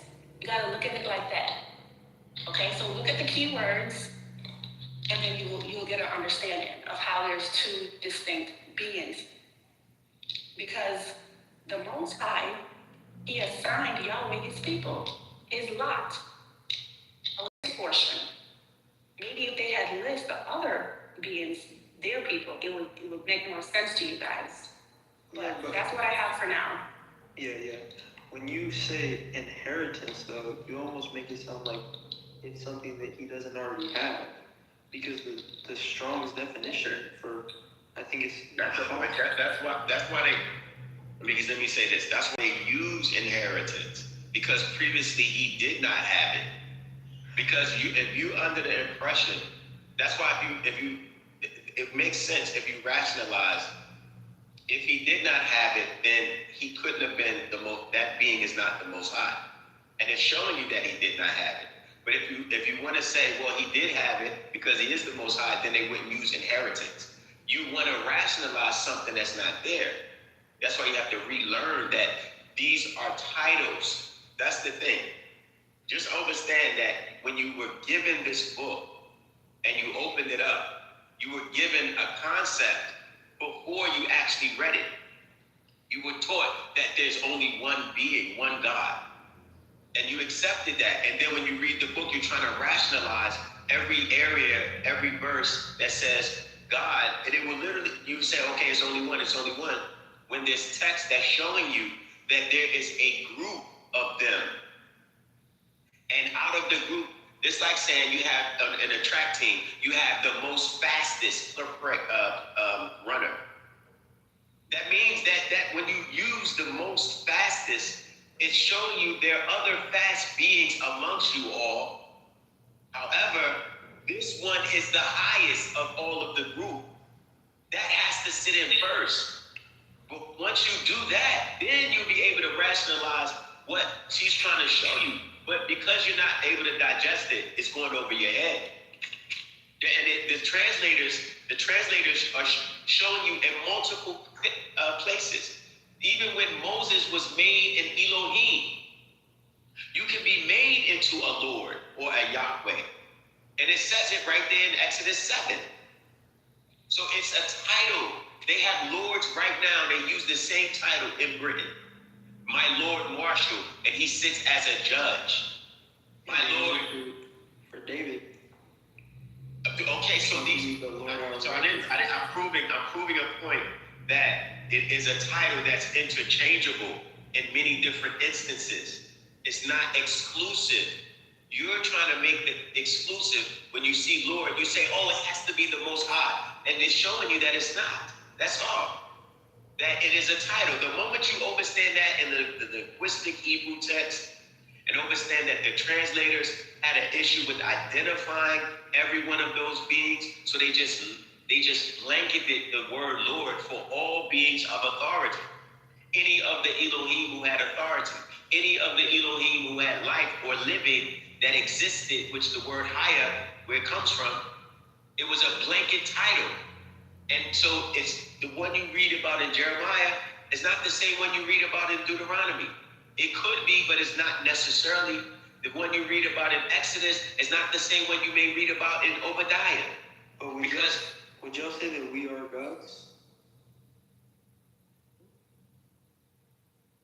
Come again? Julian, why are you going all the way to? Why are you going to John 10? And we're trying to get you to understand to number 32. I'm asking if y'all understand that we are in the likeness of Elohim. But we're not talking about that. That's not even an argument. That's why you can't comprehend our perspective and what the text is saying, because he's talking and you're talking about are ye our gods. We're not. First of all, they weren't talking about you in Psalms, like when it says ye are gods. They weren't talking to you. It's a divine counsel. It was that's how you perceive it, though, and that's how. That's how you perceive it, but we're trying to show you. That's how Dusa perceives it. No, I did not perceive it that way. No, hold on. You just trying to. Let me correct you. Julia, relax. Because you're trying to create contention between me and Alicia. Instead of trying to discuss and ask questions to get the root of the bottom of the text, he's trying to create a whole nother conversation, a whole nother discussion. I believe it was Flavor who said that. You said that that's how I see it. And I'm telling you, no.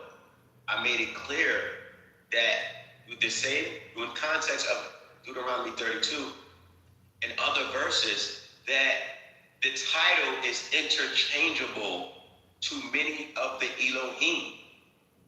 When that's okay, let me just give you the basic fundament how they call them Elohist and Jehovah's. Literally, that's the name. When you see Genesis 1, you see only the group. You see the Elohim working. You don't see one of the group, one of those beings pops up only in Genesis 2. Why? Because in Genesis chapter 1, the word Elohim, Strong's number 410, they're working together. And then one of the beings out of the group, not the Most High was in the heavenly abode. One out of the group begins to do things within the garden. Let us do this. They're talking about one of the beings. Let us make man in our image. So let us the Most High. Thank you. That's the question you should have asked. Is that not chapter 2 when it says the Lord God? No. You can't ask and then give the answer. I'm showing you that it couldn't be the Most High in chapter 2 as the Lord, because he's asking questions.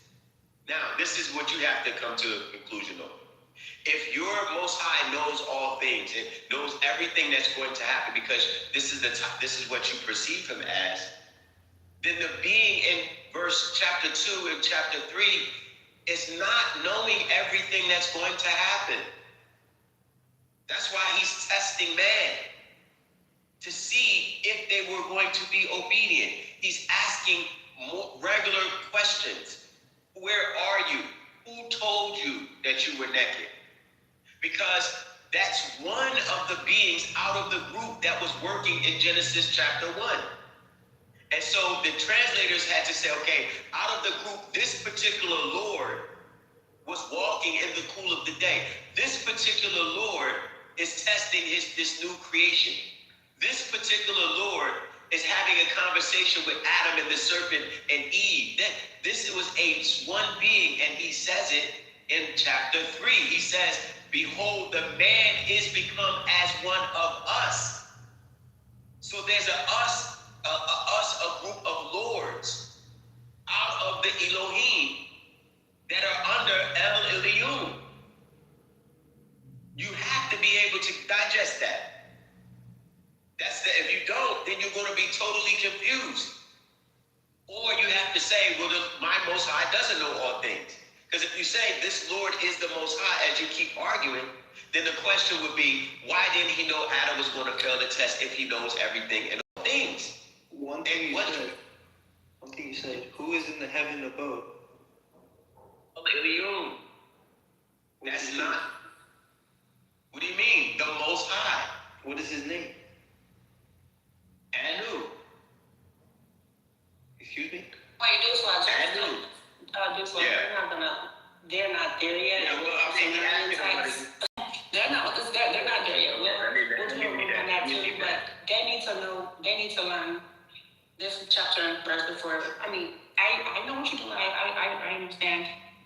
But let's just keep them where they're at. Let's just stay where they're at right now and then try to elevate them to understand this text first, and then we can go to the I want to say you might want to just maybe just focus more on the discernment and separation for them, because it's like. I got you. I heard. Yeah, also, I'm trying to get them to see. I'm trying to get them to see that the text is teaching that there is a hierarchy within these gods. Yeah. But I don't know what else to say. How to get them to see it? It would like Julian is being okay, but what I wanted to Julian is that he instead of like asking questions to get to understand our perspective and the way the Bible is written, it's like it feels like you're trying to fight it, and it's okay. You can after today, you can still have your perspective, right? But I'm just saying, are you open to listen to the perspective that's being given and then ask questions and then it's like y'all don't even try to do that.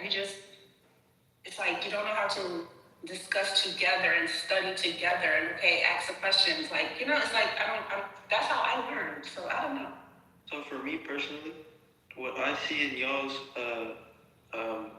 understanding of the Dead Sea Scrolls, I do not see anything alike in the KJV version, which is what I expressly stick to. And if that's a problem, I'm saying. If that's a problem, Julian, listen. I explained. That's what I'm saying about discussing and learning. I explained to you why we use the Dead Sea Scrolls is because that was what the early writings once said prior to what you have in your KJV. So that is the authority over the KJV. And then I also told you, since you like versions so much, even in the ESV, it says sons of God. Well, that's why I don't know outside of it. That's what I'm saying. Instead of asking questions, you're stuck on, well, my KJV say this, instead of trying to understand. What's questions?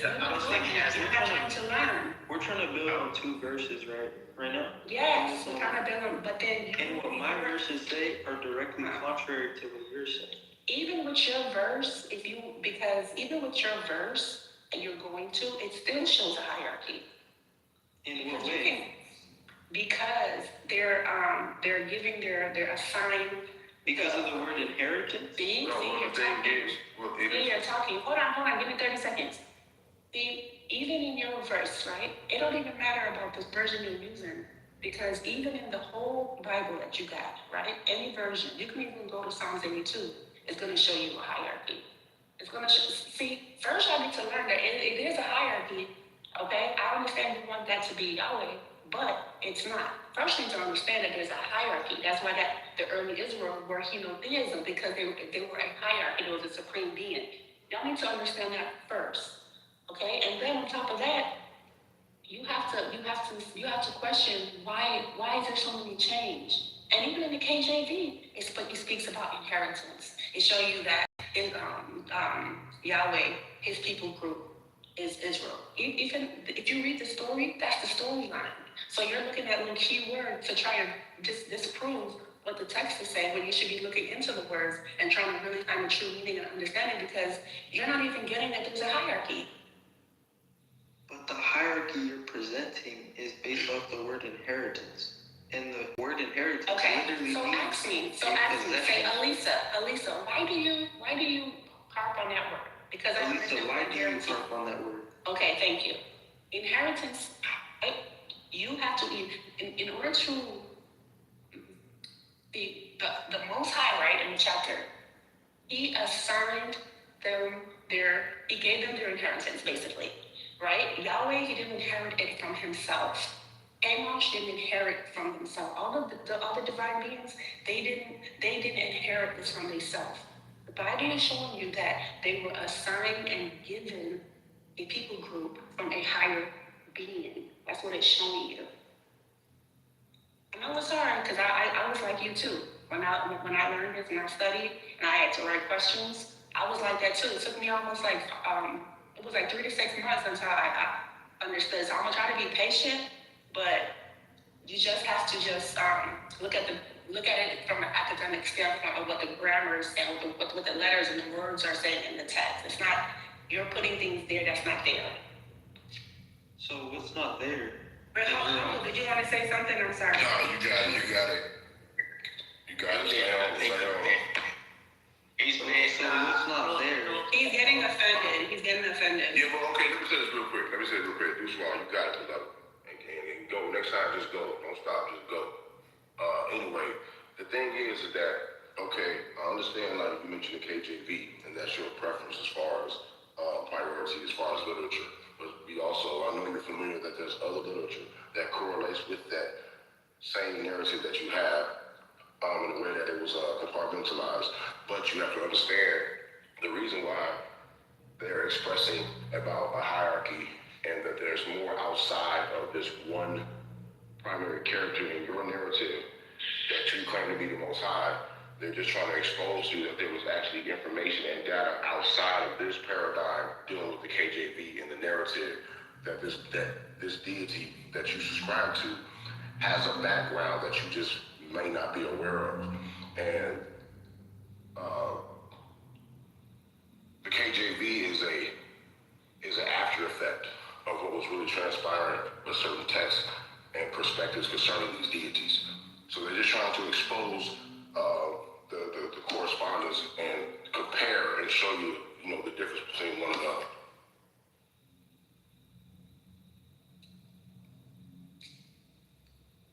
No, I appreciate it. I'm learning so much. But the thing is, I don't understand why it's an issue when it goes to my translation. It almost seems like y'all push one translation alone. No, the issue is your translation. No, listen. There's no issue about it being a translation. The point is the transliteration. How things shift, how perspectives can change based on what they're reading. But then yet, if you go to a text that predates it, it's explaining something totally different. There's things that's left there, there's things that's ambiguous with certain manuscripts now that were not ambiguous in manuscripts back then. Yeah. So I would love for. Yeah, so I would say just let them work it out. But see, the thing is, though, don't take it personal. No. I would say it's just, hey, right, get a question, ask questions. That's what I do. Just ask. But at the end of the day, you hear it out, though. You gotta hear it out. You can't limit yourself to just one hardcover. Okay, that's all I gotta say. He worried about true Israel. Are you worried about true Israel? True Israel. He being patient. He wants to speak. We're trying to get you to learn that there's a hierarchy in your book. Even in the KJV, it shows that. All right, I'll go through it one more time, and I'm gonna see if I catch your drift. All right. When the Most High. Let me know when you go to Psalm 82. All right. When the Most High divided to the nations their inheritance. Okay, stop right there and stop. What does that mean? Stop. What does that mean? Go section by section. What does that mean? Their inheritance is their possessions, their heirloom, their thing passed down from their father. Okay, now read the verse again. Read it again. When the Most High divided to the nations their inheritance. Who is there when he separated the sons of Adam? That's after the next line. He set the bounds of the people according to the number of the children of Yasharallah. Verse 9. For the Lord's portion is his people. Jacob, which is Israel, is the lot of, again, it's his people, of his inheritance. That's very clear. The lot is the portion that the Lord received from the Most High. He gave them Jacob, a specific heirloom, a specific tribe, a specific nation. The previous verse says when he divided the nations, so every one of those lords, in the acceptance of that Lord, the tribe received their authority from the Lord that was given from the Most High. So he gave each one of those lords a nation. The Lord that you, because you claim to be under Jacob, claim to be under Israel, you've chosen one of those lords, and that's the one you're defending. It doesn't mean that there aren't other lords. And it definitely means that the Most High was the authority, the one to give them the inheritance, to give the Lord this lot. That's very clear.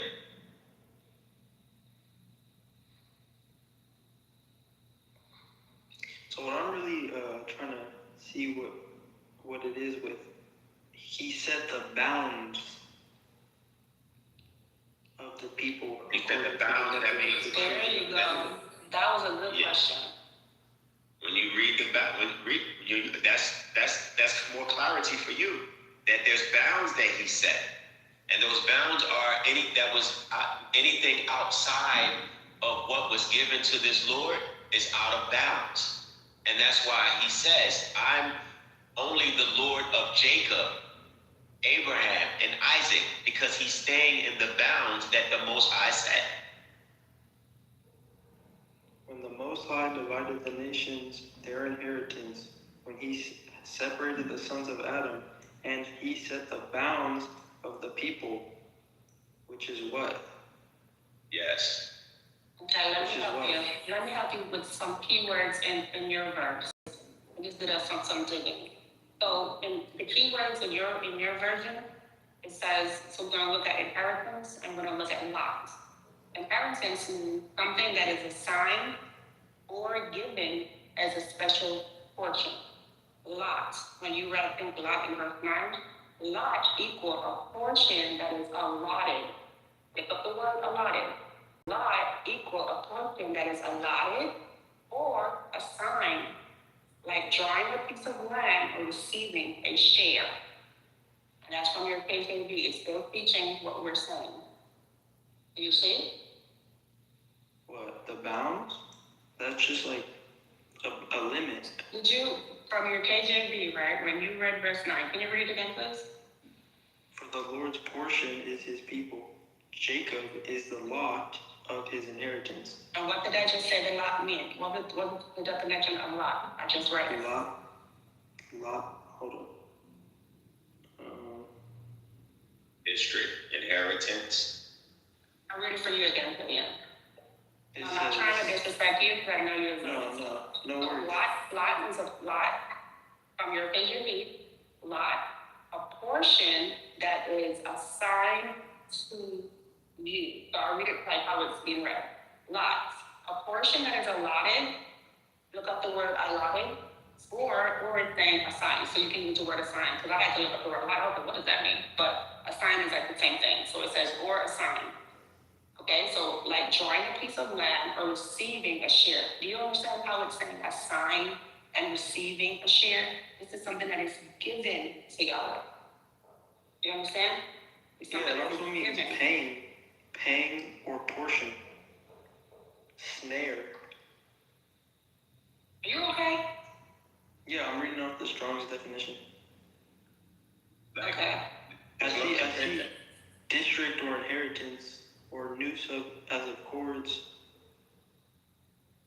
a throne. These are all just like the definitions. The two verses that you went to, okay? The Most High divided the nations, correct? Do you know what that means? Divided to the nations. Right, do you know, right, what does that mean? That the Most High appointed them tribes. Who is them? Israel. Because it says the Lord's portion is his people. Okay, read the first, read 8 again. Alright, hold on. To be honest, I think we understand. He's this man. It's hard for them, because it was like that for me too. No, it ain't hard. I think he's doing that intentionally, to be honest. That's just not hard. So wait, what's his name again? I'm gonna break it down to you. No, what's the name that came out of it? Yeah, don't focus. You gotta focus. Focus on Deuteronomy 32:8. Let's go. So I can break it down together, and then we can go from there. Alright, when the Most High divided to the nations their inheritance. When he separated the sons of Adam, he set the bounds of the people according to the number of the children of Israel. For the Lord's portion is his people. Jacob is the lot of his inheritance. Okay. You said Jacob is the lot. What does the lot mean again? Do you remember? Throne. What's from the definition of the word? What's original textual? District, inheritance, a throne, band, coast, company, cord, country, destruction. Let me go to the other nation that I have. Because I understand how you guys work. You want to pick something that goes your narrative instead of picking what's closer to what the text is saying. Because that's when the church take y'all money because y'all don't want to listen. These are all the definitions for a lot. The Lord has a lot, and it's Jacob.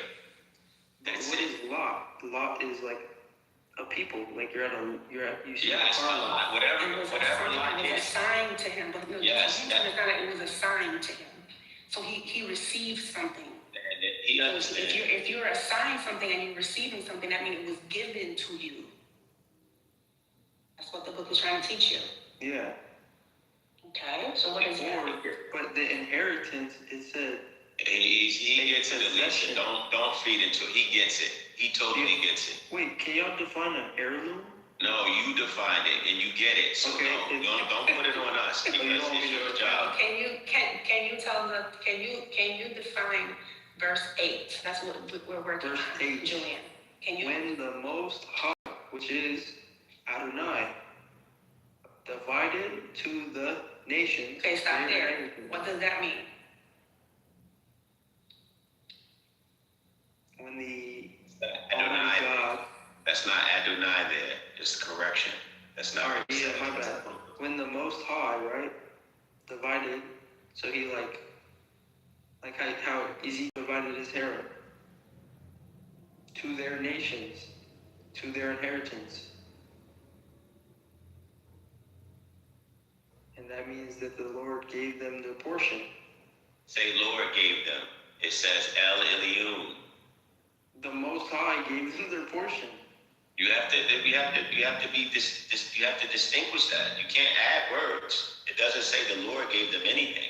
It said the Lord inherited, and his lot was Jacob. What he inherited was what this Most High divided. And this Lord, this Yahweh, the one that you acknowledge, was given Israel, was given Jacob. That's what he was given. That's it. And when he was given that, you all began to accept this Lord as the one that's over you. And that's where monotheism was born, out of the acceptance of one of those beings. That's it. It's very clear. Very clear. Alicia shouldn't have to waste so much time with something that you should be intellectually aware enough when you're reading it. Reasoning or rationality has to come in or stick in at some point. No, I would love to, before I go, possibly get kicked off, I would love to know exactly who the Most High or quote unquote, the Most High, who came out of your mouth, his name is. So that's another conversation. If it's another conversation, I think let me ask you so you can get from, because there's a lot of information that if you are prepared to receive, it's fine. But at this point, let's digest, let's go step by step. And I agree with the room space, and that where we at is that once you understand that one, there is a hierarchy, that two, that this Lord is a title and it's available for many of the Elohim.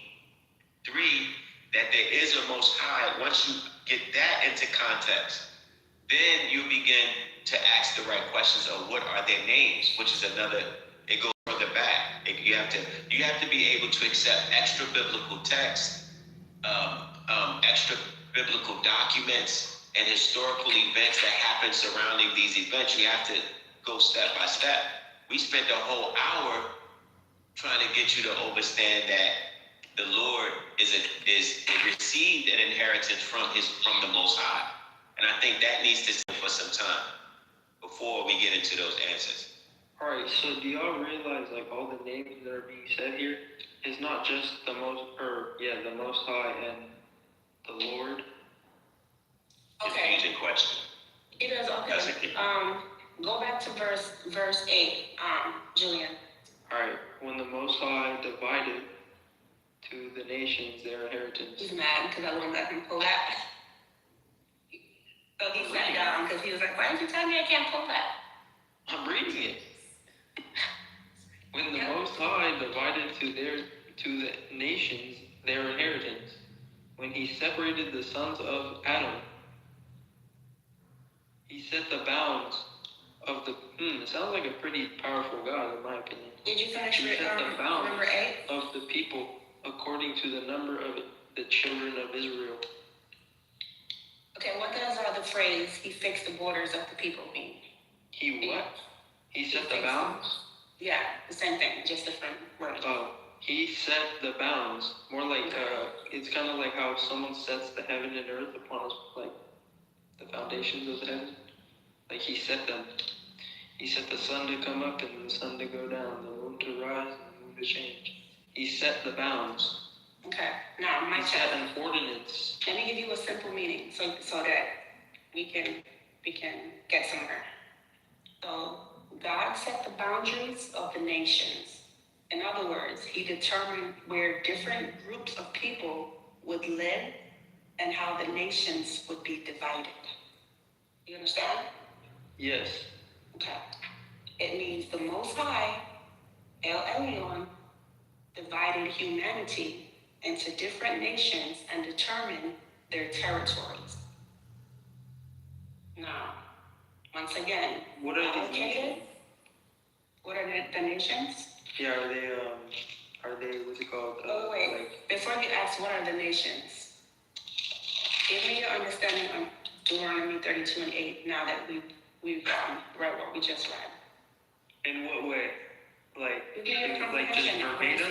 Like how I'm reading it verbatim? Perspective.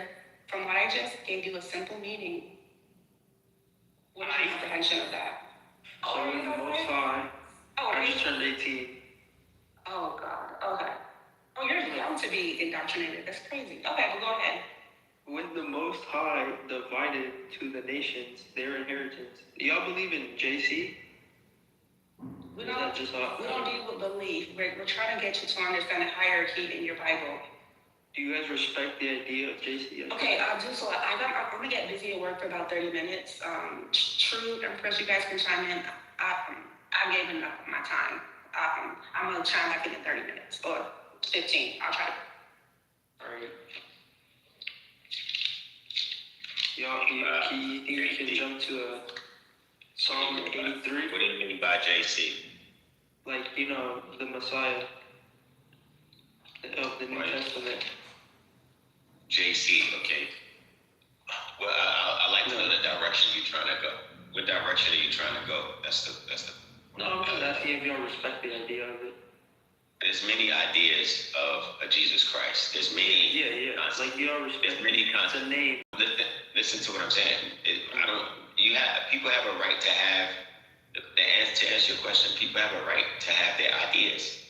I respect anyone's idea, their right to have an idea. Whether I agree with it is another question. All right. You want to try to finish Psalm 82? What is it you want to know about Psalm 82? Well, if you get to Deuteronomy, because we spent a lot of time, it would be very disappointed to move. No, I get it. All right, so you understand it, all right.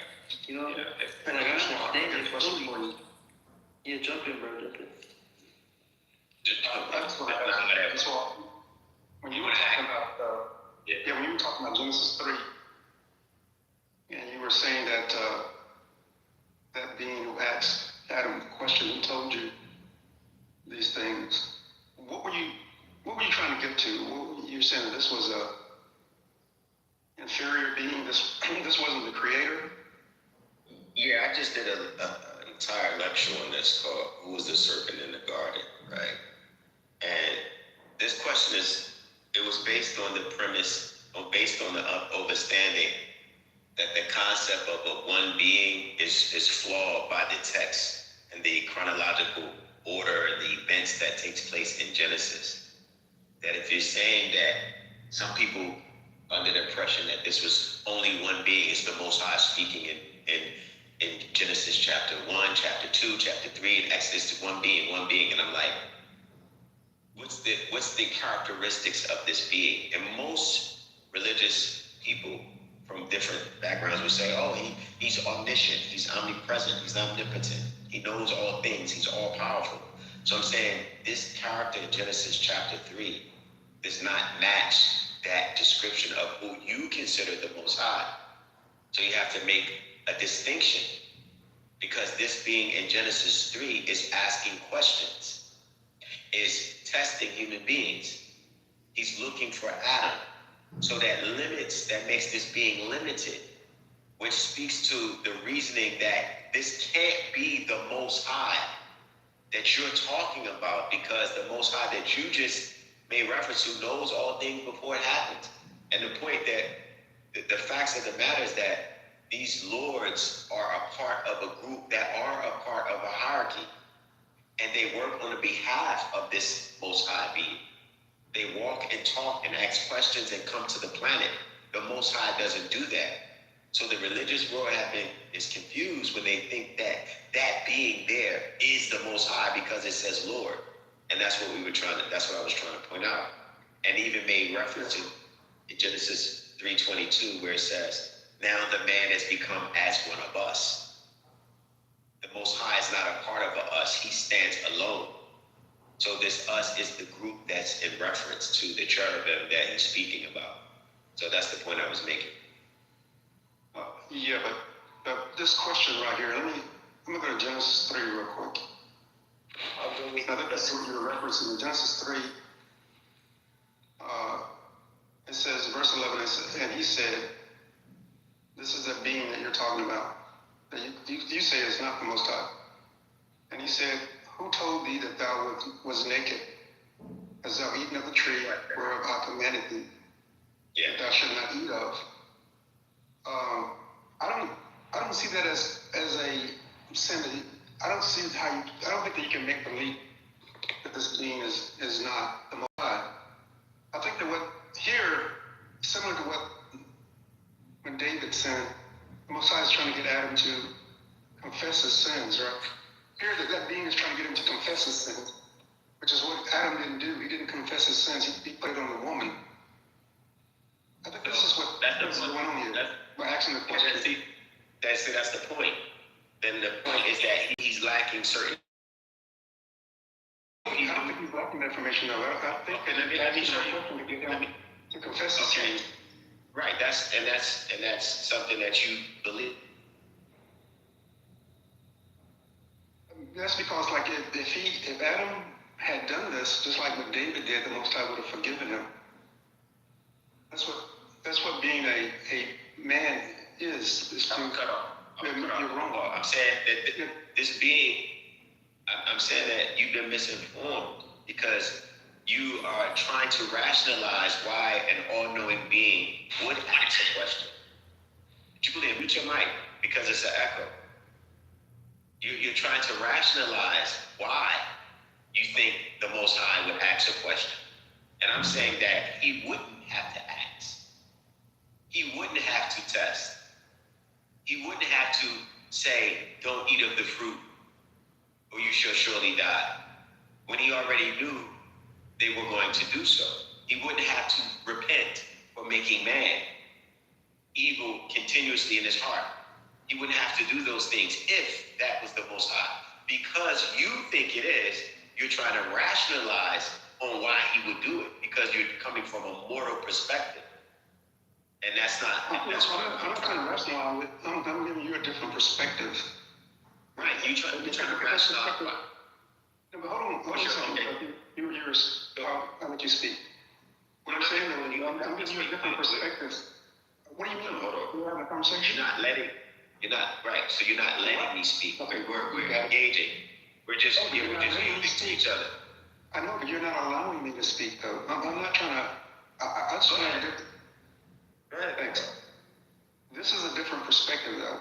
As I read this, that being is not that he's not all knowing, is that he's giving Adam the opportunity to admit that he did wrong. Why? So that Adam, to show him that Adam would have been forgiven. Listen to my question. Prove that. Why is he giving? Hold on, Julian, don't come off. Why is he giving him an opportunity? Because Adam had done wrong. Adam had disobeyed him. Right, but why is he giving him an opportunity to tell the truth when he knows he's not going to tell the truth? No, he didn't. No, that's what I'm saying. Because if Adam had done this, if Adam had confessed that he had done wrong, all would have been right. It would have been right. But didn't this Most High know he wasn't going to? No. Julian, don't do that. Didn't he know that he wasn't going to tell the truth? Yes, he would have known he wasn't going to tell the truth because he was all knowing. So why give him an opportunity when he already knows he's not? Because at least he had the opportunity. You can't say he never gave him the opportunity. No, I'm saying, why give him if he knows he's not going to tell the truth? But Adam can't come back and say, I was never given the opportunity. He knows Adam is not going to come back and say that. No. You know what? Okay, you don't have to say don't come back 50. That's what I'm saying. No. I'm saying that. Hold on. You keep interrupting my comment. You keep every time I say something. Listen, you just said you gotta be a bully. I'm not being a bully, but you said we having a conversation. No. You can't tell me how to continue my speech. You're trying to police my speech. I'm telling you how to. But you have to be reasonable in the conversation at least with me, because if you're saying that he was trying to give him an opportunity, and I say, well, he already knew he wasn't. Then you say, well, he just went to see things would have turned out better. And I'm saying he already knew they were not. And I'm saying, why would he give him the opportunity to do something he's already aware was not going to happen in the first place? That's why I said you're trying to rationalize because you want this being to be the Most High. And I'm saying to you, this was a being that was out of the group of Elohim who was heading the creation project. Let us do this. There were a group of them, and that's why I pointed out Genesis 3:22, where he said, behold, the man is become as one of us. To know, it was a group of beings that knew certain things, but this was not the Most High, because he wouldn't have to ask a question. That's the point. And there's no need to try to rationalize, because you're going to come back to the same premise that he wanted to find out something, or he wanted to see something, which makes this being again limited. Every time you say he wanted to find out something, or he wanted to see what Adam was going to say, or he wanted to give Adam an opportunity, you're limiting the being. You're taking him from who you call the Most High down to a regular Lord being. And that's the point, that it is a being who doesn't have all knowledge, which couldn't make him the Most High. That's the point. Now, I don't know what other reasoning you need, but we can have the conversation. I'm not bullying you. I'm just saying that it should make sense what you're saying. It makes sense. I hopefully you won't interrupt me this time. Just like you have other individuals that have gone wrong in the Old Testament, and they have admitted their sin, and then the Most High made it right with them. Adam had the same opportunity. Adam didn't do this. Okay. Notice Adam put the onus on Eve, and Eve put the onus on the serpent. Let me ask you a spot. I'm not cutting you off, but I'm saying, do you feel as though when we're having a conversation and I come in and end the conversation, I'm cutting you off? Or is it that we're dialogue? Because dialogue, you yield because we're exchanging information that other people are listening. Don't feel as though because I speak that I'm cutting you off. Don't take it personal. That's not what's happening. What I'm saying is that there's a vast confusion within the religious world because how you were taught that this being is the Most High, and it doesn't add up.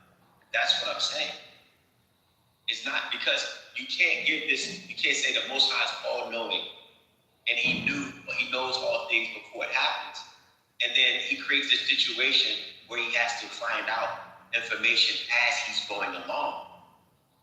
You're taking from that character. That's what I'm saying. And you say, well, there's other places where he wanted to give people the opportunity. Why give a person the opportunity when you know the outcome? Why hurt your children when you already knew the moment you put evil in the tree that the entire humanity was going to fail? If that is the Most High. Now, if it's a Lord, a being of the Elohim, then it makes sense that, okay, these are limited beings who's just created a new creation and they're trying to test their nature. That makes more sense than you honing in on, this is the Most High, this is the Most High, there has to be, and then these questions come up, and then the answers are utterly ridiculous. It contradicts the character. That's what I'm trying to get, reasoning aspect of it. That's it. You can't say he knew Eve was going to fail the test. He knew this being all-knowing. He knew Adam was going to get deceived. He allowed the serpent in the garden to test so he could deceive. All of these things, if he already knew retrospect, then he wanted them to fail because he didn't prevent it. If that is the Most High, you only have one or two choices. So if this is the Most High, then he set it up for human beings to fail because he could have prevented it. He could have warned them about the serpent in the garden. He could have closed the doors on the serpent. He could have put the cherubim before the serpent got in. Or he could have said, well, who told you to eat the fruit? He would have already said, hey, the serpent told him to eat the fruit. I knew this was going to happen. Let me stop. We're intelligent beings, right, that are progressing mentally now in this day and time. The religious doctrines that have been laid in front of you that you all have converted to is outdated. And you're holding on to it because you want to be right, because a lot of your time and energy is invested in it. And I understand that. I don't have a problem with that. I know my people what happens. When they convert, they take these doctrines and all of a sudden they put an energy, they lose families because they're going hard, they're on stage, trying to convert people, and then they find out that they could have been deceived. It's difficult to digest. Man, I was listen. I don't want to. Listen, Julian. Let me have a conversation. Go ahead. Yeah. Listen. I can't pretend to understand what goes on in the mind of the Most High. I'm looking at it from a human perspective, and just like you are, you're looking at this from a human perspective. But here's what I can say. I can say that now looking backwards, like you and I are both looking backwards, you said, well, this can't be the Most High, based on your understanding and based on what you believe that you understand. And I'm looking back and using the same mentality of what I believe I understand. So in my paradigm, there is no failure in the Most High. Like you said, he failed. Most High's will is going to be done, whether you take the right path or the left path. The Most High's will is going to be done. He failed. Here's what we can say. You say he failed. You keep saying he failed. The No, I said the Lord. I didn't. That's why I said you. What I'm saying though is that Lord that you claim is not the Most High, I say is the Most High. Okay, so he repented. Listen, I said your book, not Duswa, because you're trying to put it on me. No, I'm saying your book. I didn't say, I never used failed. I said he repented for making a being who turned out evil. If you are saying this is the Most High, why and how could he repent for something he already knew was going to happen? Because he's not a liar. I'm not, Julian, don't answer. Don't use no irrational conjecture. You have to use reasoning and facts. I'm asking a very simple question. If you're saying, it's a big if, very big, and that's why I said you was misinformed. If this is an all-knowing, all-powerful being, then how could he repent and feel sorry for making man? And he already knew the outcome beforehand.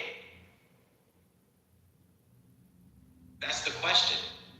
And then this being became evil and wicked continuously in his heart. Okay.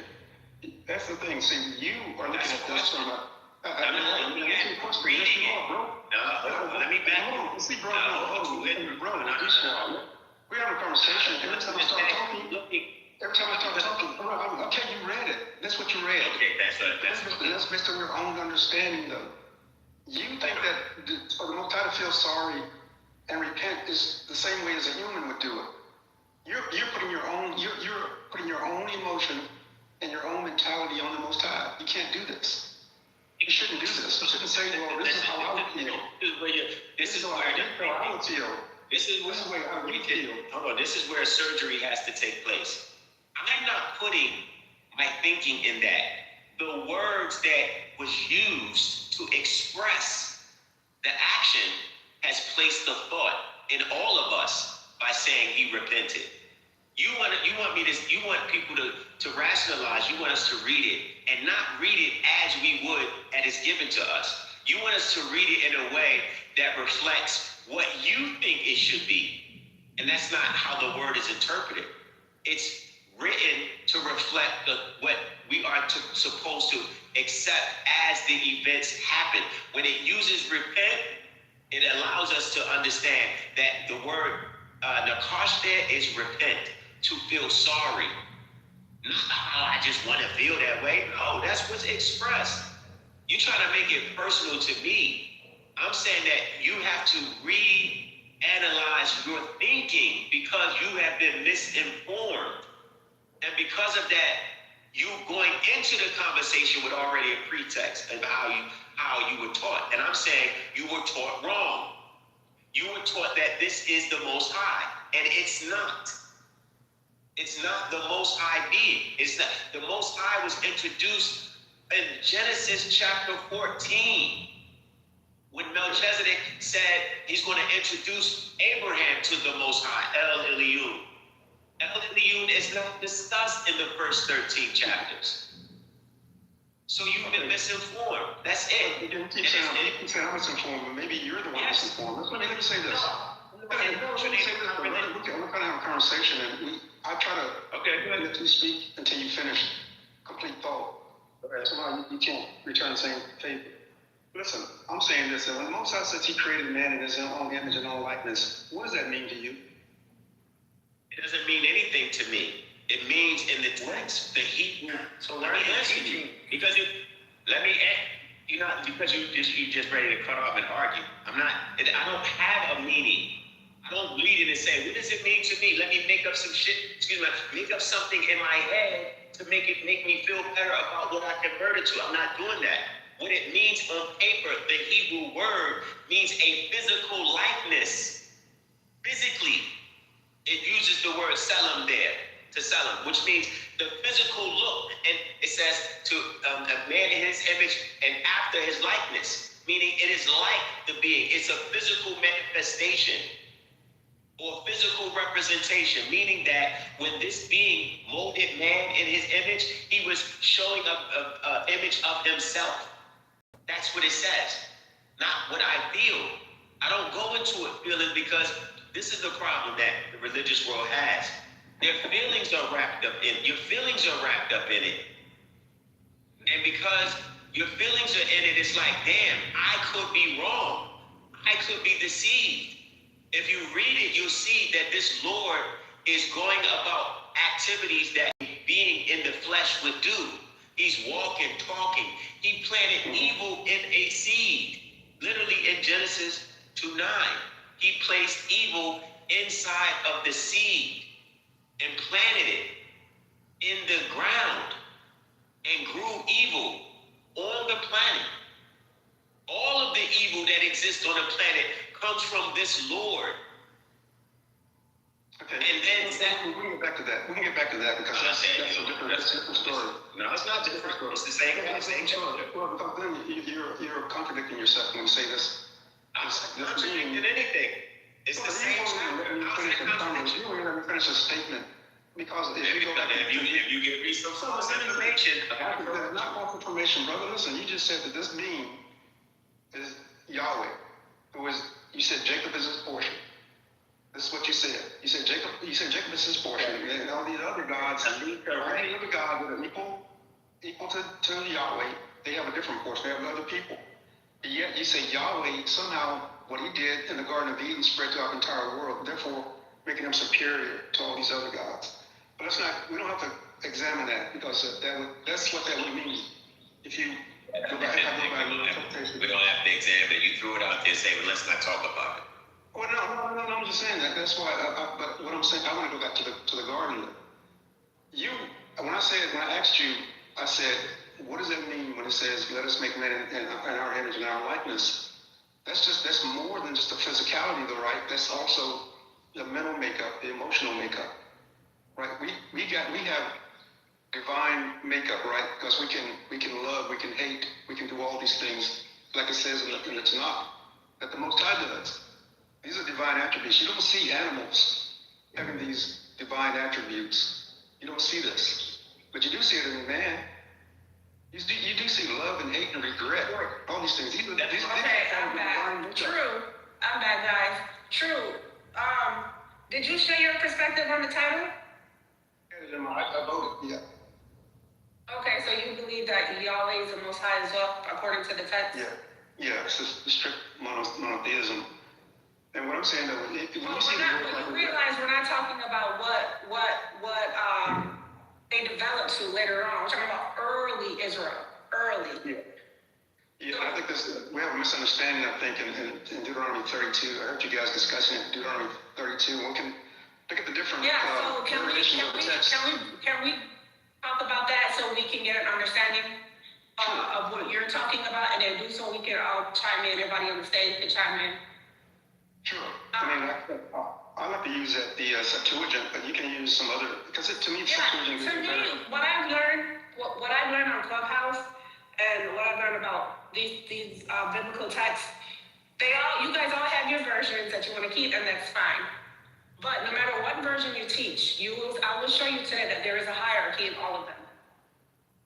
So go ahead. What version would you like to use? I don't disagree that there is a hierarchy in the heavens. There is a hierarchy, because just like you can see it all throughout the Tanakh. But there is where you disagree that there's a hierarchy in Deuteronomy 32:8-9. Yeah, I don't think it's talking about a hierarchy in the sense that you guys are talking about. I think it's delineating between the Most High and Yahweh. I don't think there's a delineation right there. Okay, so this is Deuteronomy, it's early writings. Okay, so do you mind reading it for us so we can get an understanding of where you're coming from and why you see it the way you see it? Yeah, let me go here. Let me get back here. Deuteronomy 32. Let me find it. Deuteronomy 32. I'm going to start at verse 8.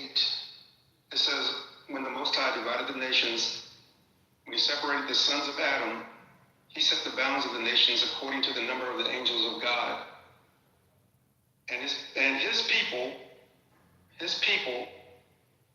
and that his people right there, his is still talking about the Most High. His people, Jacob, became the portion of the Lord. So why is he calling Jacob his people? Because that's his people group. Yeah, but why is the Most High calling Jacob his people? He says his people. You said, why did Jacob call his people what?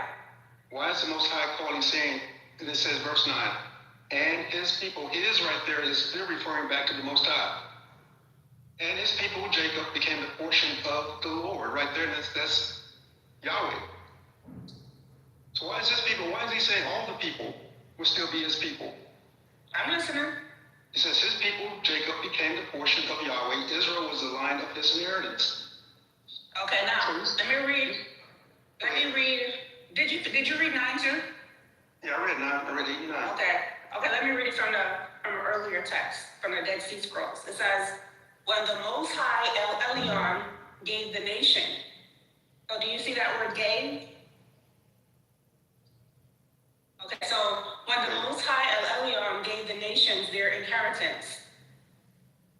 Okay? When he divided the mankind, he fixed the borders of the peoples according to the number of the sons of God. Bin Elohim, I think that's what he said in Hebrew. So we have a problem. Do you see the problem? I'm sorry, can you repeat that? Yeah, so in the Dead Sea Scroll, which is authority over a lot of these versions that you guys go to, it's calling them the sons of God, not the sons of Israel.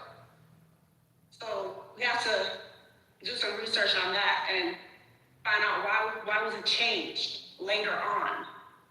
Because early, it was not sons of Israel, it was sons of God.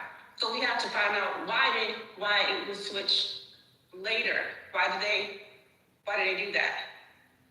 So, did you notice it said the Most High gave them their inheritance, meaning he gave them a share portion, their share portion, their people group, their territory to govern over? And Yahweh, he was assigned to Israel, his people, to govern. The Bible says these are the children of Israel, the God of Israel. You guys like to brag and boast that you guys are a chosen people, this is your God? You're right.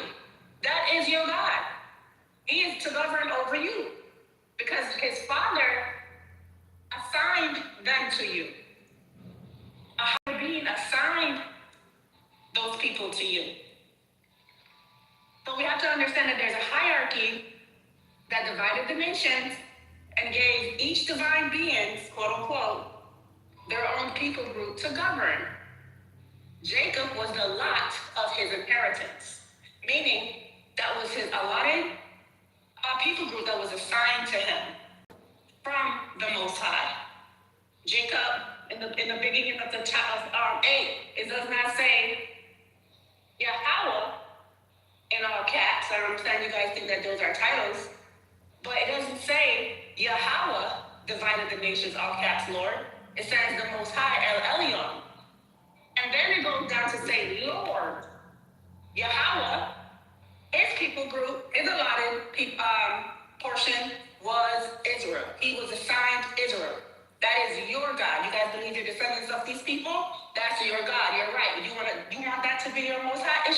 Well, maybe you can have him be your Most High because that is your power over that nation. So I agree with you. That's your power, yes. But where the disagreement coming from, you guys don't believe that he was assigned, he was given those people from the higher being. Yes. That's the thing. See, I don't think that he was given. I think he chose Israel from among all the people on the earth. But it doesn't say that. It doesn't say that. See, he didn't choose. He was assigned those allotted people. He was allotted those people. They didn't choose. It doesn't say, and Jacob chose Israel. In some versions, it said he was allotted those people. So the divine beings are over each different nations.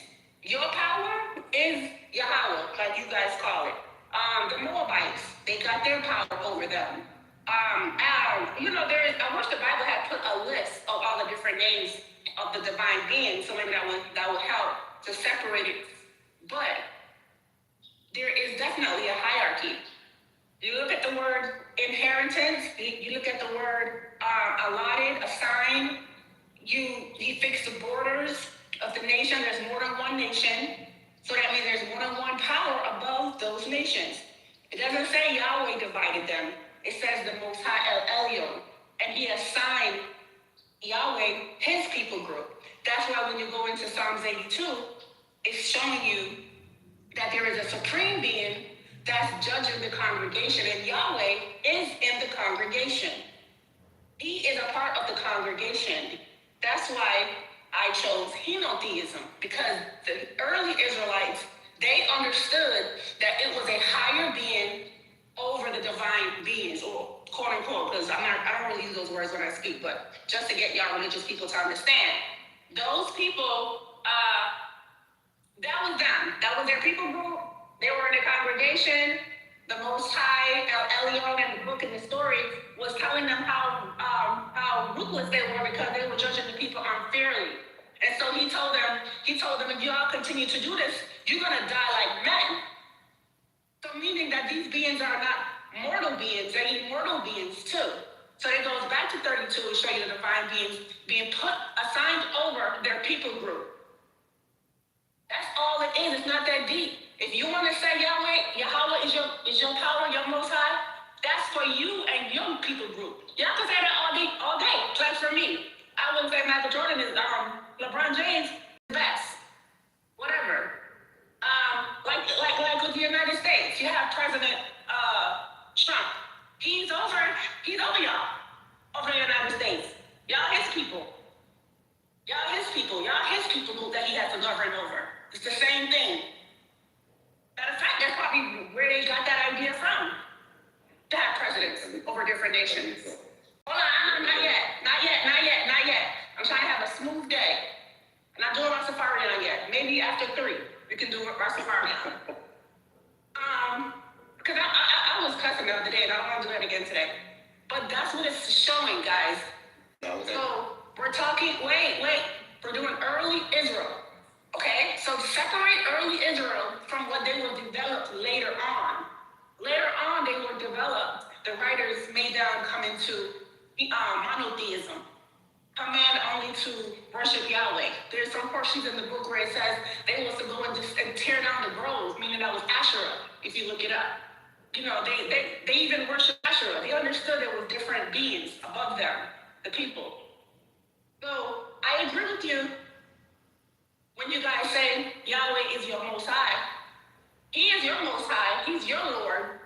But he's not the Most High. He's not higher than the Supreme Being. He is the Son of the higher being. I think it's Ben Elohim or something like that. They're the sons of God. Ben Elohim. Thank you. It's very easy. This is what the book is trying to teach you. So I don't have a problem. Like I said, you want to say Yahweh is your power. He's your Most High. I'm pretty sure the Moabites think Carmel is their Most High. They're supposed to do that. We got different presidents of a different nation right now in the United States. It's the same thing. But you guys would say, oh, those aren't gods. Those are just rulers and presidents. But in the Bible, they were considered, the way that they wrote it, were that these beings were divine or advanced beings, or they weren't from these beings that were over them. They were like their spiritual power in the sense that was governing them. So I don't know how else to say it. You have to just read Deuteronomy 32, read Psalms 82, and just keep studying, keep looking at it. I know you have your perspective. Look at another perspective and see if there's something going on. Why did they change it from the Dead Sea Scrolls from Sons of God to Sons of Israel? But guess what? The ESV didn't change it. The ESV left it as sons of God because those authors understood. Yeah, but when you go, like when you look in Genesis, you see Abraham talking to Melchizedek about El Elyon, right? The Most High. Yeah, that's not Yahweh. That Genesis 14. That was El Elyon. Right, because he wasn't known as Yahweh then. But that's what I'm saying. But it's Abraham never changed. Abraham came before Moses. Hold up. Abraham was before brother. Brother. No, I'm just asking a question. Relax. I'm not trying to relax, brother. Who likes to get cut off? I mean, we all having a conversation. It's not. That's why I asked you before. In dialogue, no one is cutting each other off. We're just conversing. Now you've been cutting Israel off for a minute. If you talk to her, here you go, Booker. Here you go. I'm just. Let me correct you then, and I can do that. It doesn't. You said he wasn't known by Yahweh before then. The word Yahweh was used in the previous 13 chapters. So why would you say he's not known if that was him? That's why I said it doesn't make sense what you said. Well, it makes sense. It makes perfect sense because when Abraham went to and broke bread with Melchizedek, gave him the wine and the bread, and he gave him a tenth of all he did. He got when he came back from rescuing Lot. He accepted El Elyon, the Most High. There's nowhere when Abraham is going down through this, you see Yahweh. You see that word sometimes is said to be Yahweh, and nowhere do you see Abraham saying that this is a different God. They're both interchangeable. Because he wasn't introduced to the being before then. That's why. You prove my point. If you said that he wasn't known by Yahweh before then, right? You said that. Right. I said yeah. Not officially, right. If he wasn't known by Yahweh before then, who was the Yahweh in the previous chapters? That's what I'm saying. I'm saying it was the Most High. It was known by he went by the Most High. Previous then, before Genesis 14. I just said it was the Most High. Where? Before Genesis 14. El Elyon is not used previous before that. That's what I'm saying. That when they started giving the being, the deity, the creator, let's say the creator, a name, that's when they started, he was known as the Most High. Before Genesis 14, where do you see El Elyon?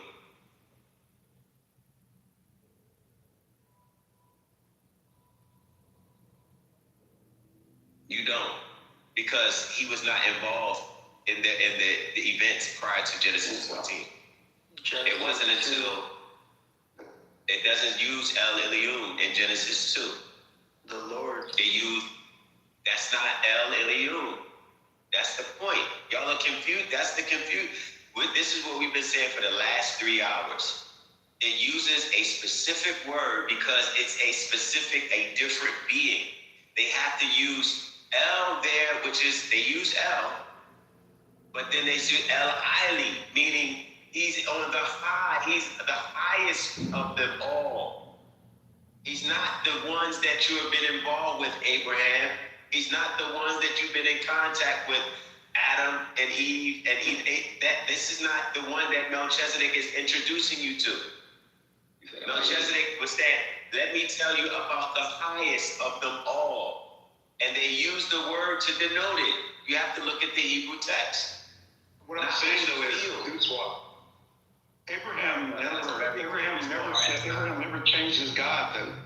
He never changed. He never said, well, now I'm taking on a lesser being. Yeah, he didn't. I will serve a lesser being. He did, because he made a covenant later with Yahweh. He didn't make a covenant with El Elyon. He made the covenant of sacrifice with a Lord. And the Lord gave him certain commandments, because Melchizedek didn't give Abraham the ability to make a covenant with El Elyon because he couldn't make a covenant with El Elyon. El Elyon doesn't come down to the planet to involve himself with sacrifices and cutting of foreskin and flesh. Those were the Yahwehians. Genesis 19. Genesis 18.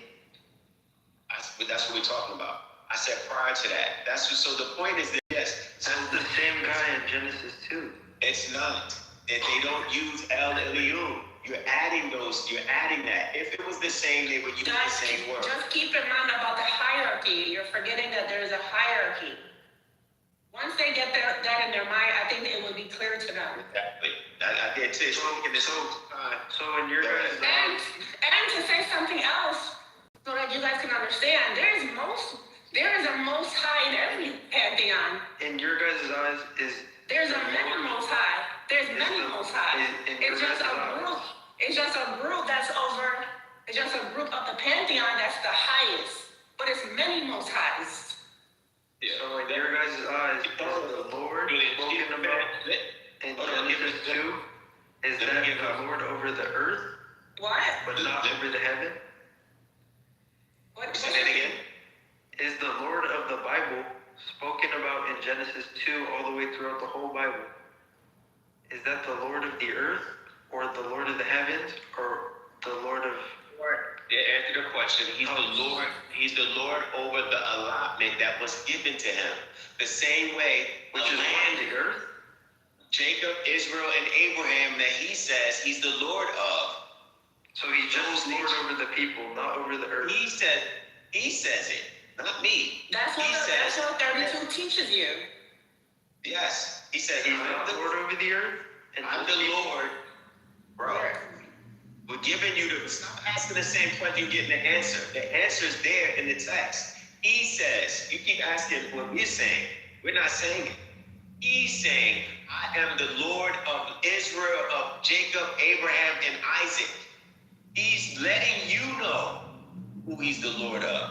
Now, just like you have landlords, you have a landlord that's over your occupancy. You made an agreement with him of your tenancy. He has control. You have allegiance to him. You have to pay him every month. That's your landlord. Everyone on stage may have a landlord. And you'll say, my landlord, is this the Lord of every person's, every house, every land? No. Why is this so difficult for you to comprehend? You have warlords. Warlords are lords that are over specific wars between supreme or sovereign powers. So you think he was just letting them ease their way into the promised land? Let me give some more for other people that are getting it. You're not getting it, so other people are getting it. Just like you have a president. People have, like that was mentioned earlier. He is the Lord, landlord, or the Lord of the entire group of a nation of people. People will die for their president. People will go to war for their president. Guess what?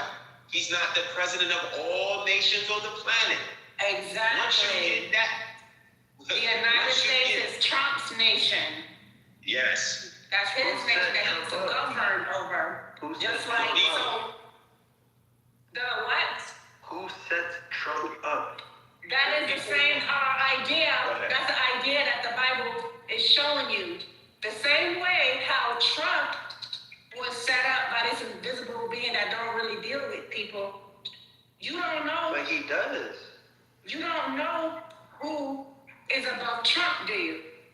Do you know who's above Trump? Who? We know exactly who. Who? The heathen.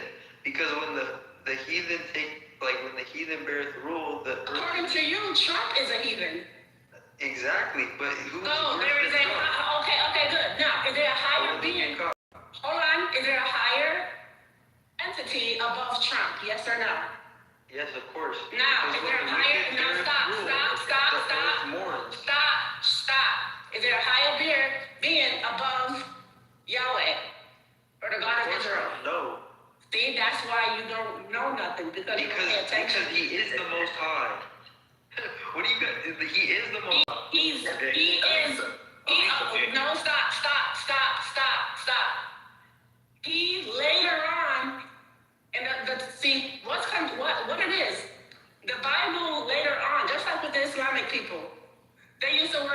these gods, and then their religion became monotheism over time. And it's the same thing with your people group. You guys used to be heathens, and y'all used to do a whole bunch of wickedness in the earth, and then they made y'all. So They you don't commanded think that's y'all. how it Can is? you shut, brother? I don't want to have to use a profanity word. Can you just please stop talking? So basically, see if I got all I want to say. Now, you are under your Lord, Yahweh. That's your Lord. You want to call him your Most High? That's fine. But what we know from the early writings is that there was a hierarchy.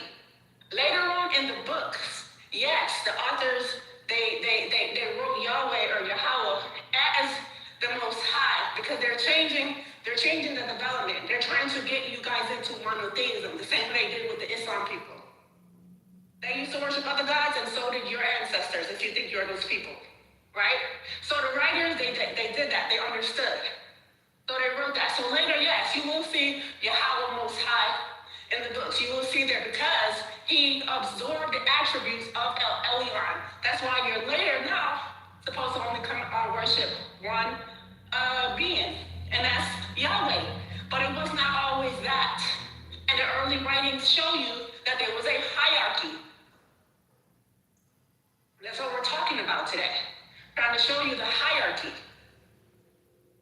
Yahweh is the son of the Most High.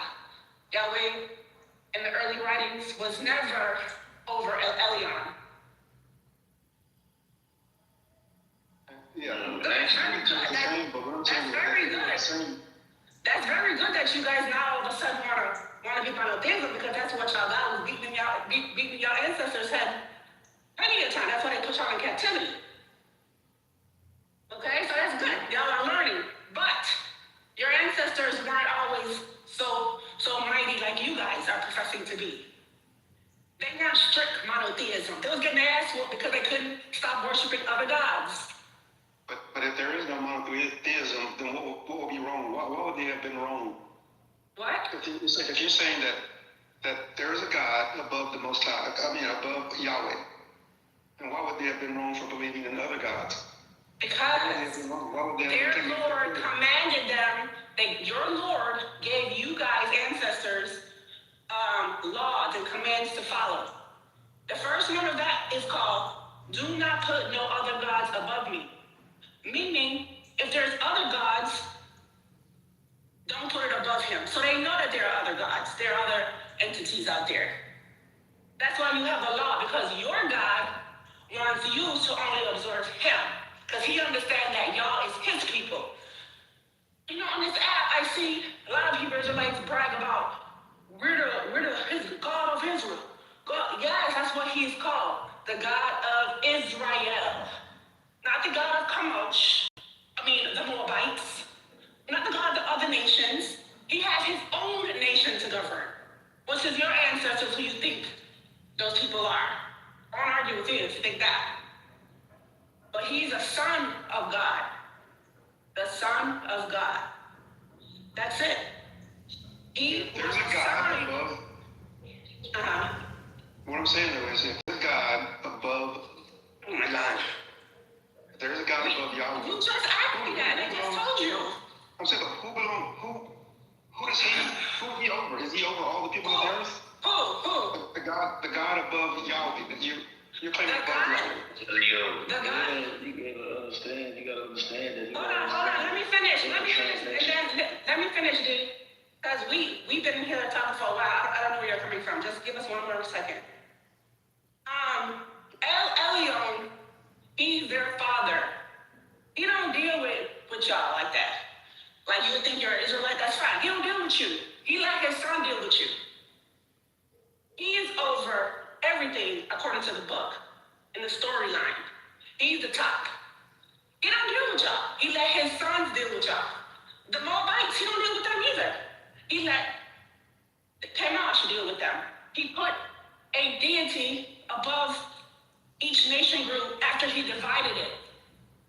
And he sits back. Y'all like to say, oh, he's on the throne? Yeah, that's the God that Yahweh is talking about, that's on the throne, not Yahweh. in the early writings according to the text. I like that. According to the text, I like that. Yeah, because y'all can do that with them because when they put theology, I keep trying to explain to them, thank you, I'm trying to explain to them, in this room today we're studying the academic text critically. We're not going to put theology, we can do that another time, we do that every day. I know all y'all positions in this room. I'm just going off what the text say. That's it. In Deuteronomy 32, verse 9, what does that say? Just so can you read it? Because I'm out of breath. I'm walking, I'm out of breath. Listen, you see my comment, right? The verse 32 now, hold on. Not yet. I'm sorry, I'm doing two things. I'm at work. Okay. I got you. So it says, no problem. It says, for the Lord's portion, that means that the shelach there. It means an inheritance. It's part. Right? Is his people.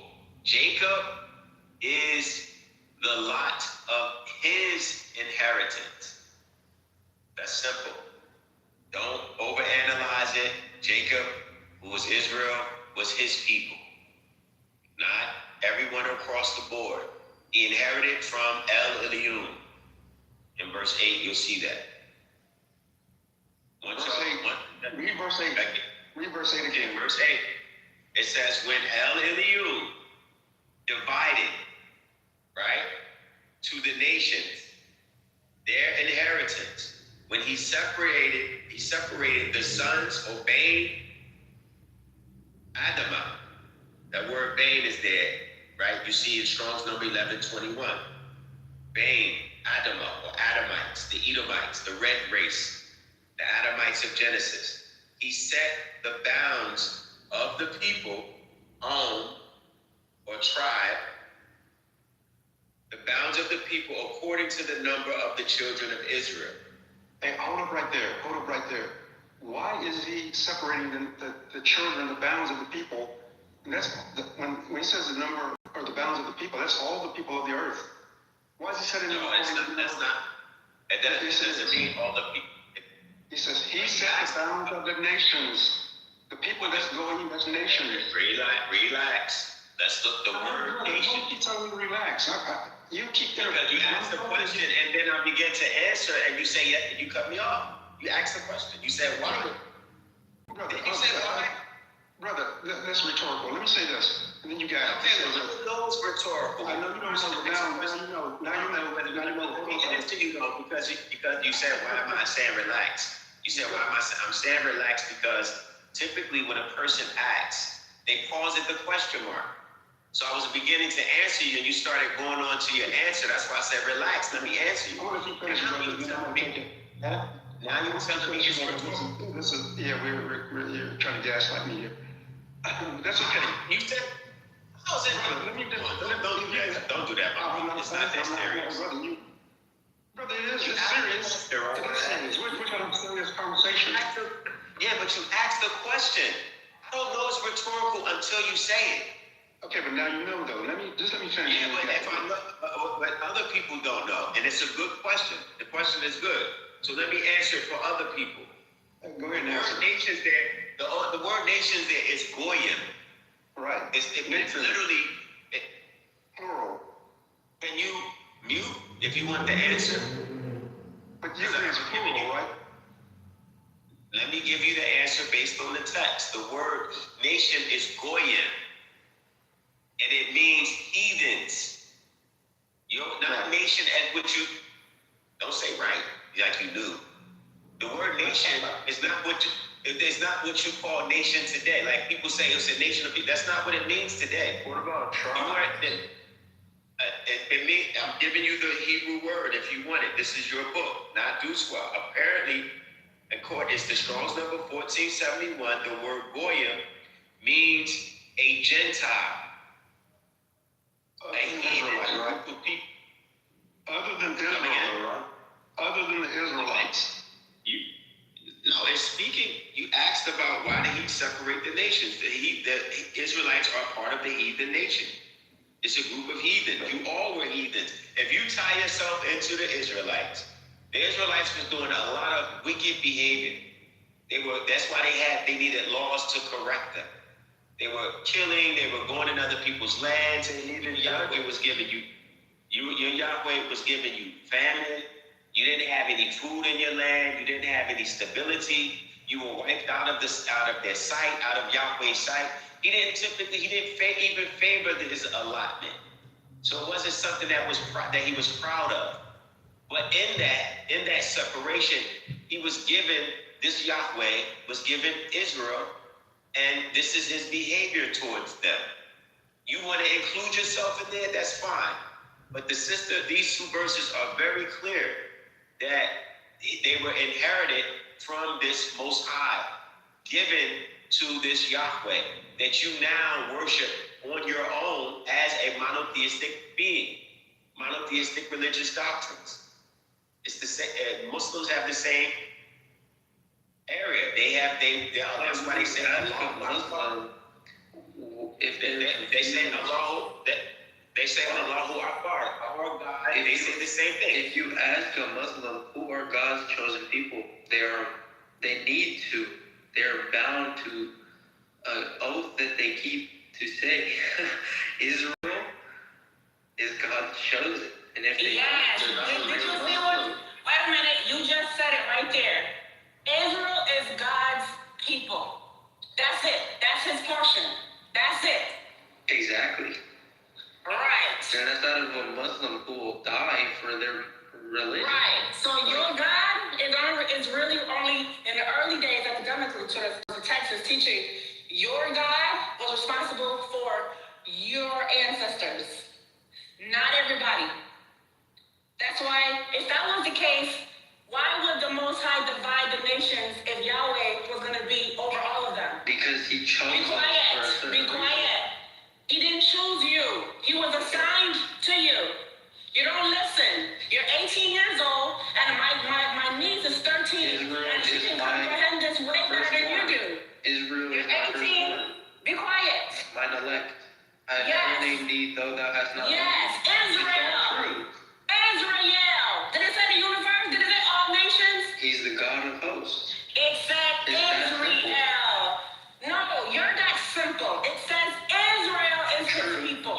Not the Moabites, not another nation. Can you describe? He is the power over your ancestors. The God of hosts. Go to Psalms 82 and you'll see a whole divine council, and you'll see that even in what? That he's the God of all. Shut up before I cuss you out. You're doing too. You know what? Yeah, you're just a weird 18-year-old boy that probably ain't even got no ass yet. Shut up. So I didn't want to have to cuss you out. I know, but that's why I was telling you he would. That's ridiculous. He literally said the God of Israel, the God of Israel. But then he's the God of everybody. What the hell are you still? Yeah, I saw it. He understood. He definitely understood. He was just wasting time trying to, pull energy from people. A lot of people understand what you're saying, but it's difficult for the ego to say, "I get you. Let me research. Let me find out," because people don't want to feel as though they don't know as much as they claim, and that's what you find. You make perfect sense. It's clear in the text. But he is repeating the text. But he's saying that Israel. He's saying Yahweh is the God of Israel. But then he wants to say that at the same breath, every other nation. It doesn't teach that in the early writings. Yeah. And that's what I'm saying. Before you make sense, right? But sometimes in your sense making, it makes a person look not as intelligent as they think, and their defense goes up. So that's what's going on. Don't let that draw you out of character though when you get upset. No, so I've been trying all day with Julian. I really have, but he's talking and he's giving himself the answer, and it's like his brain don't want to accept it, so he gets upset and it's just weird. Everybody knows that Yahweh is the God of Israel in the early days, in the early writings. So Yahweh is the God of Israel, but Yahweh and Elyon read in the early scriptures in Genesis, they're the same. They're the same. Because you can look here. Let me show you something in Genesis 14. This is Abraham. Because this is why before I get there, this is why your answer there was lacking about Goyim. Goyim never refers to the Israelites. Those are the other nations. He said those nations according to the number of the children of Israel. And the number of children of Israel, Israel had to have been special. According to the number of Israel. If you address me, then you have to read the text that I made reference to. I showed you the Hebrew. Did you read the Hebrew word? Yeah, it's Goyim. I told you. I said it's Goyim. You didn't tell me. Here you go with this. Yeah, I pointed it out. Now you tell me. I said nations Goyim. You asked listen. I said the nations. When I was reading it, I gave you the Hebrew words. Hold on. No, I took you to the verse. I said read verse 9. Ask me to read it. I asked you to. Man, shut your mouth, bro. You want to argue over who was. Wait, guys, I like both of y'all. We don't have to get disrespectful. We'll untangle it because, we're just going to untangle you. I respect both of y'all. Okay, so let me just help out a little bit. Okay, let Deuce all go, and then True, you go 2 minutes. Is that okay? I'm just trying to untangle it because I like both of y'all. I respect both of y'all as you know. He made reference to I said it was Goyim. It's not the same as what you see as nation in the translation. That's what I said from the very beginning. I gave you the Strong's number 1471. The word nation does not appear until the Latin. So when you see nation in the text, it's Goyim, it's heathen. So your question, whatever your question is not my concern because the text uses heathen there, period.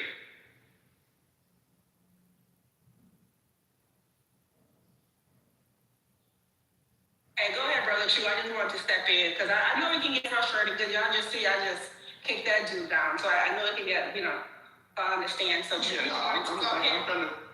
thanks. I'm not trying to get frustrated here. I don't just want to get frustrated. I'm saying this. I'm saying that word Goyim just means nations. It's plural. It's everybody who's a non-Israelite. And then it says that he set the bounds of these people according to the number of the children of Israel. So Israel had to have been special right there because why didn't he set the bounds according to the number of the children of the Moabites or the Egyptians? He set the bounds of all the nations, the Goyim, according to the number of the children of Israel. So Israel had preeminence. That's the question. Hold on, That's a statement. 30 seconds, but true. In the early writing, as far as the Dead Sea Scrolls, it never said children of Israel, it said children of Elohim, God. It never said that. That's why I said we have to look into that. Why did they do that? Why some versions say Israel? Why some say God? What's going on here? We should be asking ourselves these questions. Why did they do this? Study it, research it. Yeah, what do you think it means by when it says the children of God? Children of the Most High. Yahweh is his son. But it says the children of the Most High. It didn't say just Yahweh. Yes, when he divided the nations, he put one of his kids, one divine being, one of his sons, the Ben Elohim, sons of God, he put one of his sons over one of each nation. Israel was his assigned people group. That's all it means. Okay. I know it sounds crazy, but it's a book, it's a story, it's telling us a story. I know it kind of sounds crazy. I thought it was crazy too. Sons of Elohim, not sons of Israel. All the nations, listen, all the nations is not Yahweh's sons. Yahweh belongs to his people group. Israel. Hamosh belongs to his people group.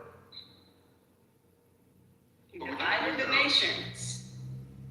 Would you agree with this? Would you agree that in most translations it's the children of Israel? In most translations. I understand that, but because I like to study textual criticism and I'm into that. I go to what the early writings. That's why the room is titled "What the Early Israelites Believe," because I'm going with the early writings because it has authority over all the many different versions. But I'm gonna give it like 10 minutes. Go ahead. Okay, yeah, this won't take long because here's the thing. Like in most translations, it says the children of Israel, and you got a couple of outliers. I think you gave one. The ESV was an outlier, and then you got like the Dead Sea Scrolls, and then even in Septuagint doesn't say the children of Israel, it says the angels of God. It says the angels of God. It didn't say the sons of God. It says the angels of God.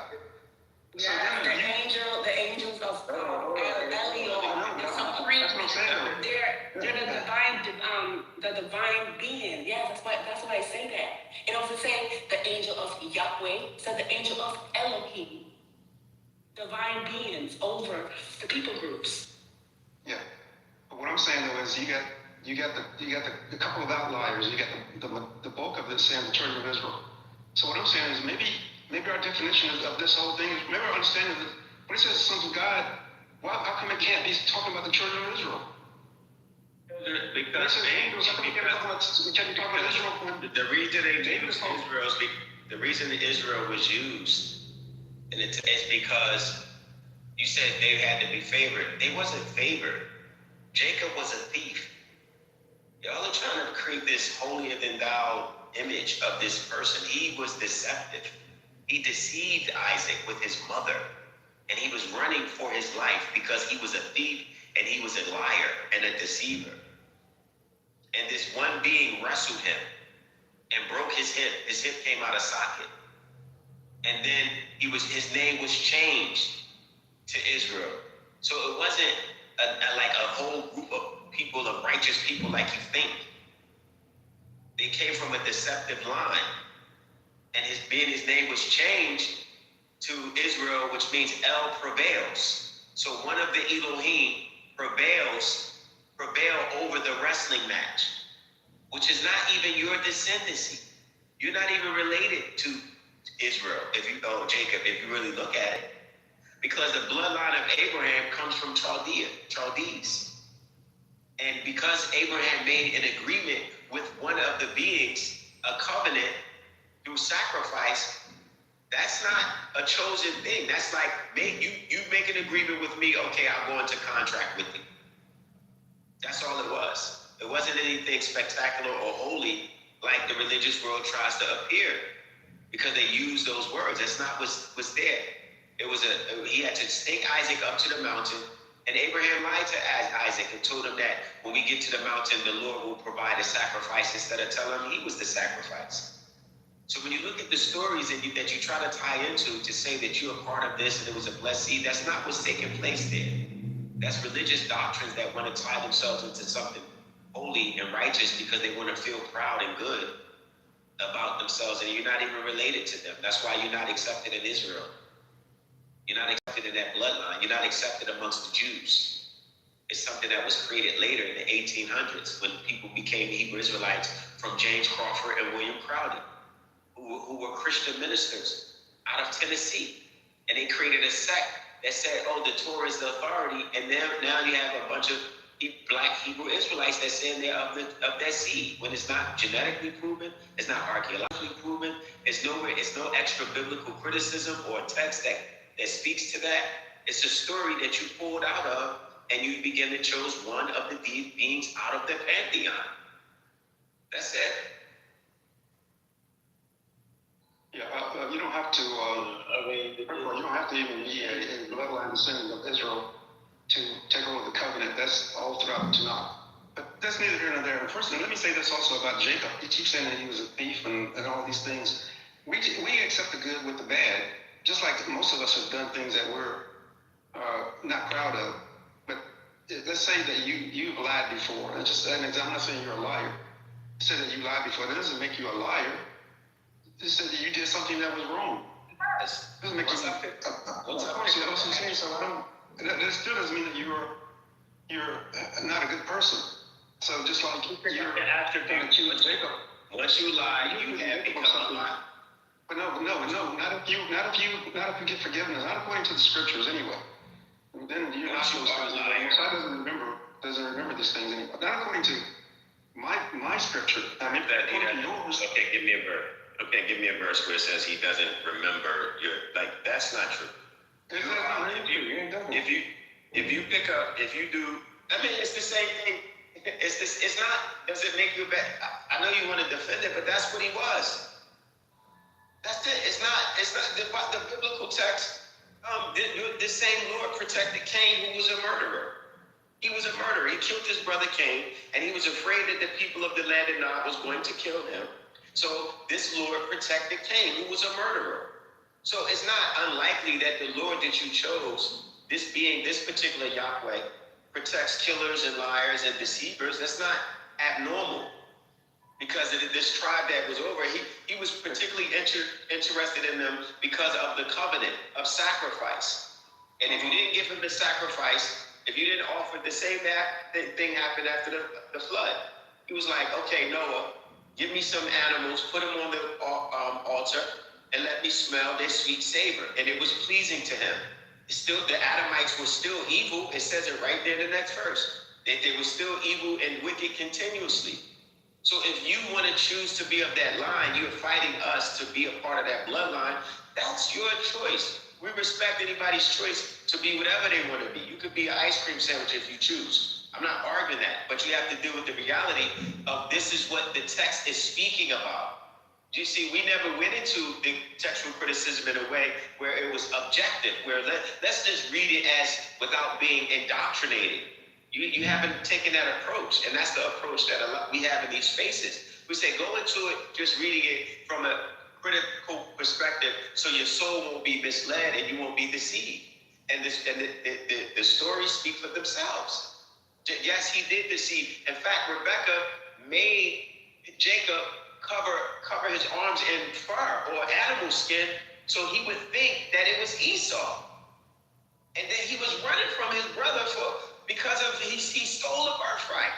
So you want to claim to be of that line from a stolen birthright? That you're literally fighting to be of an evil descendancy? That doesn't make sense. But if you choose to do it, go ahead. But it's not practical, and you're not even genetically related to them. So we've all been confused. That's the point. Okay, let me read this though. You said that these things that I'm saying are not there, and Most High says He won't remember your sins. Here, let me read this. It says this in Psalms. In Psalms, let me see here. Psalms 103. It says this, verse 8. It says, "The Lord is merciful and gracious, slow to anger, and plenteous in mercy. He will not always chide, neither will He keep His anger forever. He hath not dealt with us after our sins, nor rewarded us according to our iniquities. For as the heavens is high above the earth, so great is His mercy toward them that fear Him. As far as the east is from the west, so far has He removed our transgressions from us." That's what it says there. It says that He's removed these transgressions from us. Let me go one more place in Ezekiel 18. Let me give you this. Brother, hold on. You said you don't remember. You didn't read that. Brother, let me read it. Let me read this. You got it. It says this. Read the verse. Would you read Psalms? I got one more place. Yeah, I said I got one more place to go. Okay, but it didn't speak to what you said, though. That's all I'm saying. I know. It doesn't say He won't remember. Where does it say He won't remember? Let me read this. I told you I got one more place to go. I'm in Ezekiel 18. Go ahead. There was that. This is harmonious. It says this. Verse 20. Ezekiel 18, verse 20 says, "The soul that sinned, it shall die. The son shall not bear the iniquity of the father. Neither shall the father bear the iniquity of the son. The righteousness of the righteous shall be upon him, and the wickedness of the wicked shall be upon him. But if the wicked will turn from all the sins that he hath committed, and keep all my statutes, and do that which is lawful and right, he shall surely live, he shall not die. All his transgressions that he hath committed, they shall not be mentioned unto him, and his righteousness that he hath done, he shall live." So right there it says he not even mentioned. They don't remember. It won't be mentioned. It's not even written. What I'm saying is, bro, Why you acting like Julian right now? Why you trying to be like Julian right now and pretend you don't understand this? Okay, well, relax. I know what you read. I comprehend well. But what you said is said, and what you read is not there. That's what I'm pointing out. You said it's not going to be remembered. It doesn't say anything remembrance in there. It's not in the Hebrew anywhere in those verses. That's all I'm saying. If you're going to make a Jeremiah 31 and 34. Okay, you read it. I don't got it right now, but if you want to read it, that's the verse where it says the Most High won't remember their sin. It's not. We can do this all day. If it doesn't say El Elyon won't remember, the Most High won't remember. If you're not given verses that says that, then it's no point in quoting them. That's all I'm saying. We can move on from that because I'm not going to hold on to something that you didn't prove. It's not in there. So move on because it's not there. You haven't given me the verse, and that's fine. You're acting obtuse now. You're acting like Julian. So you say you want a verse that says God won't remember their sins? Most High won't remember these things, and I said, you said Yahweh and Elyon are not the same. So yeah, the text says they're not the same. They use two different words for a reason. If you say a peach and an apple, you want them to be the same, and I say, well, they use two different words. Well, they mean the same thing. The language are using distinctive words for a specific reason. They're not using it because they want to confuse you to make you think they're the same, but they're using two different words because they're really the same and they want to confuse the world. No, they use two different words because it's two different beings. Your text, not Duswa. Y'all gotta cut this. Cut this. In the Bible, Yod-Heh-Wah is called El-Elyon verbatim. I'll go to it's in right here in Genesis 14. Genesis 14? Hold on. We went over Genesis. Okay, yes, God. Is it in Genesis 14? Let me pull it up for you because he's called, hold on. I think it's in Genesis 14. Let me double check though. Did y'all go to Genesis 14 already? Yeah, you probably just coming in. We went over that verse already. So is he not called the Most High right there? Yod-Heh-Wah. Yod-Heh-Wah. Who's he? Yod-Heh-Wah. Yeah. What does that word mean? Tetragrammaton. I know. I said, what does it mean to you? The one who exists. That's the main deity. Is that a gender? What do you mean is a gender? Is what the females exist, animals exist, beings exist. That's not the I'm asking. I'm not presenting an argument. But you said that Listen. I'm not presenting. I'm presenting an argument though. You said I said that the text calls Yod-Heh-Wah. Listen, I asked you a question. Not me. I'm not presenting an argument. Before we move forward, I want to know what does that mean to you? The word existing one. Is that a gender? I'm confused on what your answer actually, bro. If I say, well, I spoke to the existing one. But that's a proper noun though. It's a name. It's not just. Okay, so I'm asking you. Listen to this question again. I'm not asking you. I'm asking a specific question. If I say I spoke to an existing one, what does But that's that not mean? If you say that, this is what y'all do. I'm answering your question. You're saying the existing one. The existing one, in the way you're using it, is not a proper noun. That is a noun. It's not a proper noun. A proper noun is a name. Like this is a name of a deity. It's just not saying the existing one. A proper noun is not a name. A name is an adjective. Listen. What? A proper noun. Yes. A proper noun in the Hebrew, not in English. It's not in reference to a name, because names in the Hebrew are often titles. In the Hebrew, it's a title. Adama, like when people say Adam was Adam and Eve, they think Adam was his name. But right now you shoehorning, and he was originally trying to answer your question. Yeah. And it seemed like once you start realizing he had an answer to your question, you started discounting and adding a whole bunch of other shit that had nothing to do with nothing. In the conversation, instead of letting him answer the question. You said El-Elyon and Yod-Heh-Wah is not the same. I said in the Bible they literally call it Yod-Heh-Wah El-Elyon. You told me to show you that. that, you start doing all this extra stuff. I'm not doing anything extra. When a person comes on the stage and they use Yahweh, I want to know what it means to you. What the word, because you use E. I've told you what it means. It means existing one. It's a proper noun for the name of a deity. I told you that already. Bro, don't be insulted. We're having a conversation. Don't start saying now I'm being anything. You're playing games because it's getting away from the question you originally asked me. I don't have time to play games. I'm not playing games. I'm trying to get into the style of the text itself. That's why I'm being specific.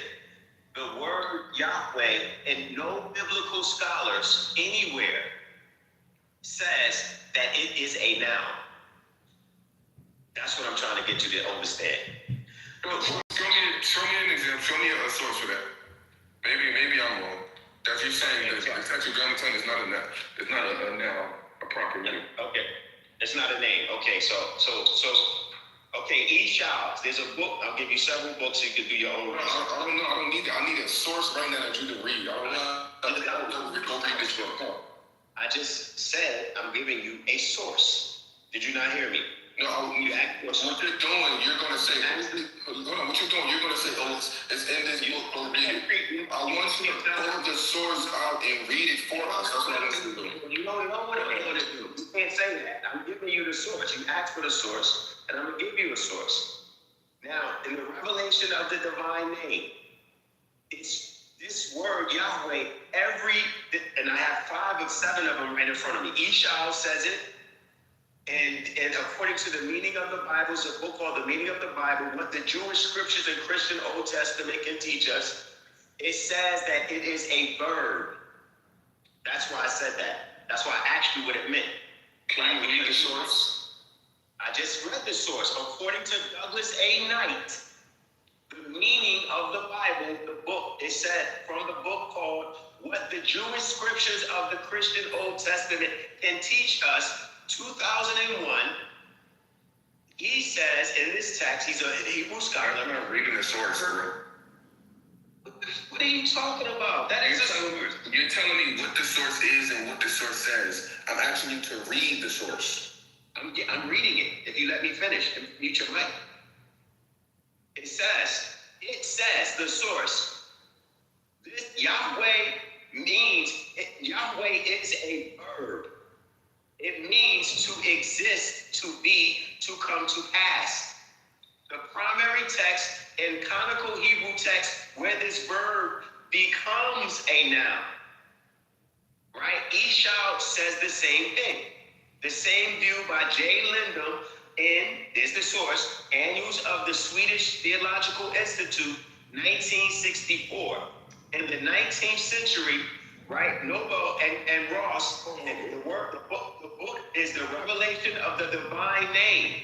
S.R. Driver says the same thing. That in his book called The Book of Exodus, Cambridge Bible for Schools and Colleges, Cambridge, 1953, page 40 and 41, states that the tense, not indicating essence, but as an active manifestation of this being's existence. It is a verb. It is a description of the being living as an existing being. When you say an existing being, you're describing an entity. That is a lie. You're not giving the entity's name. That's why they translated. Hold on. So for you to be clear, because you was holding it on, give me the source, give me the source. Don't come off mic so you can get the sources. I hope you're writing it down. All right, I got the sources, bro. You just keep talking. I got the sources, bro. Like, you keep running your mouth. Come on. Let me land. So you're just saying anything at this point, bro. Just land. I'm giving you the sources. You asked. And I'm giving you the sources that your biblical scholars, when you say a thing exists, you're describing it. You're saying that. Can I ask you a question about the source? Did you just read that the source said this a verb became a noun? The word is a verb. But it became a noun. That's what you just read in your source, right? But by people that made it, and yes. All right. So say running is a verb, right? Running is a verb. Yes. Say yes, right? So if I take running, and this is crazy, and I say and I name my child running, that verb becomes a proper noun because it's now a name, right? Yes. Okay, so Yod-Heh-Wav-Heh, we understand to exist, the existing one, it's a verb. But that is the name of a deity. So it is a proper noun because it's the name of a deity. Okay, fine. That's a good point. But it's not the name of a deity. It's the name of many deities that are existing. Okay, that's fine. Let's fine. I'm not going to give you pushback on that. But let's get back. Okay. Let's get back. In the Bible, in Genesis 14. You have my point, though. You have my point, though, right? Yeah, I got your point. In Genesis 4, that Yod-Heh-Wav-Heh, it can be a proper name for many deities. It's not just one. Many different, which means that it's not a name exclusive to one person. Okay, I'm not. Even though I disagree, I'm not going to give pushback on that because I want to get back to this point. You have to agree because my goodness. I'm letting you have that, bro. You can have that. I'm not even going to give you no pushback on that. Let's get back to Genesis 14. And Genesis 14, when it says, and verse 22, and Abram said to the king of Sodom, I lifted up my hand unto Yod-Heh-Wav-Heh, El-Yon. Is this text not saying, whoever you believe, the many deities of Yod-Heh-Wav-Heh, whoever, I'm not even getting to that. This proper name right here, Yod-Heh-Wav-Heh, for however many deities it is, isn't it calling that Yod-Heh-Wav-Heh the Most High, El-Yon? It's calling. Follow what I'm saying. That's why I wanted to. You said you giving me that. So if you're giving me that, this is what I'm going to take. What you give me. If you acknowledge it as a verb in this particular verse, El Elyon is a living one. Mm-hmm. He is alive. However, he as a Yahweh, there are other Yahwehs, which makes it not a name. It's a description of the being alive. The devil, as Shaitan or a jinn or a cherub, is also a Yahweh, if you want to say that. Because all right, I understand that. Because so my point is that your point is your point. Let me ask you. In context, if you acknowledge that it is a verb that's describing beings, many different beings who are alive, then you are a Yahweh. You're taking the conversation somewhere else. I'm just showing you right here in the Bible. It's not Yod-Heh-Wav-Heh, whoever you believe, or whatever you believe Yod-Heh-Wav-Heh is. Is it not saying Yod-Heh-Wav-Heh is El-Elyon? Yes or no? No. So let's read it again. Let's read it again. And hold on, you can respond after I read it again. And Abram said to the king, I lift up my hand unto Yod-Heh-Wav-Heh, El-Elyon, maker of heaven and earth. So this text is saying he lifts up his hand to whoever in your belief is Yod-Heh-Wav-Heh, and he calls Yod-Heh-Wav-Heh, whoever you believe Yod-Heh-Wav-Heh is, he calls him El-Elyon, or he calls it, she, them, whatever you want to believe it is. He calls and identifies this Yod-Heh-Wav-Heh as El-Elyon, Lord Most High. And that's just the facts of the matter, bro. He's acknowledging El-Elyon as a living being. I said that. Okay, so we both agree that no matter your viewpoint on Yod-Heh-Wav-Heh, my viewpoint on Yod-Heh-Wav-Heh, in the Bible, it's acknowledging El-Elyon as Yod-Heh-Wav-Heh, as a Yod-Heh-Wav-Heh. We agree? So when hold on, bro, relax. We've been saying that in the room, that it's not a one being. That's your argument. That's why you coming in late and you think you're making a strong point. Like, oh, this is not what. When I said the Bible calls, hold on. When I said the Bible calls Yod-Heh-Wav-Heh El-Elyon, why'd you say that wasn't true then? Because you said that was his name. That's why. It is his name. That's where we have to make the difference. That's why I said it's a verb. It's a verb according to your source that became a noun. You're missing it. You totally missing because you want to argue because I'm not missing it. I'm going what your source said. Your source said that this verb became a noun. Let me ask you this. If you acknowledge that it's a verb, right, and you acknowledge that it means to exist, right, then all beings, like I said, are existing because they have haya, where the word comes from. Al-hayu, meaning life. It expresses the characteristics of the being.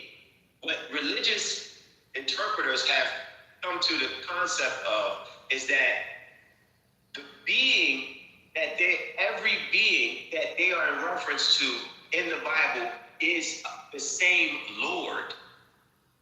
And I made the distinction that no, every being in the text is not the same Lord. Though they are alive, they have life.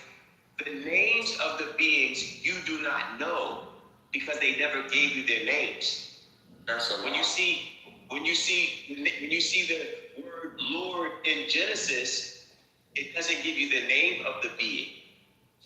You're under the interpretation that because I said this before, Mr. President, oh, there's Mr. President, that's his name because they put it not a proper noun. It's not a name. It became a name. That's why titles are interchangeable. You don't know that about the Hebrew. That's why I said in the Hebrew. That's why I said in the Hebrew. You making this titles, bro. You're not making up. You're following false doctrine. Mute your mic, bro. Mute your mic. So let me give you some information you're not willing to learn. In the Hebrew text, most of the names that people call are literally titles, and they're descriptions like the word Israel. The word Israel means hell prevails.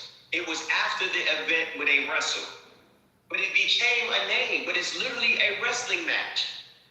You have many instances where... But is it still a proper noun? And you have many instances where actions, become names. Literally, like the word Yahshua. Stop coming off mic, bro. Stop cutting me off. It's very clear. You're going to hear it. Like the word you want to give a lecture. You don't want to have a dialogue, bro. So because let's have a dialogue back and forth. You want to lecture me. You're not the only one in the room because people need to understand. All right, so can we do a time limit then? Can we put a time limit? Mute your mic. You're not even a mod. I'm asking you as a mod. Can we put a time limit? You want to lecture? If it becomes a problem and people don't want to hear what I'm saying, I'm making things clear in reference to titles and names. The word Yahshua means he who saves. A false doctrine. And he who saves, this is your book, this is your biblical text. He who saves, like the word Joshua, is one who saves, which is a verb. And you'll say, because he saved his people, right? But it became a name. So, quite contrary, when you see verbs can become names, but they're not exclusive to the person. It depends on what they are doing. Like Joshua means the same thing. If he saves his people, then he's a savior. But it's not exclusive to Jesus of 2,000 years ago. Emmanuel is he who faith of El. So these verbs become names all the time, proper nouns. So Yahweh is a verb that has over time be identified as a name for many different beings. The problem is the one that you chose, as we've been saying in the room before you come, the Yahweh that you chose, you think that's exclusive to it comes in. It's not exclusive to one being. Many of those beings in the Old Testament were called Yahwehs or living ones. Even the females were called Yahwehs because they were alive. That's it.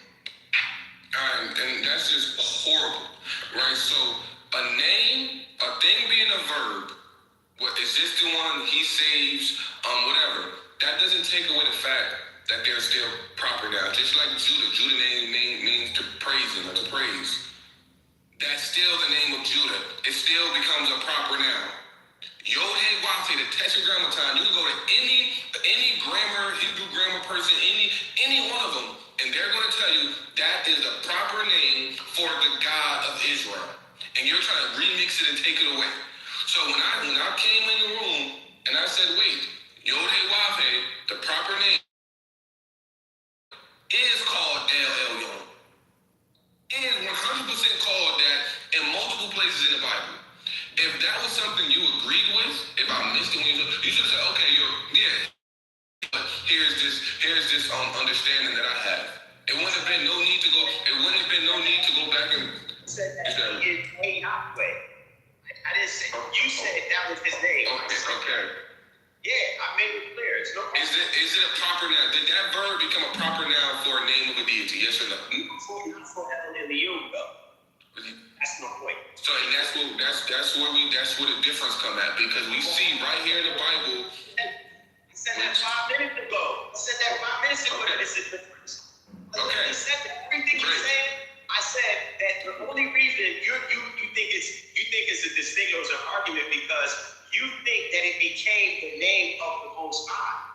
It did. The Bible tells us that over and over, many different instances in the Bible, at least 4 or 5 instances, it lets us know that Yod-Heh-Wah-Heh, this proper name, this God of Israel, is El Elyon. When we went to Genesis, I got you. When we went to Genesis 14, that is one example of Yod-Heh-Wah-Heh being called. Your mic going in and out, bro. No. He said he raised his hand to an existing one. That's not what it says. Give me one translation that translates it that way. Give me one that translates it that way. Let's read it. No, give me a second. Let me go right there. Genesis 14. Yes, give me one translation that translated the way you translated. Okay, Genesis 14. Let's go. We're going to go right there. Right? It says, and Abraham said to the king of Sodom, I have lifted up my hand unto the existing one. Where are you reading that from? Screenshot and put it in your arm. No, screenshot the text you're reading that from and put it in your arm. Stop giving me orders. Time to fuck. Because you're lying. It's not one biblical translation that translates that way. You're lying. Listen, don't call me. You're lying. Hold on a second.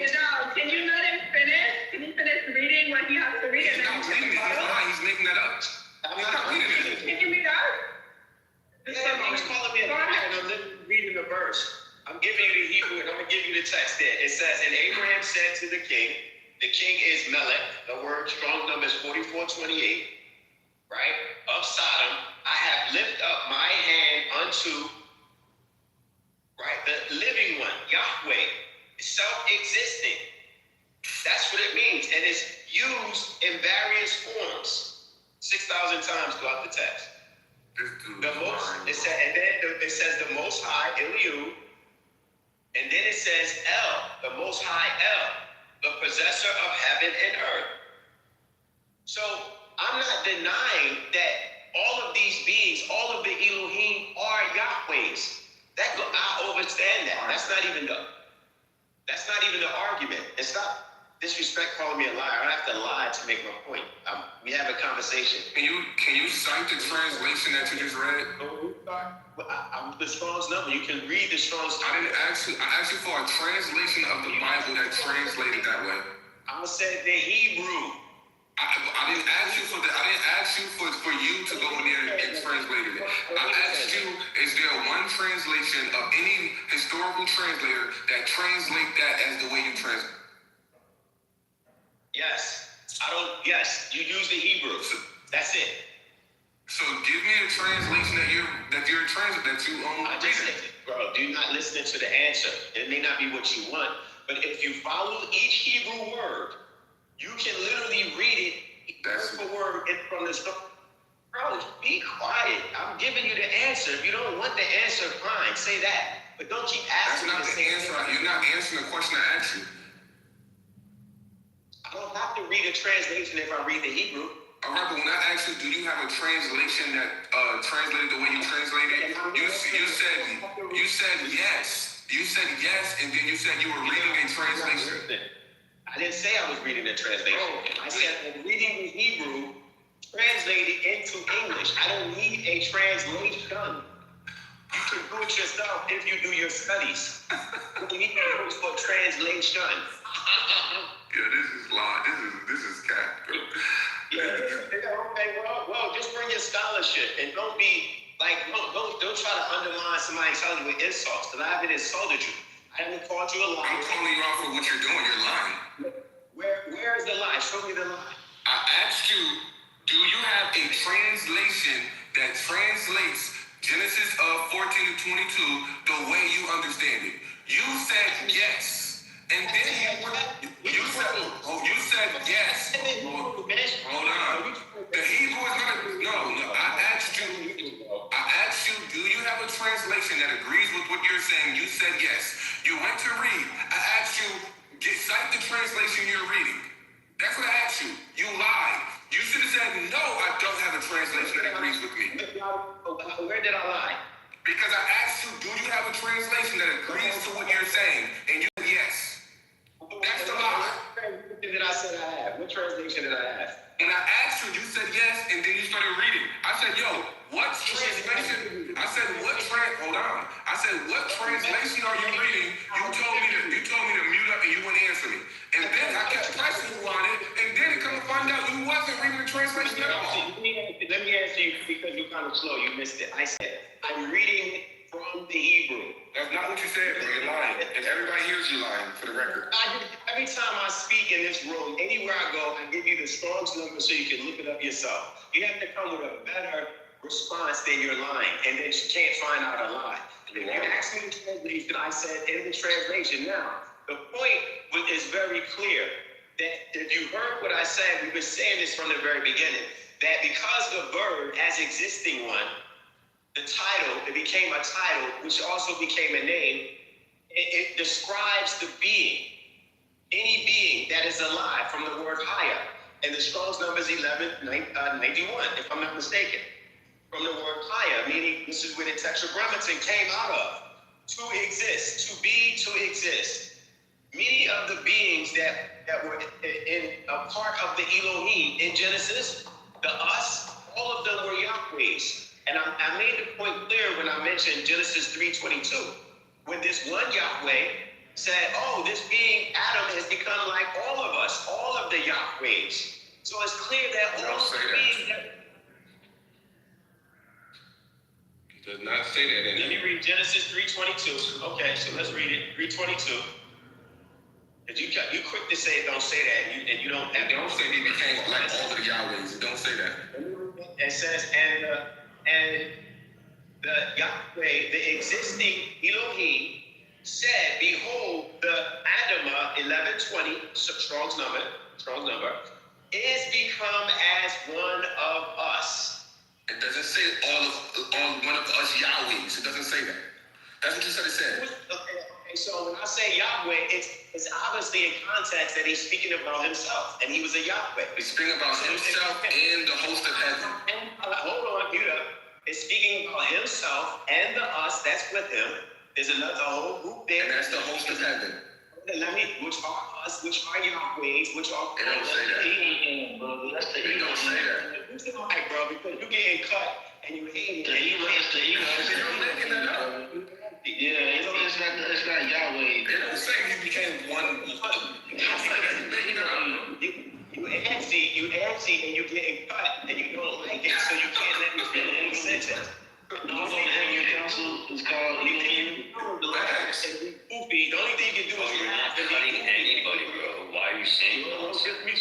Let me give you the verse because he said it wasn't there. And I'm reading it verbatim in your King James Version. I'll read it again for those that are listening. And the Lord, Yahweh, Elohim, Strong's number 1130, said, behold, the Adam, again, the Strong's number is 120, is become as one of us. Any contextual reader understands that the us is speaking about the Lord and the host.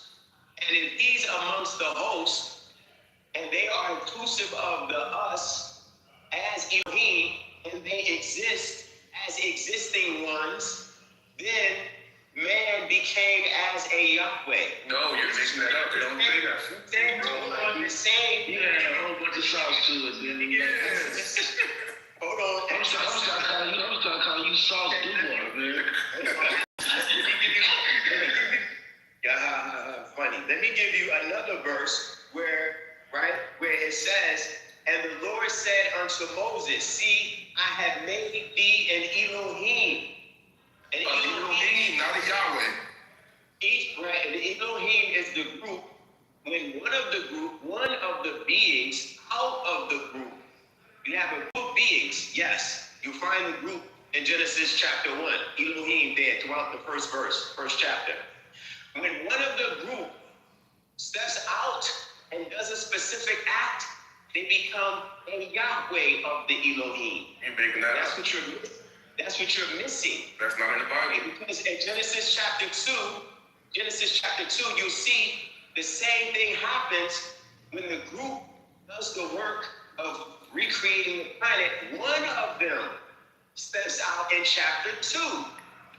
And if you go to chapter 2, you'll see where the first Yahweh by himself shows up. And it shows it right there. It says, in chapter 2, verse 4, it says, these are the generations of the heavens and the earth when they were created, in the day that the Yahweh Elohim made, which is a recreation.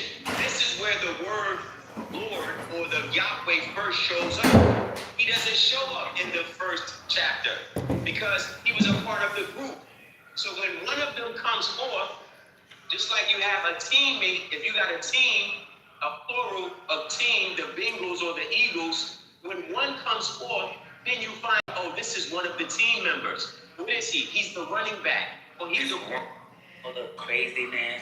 And these people, like, they control everything through, like, a key.